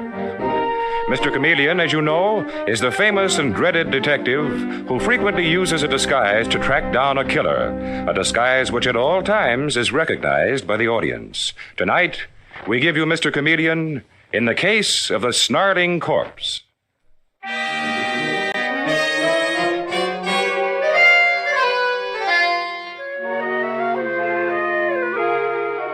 It is early morning at Central Police Headquarters, and Mr. Chameleon, the great detective, is walking down the corridor which leads to his office. And to his surprise, when he opens his office door, he finds the Commissioner of Police waiting for him. Well, good morning, Commissioner. You waiting for me? Yes, Chameleon. Something unexpected has come up. Something a little off the beaten track. You remember Dr. Harold Vinton, don't you? Oh, I should say I do. He was great help in the Ardsley murder case. I have a lot of respect for Dr. Vinton. Well, so have I. I've just had an urgent phone call from him. A man named Morton Renfrew, a patient of Dr. Vinton's, died during the night. And something about his death makes Dr. Vinton reluctant to issue a death certificate. Oh. Renfrew lived just outside the city. Dr. Vinton wants you to come out if possible. Something strange about the man's death, huh? I wonder what. All right, I'll get right out there, Commissioner. Good. Oh, and Chameleon, one more thing. Dr. Vinton said that a Chinese houseboy, Sing Lu, will admit you. And you're not under any circumstances to let him know you're connected with the police.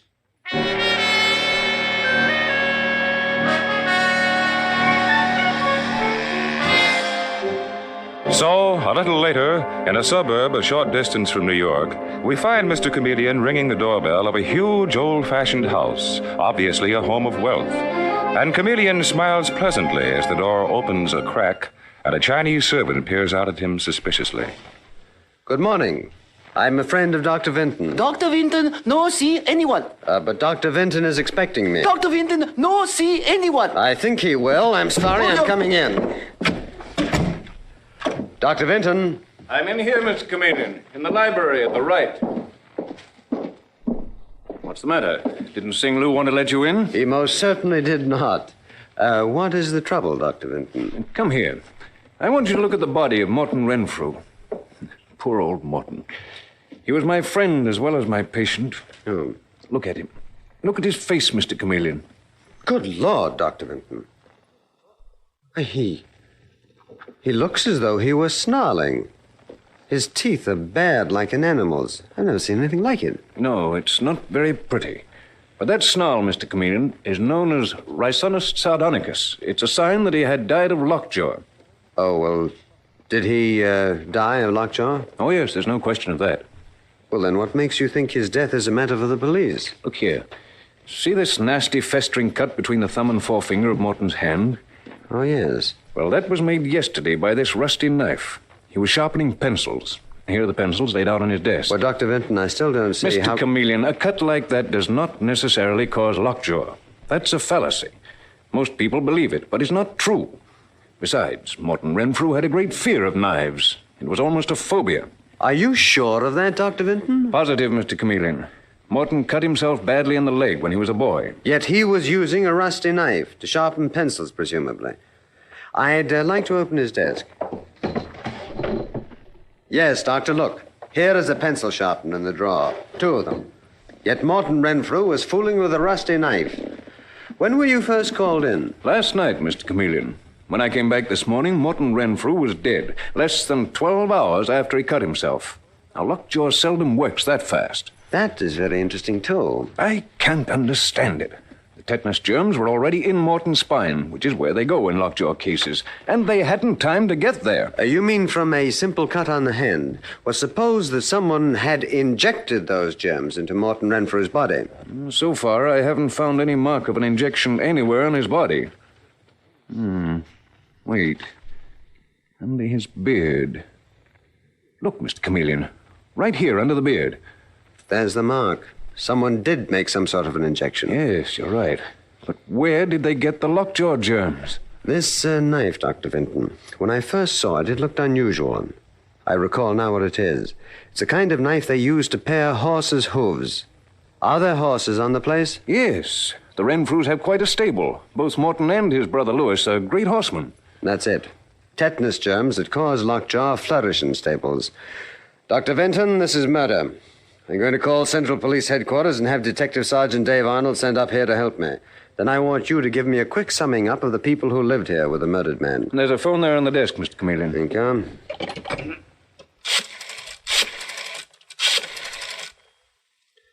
Central Headquarters, this is Chameleon speaking. Please send Detective Sergeant Dave Arnold out to the Morton Renfrew home at once.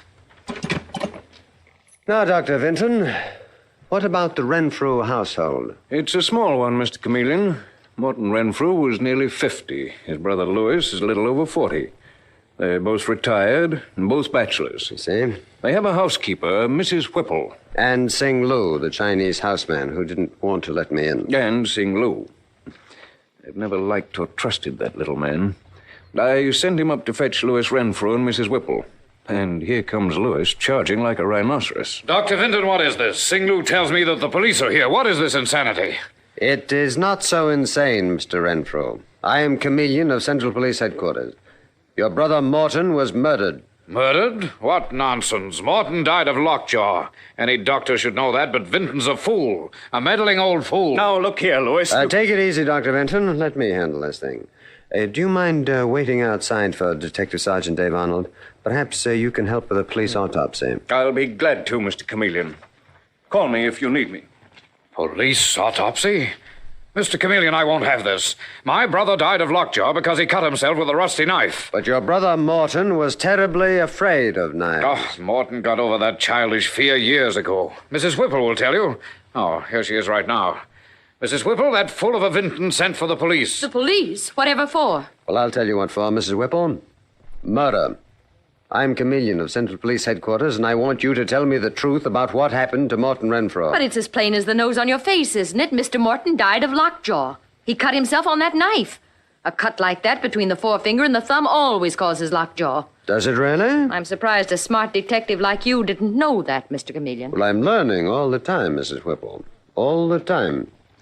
Now, why was Morton Renfrew allowed to die of lockjaw? Why wasn't Dr. Vinton called in sooner? He was. I called him in when Mr. Morton first cut himself. And then there was an interval of quite a few hours when he got worse very rapidly. Yes, but none of us realized it. Morton thought he was all right. And Dr. Vinton's a very busy man. I hated to keep bothering him. So you let your brother die? I didn't let him die. He died from lockjaw, from that cut on his hand. A cut like that is always fatal. So you've already told me, Mrs. Whipple. Where is Sing Lu, the houseman, Mr. Renfrew? I'd like to talk to him. Eavesdropping, no doubt he usually is. Oh, yes, he's right by the door. Come in, Sing Lu. Mr. Chameleon wants to talk to you. No. No. Sing Lu, your master, Morton Renfrew, has been murdered. You must talk to me, and you must tell me the truth. No, not with them. Not with them. Do you mean that you won't talk in front of Mrs. Whipple and Louis Renfrew? That's ridiculous. I think not, Mr. Renfrew.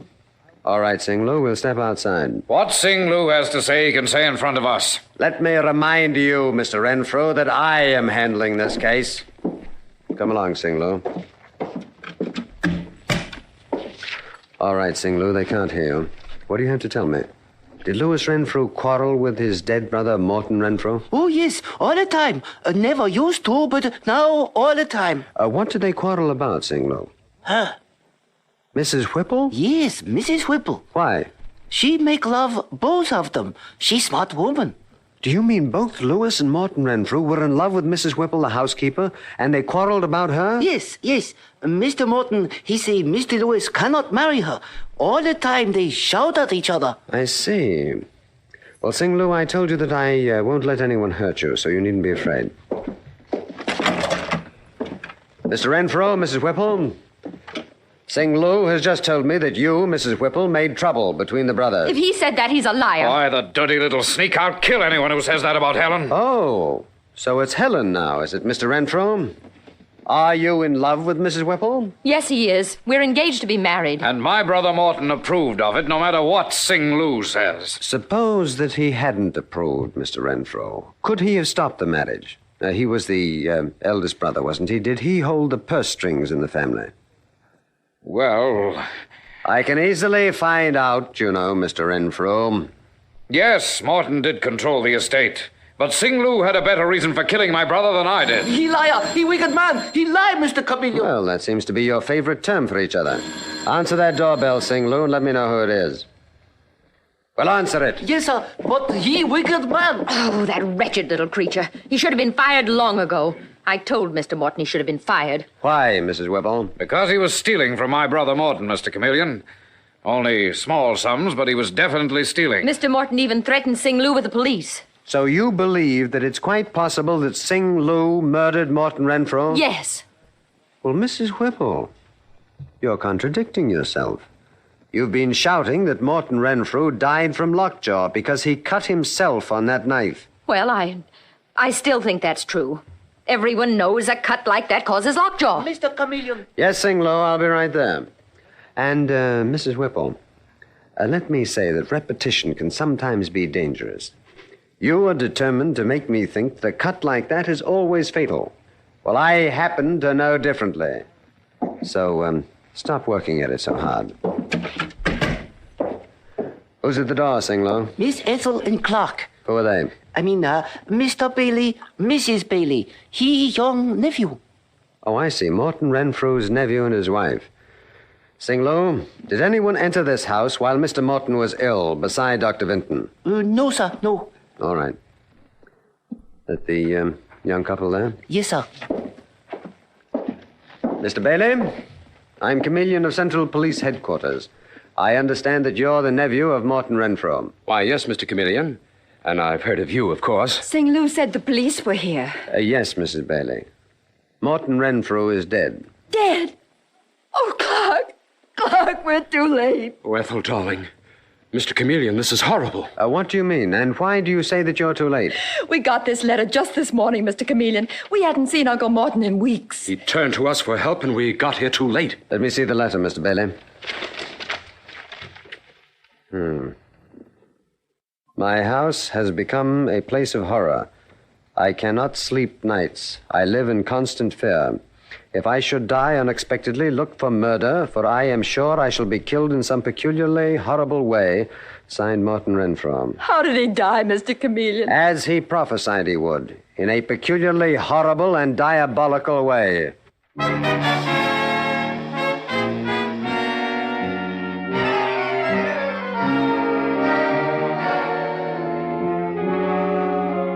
Mr. Chameleon and the case of the snarling corpse continues in just a moment.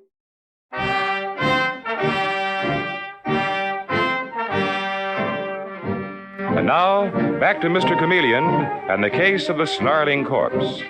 Morton Renfrew has died of lockjaw, and Mr. Chameleon is convinced the tetanus germs were deliberately injected into his body. And now in the Renfrew home, Mr. Chameleon has just finished reading a letter which Morton Renfrew's nephew and his wife have shown him. And he says to Clark Bailey, the young nephew, Mr. Bailey, this letter is shocking. Your Uncle Morton Renfrew evidently was quite aware that someone wanted to murder him. I know, Mr. Chameleon. That's what's so horrible. Poor Uncle Morton, he was surrounded by enemies.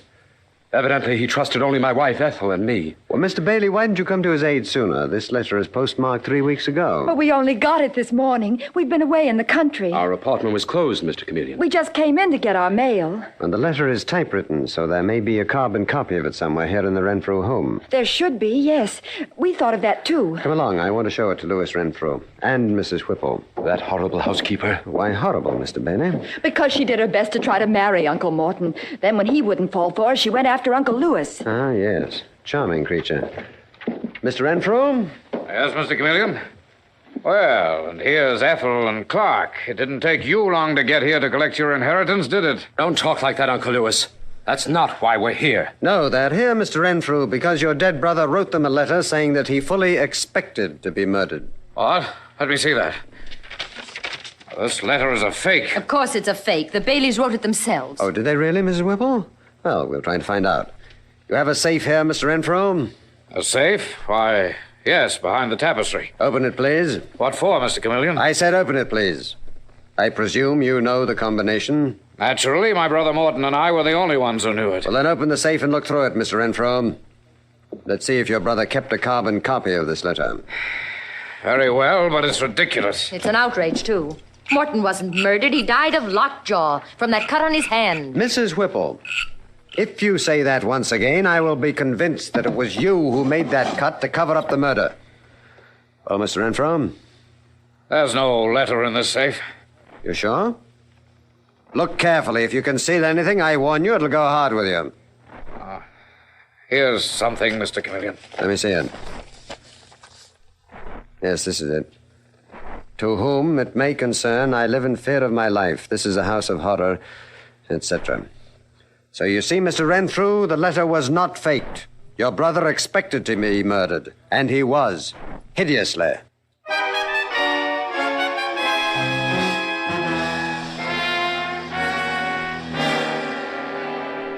But later, at Central Police Headquarters, we find Mr. Chameleon pacing his office restlessly. And with him is Detective Sergeant Dave Arnold. And Chameleon is saying, I tell you, Dave, this case is getting me down in a big way. The motives are all there. So is the evidence of murder. Yet I can't arrest anyone. Can't seem to get the break that I need. That's quite an autopsy report, Mr. Chameleon. Ah, yes, it is. I wish Dr. Vinton would phone. Chameleon speaking. Mr. Chameleon, this is Dr. Vinton. Oh, Dr. Vinton, Detective Sergeant Arnold just gave me the completed autopsy report. Did you know that Morton Renfrew was doped before he died? Good heavens, no. When I first called in to see him to treat the cut, I thought he seemed drowsy, but he'd been taking some sleeping pills lately, so naturally I didn't suspect he was doped. Well, he was. It really took effect after you left, and before you returned and found him dead. Poor Morton. Then he was helpless when someone injected the tetanus germs into him. But who in that household had a hypodermic needle? That is the number one question, Dr. Vinton. I have a motto, you know. The innocent must be protected. The guilty must be punished. And I have never had a case where I was more anxious to see the guilty punished.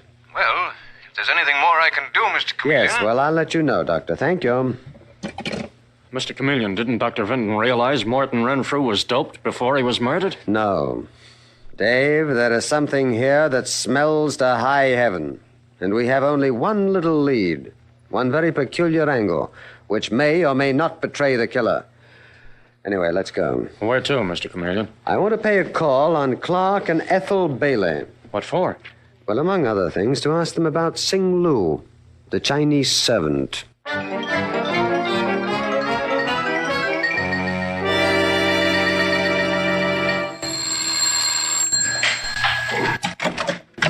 Oh, how do you do, Mr. Chameleon? Good afternoon, Mrs. Bailey. This is Detective Sergeant Dave Arnold. Do you mind if we come in? Oh, not at all. Clark, it's Mr. Chameleon. Well, hello there, Mr. Chameleon. How's everything going? So, Mr. Bailey. This is Detective Sergeant Dave Arnold. How do you do, sir? It's a very attractive place that you have here. Well, it's comfortable. Have you discovered any clues to my Uncle Morton's murder? Not very many, Mr. Bailey. I wanted to ask you about Sing Lu. What about him? First, I understand the two of you inherited quite a lot of money from Morton Renfrew. Oh, I suppose Uncle Lewis told you that, Mr. Chameleon. We inherited a third of Uncle Morton's estate. Uncle Lewis, of course, gets the other two-thirds. But what do you want to know about Sing Lu? Did Mrs. Whipple, the housekeeper, get anything under the will? I doubt it, Mr. Chameleon, but if she marries Uncle Lewis, she's fixed for life. What about Sing Lu, Mr. Chameleon? What? Oh, yes, Sing Lu, the Chinese servant. How long did he work for Morton Renfrew? About a year, and Uncle Morton always distrusted him. And so did Dr. Vinton.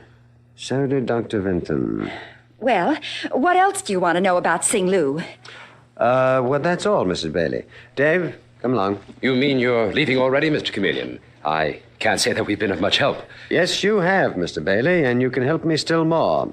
You'll be at the Renfrew house at 9 o'clock tonight. But, Mr. Chameleon... Well, you're not afraid of Louis Renfrew? Or Mrs. Whipple, are you, Mrs. Bailey? Or Sing Lu? Even if we were, we'd still be there, Mr. Chameleon. Good boy. See you at the Renfrew home at 9 o'clock sharp. Do you really expect to have a showdown tonight, Mr. Chameleon? Yes, I do, Dave. I think by then we'll be ready for a showdown. Though I have a little footwork for you to do this afternoon. Oh, Dave, when we assemble at the Renfrew house tonight, I shall be there in disguise. Not as Chameleon the detective, but as Ira Miller, an expert on handwriting and typewriters.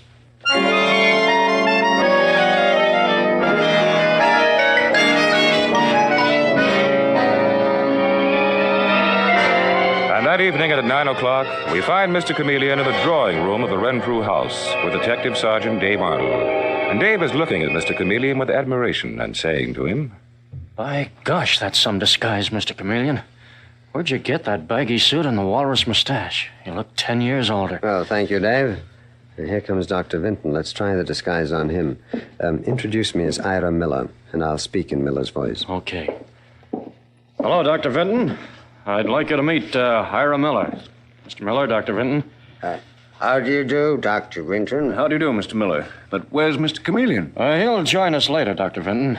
Is everyone here? Everyone. Mrs. Whipple, the young Baileys, and Louis Renfrew. And Sing Lu. Is he here? Oh, yes. But why such emphasis on Sing Lu? You'll soon see, Dr. Vinton. Coming, Mr. Miller? Right behind you, Detective Sergeant Arnold. Well, you present me to everyone. Tell them why I'm here. Of course, Mr. Miller. That's why we're here. Good evening, everyone. Thank you all for being so prompt. Especially you, Mr. and Mrs. Bailey. We said we wouldn't fail you, Detective Sergeant Arnold. But where's Mr. Chameleon? He'll be along soon. But first, I want you to meet Ira Miller, who's often worked with the police. He's an expert on handwriting and typewriters. What the devil does that have to do with my brother's death? Plenty, Mr. Renfrew. Tell him, Mr. Miller. I have here a letter which the late Morton Renfrew wrote, claiming that he expected to be murdered in this house. Is that the letter that Uncle Morton sent to my husband Clark and me? Mrs. Bailey, it's the same letter. And here's the envelope that it was sent in. There's something very odd here. The letter was typed on Morton's typewriter. There's no question about that. But the envelope wasn't. Envelope, which is addressed to Mr. Clark Bailey, was typed on a small machine, on a Hemingway portable, to be exact. Now, does anyone in this room own a Hemingway portable typewriter? No? No one here owns a Hemingway portable? Well, afraid the police can't take your word for it. What do you mean? Well, I mean, Mr. Bailey, that Detective Sergeant Arnold is going to search your apartment. Oh, no, he's not. I won't let him search my apartment. You can't do that. You have no right to. Why not, Mrs. Bailey? Because you know perfectly well that you have a Hemingway portable. Mr. Chameleon! You're Mr. Chameleon. Yes, I pretended to be a typewriter expert to speed things up a little. I suspected the truth when I noticed that the typing on the envelope was different from that on the letter. In other words, Mr. Bailey, Morton Renfrew did not send you the letter. You sent the letter to yourself. Why would we do that? Quite simple, Mrs. Bailey. You wanted to divert suspicion from yourself. It was you and your husband that Morton Renfrew suspected and was afraid of. He showed you the letter, and you stole a copy and mailed it to yourself, addressing the envelope on your own typewriter. No. It was the letter that first aroused my suspicion. It did not say, "Dear Clark." It said, "To whom it may concern." It's a very odd beginning for a letter to a nephew. That means nothing. But you just denied that you had a Hemingway portable typewriter, and I saw a Hemingway portable when I visited your apartment. That beautiful apartment plus a country place is quite an expensive way of living for a young couple like you, Mr. Bailey. I'm sure that you needed your uncle's inheritance. That still proves nothing, Mr. Chameleon. But your interest in the servant Sing Lu proved something. What? I deliberately mentioned Sing Lu, Mrs. Bailey, to see how you'd react. And you reacted plenty, because Sing Lu was your accomplice. No, I do nothing. Is that why Clark Bailey paid you $1,000, Sing Lu, to do nothing? We found the check deposited to your account. No, Mr. Clark, he lent me money. Very generous of him. He also lent you a hypodermic needle filled with tetanus germs. But how would he get those germs, Mr. Chameleon? Very good question, Louis. Clark got the germs because he's a student in a special field of science relating to germs, bacteriology. Detective Sergeant Dave Arnold dug that up. So, Clark took the germs from the laboratory where he studies and gave them to Sing Lu, and Sing Lu injected them into the body of Morton Renfrew. No, they do it. They put them in Mr. Morton. I only give Mr. Morton dope that puts him to sleep. Then later, they come when House was asleep. They come with needle and jab it on the beard. Shut up! Shut up! Take it easy, Clark Bailey. We've got you and your wife covered. And that does it. Sing Lu's evidence will convict you but good. Now, another thing that made me wonder from the very beginning was that you never asked exactly how your uncle was murdered. You didn't have to. You knew that it was done with a hypodermic needle because you did it yourself.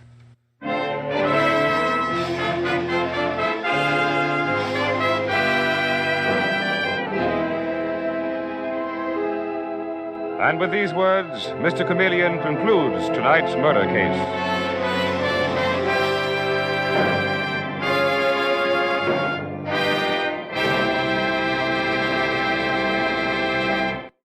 The part of Mr. Chameleon is played by Carl Swenson, with dialogue by Marie Balmer, from the original story by Frank and Ann Hummert. Music directed by Victor Arden. Your announcer is Warren Sweeney.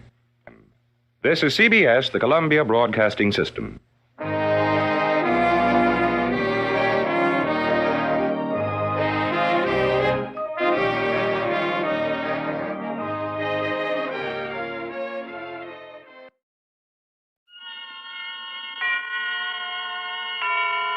Autolite and its 96,000 dealers present Suspense.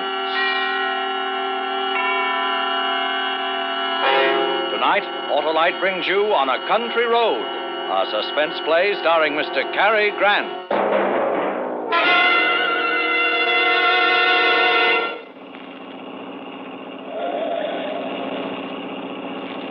Relax, David. There's no hurry to get home. Who can relax in this mess of traffic? There must be a wreck or something up ahead. This keeps up, we'll get caught in the rain. Yeah, looks like a big storm building up, too. Hey, remember that shortcut? Which one? Well, the little tarred road that goes across through Center Marches and comes out on the other highway. One we took last summer? Yeah. I'll turn off there and duck this pileup. I'd like to get as far as possible before that storm hits. Why don't you put out your hand? David, don't get mad. Well, he cut right in front of me trying to turn into that gas station. Maybe he needed gas. Oh. Turn on the radio, huh? Oh, there. Police this afternoon issued Sounds like warnings to all residents of Long Island to be on the Turn it lookout up for there. Nellie Goller, a middle-aged woman described as dangerous and insane. She escaped this morning from Rescue Mental Hospital after fatally butchering a doctor, a nurse, and a ward attendant with a meat cleaver. This is the same Nellie Goller who a year ago murdered 3 persons on a Brooklyn street. This station my broadcasts a mother-in-law. full description of our regular newscast, which At least we aren't the only crazy people on Long Island. Why did you change it? I don't want to listen anymore. Let's get home quickly, David.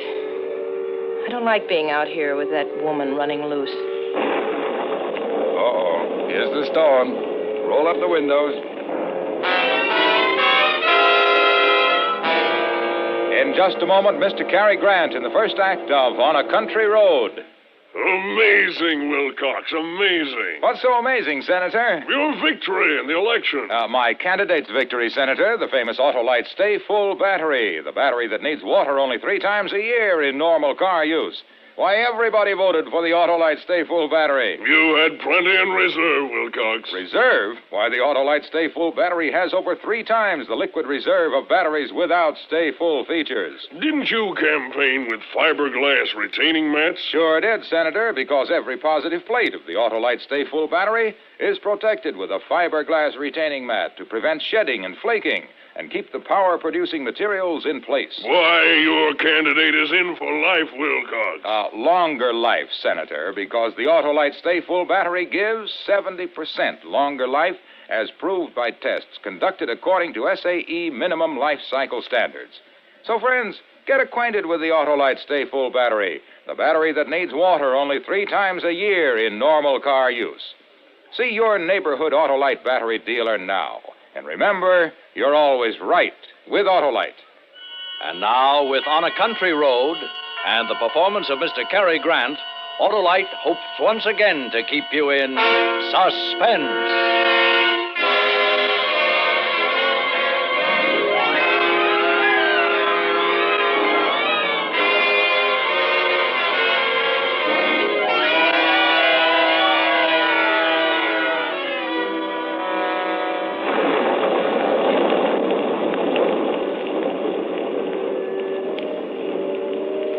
Why don't they put her to sleep instead of just locking her up where she can escape and kill more people? Put who to sleep? That woman they were talking about on the radio. Oh, she can't help what she does. She's sick. What good does that do the people who get chopped up with a meat cleaver? I don't know. The laws were made before the doctors knew very much about the human mind. I still don't know much. Oh, I can see what it is. There's a roadblock up ahead. What's happened? I don't know. Cops all over the road. David, I'll bet they're looking for that crazy woman. Oh, I guess so. Hold it a minute. What's up, officer? Just a checkup, folks. Anything in the back seat? Only the blanket and the lunchbox. We went on a picnic. Yes, ma'am. Seen any hitchhikers? Nope. Just traffic. Okay. Move right along, please. Are you looking for the crazy woman? Move it along. Let's go. He didn't answer. He's busy. What are you doing? Listen. All residents and motorists on Long Island are warned to be on the alert for the escaped insane woman who is somewhere on the island. She is described as tall, broad-shouldered, gray-haired, and rather heavy. She may still be armed with the cleaver. 100 men are searching the area, and they're prepared to shoot on sight. Here's another bulletin on the case which just came in. Just a few minutes ago, the decapitated bodies of an elderly man and woman were found here's by the police shortcut. near Center They haven't Marshes found on her Long yet. Island. This will get us out of that I traffic. repeat that. The bodies of an elderly couple have just been found in their car near Center Marshes on a lonely, tarred road. Police are certain they were killed by Nellie Goller, the insane woman now at large. Residents of the area are warned not to open their doors to strangers. Motorists are cautioned to stay off lonely roads and not to pick up any hitchhikers. All persons are asked to be on the lookout for this woman. Here is her description They haven't again. caught her yet. Tall, gray Better turn hair, that off, has broad Dorothy. shoulders I thought and you long wanted to arms. hear it. Oh, that's She's enough of believed it. to be armed with the meat cleaver. This shortcut will save us a lot of time. You turned off the highway. Sure, I told you when I did it. We've come over a mile already. Save us a lot of time. But David, didn't you hear what the radio said about staying off lonely roads? Well, we only have to go across the other highway. It won't take long. You sure? Of course. We go past Center Marches, then take the left road and come out right by the highway bridge. Center Marches is where she just killed those two people. Oh, no. What can happen to us while we're driving? Besides, the whole island is full of men looking for this lunatic. They'll catch her. Oh. It's just a storm. Now, come on, quiet down. You're jumping. I guess I'm silly. David, What? the gas gauge says empty. There's still a couple of gallons left when it points to empty. How long has it said empty? Don't know. I'll get gas when we get across to the other highway. David, I'm scared. Relax, honey. Rain and wind always make you nervous as a cat. I wish we'd stayed on the highway. If I'd known you'd act like this, I would have. Well, it's not my fault. It's not mine either. I'm having trouble enough just trying to see through this storm. David, let's not fight. Driving through these burned-out woods in this kind of weather is enough to give anyone the willies. Oh, goodness, it got dark so fast. I can hardly see ahead, even in the headlights. There's something ahead. Don't stop, David. That's only a sign.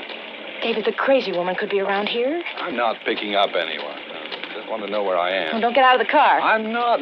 Calm down. Let's see. Center March is that way. Now, we'll take this road. Center Marches. This must be the road where she killed those people. Dorothy, please. Sorry. I'm so jumpy. Turn on the radio.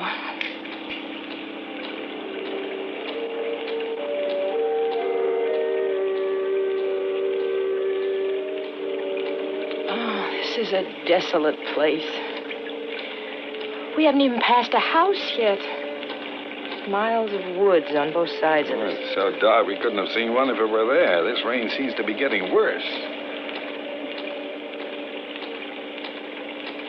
David, I'm just sure this is the road where that woman killed those two people. Oh, now stop that, Dorothy. That's why the police had a roadblock by this road. That crazy woman might be any place in these woods. But not necessarily where we are. Oh. David, what's the matter? Oh, that's fine. What a place to run out of gas. Oh, no! David, you mean we're stuck here? Yeah, I'm afraid so, for the time being anyway. I'm sorry, dear. That crazy woman is in the woods. She'll kill us. She's nowhere near us. David, quick. Turn off your headlights. Why? Did you hear something? David, I don't know. I don't know, but I'm scared. I guess I should have got gas. Oh, turn off the headlights, please. Why? She'll see us if you don't. We won't see her if I do. Please, David, turn them off. Oh, now listen, Dorothy. Don't let this silly thing get the better of you. Oh, just look at the headlights. Poking into darkness and nothing but wet bushes and trees. Rain falling. Please, David. Oh, all right. There, now they're off. You feel better sitting in the dark? Only the thunder and lightning would stop. And this rain. Look, Dorothy, there's no sense sitting here all night. It's only a few minutes past 10 o'clock. I'm going to walk up the road a bit. There might be a house or something You're there. not going to leave me here. I won't let you go. Dorothy, we can't sit here in the middle of nowhere for the rest of the night. We're safer here than out there. David, she's probably hiding in the woods. She's just waiting for a chance to kill us. Oh, come on, Dorothy. Why should she be right where we've run out of gas? Why Now, can't she be here? Please stay in the car. All right. Lock the doors from the inside. Why? What is it? Now she can't get in here. She's nowhere near Oh, us. don't be mad at me, David. I'm so scared. But if she's out there, she can easily smash the windows. Oh, don't scare me anymore. I know I'm acting silly. I can't help it. Oh, no. Come here. Let me put my arm around you. There. Oh, David. Okay. Put your head on my shoulder. Forgive me, David. Well, go ahead and cry. Go on. It'll make you feel better.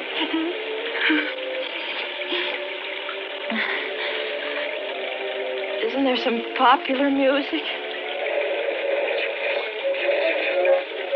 We're now in search for the escaped insane woman who has killed 5 persons since fleeing from a Long Island mental hospital. Rain and darkness are hampering the search. Over 100 police are combing the wooded area near Center Marriages. It was near there that an elderly couple were butchered on a lonely, tarred road. In making her escape this morning, the mad woman killed a doctor, nurse, and... Let's leave it off for a while, huh? So quiet and lonely here. Wish it were morning. Look, Dorothy, I'll run up the road. There might be a No, house. no, David, please. David, listen. Did you hear that? What?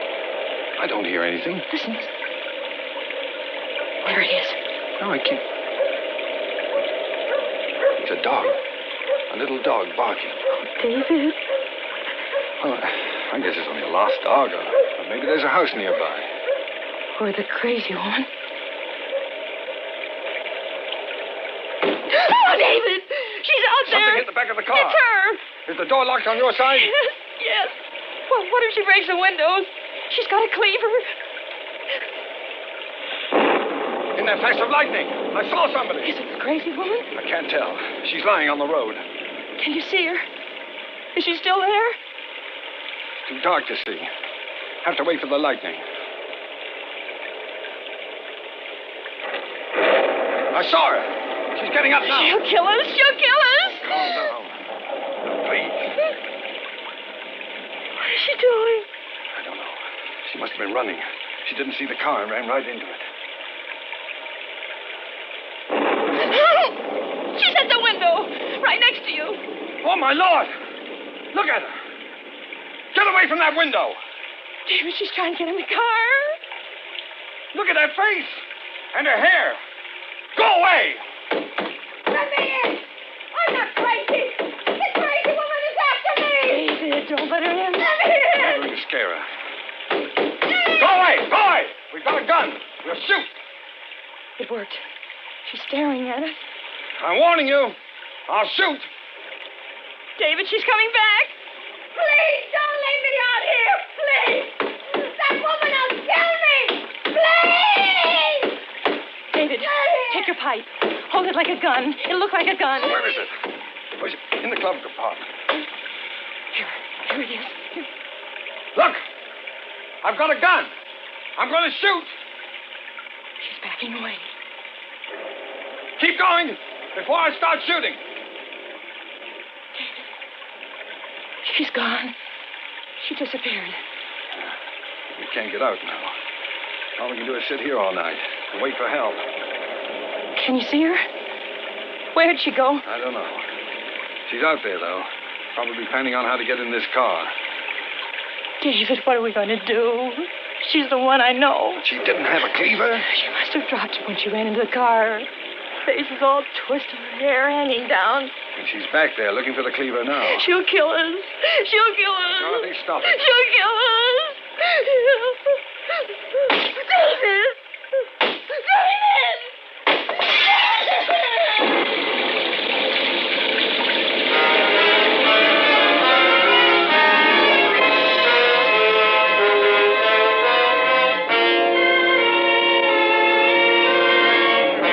Autolite is bringing you Mr. Cary Grant with Kathy Lewis and Jeanette Nolan in On a Country Road.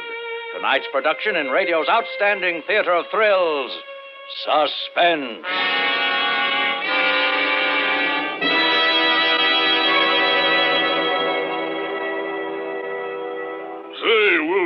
what was your platform? Why, the Autolite Stay Full battery. The battery that needs water only 3 times a year in normal car use. Go on, Wilcox. Well, we pointed out that the Autolite Stay Full has over 3 times the liquid reserve of batteries without Stay Full features. Amazing. Ah, but that's not all, Senator, because we pointed out, too, that the Autolite Stay Full gives longer life. 70% longer life, in fact, as proved by tests conducted according to SAE minimum life cycle standards. Then there's fiberglass retaining mats protecting every positive plate to prevent shedding and flaking and to give the Autolite Stay Full scintillating superiority. How is your plurality, Wilcox? Sensational, Senator. We got all but 1 vote. Why, that's positively preposterous. Sure is, Senator, because everybody's heard of the Autolite Stay Full battery, the battery that needs water only 3 times a year in normal car use. So see your neighborhood Autolite battery dealer. And remember, you're always right with Autolite. And now, Autolite brings back to our Hollywood soundstage Mr. Cary Grant in Elliott Lewis's production of On a Country Road, a tale well calculated to keep you in suspense.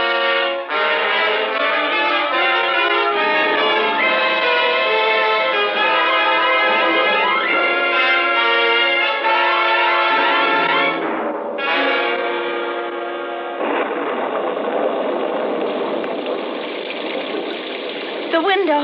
David, she broke the window. Get away from there.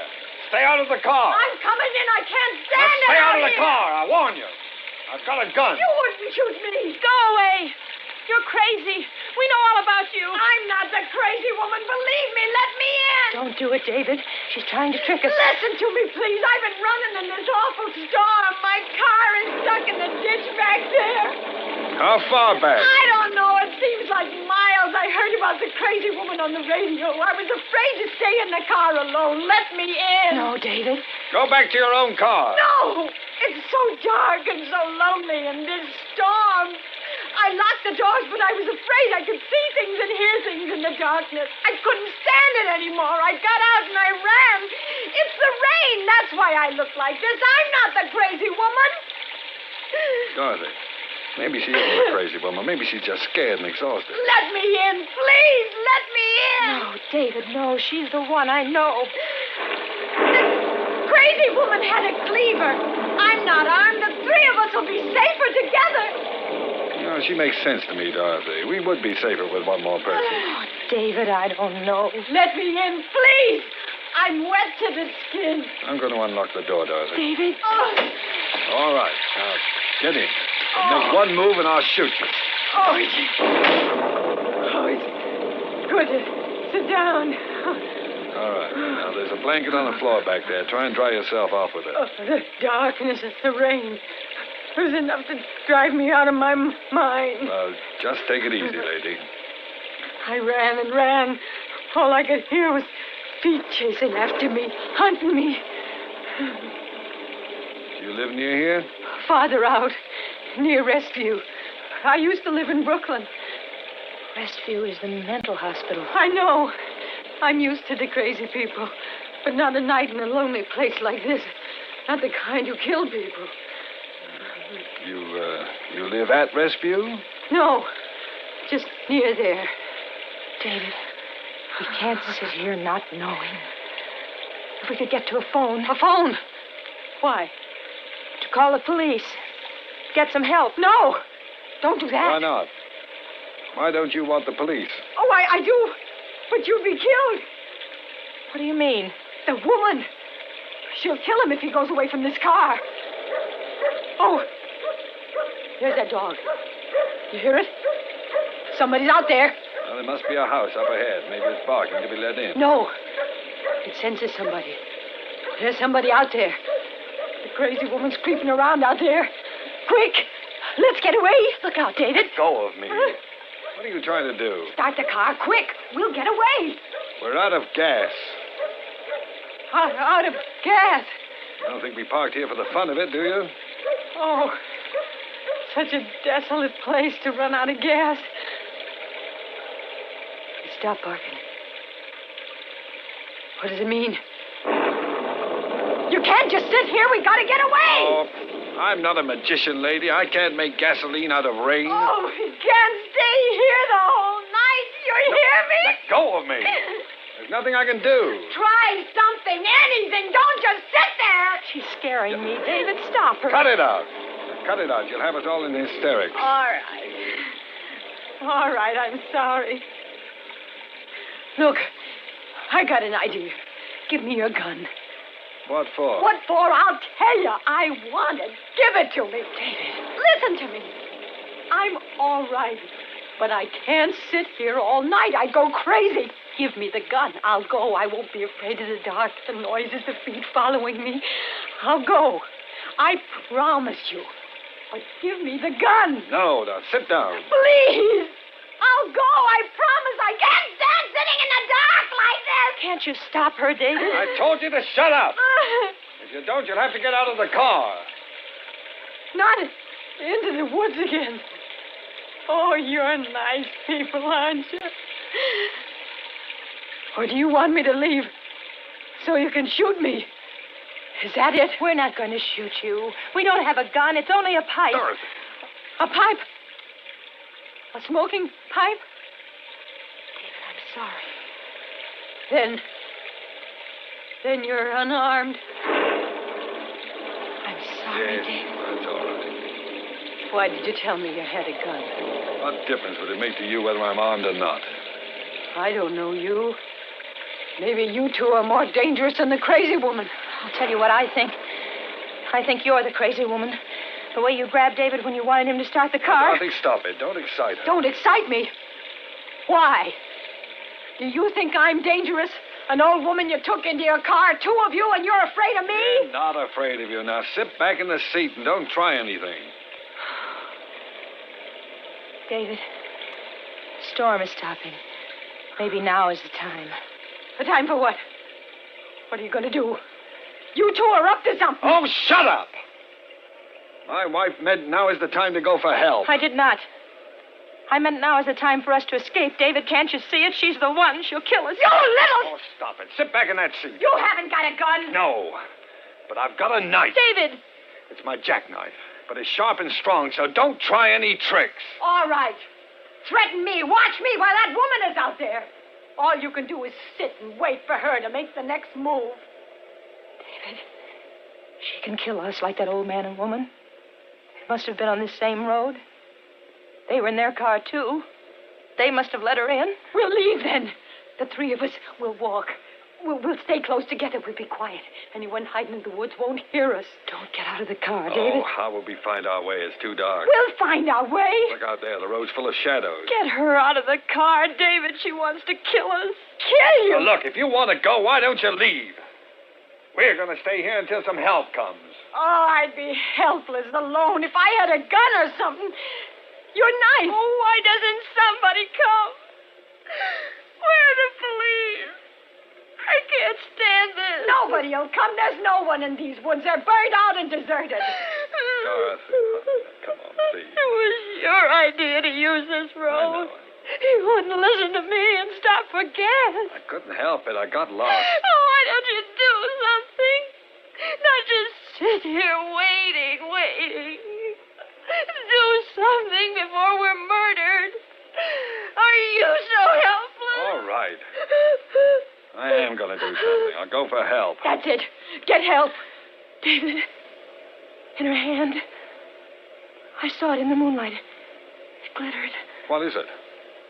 Your wife is hysterical. She was holding it.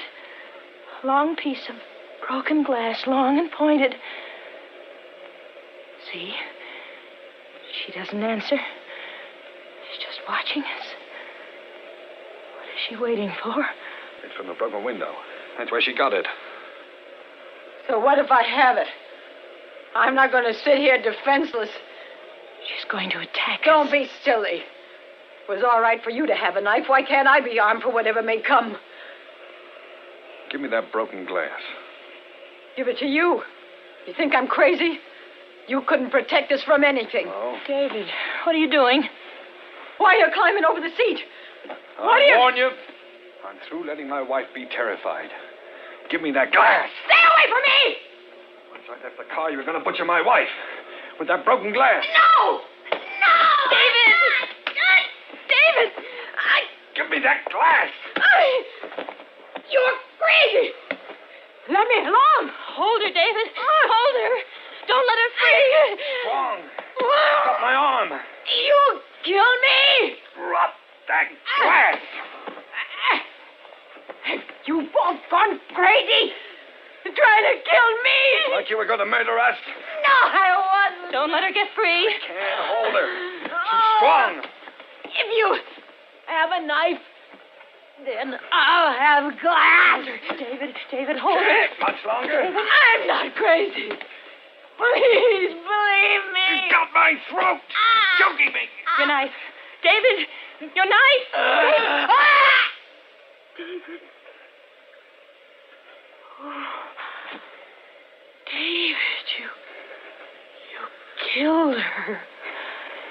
David, you killed her. I couldn't help it. I didn't mean it. Oh, you're covered with blood.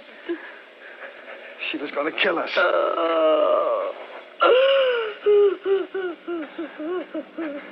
There's some lights. A car is coming. Help's coming. Hey there, you in the car. Why are you parked here? It's the police. At last. We ran out of gas. The crazy What woman. a night to run out of gas.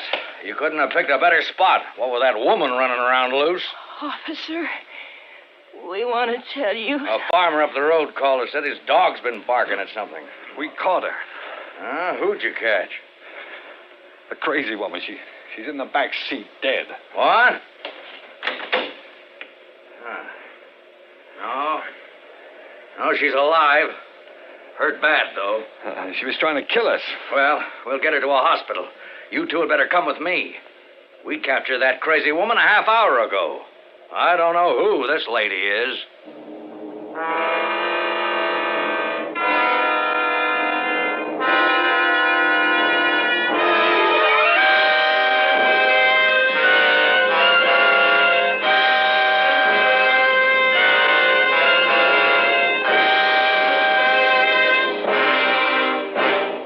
Suspense, presented by Autolite. Tonight's star, Mr. Cary Grant.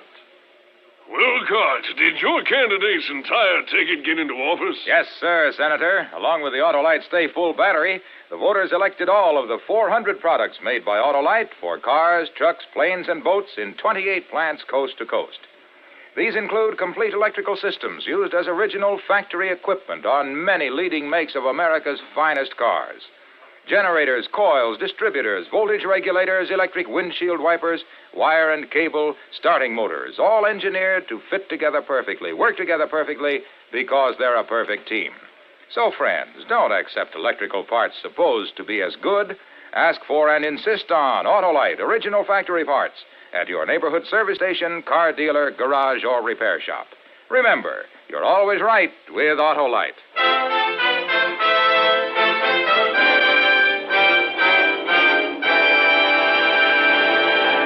Next week on Suspense, for your Thanksgiving holiday listening, Mr. Ozzie Nelson and Miss Harriet Hilliard as stars of Going, Going, Gone. And in the weeks to come, you will hear such famous stars as Van Heflin, Alan Ladd, and Cornell Wilde, all appearing in tales well calculated to keep you in suspense. Suspense is produced and directed by Elliott Lewis, with music composed by Lucien Morawek and conducted by Lud Bluskin. On a Country Road was written for Suspense by Walter Bazar. And remember, next week on Suspense, Ozzie Nelson and Harriet Hilliard in Going, Going, Gone.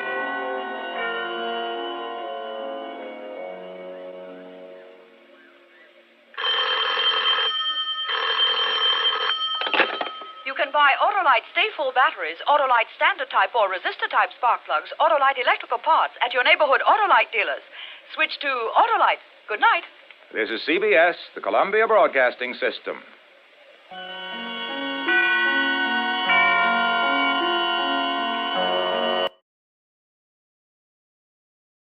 From Hollywood, it's time now for Johnny Dollar. Hi there, Johnny. This is Buster. Buster? Buster Favor, Lake Mojave Resort over on the Colorado River. Oh, well, Buster, how are things? Oh, you never really did get in the fishing we promised you over here. No, but so help me, I'm going to one of these days. Is that what you called me about? No. Johnny, you remember old Mike Kirby? Kirby. Oh, sure. The sweet old fella I met down at your boat dock. Guide or something? That's the one. Oh, sure, I remember him. How is he? Well, that's what I'm calling about. He isn't. What? And, Johnny, I think it was murder.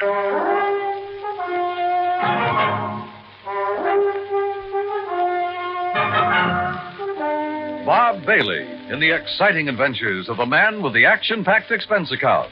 America's fabulous freelance insurance investigator. Yours truly, Johnny Dollar.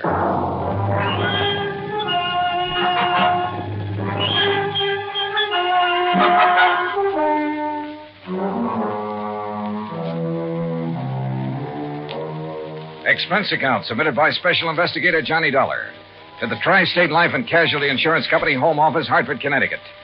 Following is an account of expenses incurred during my investigation of the Kirby will matter. As soon as I hung up on Buster, I lost no time in making the necessary plane reservation to Las Vegas and picking up a handful of American Express traveler's checks. That's item 1 on the expense account, a total of $320. Then I packed a bag, was about to take off when the phone rang again. Johnny Dollar. Oh, Johnny, I'm glad I caught you in. It's Danny Newcomb at Tri-State Life and Casualty. Oh, hi, Danny. Johnny, I need you badly, and I need What? you fast. Now, there's only a $5,000 policy involved. Danny, The circumstances are such I'm that sorry, we just- Dan, but I can't handle it. I'm about to catch a plane out of No, here. Johnny, now listen. There may be a killing involved in this case, so we don't dare waste any time. And what's No, more, you listen. There may be a killing involved in what I'm going out to... What's more, the death of our client occurred at one of your old stamping grounds. Sorry, At the Dan. Lake Mojave Resort. Danny, I told you... What? Yeah, that's right. Mike Kirby? Yeah. Okay, Danny, I'm on my way.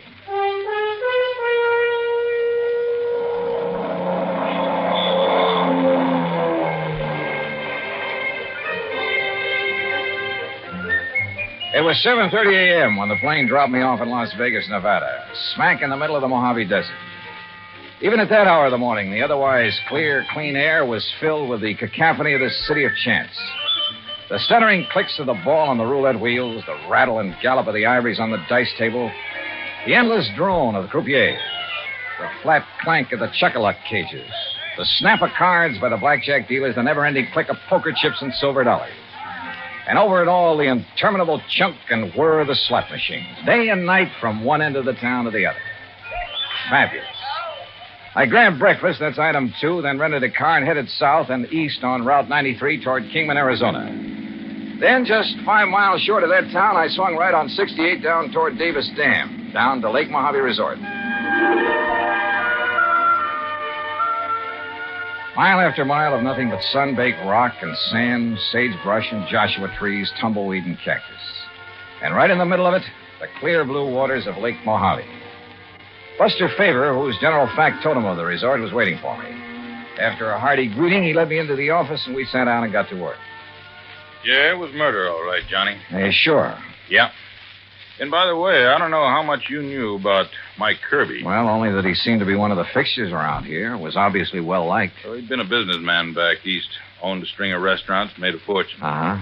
And about 10 years ago, he retired. Did a lot of traveling, all over the world, I guess. Oh, lucky man. Did he have any relatives, Buster? Oh, only some nephews and nieces. I see.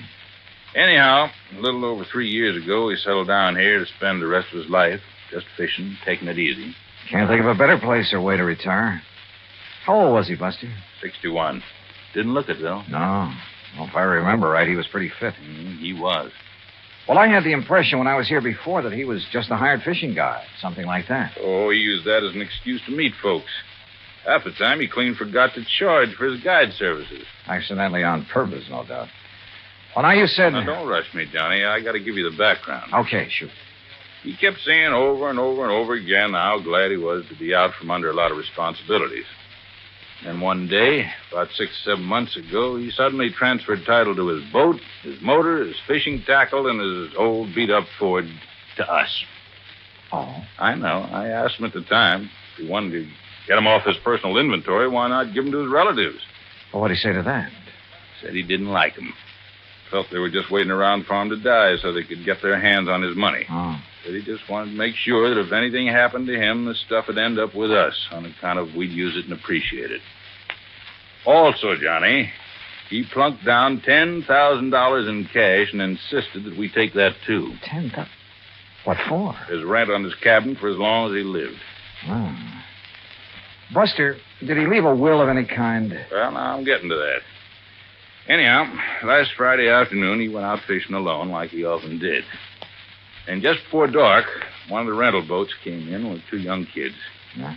They'd seen old Mike's boat up on the beach in that big cove just above the power line crossing. They found Mike laying on the sand beside it, as still as death. Well, they came tearing in to report it, scared half out of their wits.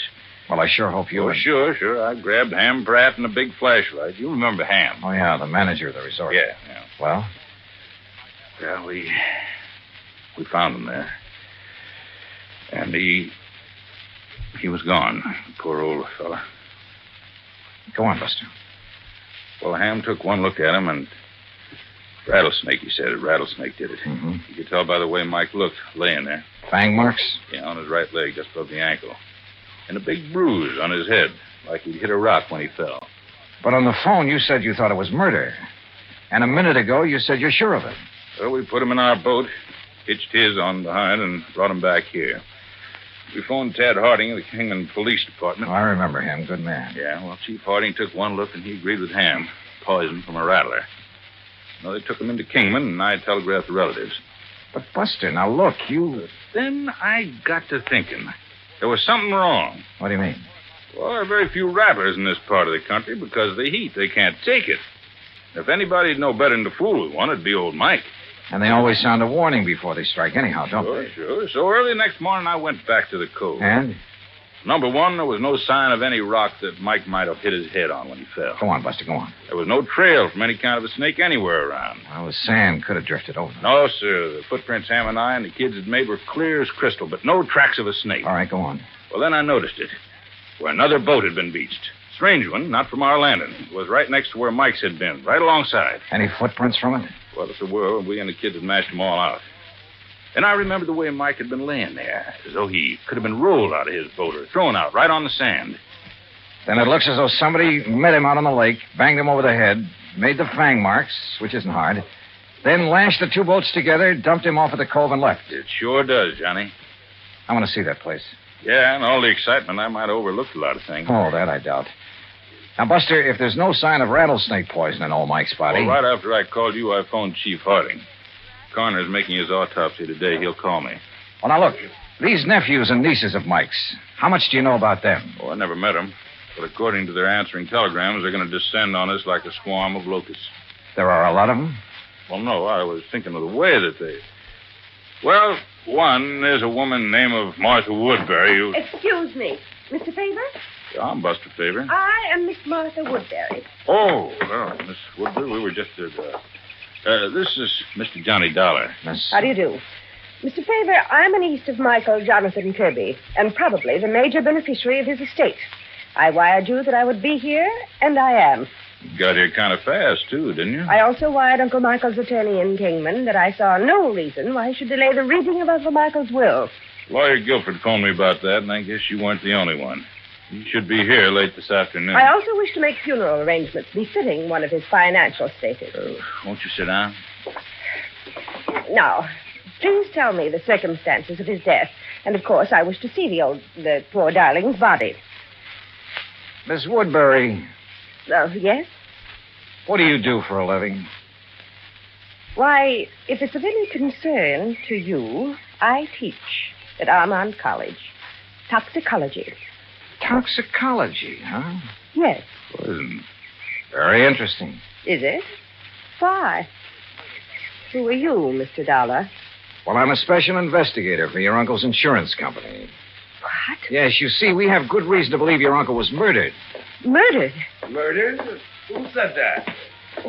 Hello, Martha. You said murdered. Are you talking about Uncle Michael? That's right. Who are you? I am Chester Kirby, and as far as I know, the heir to my uncle's fortune. Who are you, sir? Chester, Mr. Dollar is an insurance investigator. Oh. Investigator, huh? Dollar, I'm Hank Kirby, family black sheep, also Uncle Mike's nephew. What's this talk about murder? Are you three his only relatives? That's right, Dollar, except for Lita. Lita? Lolita Laverne. Though we sometimes try to forget that. Oh, come off of that. Why, Miss Woodbury? My sister is a cheap nightclub dancer. We prefer to forget it. And the silly stage name she uses. Now, take it easy, teacher. Of course, Martha. This is hardly the time or place. What do you do for a living, Mr. Kirby? Chester? Oh, play the stock market a bit, that sort of thing. He's a playboy, Mr. Dollar, and a gambler, and I suspect not a very honest one. Martha, my dear girl, I resent that. You've never done a lick of honest work in your life. And if you think Uncle Michael didn't know it, would let his money ever get into those soft pickpocket fingers of yours. You don't think you're the well, one let doing me it. tell you Oh, something, my shut dear. up, both of you. Pair of money grabbing. If you had to work for a living. Like what, Hank? What do you do? Yes. Tell him, Henry. Oh, I told you I was the black sheep of the family, but I work. You know, odd job. I'll tell you, Mr. Dollar. He's a roustabout. Circuses, carnivals, that disgusting sort of thing. Where are you working now, Hank? Well, there's a sort of a scientific exhibit. Sideshow is more like it. All right. Along the highway over near Victorville. A lot of rare animals, reptiles, and things on display. And Henry, dear boy, when he's off the bottle, is appropriately enough in charge of the snake pit. Oh. Well, we do scientific work, too. You know, like what, Henry? Like milking the venom from the snakes to sell to laboratories? Yeah. Well, that is we... Excuse me. Oh? What? You sure?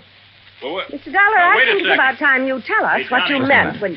Yeah, Buster. I want you to hear this. It's Chief Harding. Go ahead, Chief. Well, as I said, Buster, there was evidence of rattlesnake venom in the body, all right. But it didn't enter at the fang marks on the leg. What do you mean, Chief? Well, the coroner says those marks were fakes.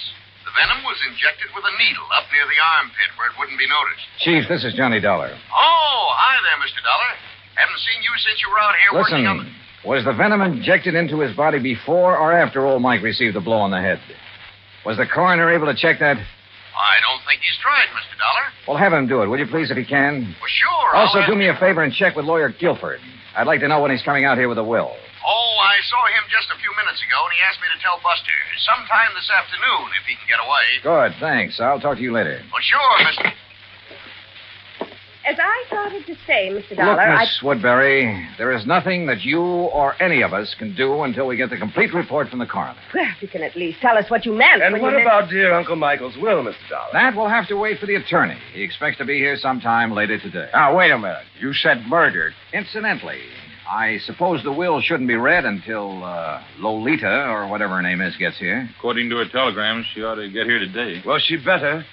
What I want you to do is arrange for quarters here. And, all of you stay here. If you won't do it of your own free will, I'll have Chief Harding of the Kingman Police Department take whatever... No. Such a humiliation is entirely unnecessary. There's nothing to keep me from sticking around. I want to hear that will, too. Of course. Don't we all? Okay, then. Sit tight. For my money, any one of them could have done it. A toxicologist, a man whose business was handling poisonous reptiles, and a cheap tin horn gambler, and the nightclub dancer who hadn't appeared yet. Yeah, any one of them to latch on to the old man's fortune. I avoided telling the three present about the circumstances of their uncle's death in the hope one of them would give himself away by saying something to show that he or she already knew. As soon as they were ensconced in their rooms, Buster and I hopped into his outboard and headed up the lake. Remember the last time we rode up here looking for evidence, Johnny? Yeah, I sure do. That was the Midas touch mine. Yeah. And the pretty little lady owned a high-power rifle with a scope sight. Just about here, she started taking pot shots at us from the shore. Wow, that's one thing we won't have to worry about this trip. Now, right around this point is where I found Mike's boat on the beach. And like I told you, I may have overlooked some clue that you'll spot in a second. Buster. Yeah? Tell me, did old Mike earn enough as a fishing guide to make a living? Well, just about enough to buy food and a few odds and ends and...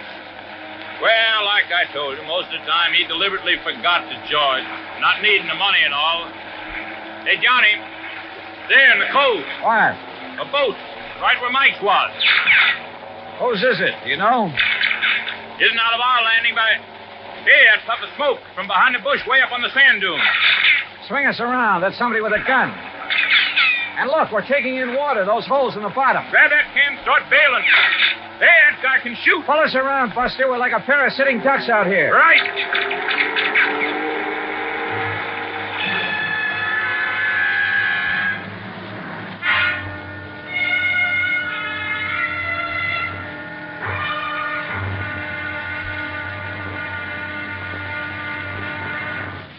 Act two of yours truly, Johnny Dollar, in just a moment.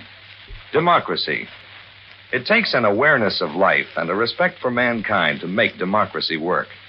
But when this happens, democracy works in mysterious ways to better the lives of everyone. Why? Because democracy is concerned with everyone. One could say that democracy is people. For the people rule themselves in a democracy. No tyrant stands a chance. No dictator can get a foothold. The systems of laws and justice in a democratic government is made and operated by the people, for the people. And people like to be free. That's why democracy gives mankind its finest legacy of freedom. Now, Act two of yours truly, Johnny Dollar, and the Kirby Will Matter.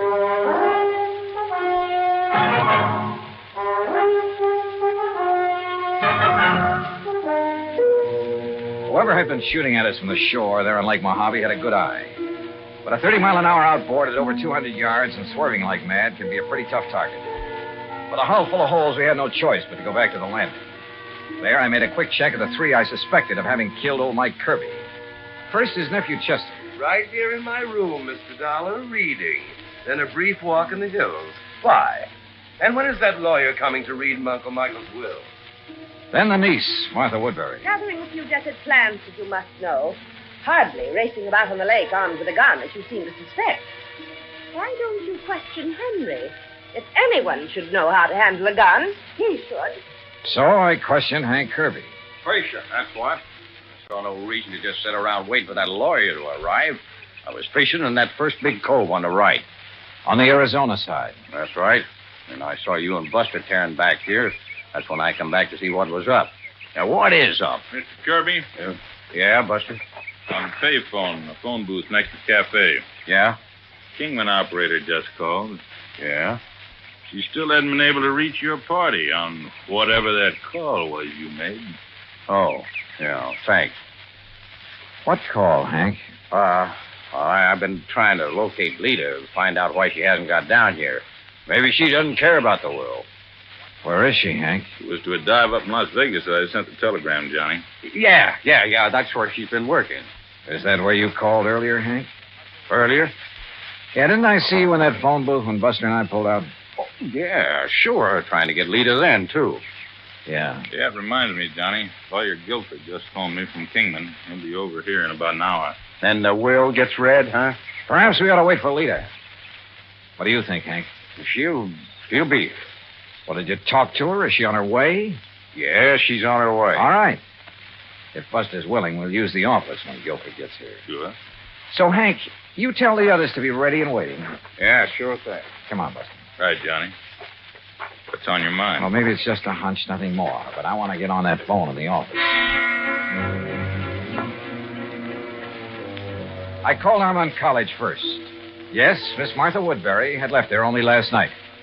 So she couldn't have been here when Mike Kirby was killed.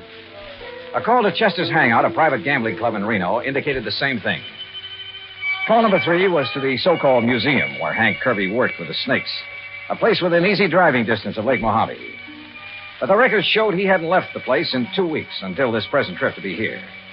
Lolita? Well, the manager of the club in Las Vegas said she hadn't missed a show. Daytimes?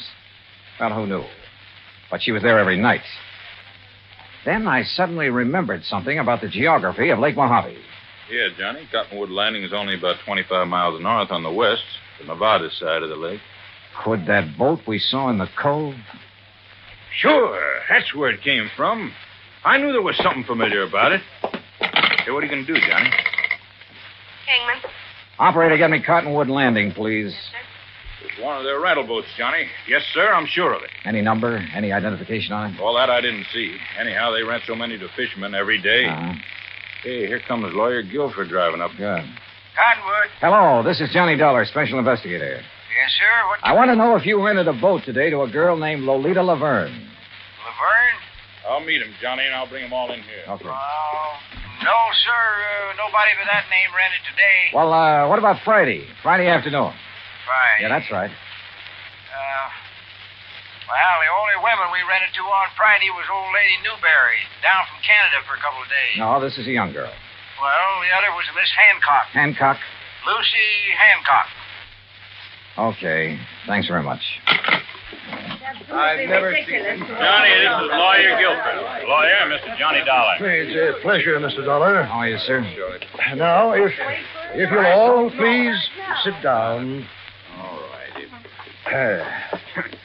I'm a little pressed for time, so I'll waste none in getting to the reading of Michael Kirby's will. Well, you don't think we ought to wait for Lita to get here? It won't be necessary. Now, I possess a full accounting of the net value of Mr. Kirby's estate. Excellent. It may surprise you, by the way. Fine. This will confirms that valuation. It is dated, by the way, just 5 months ago. Made it out right after. Oh, look, let's get to the will. Let's read it. Yes, Come on. Please. His real property consisted only of his clothes, then the outboard motorboat, and an old car which he transferred to the Lake Mojave Resort, together with a sum of money to provide for his living here. How much? Only $10,000. Oh, well, good. Some years ago, he turned all other of his real property, including some rather important real estate and business holdings, into cash. Well, where is all the cash deposited now? Surely you aren't considering adding bank robbery to your rather questionable career, Henry. Martha, that is quite uncalled for. Now, why don't we proceed with the will? Yeah. There is one asset specifically set aside that perhaps I should mention since it concerns Mr. Dollar. He is the beneficiary? Oh, no. I refer to the insurance policy for $5,000. Well, don't worry about a fiddling amount like that. Let's have the will, man. The insurance policy is to cover burial expenses and nothing else.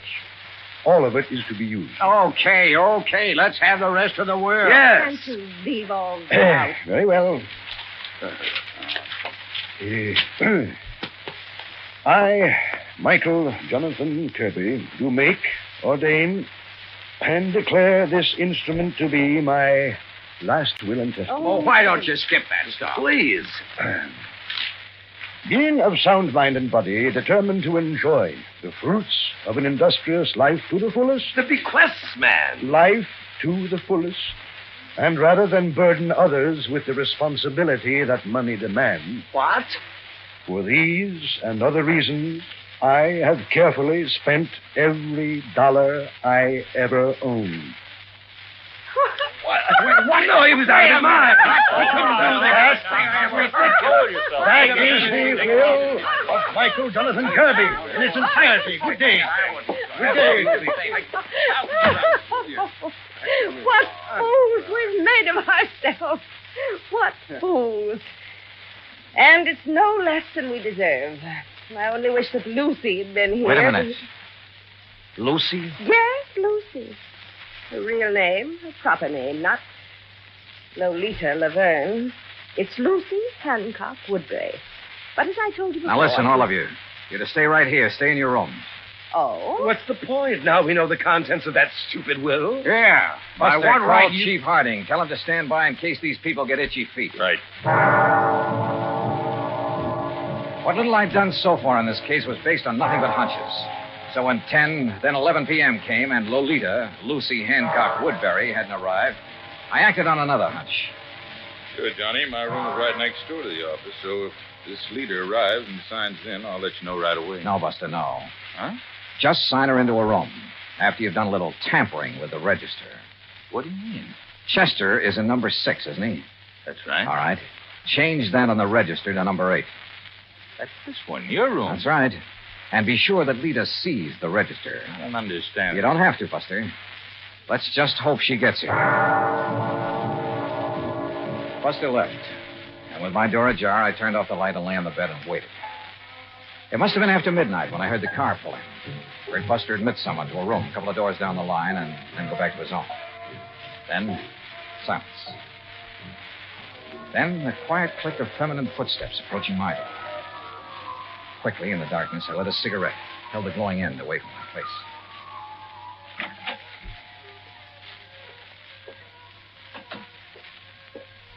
Well, darling. Yeah, about time. About time you got some sense, Chet.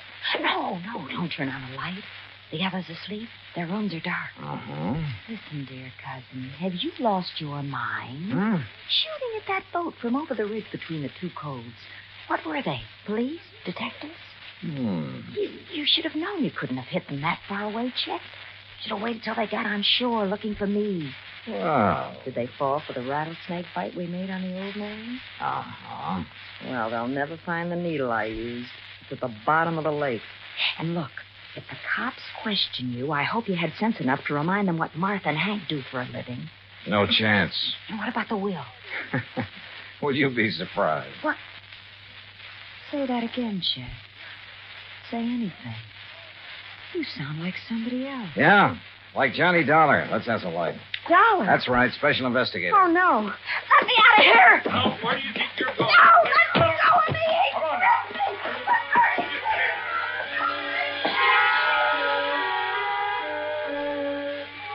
Yeah, all four of them had wanted to see old Mike dead. But Hank, the only honest working man of the lot, didn't have the brains. Martha wouldn't have used the means that tied in with her toxicology work, and probably didn't have the nerve. So Chet, who lived by his wits, and Lita, who was a real cheap, no-account... Well, the courts will take good care of them. And I still have to chuckle over poor old Mike's will. Being of sound mind, I have spent all my money. Which reminds me, expense account total, including transportation back to Hartford, $331.25. Yours truly, Johnny Dollar.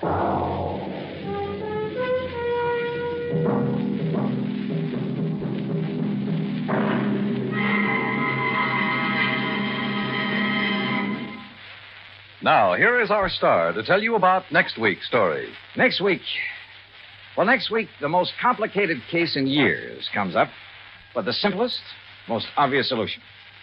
Join us, won't you? Yours truly, Johnny Dollar.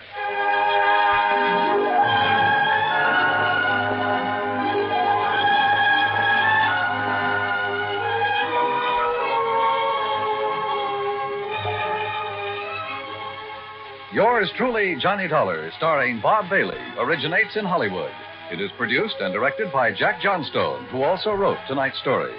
Heard in our cast were Virginia Gregg, Barney Phillips, Shirley Mitchell, Stacey Harris, Carlton Young, Forrest Lewis, Frank Nelson, and John Boehner. Musical supervision is by Amerigo Marino. Be sure to join us next week, same time and station, for another exciting story of yours truly, Johnny Dollar. Johnny Dollar has come to you through the worldwide facilities of the United States Armed Forces Radio and Television Service.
The New Adventures of Michael Shayne, Private Detective.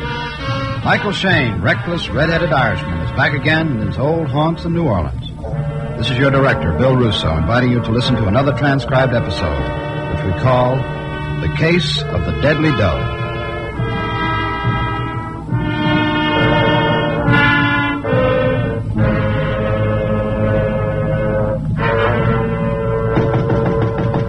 Come in.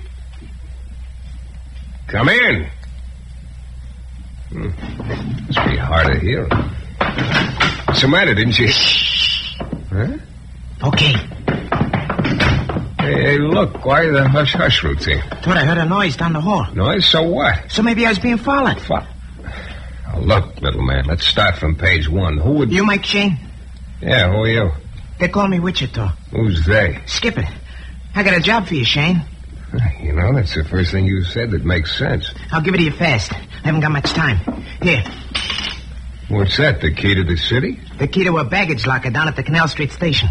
You'll find a little black suitcase in it.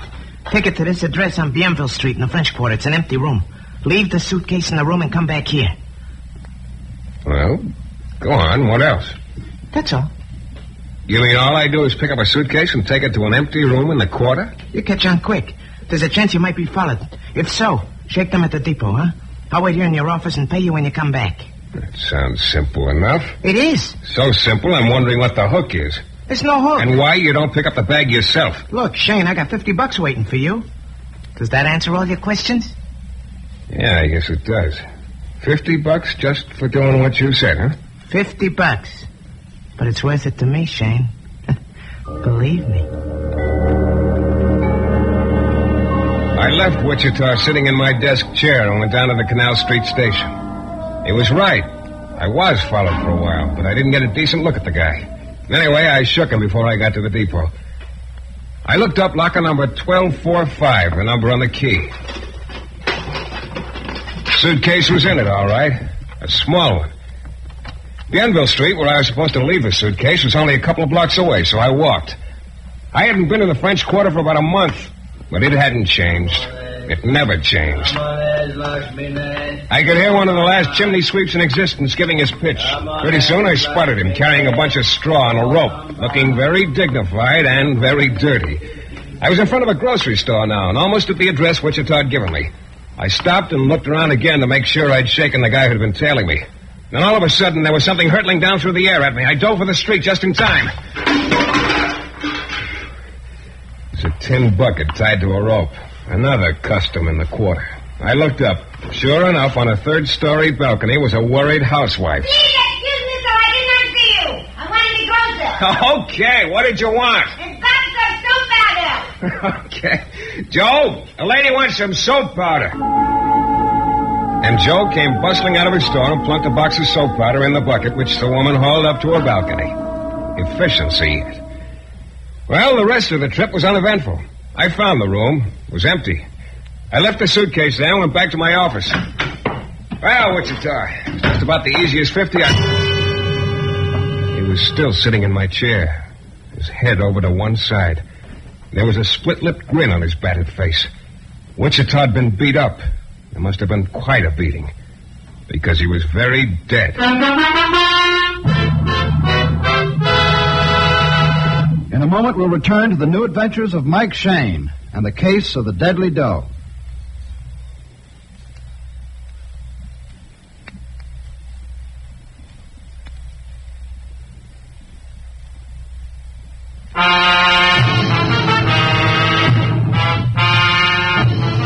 Well, maybe someday I'll learn that easy money always carries a hook with it.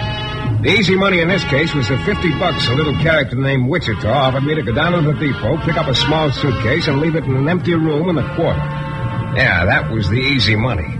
But the hook was coming back to my office and finding Wichita dead. And it had happened very recently. I turned and started for my office door to take a look outside. In a hurry, Shayne? Inspector Lefevre. Take a look around, Dykes. Okay. Been entertaining, Shayne? Yeah, I was holding open house. He decided he wanted 2 lumps with his teeth. Now, look, Lefevre, this is one you couldn't pin on me with an ice pick. Am I trying? You will. Yeah. Customer of yours, Shayne? Why? It's Wichita, all right, Inspector. Hey, wait a minute. You know this guy? Wichita. I used to have a sort of a speaking acquaintance with him. But it was always pretty one-sided. Well, who is he? What is he? Shane, you ever heard of a guy named Dan Bascom? Dan Bascom? What? Name's sort of familiar, but I can't... Happened a long time ago, 31. Dan Bascom held up a bank in Baton Rouge. Big job. Almost $100,000 in currency. Well, what's that got to do We with... always thought there was another guy in on the job with Bascom. Ed Ferris. We could never pin anything on Ed, but we had enough on Bascom to send him up in 32 for 20 years. So you got a good memory, Lefevre. I still don't There's see... only one little thing wrong with the case, Shane. We could never get Bascom to tell what he... Oh. That makes a dent, huh? Why should it? Maybe this other guy, what's his name, Ed Ferris, got the dough. That I doubt. I think it's still floating around somewhere. Well, where did Wichita fit into the deal? He was an old friend of Dan Bascom's. You see, Dan got some time off for good behavior. He was released last Friday and just sort of dropped out of sight right away. You think Wichita had the dough? I think Bascom told Wichita where to find the dough, told him to get it and bring it to him. Yeah, that's an interesting theory, Lefevre. Where does it get you? It gets me around to you, Shane. What did Wichita want you to do? Run an errand. That's all you want to say, huh? Right now? Yeah. Okay. But I think you're making a mistake. You'll be bucking big league opposition in this deal, Shane. So? So Wichita here got hit by a pitched ball. Could happen to you. Maybe Wichita was standing too close to the plate. Maybe. Just one more thing. Yeah, I know. Don't leave town. Yeah. Inspector, you keep telling me that. I never do I? A couple of minutes more, and they finished up and took Wichita away. I could hardly wait till they left, because I had just two things on my mind. One was the little black suitcase I'd taken to that room on Bienville Street. The other was what was in that suitcase and the reward there'd be for it. I sat there a few minutes after Lefevre had gone, and then I started for the door. This must have been open house day after all. Standing outside my door with a worried look on her face was a very pretty woman. She must have been in her late 30s, but she hadn't lost a thing. Mr. Shane, could I talk to you a minute? Ordinarily, there's nothing I'd like better, lady, but right now I'm in a hurry. Maybe you could come back a little... Please, I'm Zoe Bascom. Huh? Dan Bascom's wife. Oh. Come in. Thank you. Now what Mr. seems... Shane, where's Dan? How would I know? I don't know. I thought you might. I knew Wichita came here to see you, and I Wichita's dead. Dead? Yeah. Murdered. Then I'm right. The trouble's starting all over again. Mr. Shane, you've got to find Dan, make him give up this whole thing. Now, look, I think you better start at the beginning, Mrs. Bascom. I'm sorry, Mr. Shane. I know I shouldn't get so upset. Except it's just I've been waiting for 16 years. And now it'll start all over again. What'll start? I married Dan just before he was arrested. All this time I've stuck by him. All this time, 16 years. It's a long time. Yeah. Yeah, when you love someone, time isn't so important. Yeah. I went to see Dan so often as they let me, and each time I tried to get him to give up the money because I thought they might let him out sooner if he did. He paid the price for taking that money, Mr. Shane, 16 years out of his life. I wanted for us to start over again when he got out. Without that awful thing over his head. He wouldn't listen to me. He would never listen to me. Oh, look, Now he's out again, and I haven't even seen him. I don't know where he is, except he's probably after that money. He said he'd get in touch with me later.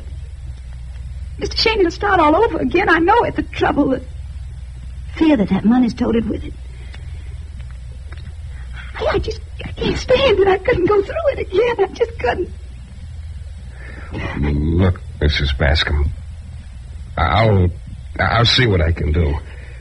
I'll see if I can get your husband to give up the money. Thank you. Thank you very much, Mr. Shane. Well, I guess the thought of that woman waiting 16 years for her husband sort of rocked me back a little.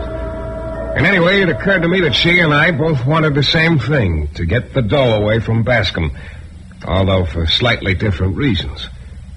She left after that, and I hot-footed it back to the room on Bienville Street. The suitcase was still sitting on the table where I'd left it. I started toward it, then I stopped. Don't move, mister. Don't look around. Okay. Who are you? Shane. Michael Shane. Oh, the boy Wichita hired. You might be Dan Bascom? Yeah, I'm Dan Bascom. The one guy you don't want to see, Shane. But I'm awfully glad to see you. What are you talking about? Got any particular prayer you're fond of? Prayer? Start on it. You're going to die pretty soon. Look, what is this? You mind telling me just why? Because I've been through too much to miss out now. To be double-crossed by some two-bit punk of a private eye. Double-crossed? I don't know what you're talking about. Open that suitcase. Huh? I said open it. Okay. What? Yeah. It's empty.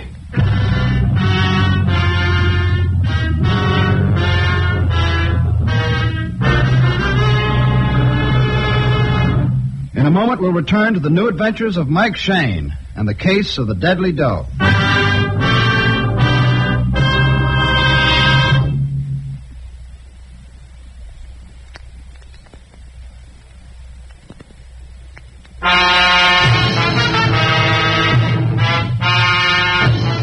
It all started when a little character named Wichita offered me $50 to pick up a black suitcase at the depot and leave it in an empty room on Bienville Street in the French Quarter.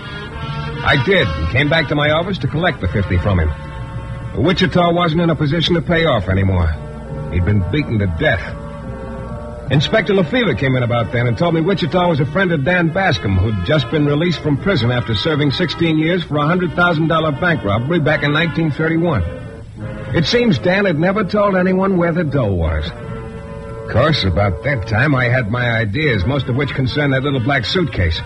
So I went back over to the room on Bienville Street. But this time, it wasn't empty. Dan Bascom was in it with a gun. Shayne, you got just one chance to go on living. Tell me where that dough is. Oh, look, I tell you, I don't know anything about it, Bascom. Shayne, I've waited 16 years. 5 minutes more is too much. What'd you do with the dough? Oh, get smart, Bascom. If I'd taken the dough, do you think I'd have come back here to this room? Either somebody came in and emptied the suitcase after I left it here, or it was empty when I brought it. Well, matter of fact, I remember thinking it felt a little light when I picked it up down at the depot. My. I guess what you say adds up, Shayne. You'd have been a dope to come back here again if you'd taken it. You'd take a lot of convincing, Bascom. So, it turns out the one guy I thought I could trust crosses me. You mean Wichita? You think he took it? Yeah. Is that why you killed him? Huh? Wichita got knocked off a couple of hours ago. You could have done it. A couple of hours ago, I thought Wichita was my friend.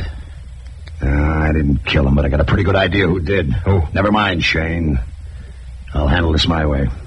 Now, look, Bascom, your wife came to see me just before I came over here. Zoe? Why? She wants you to forget the dough. It spells trouble to her. It always has. Zoe's a good kid, Shayne, but she's been trying to tout me off that dough all these years. I've never taken her advice, and I'm sure not going to take it from you. Well, Bascom, I guess I didn't really think you would. Yeah, Zoe means well. When I wind up a couple of odds and ends and get the money, I'll get her and we'll get out of the country. And I think after a while she'll get used to the idea of us having dough. Might even quit spelling trouble to her. Well, you're a lucky guy, Shayne. Lucky? Yeah. You're going to walk out of here alive. Start walking. Well, I was glad to oblige. I went downstairs and out on the sidewalk. It was just getting dark. I started walking. I was wondering what Dan Bascom was going to do next. My guess was he was going to head for Ed Ferris, the guy who'd been in on the robbery with him, but who'd beaten the rap. And then a couple of minutes later, a stocky gent fell in step beside me. Got a light, Mac? A light? Well, yeah, I think so. Hey. Know what that is in your ribs? Yeah, it's a police positive 38 with a silencer. Smart boy. What's the idea? See that car across the street with the big guy behind the wheel? Yeah, why? Let's head for it. 3 of us are going to take a little ride. Where to? Oh, now you don't want me to spoil the surprise, do you? Come on, get moving. We drove across town and pulled up beside the service entrance to an apartment house. The 2 muscle men hustled me up the back stairs into one of the apartments. There was a guy sitting there looking out the window. A pretty trim-looking individual with a very innocent face, except for the eyes. Those, I think, he must have borrowed from a rattlesnake. Here he is, Ed. Okay. Ed, huh? Ed Ferris, maybe. Maybe. Do you mind telling me why these 2 gentlemen of yours gave me the rush up here? You know why, Shayne. Where is it? Where's what? The dough, the $100,000, where is it? Funny, Ferris, I was just getting ready to ask you that. The worst you get, you're lucky. Now, let's not clown around. Ed, you want Rocco and me to muss them up? Not yet, Al. Look, Shane. I don't know where the dough is. Shane! That's straight. The way I got it figured, you or your trained SEALs here knocked off Wichita and got the dough from him. It'd be awfully hard to prove. About who killed Wichita, I mean. As far as my having the dough, I haven't. But I'm going to get it, because you're going to tell me where it is, right now. Look, how can I tell you if I don't know? Just to refresh your memory, Shane. Al here followed you from your office when you went down to the depot. But he lost you. I think Wichita took the thing there. The dough. But the suitcase was empty. Yeah, sure. Well, look, why don't you get Dan Bascom to tell you? I think he's looking for you. Oh, very funny. If Dan's looking for me, he doesn't tell me where the dough is. Anyway, it'll take him some time to find me. It'll be too late. I'll have the dough by then. Because, like I say, you're going to tell me what you did with it. Look, for the 14th time, I don't know where... Shane, you don't seem to understand. I've waited a long time to find out where that dough is. Never could get Dan to tell me. Half that dough is mine. I've waited so long I just figure now that all of it's mine. So don't try to stall anymore. You're the one who doesn't understand. Can't you get it through your head I don't know where the money is? Okay, Al. Rocco. Start now. I'll drive a right for the big ape. Rocco cut me under the ear and drove me back against the wall. I tried one of my own on him. He only blinked his eyes. They both came at me now, and they were one too many. This started coming at me from both sides. Pretty soon I was bouncing back and forth like a ping pong ball. The room was starting to spin. I kept swinging, but was getting nothing but air. And then something hard smashed on the side of my head. I went down on my knees. I tried to get up, but a size 13 shoe connected with my chin, and all the lights went out.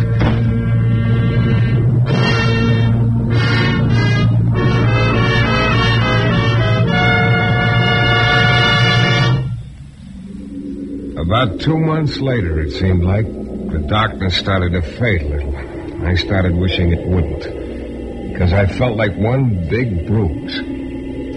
Then I could make out that I was lying outside in an alley. There was someone bending over me.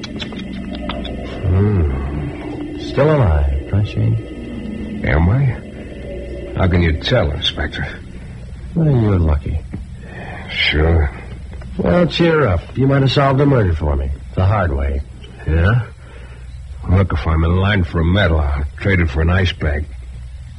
Whose murder? Wichita. You're carrying the same trademarks on your face he had. Only I guess you're a little more rugged than he was. 3 cheers for me. It was those 2 trained SEALs of Ed Ferris's. Yeah. Al and Rocco. We got a net out for him. It won't be long. We're also looking for Ed Ferris. Try his apartment. I just had a delightful evening there. We did. It's empty. But we'll get him before long. Well, looks like that's the case, Shane. Ferris had his boys knock off Wichita trying to get Bascom's dough. They didn't get it. They tried you next. Well, then they still don't have it, Inspector. You don't have the dough? No. You sure? What do you want, an affidavit? I said no. Okay. Shane, like I told you, you're bucking big league competition. You're lucky you just got struck out. Drop it now while you're still breathing. You know, Lefevre, for once I'm agreeing with everything you say. I am going to get out. I'm beat. I dragged myself back to my office and took a look in the mirror over the washbowl. I could have sold what I saw in that mirror for 4 bits a pound at any meat market. I patched myself up a little and slumped down in my chair. And then it occurred to me that this was the way Wichita had been slumped over in that same chair, and I know a little of how he must have felt just before he... Then I saw it. A little shiny metal thing wedged into a crack on the inside of my desk down low. I pulled it out. It was another baggage locker key. It was like a shot in the arm. Suddenly I felt almost alive again. I went back to the depot and found locker 1247, the number on the key. Yeah, there was another suitcase in this one. I opened it just a crack, and it was full of dough. As I stared at it, I couldn't help feeling just a little sorry for Dan Bascom. Then I closed the suitcase, started out with it, but I didn't get far. Hello, Shane. Harris. Yeah, keep walking. Now, look, Lefevre picked up my boy, so it looks like I'll have to do my own work from now on. You know, Shane, you almost had me fooled. I didn't think anyone could take a beating like that and still not talk. Look, you won't believe this, Ferris, but I didn't know where the dough was then. Where are we going? The car outside. You're going to drive. I'm going to sit beside you. Head for Claiborne Avenue and out of town. I'll direct you. We're going out into the country. Ferris wasn't kidding. We went way out in the country. After a while, he motioned me onto a side road. Pretty soon, we pulled up in front of a little house standing all by itself in a clump of trees. There was a light in the window. We got out of the car and went into the house. Standing there in the front room... You fool, why'd you bring him here? Well, Zoe Bascom, the loyal wife. Fool, you of all the places There's to nowhere go. else for me to go, Zoe. They're looking for me in town. Anyway, it doesn't matter anymore. We've got the dough right here in this suitcase. You got the money? Right here in this suitcase, Zoe. Wait at last. What about Dan? Will you He's quit liable- worrying about Dan? Time he figures out about us that we've got the money, we'll be long gone. Don't be too sure of that, Ed. Dan! Drop it, Ed. Drop the gun. That's fine. Now, look, Bascom. Shut up, Shane. I'll get to you later. Now just stand there real quiet, the three of you. I got a couple of things to say before I start shooting.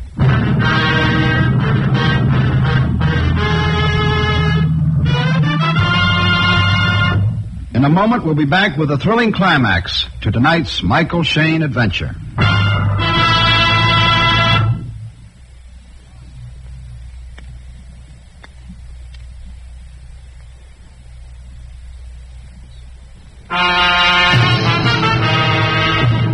Well, there we were, the four of us. Dan Bascom with a gun in his hand and murder in his eyes. Zoe white-faced, nervously rubbing her hands together. Ed Ferris with a sickly grin and me with no grin but sick. So all this time, Zoe, it's been you and Ed. All this time. No, Dan, it's not. I swear, Dan, it's not true. You got it all wrong. You got the wrong idea, Dan. Shut up. You're gonna die, both of you. No. Danny, no. Don't be a fool, Bascom. You don't know what Get you're... your hand away from that gun. You don't stand it. Ed. Ed. No more Ed, Zoe. Tough. No more boyfriend. No more Ed. Sure it was Ed and me. Ed and me all the time. All the time just waiting to get our hands on that money. Sure, what did you think? That I was waiting for you? Yeah, that's what I thought. You fool. Ed and me. The money was going to be ours. I loved him. And you killed him, you fool! She stood there with her eyes blazing, and I saw his lips twitch and his fingers start to tighten on the trigger. I dove for him, but he was too quick. He clipped me with a gun barrel, and I went down. Then I heard the gun go off. I twisted my head around. Zoe was sagging slowly to the floor, but her expression never changed. Hatred. Pure, venomous hatred. Dan stared hard at her for a moment, and then he looked down at me. You lied to me, Shane. You had the dough all along. You're next. Oh, wait a minute, Bascom. I didn't have the dough. It was in another baggage locker. I guess Wichita knew he was being followed by Ferris's boys, so he figured out a way to throw him off. What do you mean? He sent me after an empty suitcase as a blind. Then I guess he was going to get the real one later and bring it to you. When he saw Ferris's boys coming after him in my office, he slipped the second key down into a crack in my desk. I found it there just an hour ago. So, Wichita really was on the level with me. Well, that's something to know, I guess. I had one friend. Hey, you paid an awful big price to find that out, Bascom. Yeah, I paid big. 16 years locked up, a wife who turned rat, and this is what I got for it. A suitcase with $100,000. Not too hard a bargain. Yeah, it's worse than that. But better than nothing. No, it isn't, Bascom. What do you mean? What you got is nothing. Shane, you trying to tell me the dough isn't in that suitcase? Oh, it's there, all right. Take a look at it. Hey, what are you Go trying? ahead. Yeah. Take a good look. I've forgotten. You robbed that bank in 1931, Bascom. They were still using the old large-size bills in those days. Well, you'd forgotten about that. A couple of years later, they changed the size of the currency. Started printing smaller-size bills. But that stuff here, it's... You'd have just about as much luck passing Confederate, though, Bascom. He just stood there, stunned, like a pulled steer. For a moment, his guard was down. I knew this was my chance. I lunged for him, and this time I didn't miss. His gun went flying, and he crumpled over on the floor and lay still. I started for the phone to call Inspector Lefevre, but just then he walked in the door. Bodies, all the time bodies. Yeah. Only one of them will come to in a couple of minutes. You can get the story from him. I'll be all ears. I know. Now, look, just one more thing. Yeah. Okay, if I leave town now.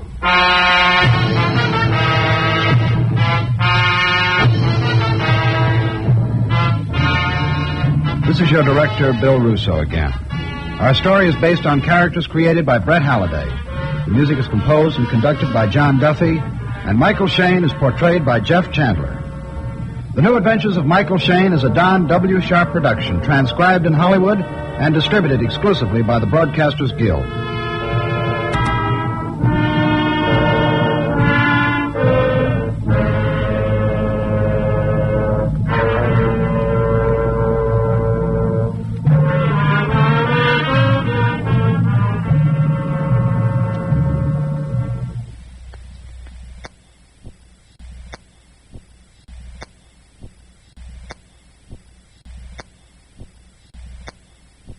It's a crime, Mr. Collins.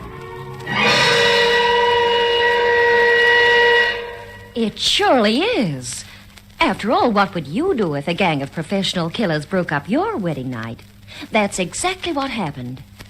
We hadn't been married 10 minutes when... Well, maybe I'd better go back a bit to when I first met Greg.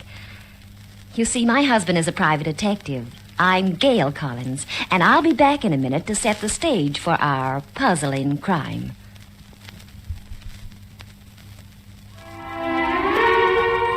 It's a crime, Mr. Collins.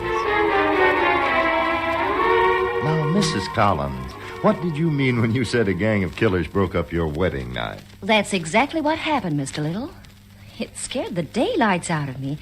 I don't ever remember... Now, just a minute. You were going to tell how you first met Greg Collins. Oh, yes, so I was. You kind of fell for that guy like the proverbial ton of bricks, didn't you, Gail? I certainly did. I knew Greg was for me from the first minute he walked into my curio shop back in New Mexico. Greg's tall, lean, slightly on the western side. And I took one look at him and said to myself, this is it. I love that man. After we'd met, Greg went to Mexico City on a secret assignment for the U.S. government. I guess you know he's a private detective.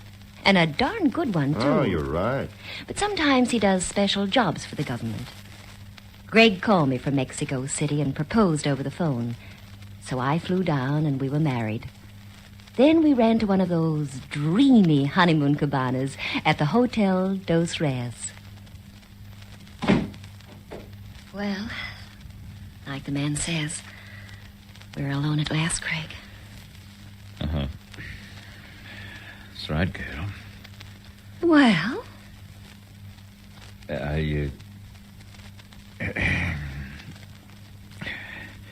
I think I'll take a cold shower.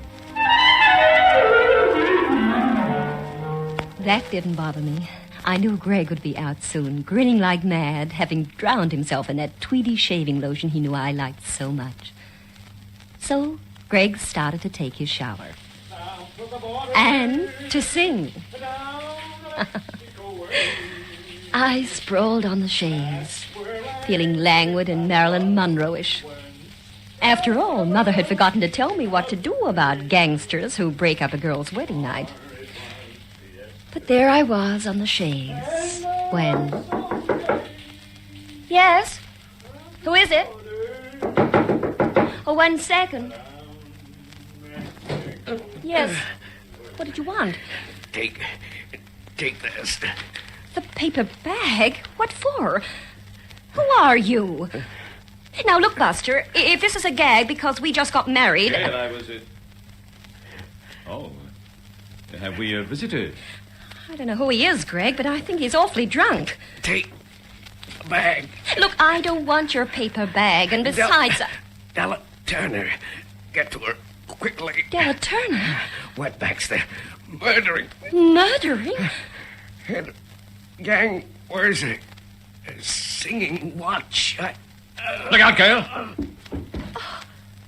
Well, they certainly run this hotel nicely when an old souse can come into your cabana, play games, and pass out on the floor. He wasn't drunk, Gail. See? In his back. A knife? Let me have a closer look at him. Here, take this bag you gave me. I don't want to touch it. Put it on the dresser. dead, all right. Did you hear what he said, Greg? Murdering Della Turner, wetbacks, headering, wear singing watch. I heard.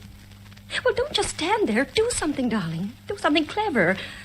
You're supposed to be a detective, remember? I am going to do something. What? Going to get dressed. Did he mean Della Turner, the famous actress? Sure. She's stopping here in town for Goodwill Day. She's playing over at the Teatro Australis. Is that where we're going, Greg? That's it.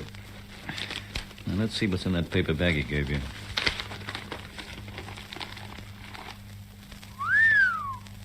Well, don't just whistle. What's in it? Popcorn? No. Pretzels? No. What's in it? $1 million? Oh, it takes you so long to answer a girl. $1 million? Just about. Well, what are we going to do? Me, you're going to find a clean shirt. You take a look at our friend on the floor meantime. Tell me what you see. Well, he's kind of bald. Looks about 40, I'd say. Do I have to do this, Greg? Yes, go on. Don't be so squeamish. I'm not squeamish. I'm just sensitive, that's all. I'm the sensitive type. Go on. He has a funny mark on his nose. You know what happens when you wear glasses with a metal nose piece? Good. Now you're thinking a little. A little? Well, I like Hurry that. up, Gail. Where's that confounded bow tie? It was in this dresser. He's bruised. Looks like he was in a fight. Look for my bow tie with the orange polka dots, huh? I'll go ahead taking inventory on our visitor.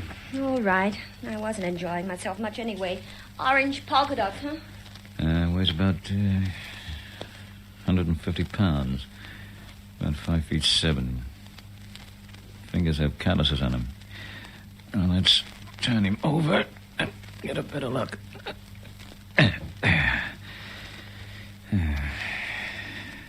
open his coat. Oh, I beg your pardon. What's the matter? What are you doing with his coat? Buttoning it up. Our friend is wearing nothing under his coat but underwear shorts. Maybe he was playing strip poker. Fancy overcoat he has. Label says Elite Fashions, New York. Well, here's your bow tie. Greg, what kind of danger do you think Della Turner's in? Do you think some gangsters might want to kill her? I don't know. But we better get to that theater where she's playing and tell her what's happened. What are you doing with the money? I'll keep it in my briefcase. Let's get out of here. But It's our wedding night, I know. But if we don't reach Della Turner in the next few minutes... What do we do with him on the floor? It's not very neat to have a corpse lying around and the maid doesn't show up till morning. Wetbacks. Yes, Mr. Collins, what is a wetback? Lots of very poor Mexicans trying to make a buck sneak across the Rio Grande to work on the farms in California and Texas. Lots of crooked characters are willing to help them do it for cash. Especially if the wetbacks will bring a little marijuana or uncut heroin along with them. Wait, listen. What is it? Someone's outside, Greg. Let's call the police. We can't.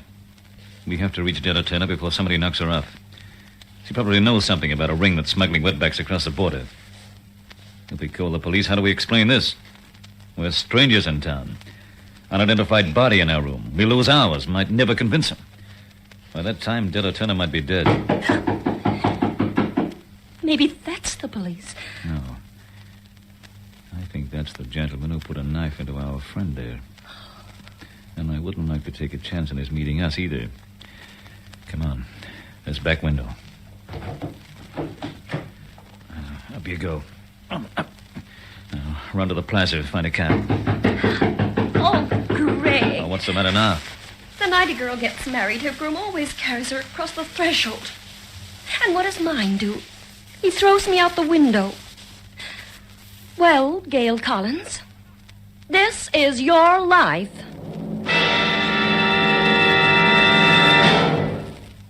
Keep your ears pinned, friends. We'll be back in a minute with more of the story.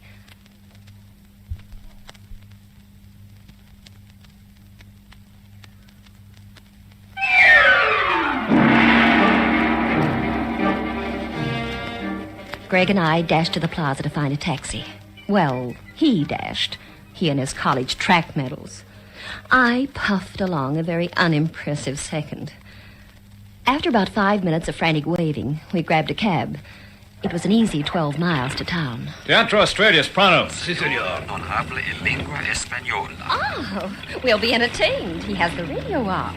Aquí es las I wish I noticias understood de noche. Spanish. Un cuerpo de hombre sin identidad se halla en cabaña del Hotel de los Reyes. Wow. Un cuchillo fue puesto en su espalda. What's he saying, Greg? It's a news broadcast. Unidentified body found at the Hotel Dos Reyes. Oh, Greg. In a cabana. A man with a knife in his La back. policía está buscando el señor y señora Collins. How do you like that? First time in my life I ever heard my name on the air and I don't know what he's saying about me. Translated, Greg. Wait. La señora tiene cabello negro, ojos verdes. Es muy hermosa. They're describing you, Gail. Black hair, green eyes. Very pretty. That's on account of the room clerk. From the way he looked at me, anytime you want to throw me over, Greg Collins, that room clerk's waiting to catch me at the first bounce. La señora tiene piernas muy guapas. También. They're saying you have beautiful legs, Gail. Well, of course they are. Turn off the radio. But they're reciting poetry about me. Turn it off. Oh, but why? That cab driver would hear it. He can get a pretty good look at us in that rearview mirror. He's too busy going the wrong way. This isn't the way we went down to town this morning. You're right. This isn't the road to town, driver. You're going the wrong way. That is all right. I'm taking a shortcut. You wanted to save time, did you not? Okay. Oh, my goodness. What is it? I just realized. The driver. He spoke to us in fairly good English. And how many cab drivers in Mexico City speak English that way? Doesn't mean he's a phony, though. He's stopping the car. Hey, wait a minute, pal. Oh, I wish we had a gun. I have a gun. But I'd have to use it myself. Now, the two of you, get out of the car. Come on. I'll take that briefcase, Mrs. Collins. Oh, should I let him have it, Greg? Yeah. Thank you, Mrs. Collins. You gave him something, Gail. So now I'll give him something, too. Man, what a right you've got. There'll be no fights in our family. Yeah, we'll leave him there. Somebody will find him. I'll take back the briefcase. And now we'll borrow that cab of his. That little interruption may have cost us Della Turner's life. Yeah. Now hop in. I'll drive. Do you know the way, Greg? Yeah, I think so. Well, we don't dare to stop and ask for directions. That police alarm for us must be all over town. I wish I could step on it, but I don't dare attract attention. Cross your fingers, Gail. Here we go.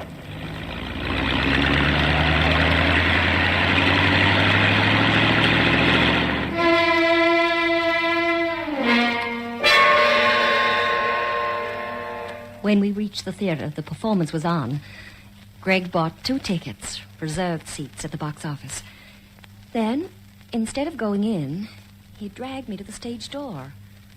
Could we please see Miss Turner? I am sorry, Miss Turner is on stage. Oh, jeepers. Now, look, if I give you a note for her, would you see that she gets it? Si, senor, I can do that. Good. Here.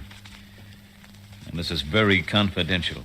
So be sure that Miss Turner gets it, would you? No one else. Si, senor. Thanks. Come on, Gail. We'll go out front. What did you write on the note? I told her we must see her right away, that she's in great danger and that's very urgent. And I put down our seat numbers. Now, let's go.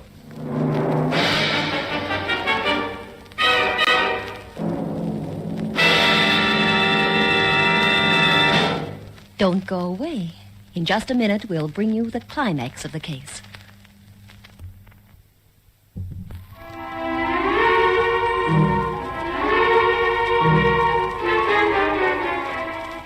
Greg and I took our seats in the theater. Della Turner was just leaving the stage as we sat down. There she goes now. Greg! Oh, isn't she exquisite? Isn't that dress a dilly? This isn't a fashion show, pal. Someone's going to be killed any minute. Keep your eyes on the stage. Ladies and gentlemen, we have an important announcement to make. I am sorry to tell you that Mr. Desmond Monash, our very popular violinist, cannot play for us tonight. Mr. Monash had a most unfortunate accident. However, Since this is Goodwill Day, we did want you to meet him, if only for a moment. He will be leaving for the States tonight, but he has very kindly consented to come out on stage and say hello. Now, here he is, Desmond Monash. Boy, Greg. He didn't just have an accident. He must have been in a battle royal. Look at him.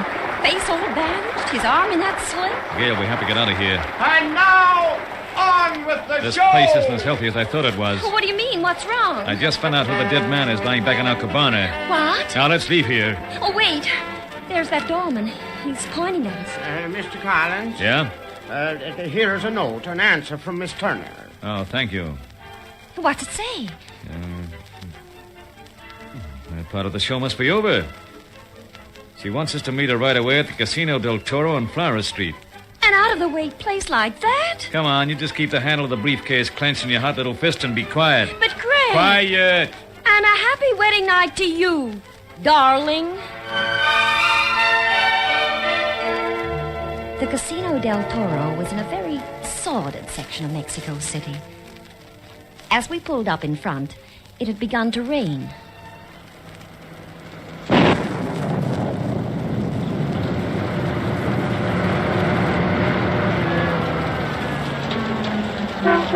Well, now the horn is stopped. Isn't that just lovely, blowing like that? I'll fix the horn. Only take a second. Run into the doorway of the casino. Oh, Don't Greg. stand there. I can shift the hood myself. Hurry, Greg, you'll get soaked. Okay.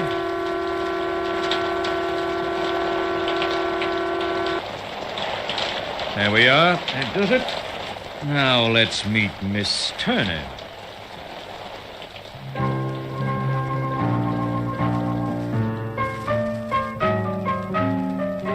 The casino was a rundown, loathsome place. The man we'd seen on the stage with the bandaged face and broken arm came up to us. Miss Turner is waiting for you in that room to your left. All right. Mr. and Mrs. Collins. That's right, Miss Turner. Close the door, won't you? We're terribly glad to see you're still alive and well, Miss Turner. You've been very helpful, Mr. Collins. Sit down, won't you? This is Mr. Monash, our violinist. How do? Your note was extremely interesting, Mr. Collins. Well, let me tell you the whole story, Miss Turner. When we were in our cabana earlier this evening, a man As staggered Greg into the told night. our story, I looked around. Didn't know who he was. The room was very dark, just two mumbled flickering something and bulbs. died. Miss Turner was seated on a Gave us a small, briefcase with discolored $1 million sofa. in it. The violinist, his Stuff like face and cat arms private. bandaged, leaned casually got against to the the wall, theater staring at Greg. Sent a note. As The man said, Greg "Get to Della finished Turner. the story. Danger. Well, there's the briefcase, Miss Turner, with $1 million in it. We've been terribly afraid someone would kill you, Miss Turner, before we got to you. I appreciate that so much. The last thing the man tried to say before he died was that the head of the ring wears a singing watch. Is that all he said? That's all. And now, Miss Turner, when we were in the theater, I realized something. Really, Mr. Collins? You have a clue? Miss Turner, that man standing over there with his face covered up by bandages is not Desmond Monash, your violinist. Stay where you are, pal, whatever your name really is. I'll stand by this door. Oh, what do you mean? He's... A ring of smugglers who sneak Mexicans carrying dope in the United States has been using your theatrical company. Using my group? Yeah. Greg, how could they? Well, they probably wanted to get a man into the States, this time in a big deal. He's probably a courier for him, so they grabbed the real Desmond Monash, held him somewhere.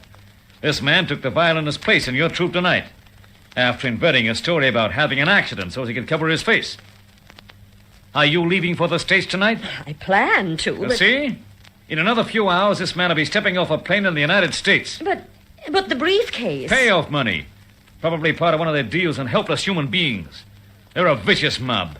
They often kill the wetbacks if they think they're liable to be caught and start talking. They've slaughtered a very great number. This time, with all this dough to get into the States, they wouldn't trust an ordinary wetback. They picked our boy here. Get away from that door, Collins. Don't be a Boy Scout. I see, Greg. The real Desmond Monash was held in our hotel. Tried to escape, grabbed the money, got stabbed, staggered into our cabana for help. We were the first door he could find. But that explains everything but the singing watch. Did you say the head of the ring wears a musical watch? Yes. You mean like this? On my wrist?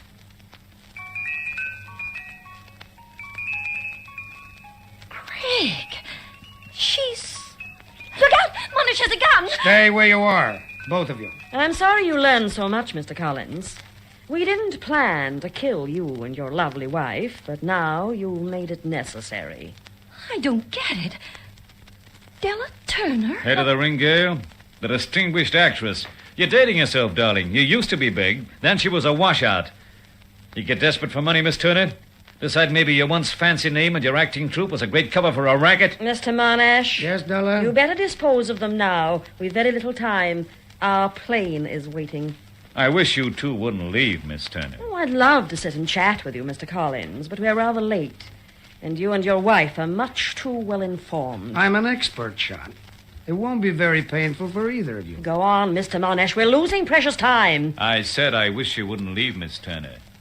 Duck, Gail! He has a gun. Oh, the light! Collins, shut them out. I can't see. At the door.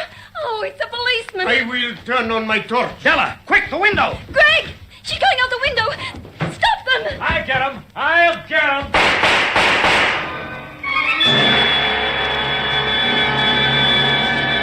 Greg practically flew out the window, firing at Della Turner and Desmond Monash as he went. He winged Miss Turner in the shoulder and got a friend in the leg. 15 minutes later, we were all down at the police station. They locked up Della Turner and her crowd, and Greg and I thought we'd be hailed as some kind of hero and heroine. Instead, the friendly policeman read a list of charges against us. Greg was furious. Now look, officer, the basic civil I'm rights... sorry, senor. We appreciate what you have done, but you have also violated our laws. You knew the gentleman on the stage was an impostor, yet you did not report it. Yes, I told you 10 times. I knew that because the corpse in our cabana had calluses on his fingers, the kind a violinist would have. Besides, the label on his coat showed he was an American. Then when they announced that Desmond Monash, the violinist, had an accident, and that other guy walked on the stage all bandaged up, I knew it wasn't Desmond Monash at all, see? Why didn't you tell the police? Because it didn't have anything definite yet. I suspected Della Turner, but I had to make a sure hand. And I wanted the police to show up while she was talking. Greg, you must have rigged the horn of the cab. It didn't go off by itself outside the casino. You made it jam. Smart girl. When I fixed the horn, I purposely did a bad repair job, knowing it'd go off again and attract attention. It did. Along came one of your goo-goo-eyed gendarmes, officer. Goo-goo-eye? Yes, goo-goo-eyed. That will make another charge against you, senor, insulting the police force. Greg, maybe you'd better be quiet, huh? Me? Quiet? I have a right to speak. You can't lock us up. It's a wedding night. You can't keep us in jail tonight. Can't we?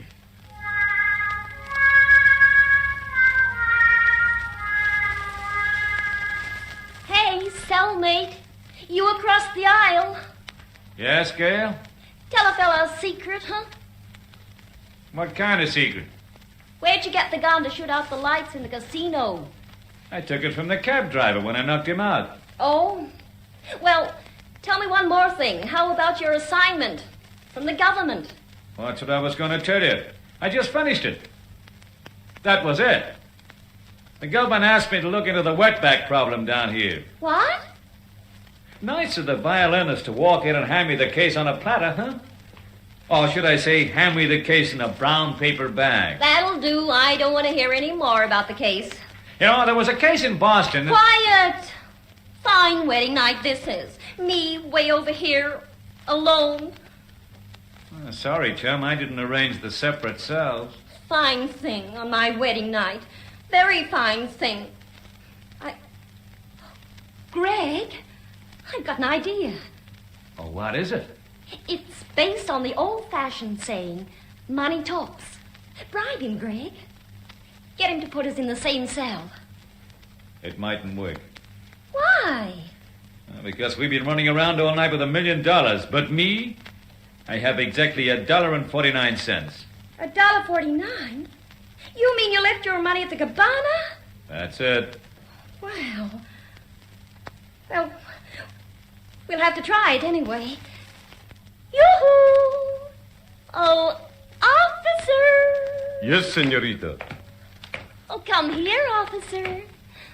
We want to talk to you.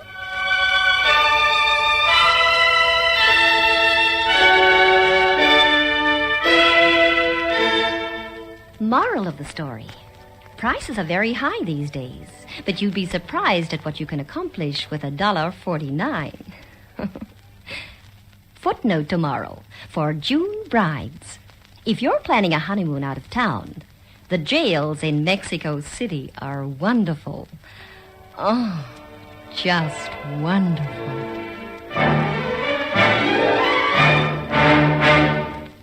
In just a moment, we'll be back with you.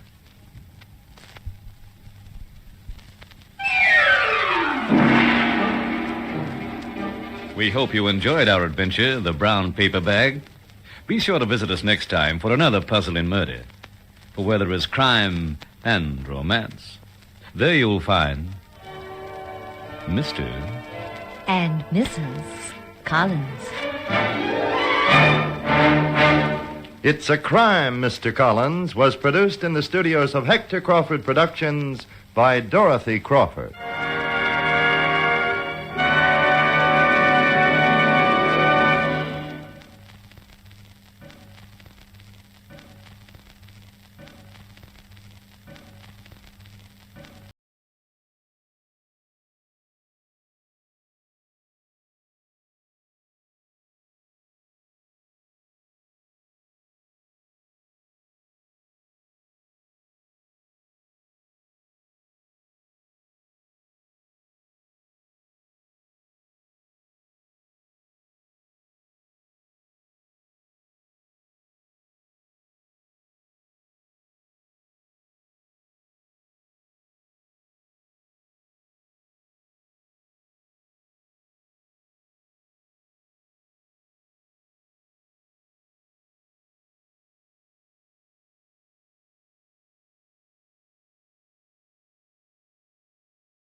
Stop! Police here! Stop or I'll shoot!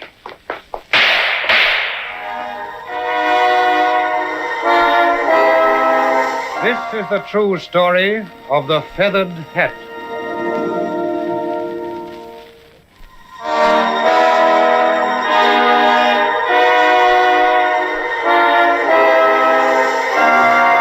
This is a true story from the files of the Victoria Police. Only names, place names, and dates have been altered.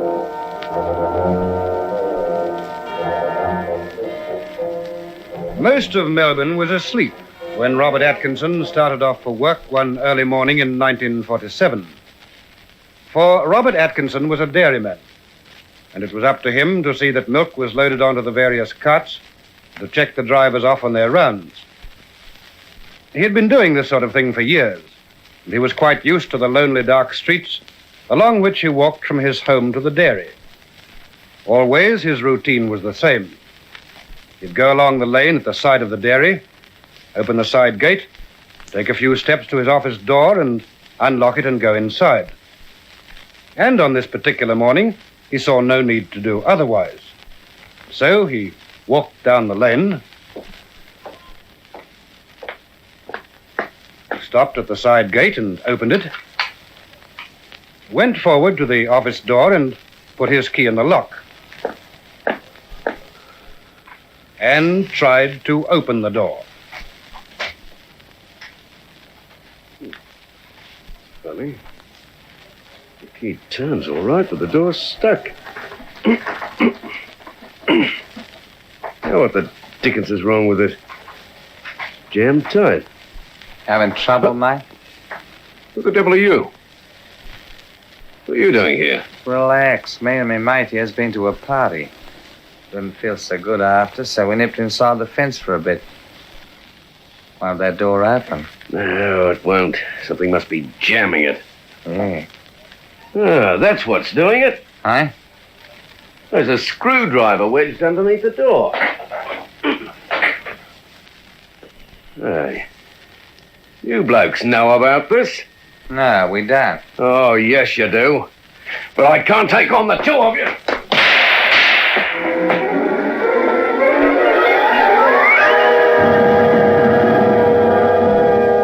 As Robert Atkinson ran down the lane to where he knew his drivers would be waiting for him, 2 bullets whistled past his head. He dived into the yard of the dairy before a third shot could be fired, but by the time he'd organized assistance, the gunman had fled. A search of the lane did reveal one interesting object, though. Hey, boss, get a look at this. Leather suitcase. Bring it inside and see what's in it.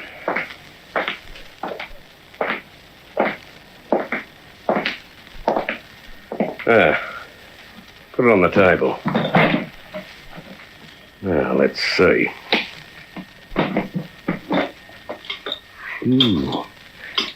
Well, every complete burglar should carry, eh? Jimmies, screwdrivers, pliers, the lot. Looks like there's two men business, eh? It certainly does. Oh, I'd better ring the police. You see the carts get on with their rounds, Jim. I'll stay till the police come. Want someone to stay with you? Nah, those fellas won't come back. I'll be right. Okay.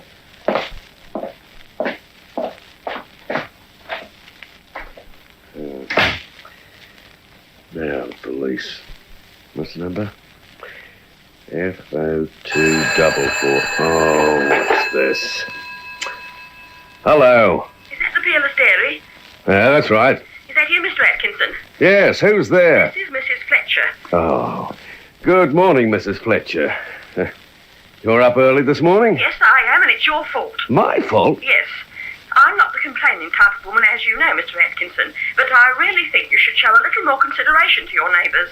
Just what are you getting at, Mrs. Fletcher? Now, don't pretend you don't know. Look, I assure you I haven't the slightest idea. Is something wrong with the milk? No, there is not. Oh, Mrs. Fletcher, would you mind coming to the point and getting off the phone? I've had rather a worrying time this morning. You've had a worrying time. What about me? I'm a hard-working woman, Mr. Atkinson, and I need my sleep. I think it's most inconsiderate of you to let your men rush around outside my bedroom window at 1 o'clock in the morning like noisy schoolchildren. Oh, hold on a moment, Mrs. Fletcher. Yeah, what is it, Jim? All the carts are off on the job, boss, so I'll be getting along too. No. Wait a minute. I haven't had a chance to ring the police yet. I can't get rid of this stupid woman on the phone. Drive down to the police station as fast as you can. Sure. See you later. Right. Hello. Are you there, Mrs. Fletcher? Look, I'm sorry if the men disturbed you, but... What's the use of you saying you're sorry now? The damage has been done, Mr. Atkinson, and I know I won't be able to go back to sleep tonight. Once I'm awake, I never can. It's really most unkind of you. And those two loud bangs. I'll be surprised if they didn't waken everyone in the neighbourhood. Two, bangs? Yes. And don't try to tell me you know nothing about them. They sounded like fireworks to me, and I don't think it's right that your men should play such childish pranks in the middle of the night. My nerves are not the best, Mr. Atkinson, as you should know, and when I heard those bangs, I almost thought for a moment there was a shooting going on right outside my bedroom window. There was shooting going on, Mrs. Fletcher. And then when I looked out of the window and saw that it was just your men, What did you say, Mr. Atkinson? I said the bangs you heard were revolver shots. Oh, no. Not right outside my bedroom window. Not real shooting. Very real shooting. And you may be interested to know that 2 bullets missed my head by inches. Oh, but that couldn't happen here. It couldn't. Now, take my word for it, it did. But why? I mean, who was shooting? I don't know who, but there were 2 men trying to break into my dairy. Oh, this is dreadful. You caught them, of course. I'm afraid not. Then they might still be around here somewhere. They might, but I doubt it. Then you must do something, Mr. Atkinson. My nerves, they're not the best, as you should know, and I'm in the house alone. They might come in here. I don't think they will. But you can't be sure. Look, I've sent for the police and they'll be here any minute. Now, you just try to forget the whole affair. Oh, how can you talk like that? You know I can't forget it. Gunmen right outside my bedroom window. Oh, look, Mrs. It's all Fletcher. very well for you to talk, Mr. Atkinson. You're a man. But I'm just a poor, helpless woman. Oh, I don't think you should have told me about it. I think it was most inconsiderate of you. Oh, go to the devil. Who's that? Police here. Oh, thank goodness.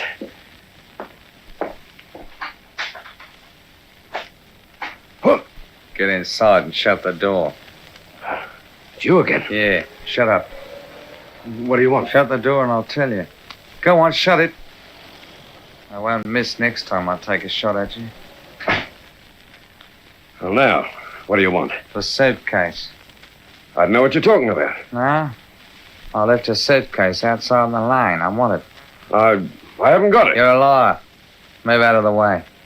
You're a fool to come back here. I waited till your drivers went off. Yes, but... Yeah, but what?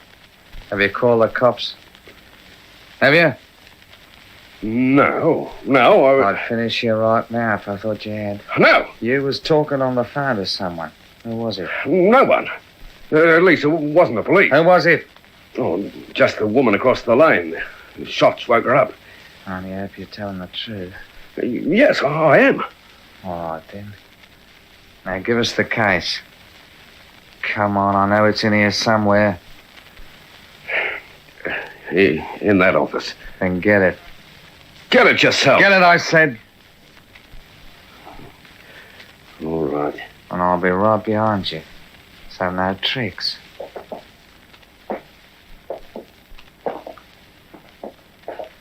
There it is. Been right through it, haven't you?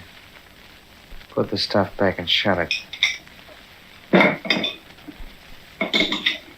Move a bit faster, can't you? Why? You're getting nervous. Shut up.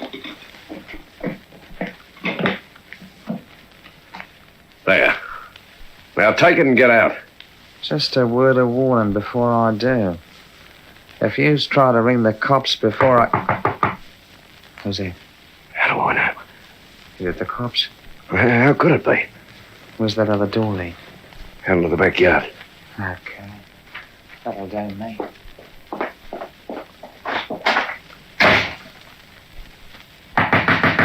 Oh, I'm coming.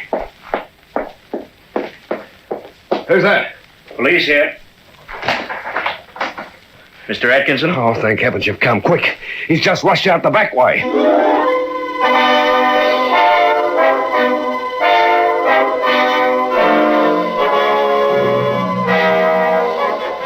As the gunman ran out the back of the dairy, the policeman arrived at the side entrance.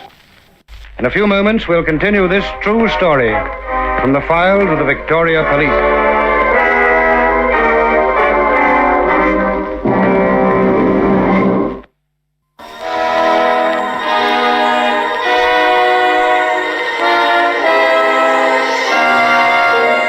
This is a true story from the files of the Victoria Police. Only names, place names, and dates have been altered.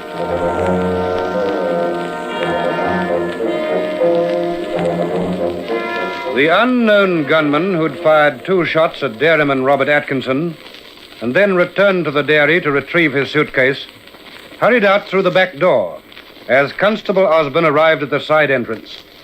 Atkinson quickly told him what had happened. He ran out the back way. And where does that lead? Into the lane, further down. He'll have to run back this way. There he goes now. Right. Stop! Police here! Stop or I'll shoot! Stop or I'll shoot!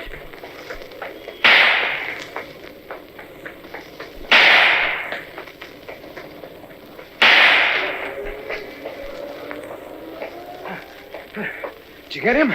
No, I couldn't get a decent shot at him in the dark. Where'd he go? Into the garden of this house and then over the fence into the park. He moves fast, that chap. Be like looking for a needle in a haystack to find him among all those trees. You're not going to let him get away. Not if we can help it. It'll take more than one to catch him. Oh, here's the patrol car now. They'll make a thorough search of the whole district.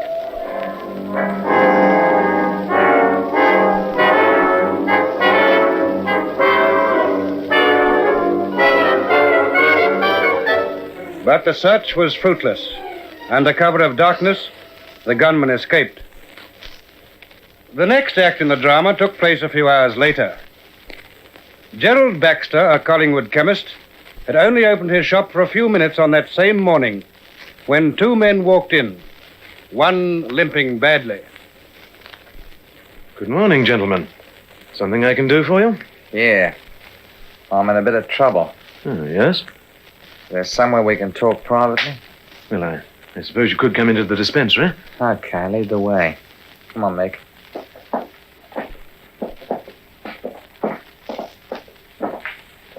Here we are. Now, what's the trouble? I've got a bullet in my heel. A bullet? Yeah. Can you just take it out? Well, I don't know. Let me have a look at it. Take off your slipper. Yeah. It's mighty sore. There, see? Nasty wound. How'd you come by that? Does that matter? Just get it out for me. It hurts. Yes, I'm sure it does. But how did it happen? There was an accident. Does that satisfy you? No, it doesn't. You'll have to tell me exactly how it happened. Oh, what's the matter? Shut up, Mick. I'll tell you how it happened.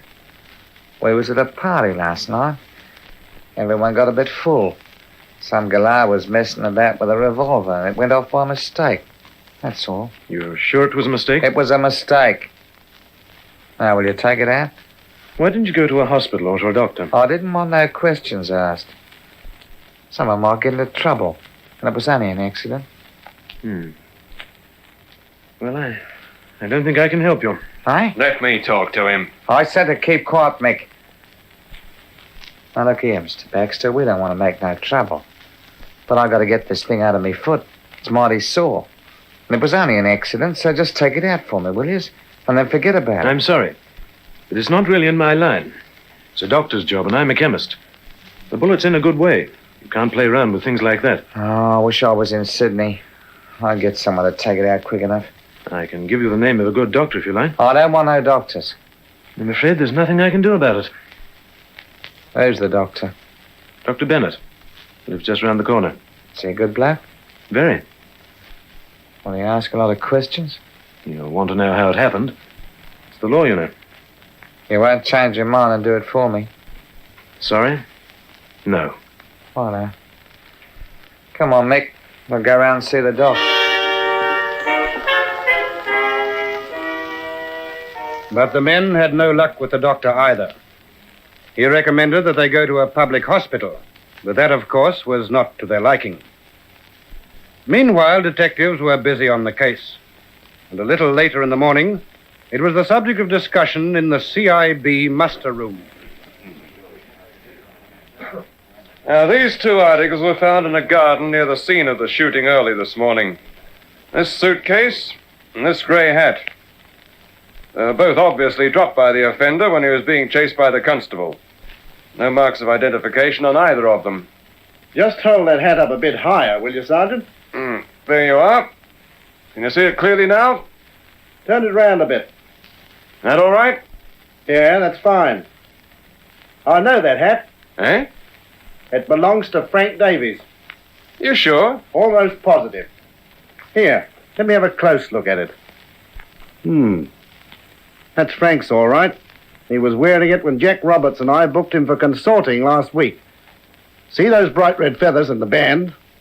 Well, I made some remark about them at the time, and he said he'd pull them out of his parrot. You mean that? Yes. That hat belongs to Frank Davies.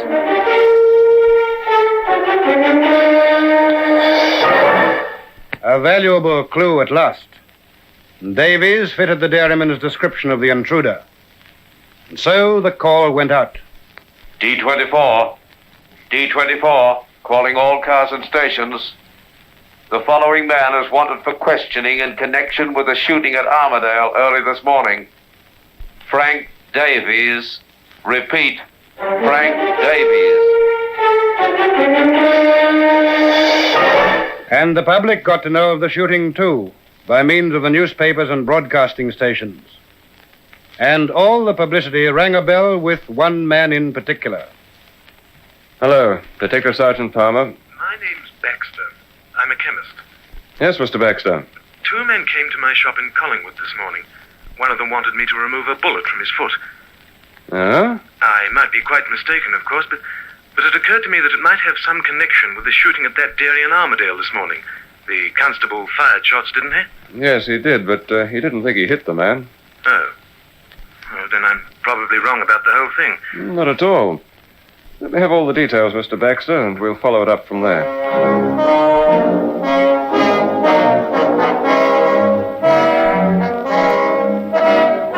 And, of course, Baxter's description tallied with that of Frank Davies, too. And now the police were sure they were on the right track. And now they knew that the man they were looking for had a bullet wound in the foot. And there was one thing the chemist told them that greatly interested the detectives. It was this. The chap said to me that he wished he was in Sydney because there was somebody there who'd take the bullet out for him.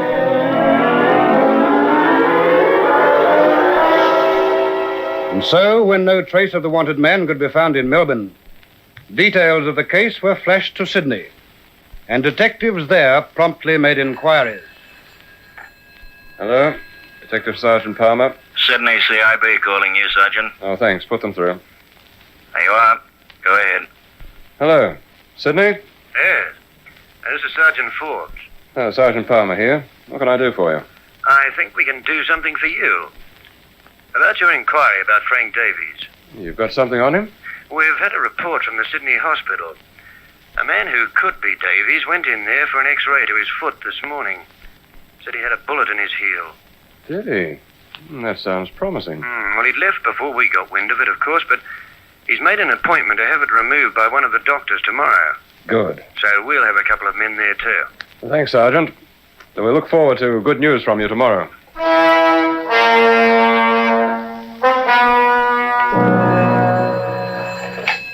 Detective Sergeant Palmer. Sydney CIB on the line, Sergeant. Same caller as yesterday. Oh, I've been expecting him. Put him through.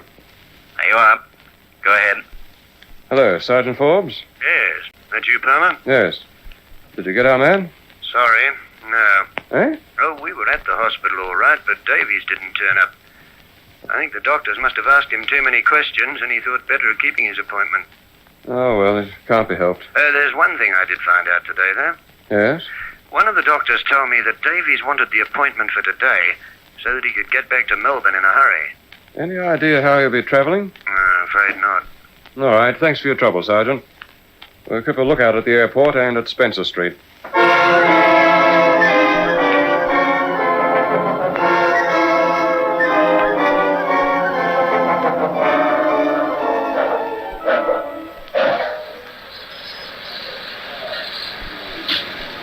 Now arriving at number 1 platform, the Spirit of Progress from Albury. Now arriving at number 1 platform, the Spirit of Progress from Albury. Here's hoping Davies is on board, Jim. 3 days of watching this platform's not my idea of fun. No, nor mine. Looks like a full train, too, just to make it harder. Hey. What? That girl. Isn't that Peggy Morton? Yes, it is. She's Davies' girlfriend. Looks like she's been to Sydney with him. Look, just coming out of the carriage behind her, a chap with a stick, a carpet slipper on his foot. Come on, Jim. That's Frank Davies.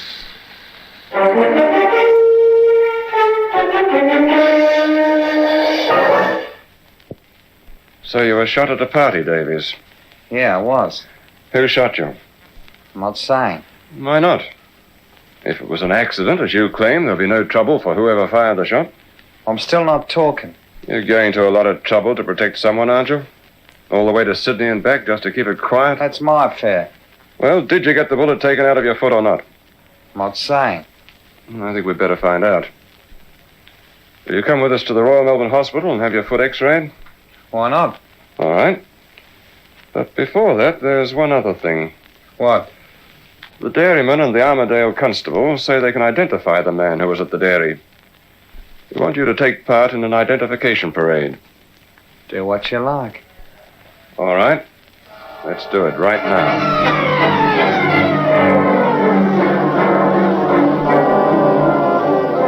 The dairyman and the constable quickly identified Davies when he was placed in a lineup.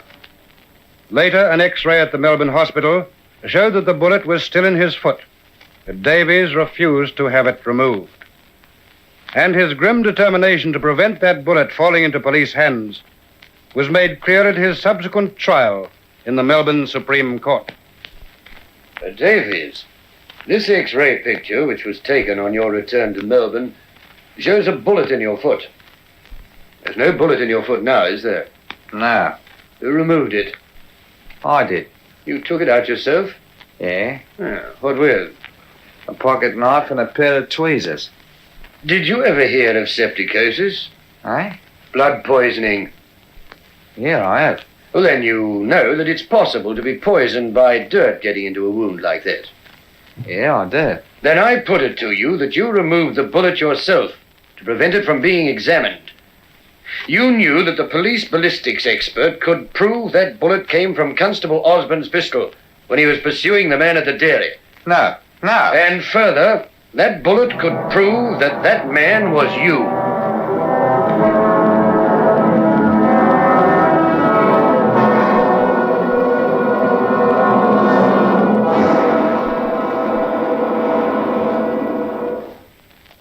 The jury agreed with this and decided that Frank Davies was indeed at Robert Atkinson's dairy on that eventful night. And so he went to jail. The police had successfully concluded another difficult case, and we must be grateful that such men are on the job for 24 hours of every day, protecting our lives and our property. Let us then always cooperate with them, wherever and whenever possible. Only names, place names, and dates were altered in this true story. It was dramatized from the files of the Victoria Police by Roland Strong, who now says goodbye until the same time next week, when there'll be another true story in this series, D24, which is brought to you by the Victoria Police Force and produced in the studios of Hector Crawford Productions by...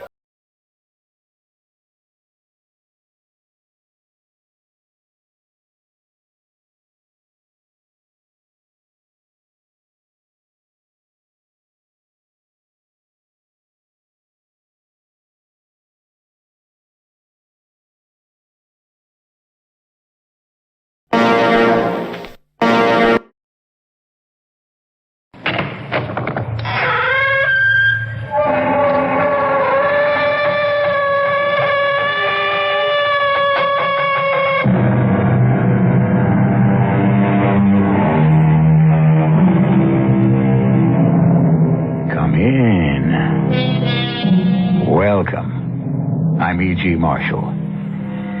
The race, we are told, is to the swift. Likewise, the battle to the strong. There is no substitute for victory. Winning. That's the only thing. The only place is first place. The only guy is top guy. The only number is numero uno. As a popular philosopher so recently stated, nice guys finish last. True, perhaps, but there are also some last guys who finish nice. Or should we say, nicely.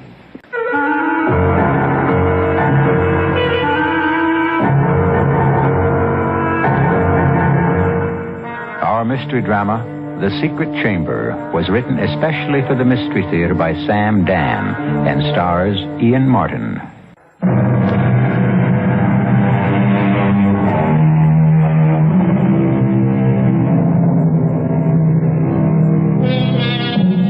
There are those people who flatly refuse to recognize the existence of ghosts.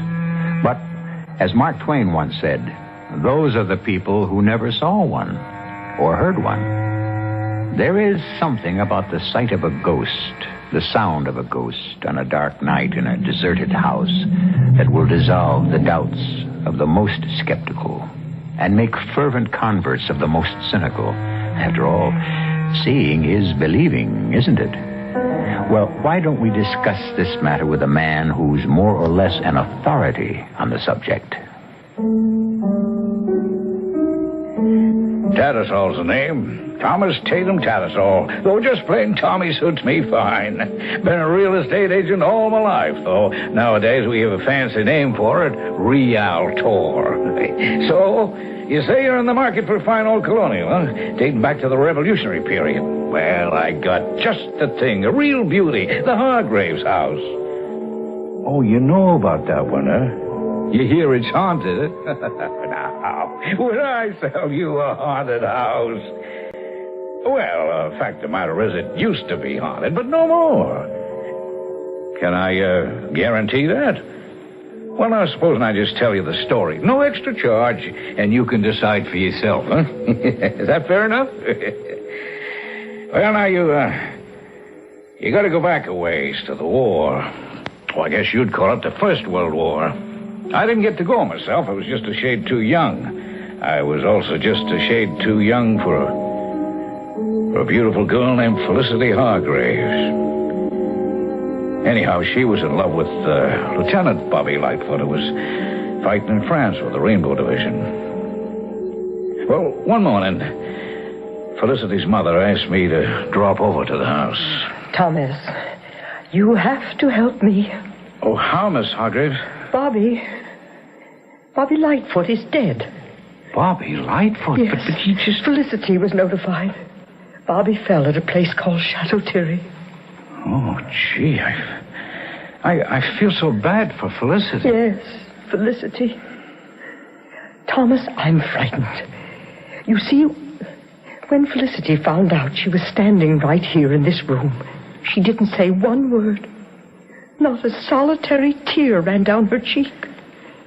She stood silent for at least 5 full minutes, and then she turned around and went upstairs to her room. And she said nothing at all? That was 3 days ago. She still won't say one word. She won't touch a bite of food, nor sip a single swallow of water. Oh, what do you suppose I could do? Oh, I'm at my wit's end.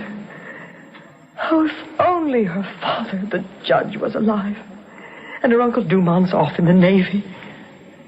Thomas, could you talk to her? Oh, Miss Hargraves, what could I say to her? She was always fond of you, Thomas. Oh, yes, ma'am, but... She cannot keep sitting in that room forever. What am I going to do? Ma'am, I sure wish I knew. Oh, if you'd been a little older, perhaps she might have fallen in love with you instead of Bobby Lightfoot. That's why you've got to help her. Oh, I'm willing to help, ma'am, but... I just don't know how. Just talk to her. Talk to her. That might be enough. Talk to her.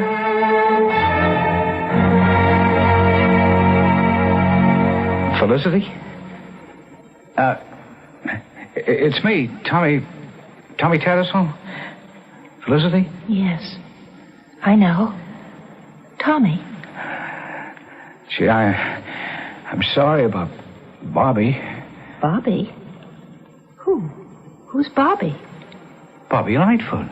I don't know anyone named Bobby. Oh. Well, would you like to go for a walk? No, Tommy. Oh, but you've been cooped up in your room so long. I want to stay here. It's such a lovely room, isn't it? Well, yes, but... The house is such a magnificent house. I was born here. Did you know that? Well, yeah. And so was my dad and his dad before him. I never want to leave this house. Well, Felicity, why not? Because there's death outside. Death? Death. Lying in wait everywhere. Death. Now I remember. Bobby.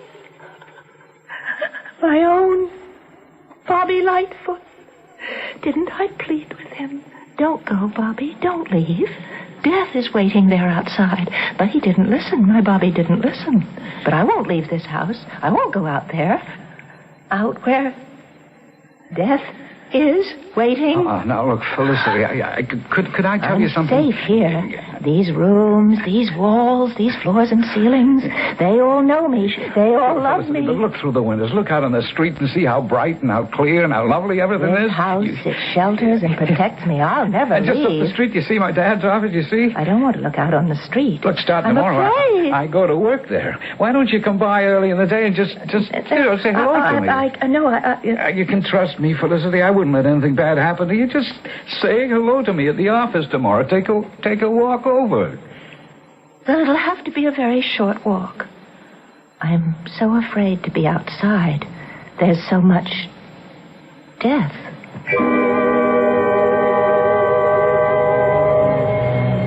And that's how it all began. Every morning she'd come by, say hello, and then she'd rush right back home. Poor Felicity. I was the only one she ever talked to. And what did we talk about? Death.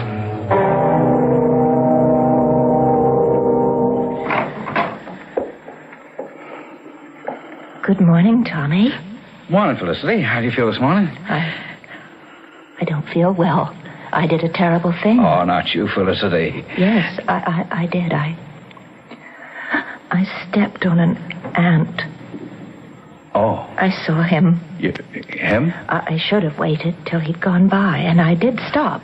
But then so did he, and I thought he was just going to stay there, and it would be safe for me to... And then I just as I stepped forward, so did he, and my foot was... it was too late. And I'm sorry, Felicity. I'm really, truly sorry. An ant is a living thing. It's one of God's creatures. It wasn't your fault. Part of God's plan. Felicity, he won't be held against you. You mean that, Tommy? Of course I mean. You're not just saying it to make me feel better.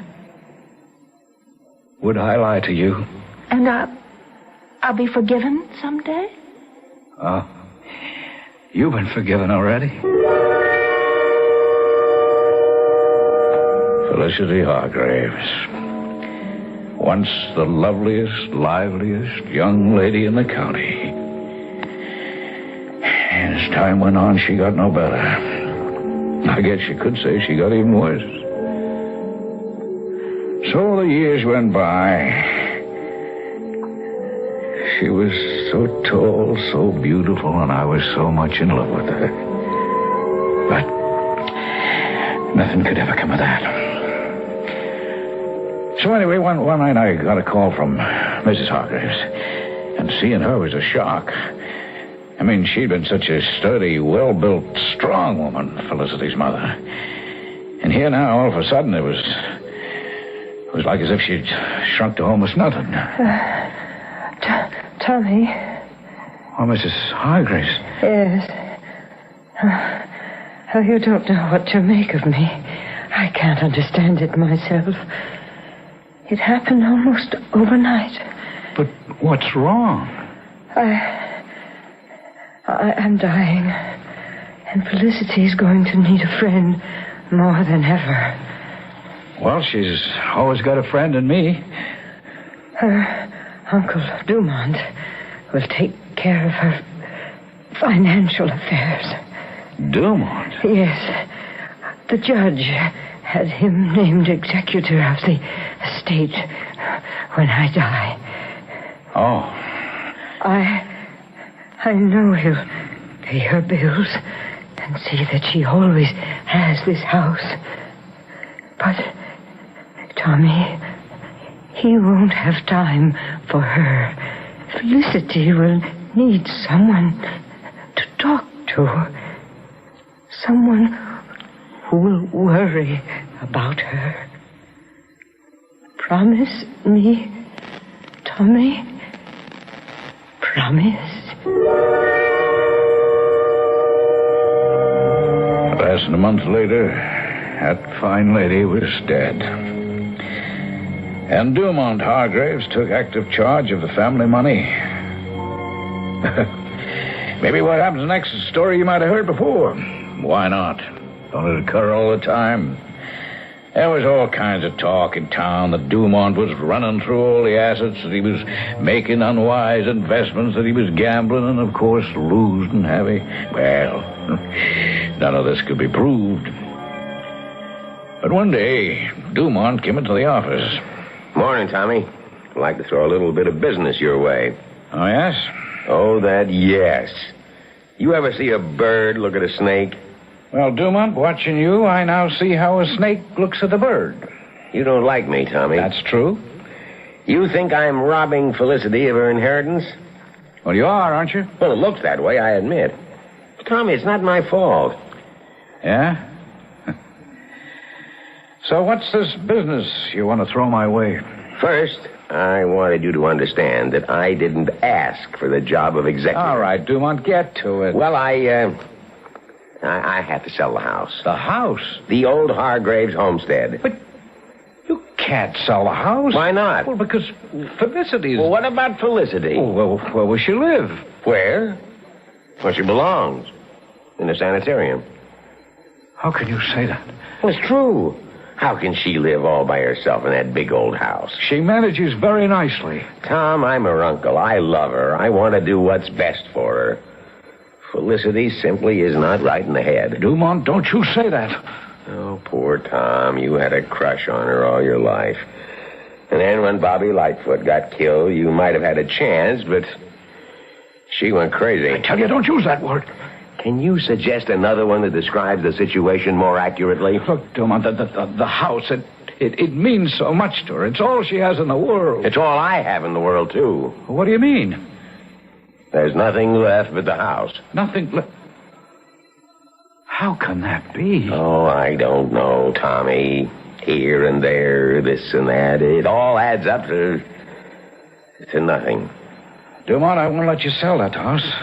I'll go to court. I'll have you declared unfit to continue as executor. Sure. And you'd probably even win. But it's too late. Everything else is gone. The court would have to sell the house in any event to satisfy the debts. I'm sorry, Tommy. Somebody has to tell her.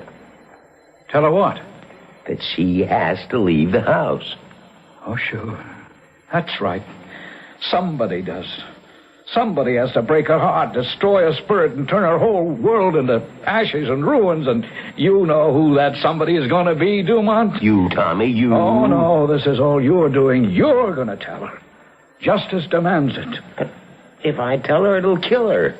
But if you tell her, well, you can put it in such a way that she'll believe you. She'll actually think it's all for the best.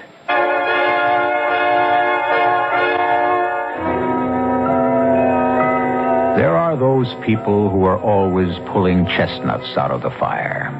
Somebody else's chestnuts, we might add. Why do they do it? What makes the Tommy Tattersalls of this world tick?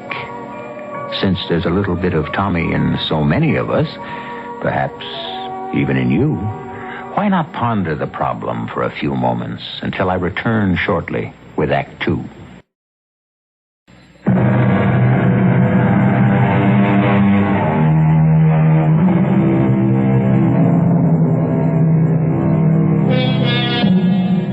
Someone said once that a house is not necessarily a home. That may not be true, but what can hardly be in dispute is the fact that a home has to be a house, of some kind anyhow. It has to have form and structure. It must protect and shelter. It must be fortress and sanctuary. Felicity Hargraves is about to be evicted. But I can't leave here, Tommy. I can't. I know it's difficult, Felicity. Oh, it's much more than difficult, Tom. It's impossible. Look, Felicity, just I'll listen. die. No. Oh, yes, there's death outside. You know that. I'm not safe anywhere else, Tommy. You'll be safe with me, Felicity. I spoke it over with my mother. You'll stay at our house for a while. No, I want to stay at my house. Well, Mother's alone all day, and you'll be such good company for each other. You always liked my mother, didn't you? Oh, yes, Tommy, very much. I have a wonderful idea. Let her come and stay with me at my house. But Felicity, she... Please, won't you try to understand? Understand what? That it isn't your house anymore. How can it not be my house? It's got to be sold. It's part of me. According to the law. Every part of this house is a part of me, Tommy. It knows me. It sheltered me. It kept me warm. It kept me dry. It kept me safe. No, Tommy. No, but I'm only sell trying the house. to... Could I sell part of myself? Could I sell my heart? Could I, Tommy? Yes, I could. But I'd die. Felicity, I only want to help you. Now you know that, and you believe me, don't Soon you? the war in France will be over, and Bobby will be back. And if I'm not here, he won't know where to look for me. Well, I'll keep an eye out for Bobby, and if he comes along, No, don't say if. When? Well, when he comes, I'll bring him to you. Come on now, Felicity. You come with me. Now? It'd be best. Huh? Tommy, please, let me just stay here one more night, please. Let me stay here tonight and say goodbye to the house. And then in the morning, I'll go away with you, please. All right, Felicity. I'll come by for you. Early in the morning. Maybe I shouldn't let her stay, but how could I refuse her? Besides, what could happen?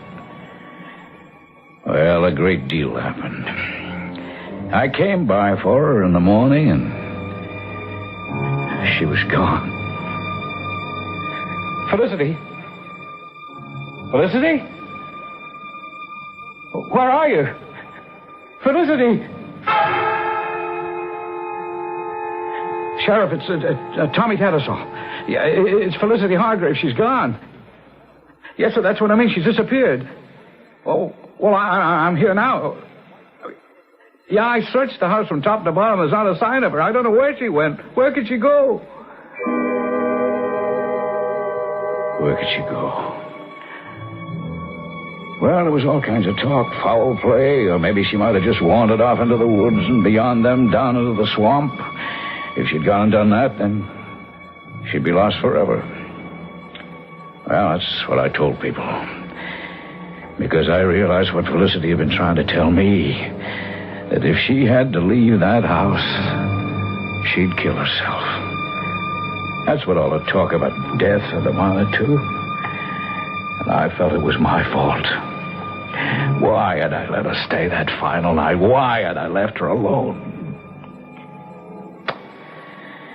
Well, as you might imagine, the disappearance of Felicity Hargraves was a sensation, but like all such sensations, it only lasted a while. We had the elections and the circus come to town and one thing and another, and gradually Felicity Hargraves was forgotten by almost everyone. Except me. Tommy, you gotta help me out. Yeah, out is where I'd like to help you, Dumont. Right out the door. Now, don't be angry, Tommy. It goes against your better nature. I'm in trouble. Well, I'm glad to hear it. No, you're not. You're a very kind-hearted person. I still have to sell that house. I'm not stopping. Don't you hear what's being said around town? The house is haunted. It's impossible for a house to be haunted. Oh, I don't know about that. The way it started was I advertised in the Philadelphia and New York papers. Now, I admit I was trying to save your broker's commission. I admit that. Well, these folks came down, and I took them into the house, and they just loved it. I almost had a deal. And then we heard it. Heard what? The ghost. What do you mean, ghost? How could you hear it? It was moaning and crying. Dumont, it's impossible. There were 3 of us. This man, his wife, and myself. All 3 of us. We heard it. I still say it's impossible. Instead of standing there and saying impossible, why don't you go and hear it for yourself? All right, Dumont. Where's your ghost? I tell you, we heard it. I tell you what you heard. You heard the voice of your guilty conscience. You robbed a troubled girl out of everything she owned in this world. Believe me, Tommy, it wasn't intentional. Well, it comes to the same thing. Money meant nothing to her, but then you took away the one thing she couldn't live without, this house. Oh, please, Tommy. Yeah, go ahead and suffer because you deserve it. Tommy, my conscience is one thing, but a ghost is something else. There is a ghost. It's the ghost of Felicity Hargraves. Felicity's dead. She... Listen. What? Listen, Tommy. What? Oh, good Lord. Do you hear it? Do you hear it? You hear that, Tommy? It's not your imagination. It's not the terror on my face. Close your eyes. Don't you hear it? No. There. Tommy, there. Is it my imagination? It was a ghost. It was just the way a ghostly voice was supposed to sound. So I'd been wrong all my life. There was such a thing as a ghost, and this was the ghost of Felicity Hargraves. She'd come home. I believed it. Do something, Tommy. Do something. Do what? Tell her to stop. How can I tell her? She always liked you, Tommy. That's a fact. No, explain to her. Aren't you crazy? Please, Tommy, I have to sell this house. All right. Felicity? It's me, Tommy. Felicity, are you here? Did you hear that? It's here. Shut up, Dumont. Felicity, you shouldn't be here. You only scare folks. Felicity, Oh, will you forget it, Dumont? It's Felicity's house. But Felicity's It's her house, dead or alive, and if she wants to live in it, I say more power to her. It was no longer the Hargraves' house. It had now become the haunted house. No one would go near it. Well, one day, Dumont came into the office, and with him was a woman, a tall woman with a sharp and bony face and long, jet black hair. And she wore a dress that was also black, but the blackest black you could imagine. Oh, she was the kind of woman you'd meet in a nightmare. It was broad daylight, and we were in my office. But still in all, this woman sent a chill up and down my spine. Tommy, may I present the Countess Di Gennaro? How do you do, ma'am? Charmed. The Countess is an exorcist. A what? An exorcist.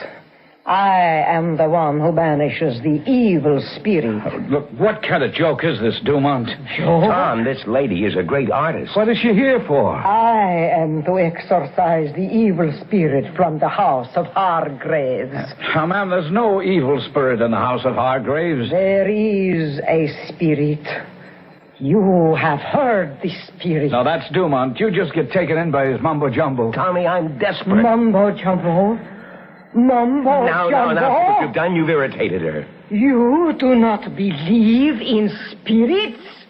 Well, She must return to the grave. She will never know peace. That's right, Tommy. We're doing this for her own good. Well, what do you want with me? Somebody has got to go into the house with Countess Di Gennaro. All right, that's you, Dumont. No. I would create a spiritual climate of violence which the Countess couldn't overcome. Sure, and you're also scared out of your wits to walk into that house. That's a secondary consideration. Why does somebody have to go into the house with a Countess? A witness is required by astral law. All right, folks, go ahead. Find yourself a witness. I respectfully decline the honor. Tommy, you've got to do it. Everyone else in town turned me down. Now do it for Felicity. Felicity? Yes. Let her spirit find peace. She can't keep wandering around that house forever. Do you want to be guilty of depriving Felicity of her rest and peace throughout all eternity? Yeah, but this exorcist business... Business? He dares to call it business. It is a sacred profession. It's a fake. Is it? And do you know everything, young man? Can you swear that Felicity's ghost isn't in the house? Oh, come on, Tom. What have you got to lose? Oh, he has a great deal to lose. His arrogance, his intolerance, his ignorance. All right, I'll go. I'll go.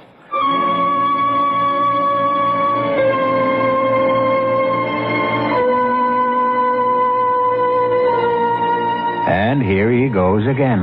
Poor Tom. As you have already seen, he does get to run a great many errands for people. But this one coming up looks like an authentic first. Join us for dinner this evening, Tommy? No, thanks. I have work to do. What kind of work? Exorcising a ghost. How's that for a conversation piece? Well, our exercise in exorcism is only a few moments away.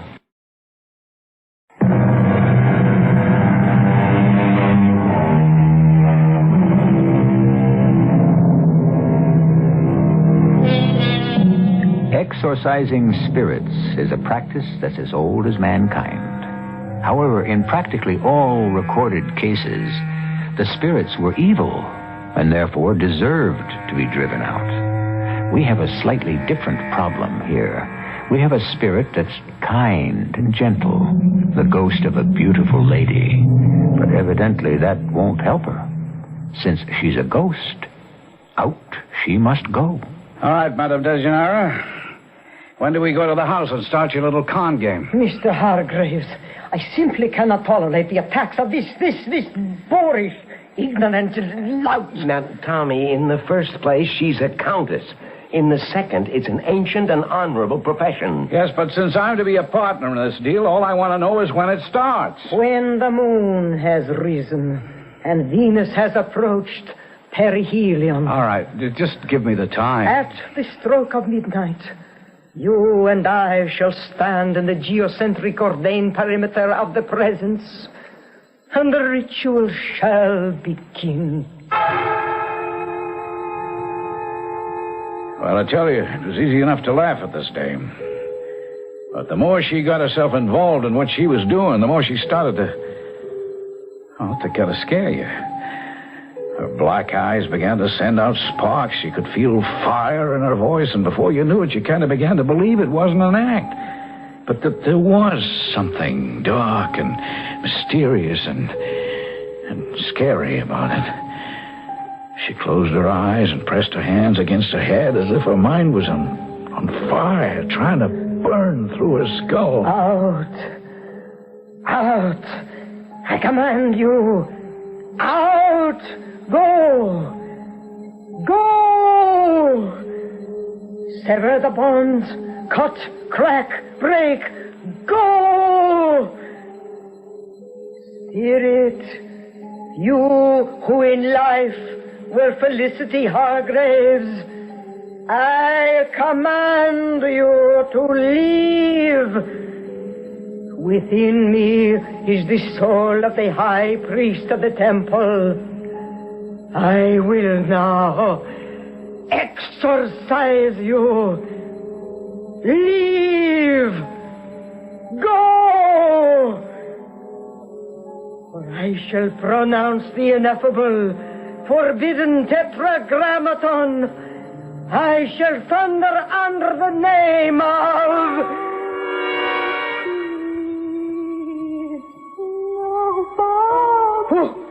Who is that? It's the ghost, I guess. The ghost? The ghost? Oh, no! No! Countess, what's wrong? She fainted. I somehow managed to get her outside. There was a rickety old rocking chair on the porch, and I sat her down on it. And I waited for her to come to. When she woke up, finally, it was obvious that a profound change had taken place within her. What hit me? I beg your pardon? The slicker out-slicked. The flim-flammer out-flim-flammed. You were right about me, pal.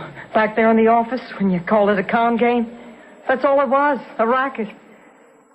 Go figure. There are ghosts. What are you saying? I'm saying, pal, that you just heard the real article. You heard a ghost. You know there's no such thing as a ghost. There ain't. What do you think's inside the house here? Now, look, Countess, did you know? Oh, let's can that Countess label, pal. The square handle's Molly McGuire from Union City, New Jersey. This ghost racket now, it's a gimmick. A hook to cast the rubes with. But you know something? I see now the rubes were right. Maybe the rubes were always right. Because there are ghosts. And the laughs on the slickers. Like me.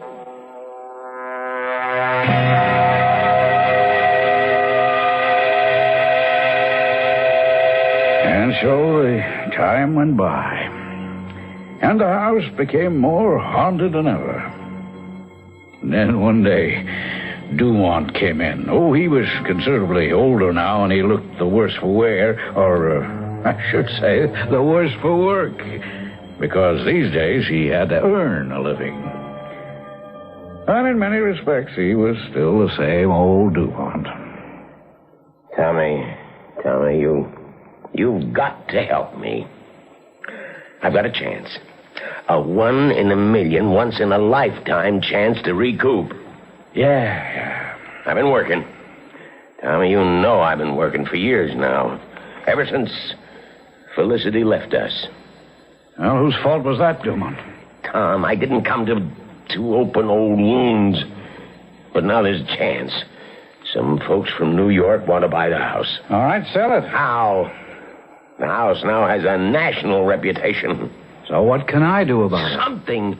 Don't ask me what, but something. Do you in your heart honestly believe in ghosts? No. Why not? Because Because it's impossible. Well, how do you account for the fact that people actually hear the ghost when they're inside that house? Dumont, you want to know what folks hear in that house? They hear a loose board on the floor or a gap in the mortar of the chimney, a missing tile on the roof. Every house has creaks and moans and strains, and a fellow's imagination takes it from there. And you've got to find them. You've got to find that loose board, that missing mortar, that busted tile, whatever it is. You've got to find it. Give me a chance to live out the rest of my life comfortably. Now, please, Tommy. Well, sir, I went to work in that house. I looked her over from top to bottom. Old Colonel Nathaniel Hargraves, he sure knew how to build. Beams of solid oak, walls of thick and heavy plaster. After all these years, everything was still sound and true. I putted up the windows so no air could blow through. I made sure the shutters hung firm and steady. I oiled all the hardware in the doors, and I was through. A tighter, sounder, more ship-shape house simply didn't exist. And a coat of paint made it so fresh and clean and bright. And I even put in a telephone. Well, that was for psychological reasons. After all, a practical thing like a phone works against the very idea of a ghost, huh? Hello? Tommy? Oh, yes, Dumont. What is it? The prospective buyer. He's in town, waiting in his hotel room. Yes, Dumont. Tommy, you did take care of the ghost, didn't you? I mean, the house, it's no longer haunted. I'll see you in a little while, Dumont. Oh, bless you, Tommy. And just for that, I'm going to give you your full broker's commission. I looked around the house, that bright place, that cheerful, sunny place. How could anyone possibly believe it was haunted? It proved there's no such thing as a ghost. And then I heard her.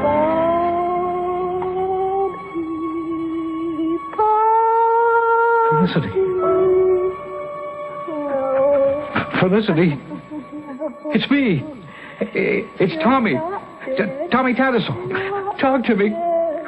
Oh, Felicity, don't you remember Tommy? Felicity. Not another word. She didn't speak another word. Oh, I ran through the house. I searched every room, every closet. I probed through nook and cranny, cellar to attic. But there was nothing. No one. And then I decided to try something else. I stood by the fireplace and very quietly I said, Felicity, it's me. It's Bobby, Felicity. It's your own true love, Bobby Lightfoot. Come back from the war. It's me. Bobby. Bobby? Bobby? Felicity, oh, my good Lord. It's you. It's Felicity. You're alive. You're not a ghost. Oh, Bobby. You've come back to me. You've come back. How did you? I had to stay here, Bobby. You'd never find me if I'd left. Oh, yes, but where did you... Don't you remember the room? The hidden room beside the chimney. We found it when we were children, where they used to hide the runaway slaves. Remember? But everyone says it's a haunted house. Haunted? Oh, you know how sounds go in this place. I was crying. I was calling to you, Bobby. How did you live? Live? I didn't have to live, Bobby. I'm dead. Just as you're dead. I'm so happy, Bobby. I mean food. Oh, how funny how I still need food, even if I'm dead. On a dark night, you know folks around here, no one ever locks a door. All I ever needed was a crust of bread, a swallow of milk. No one ever missed it. Felicity, now, come on, let me take you. You mustn't. You must never take me anywhere. Bobby, someone always wants to take the house away from me. Don't let them promise. You'll never let anyone take this house away from me. Never. Promise. I promise. And you'll come and you'll visit me every day. You can't stay here until we're married, but I'll plan for a big wedding. Oh, yes. It will be a big wedding, the biggest this town ever saw. Yes, Felicity. And you won't let anyone ever take this house away from me. You won't. I won't.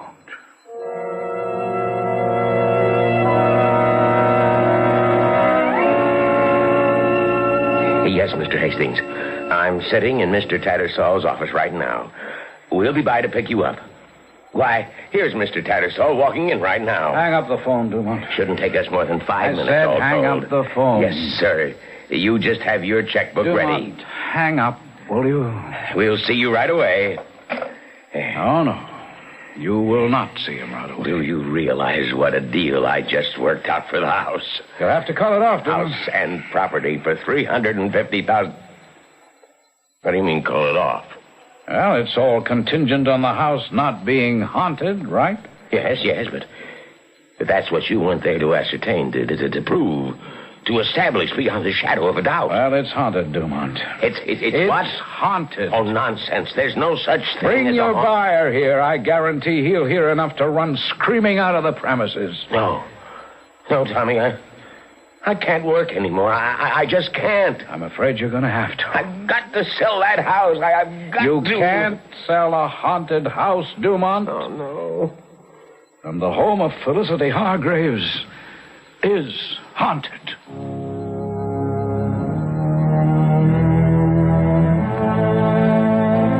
Felicity died last year. A very old lady. She died in that house she loved. She died in Bobby Lightfoot's arms. And late that night,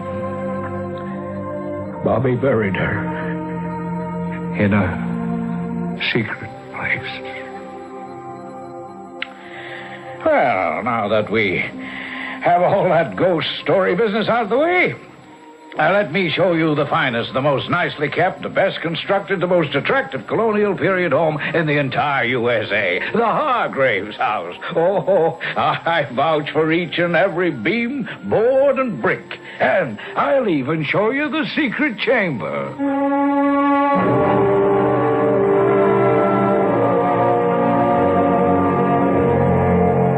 Well, if our animal-oriented friends will forgive the expression, there are many ways to skin a cat, and just as many ways to sell a house. People who peddle large ticket items like automobiles and houses are known for their enthusiasm and optimism, as indeed they should be. They are also incurably romantic, and in many cases, they tell a story so convincingly, they actually believe it themselves. I'll be back shortly.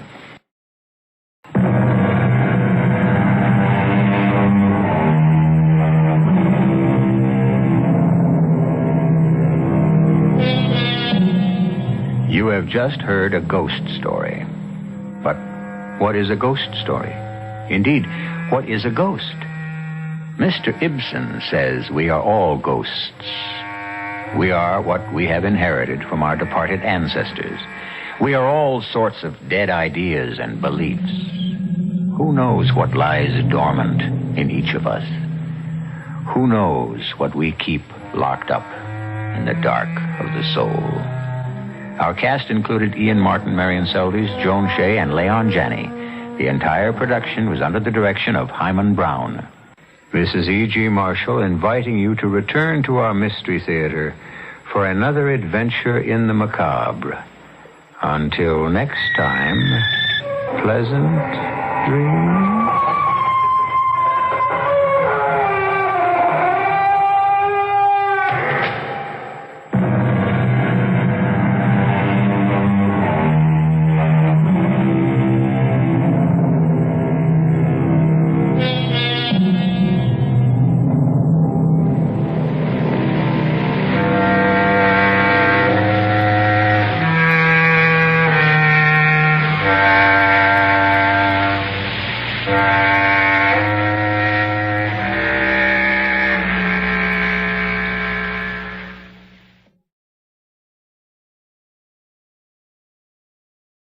Nice country this train goes through, eh, Walton? Maybe you think so, but the train ain't taking you where it's taking me, copper. I expect to go all the way with you. All the way? Yep.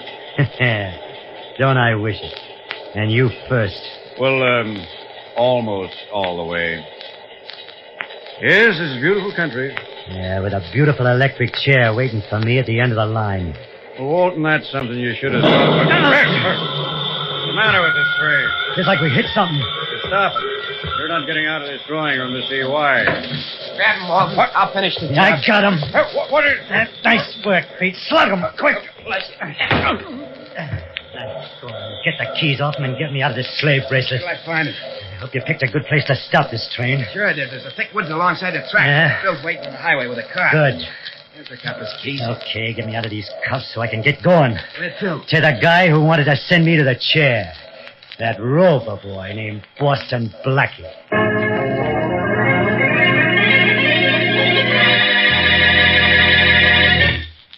Now on to Dick Calmer as Boston Blackie. Enemy to those who make him an enemy. Friend to those who have no friend.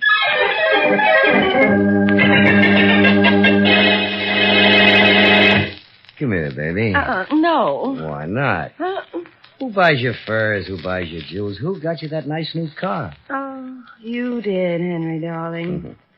Come on, Sal. Give us a kiss, huh? No, I paid for it, didn't I? In advance? Just the first couple of installments, darling. Who is it? Me, Joe. Okay, come in. Hey, Mr. Lewis, did you hear the news? What news? Tom Walton. Oh, hi, Sal. Hello, Joe. What's all the excitement about? Tom Walton, he got away from the cop taking him up the river. Got away? Yeah, and he's heading back to town, too, from what I hear. So what's there to get excited about, Joe? Walton doesn't have anything against us. No. Got plenty against Boston Blackie. And so have you, honey. Yeah, that's just the trouble. I shut my mouth off in public about killing Blackie. That's just what Walton's coming back to town to do. Yeah? What'll we do, Mr. Lewis? We can't let Walton get him. It looked like I did it. Yeah. Joe. Yeah? You and I are going over to Blackie's. Okay. Why? Because I gotta protect the guy I hate more than anybody else in the world.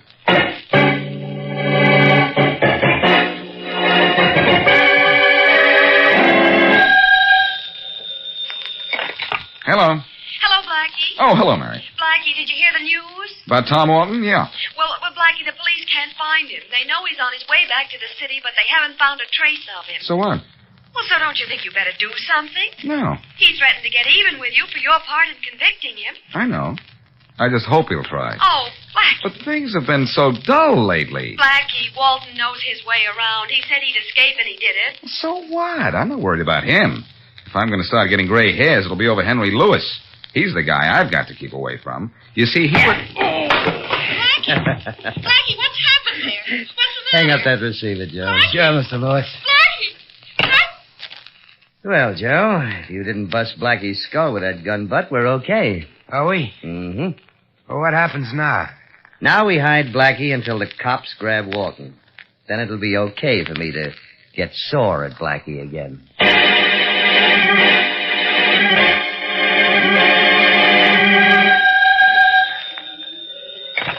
Police Department, homicide, Sergeant Matthews.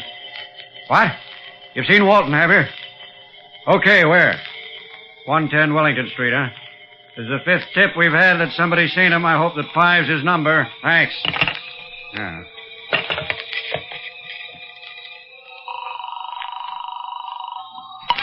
Faraday speaking. Matthews, Inspector. Walton's been seen again, this time at 110 Wellington Street. Okay. Only as Blackie would say, let's hope Wellington Street is Walton's Waterloo.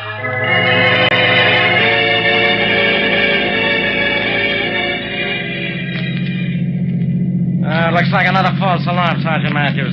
The cops are all standing around doing nothing. Well, at least they got here after the alarm I had broadcast. Hey, officer, any luck? No. Anybody see Walton? That's what I thought. Another phony tip. Come on, Matthews. Let's get back to headquarters.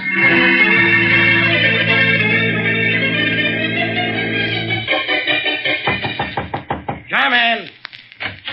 Inspector Faraday, Get out of my office, Miss Wesley. I'm busy. But, Inspector, this is important. I've tried to reach you ever I've since... been out looking for Tom Walton. You tried to reach me ever since what? Ever since I was talking on the phone to Blackie. when all of a sudden something happened to him. Yeah? I heard other voices, and then somebody hung up on the phone. Uh-oh. Inspector Tom Walton threatened to get Blackie, and he did. So it seems. So Walton grabbed Blackie, huh? Yeah. That Walton didn't know how well off he was with just a whole police force looking for him. He'll find out if he tries to handle Blackie.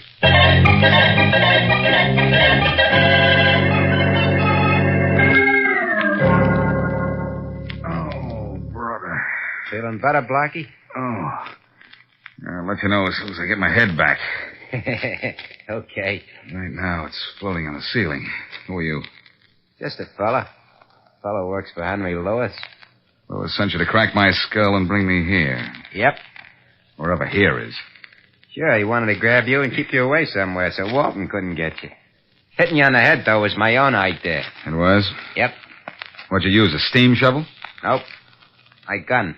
The back of my gun. I think I like it better than the front of it. Must you point it at me? Sure. Because you're slippery. You're liable to get away. Mr. Lewis told me that. Why didn't you tie me up when you knocked me out? You can get out of any kind of ropes. Mr. Lewis told me that. Did Mr. Lewis tell you I don't like guys who bang me on the head? You should like me. I was doing you a favor. Mr. Lewis told you that. How did you know? I don't know. Just a passing thought. What's your name? Joe. You know, of course, I'm getting out of here, Joe. Right now. I don't think so, Blackie. I ain't supposed to let you. That's why I'm holding this gun. It's because you're holding that gun that I'm now holding my head. Give me some water, will you? Oh, no, Blackie. You get it. I gotta watch you every second. Well, come on, then. You bet I will. Mr. Lewis said for me to stay right in back of you, no matter what you did. You'd be awfully uncomfortable if I decided to lean against the wall. Yeah, I suppose so. Want a drink of this water? Later. Right now, I gotta keep my eye on you. No, here, have a drink. Have the whole glass full. Hey! I'm all wet. You're not kidding. I'll take that. Hey, come on, give it to me. Oh, that gun. Sorry, I've got it. And here's your receipt. When you come to, Joe, call Mr. Lewis. Tell him what happened. See what Mr. Lewis says about that.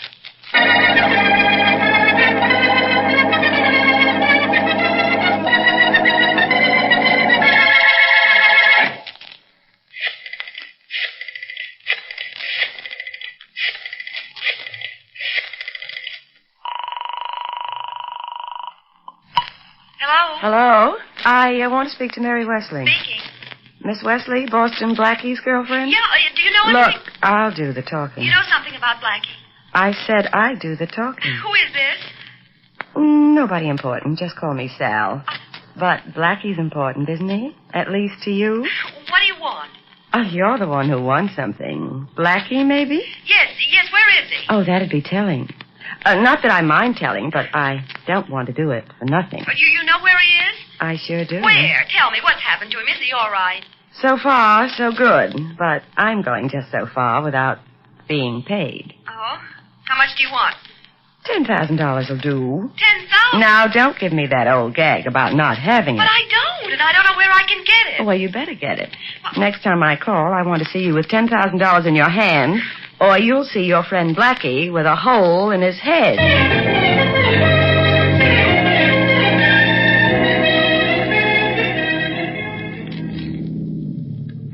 This is the back of Blackie's building, Walton, but this is as far as I'm taking you. That's okay, Bill. I'll go the rest of the way myself. Now, how are you going to get in Blackie's apartment? I don't know yet. I'll figure at it. Hey, look. Yeah? They're washing the windows in this building today. That gives me an idea. It is one of the window cleaners standing by the basement door there right now with his pail and stuff. Yeah, I'm in luck, Bill. I'll knock that guy out, tie him up, gag him, and dump him somewhere, then go to Blackie's apartment and wait for him. See you later, Bill. Okay. Good luck. Thanks. Now beat it.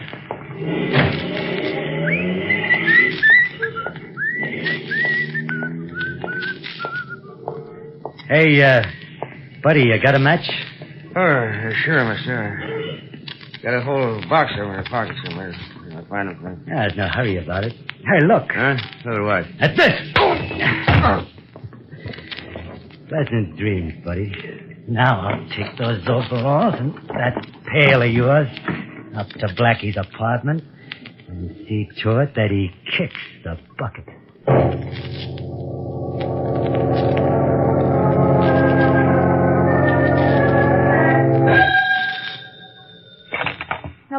Hello, Mary. This is Blackie. Blackie, where are you? What happened? I'll tell you all about it when I see you. I just phoned to say I'm all right. Well, thank goodness. I thought Tom Walton had found you and you were dead. Walton hasn't anywhere near me. Oh. It was Lewis and one of his men who grabbed me. Louis. But I got away from him. Oh, Blackie, you better go to the police.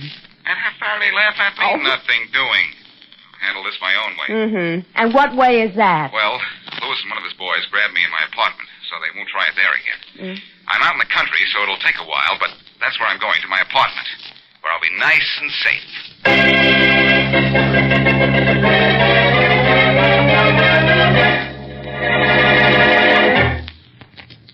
And now, back to Boston Blackie.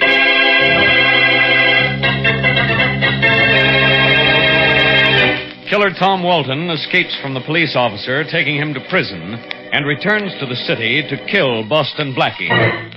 Gangster Henry Lewis, who has publicly threatened Blackie with death, knows that he has to protect Blackie from Walton or be accused of murder himself. But Blackie escapes from Lewis's protective custody and is on his way back to his own apartment, unaware that Walton, disguised as a window cleaner, has gone there.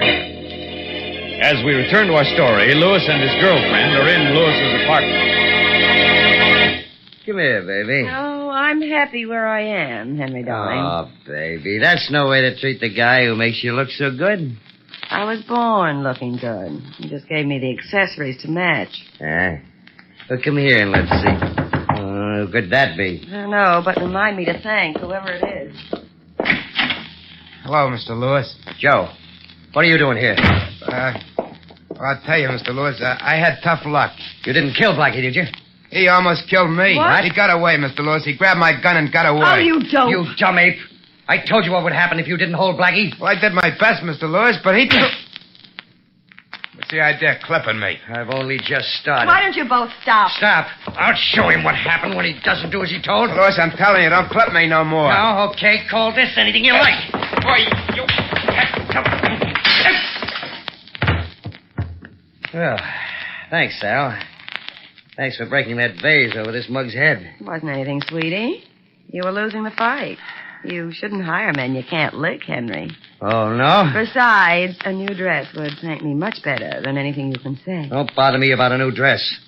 I've got to locate Blackie. If the dress were nice enough, maybe I could do it for you. You? Uh-huh. Oh, that's an idea. Only remember, baby, you're going after him for me.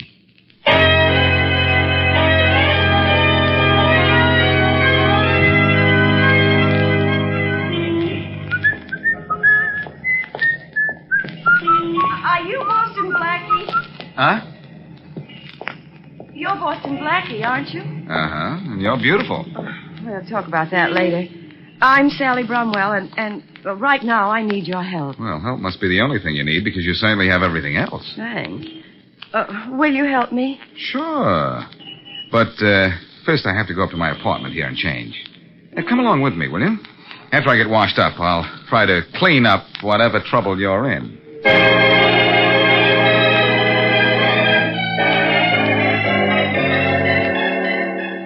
Here we are. Now, when we get inside, you just sit down, Miss Bromwell, and read a magazine. Uh-huh. I'll be with you in a minute. Oh, you won't slip out the back way, will you, Blackie? With you here? I got hit on the head, Miss Bromwell, but not that hard. After you? Thank you. Are we alone? Yes. That's what you think. What? Faraday, what are you doing here? Miss Wesley phoned me, said you're on your way up here and might need help. You still haven't answered my question. Oh, excuse me, Miss Bromwell, Inspector Faraday. Nice to know you. How are you? What happened to you, Blackie? It's a long and stupid story, Faraday, but... But what? What's that window cleaner's pail doing over there? It's probably waiting for the window cleaner to come back and use it. The windows in this apartment were washed just yesterday, Inspector. So maybe somebody gave him a dirty look. Perhaps I ought to come back some other time. No, please, Miss Bromwell. Stay right where you are. The inspector won't make any more bad jokes, will you, Inspector? You make enough for both of us. Do Suppose there is a pail in your apartment. What do you want, a shovel and a pile of sand so you can play? Faraday, listen, if Tom Walton got into this apartment, he'd come in disguised. Maybe as a cleaning man. You think he's here now? No, you probably scared him off when you came in. Your phone's ringing, stupid. How can a phone ring smart? Your telephone, Tobe. I know it's my telephone. I've seen it before. Wait a minute. Hello. Hello, Blackie. Oh, Mary, I'll call you back. I'm busy. Oh, well, okay. Well, Faraday, goodbye. Oh, I'm not going anywhere. Perhaps in your profession you're not. What? But I have a date with Miss Bromwell here, and to be subtle about it, you are in the way. What's Miss Wesley's phone number? Who? Okay, Blackie, have it your way. Only when Miss Wesley hears about this, I think you'd be better off if Tom Walton got you.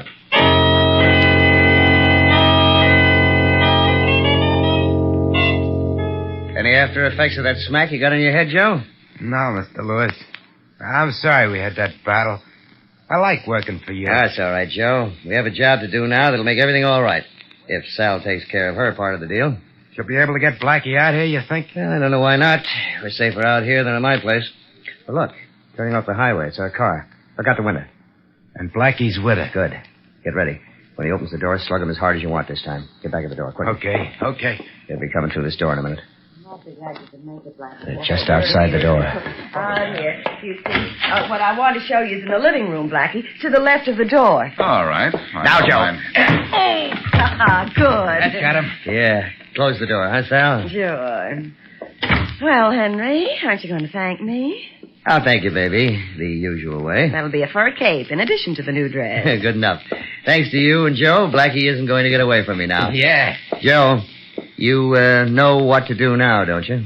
Sure. Mind if I know what he does now, Lewis? Stay right on, all of you. Matthews, take over. Yes, Inspector Faraday. Keep your hands up, all of you, and don't take them down till you're told. And when they come down, you're going down to headquarters. Then we'll get Tom Walton.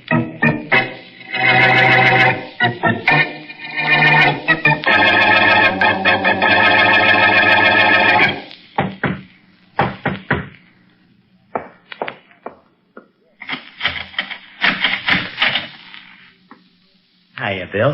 Never mind the higher bill stuff. Did you get the job done, Walton? Nah, his pal Faraday came up to the apartment. I had to beat it. Oh, great. This'll go on forever. No, it won't.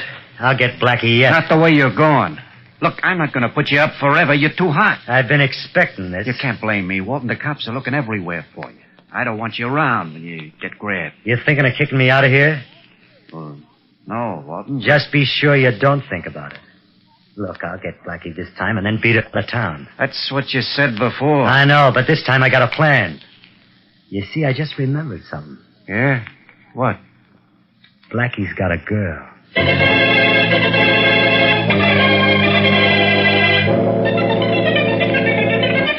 Well, Blackie, next time you leave this apartment of yours with a stranger, let me know where you're going. Mm-hmm. It's a good thing I was smart enough to follow you. Smart enough? I knew you were in back of us. That's why I had the gal drive slowly. I suspected a trick, but I didn't know it was Lewis. I thought it was Walton. All right, you wanted me to follow you. But we didn't catch Walton. That makes everything even. He didn't catch me either.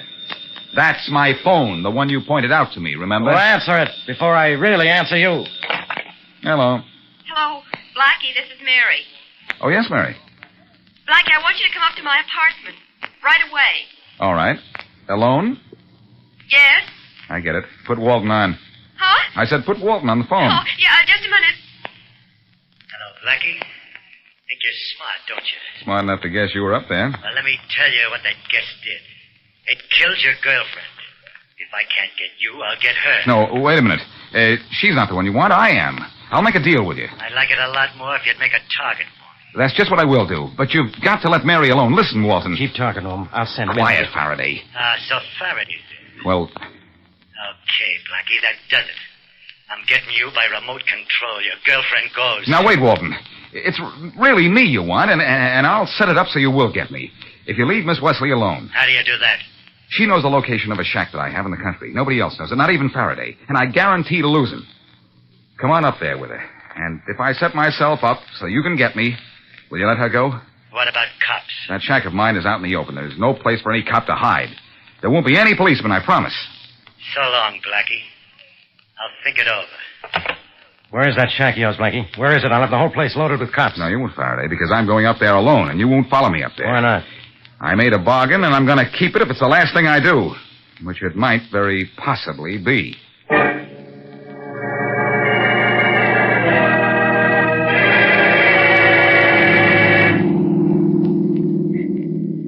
Well, I drove around his shack for 15 minutes, Walton. Nobody in sight. So, Blackie's keeping his word, huh? Yeah. Good. You got an honest boyfriend, kid. I wish you were here in the car. He'd take care of both of you, believe me. That's enough out of you. Leave me alone. Bill, stop the car by this tree. There isn't a thing between me and that shack of Blackie's except open space. Yeah. Even if the joint in there was loaded with cops, it wouldn't help them any. Maybe they'd get me, but they'd never take a chance with your gun in this gal's back. Watch me. Don't take your gun off the gal, and don't let me out of your sight. Don't worry. Be careful, Walton. Nothing to worry about. Not a thing. What happens to me after Walton gets back from the shack? You get killed, too, dearie. I'm... Matter, too young to die? There's Walton at the door with his gun in his hand. Go ahead, look. Maybe you'll get a kick out of seeing your boyfriend get it. Okay, Bill. You're right. When Walton grabbed that door, it set off an explosion. I'm going to take care of you and then beat it out of here. That's what you think. Okay, Blackie, you tricked Walton, but you got to trick me. Oh, attaboy, Blackie. I'll take care of him. He'll be asleep for a while. Come on, Mary, get out of the car. There we are. Okay, getting out. Blackie, what happened? I got here before you did. Wired the door to an explosive and waited to see what happened behind this tree. The explosion distracted Walton's friend, who had the gun on you. You know the rest. Blackie, you're wonderful. Yes, I know. But I'll tell you something. Walton had a pretty good plan for rolling me out. Oh. Coming to this shack knowing I wouldn't do anything about it because of what might happen to you. Well, if it was such a wonderful plan, Blackie, then what happened to it? You saw it, didn't you? Well... It just blew up in his face.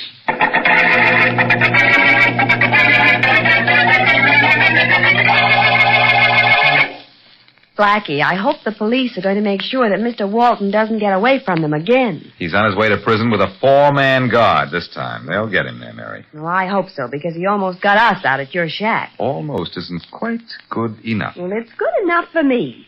I'm surprised, though, that he agreed to come out there in the first place. He might have known it would be a trap. He was sure it wouldn't be, Mary, as long as he had you with him.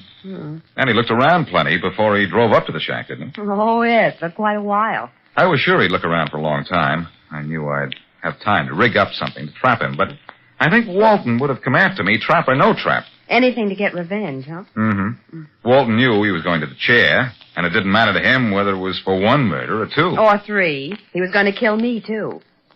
Do me a favor, will you, Blackie? Next time an escaped murderer comes after you, leave town. I've got a better idea than that, Mary. Next time somebody threatens to kill me, you leave town.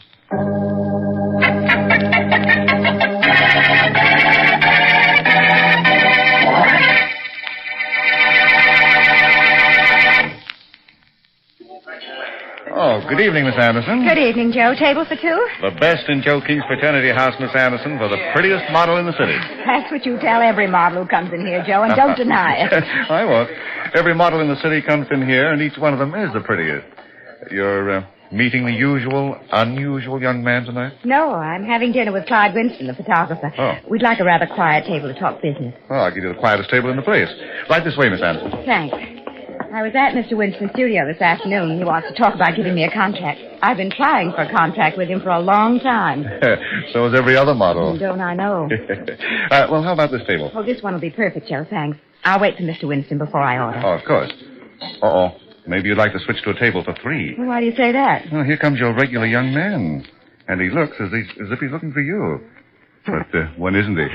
Shall I... Never mind. He's already seen me. Hello, Bill. Good evening, Joe. Hi. Well, I'll be seeing you, Joe. Thank you, Joe. Bill, what are you doing here? I told you this morning I was meeting Clyde Winston this afternoon and made a date with him to have dinner. You met him this afternoon? Yes, at about 4. Why? Why? Yes. Because this afternoon at about 4 o'clock, Clyde Winston was murdered.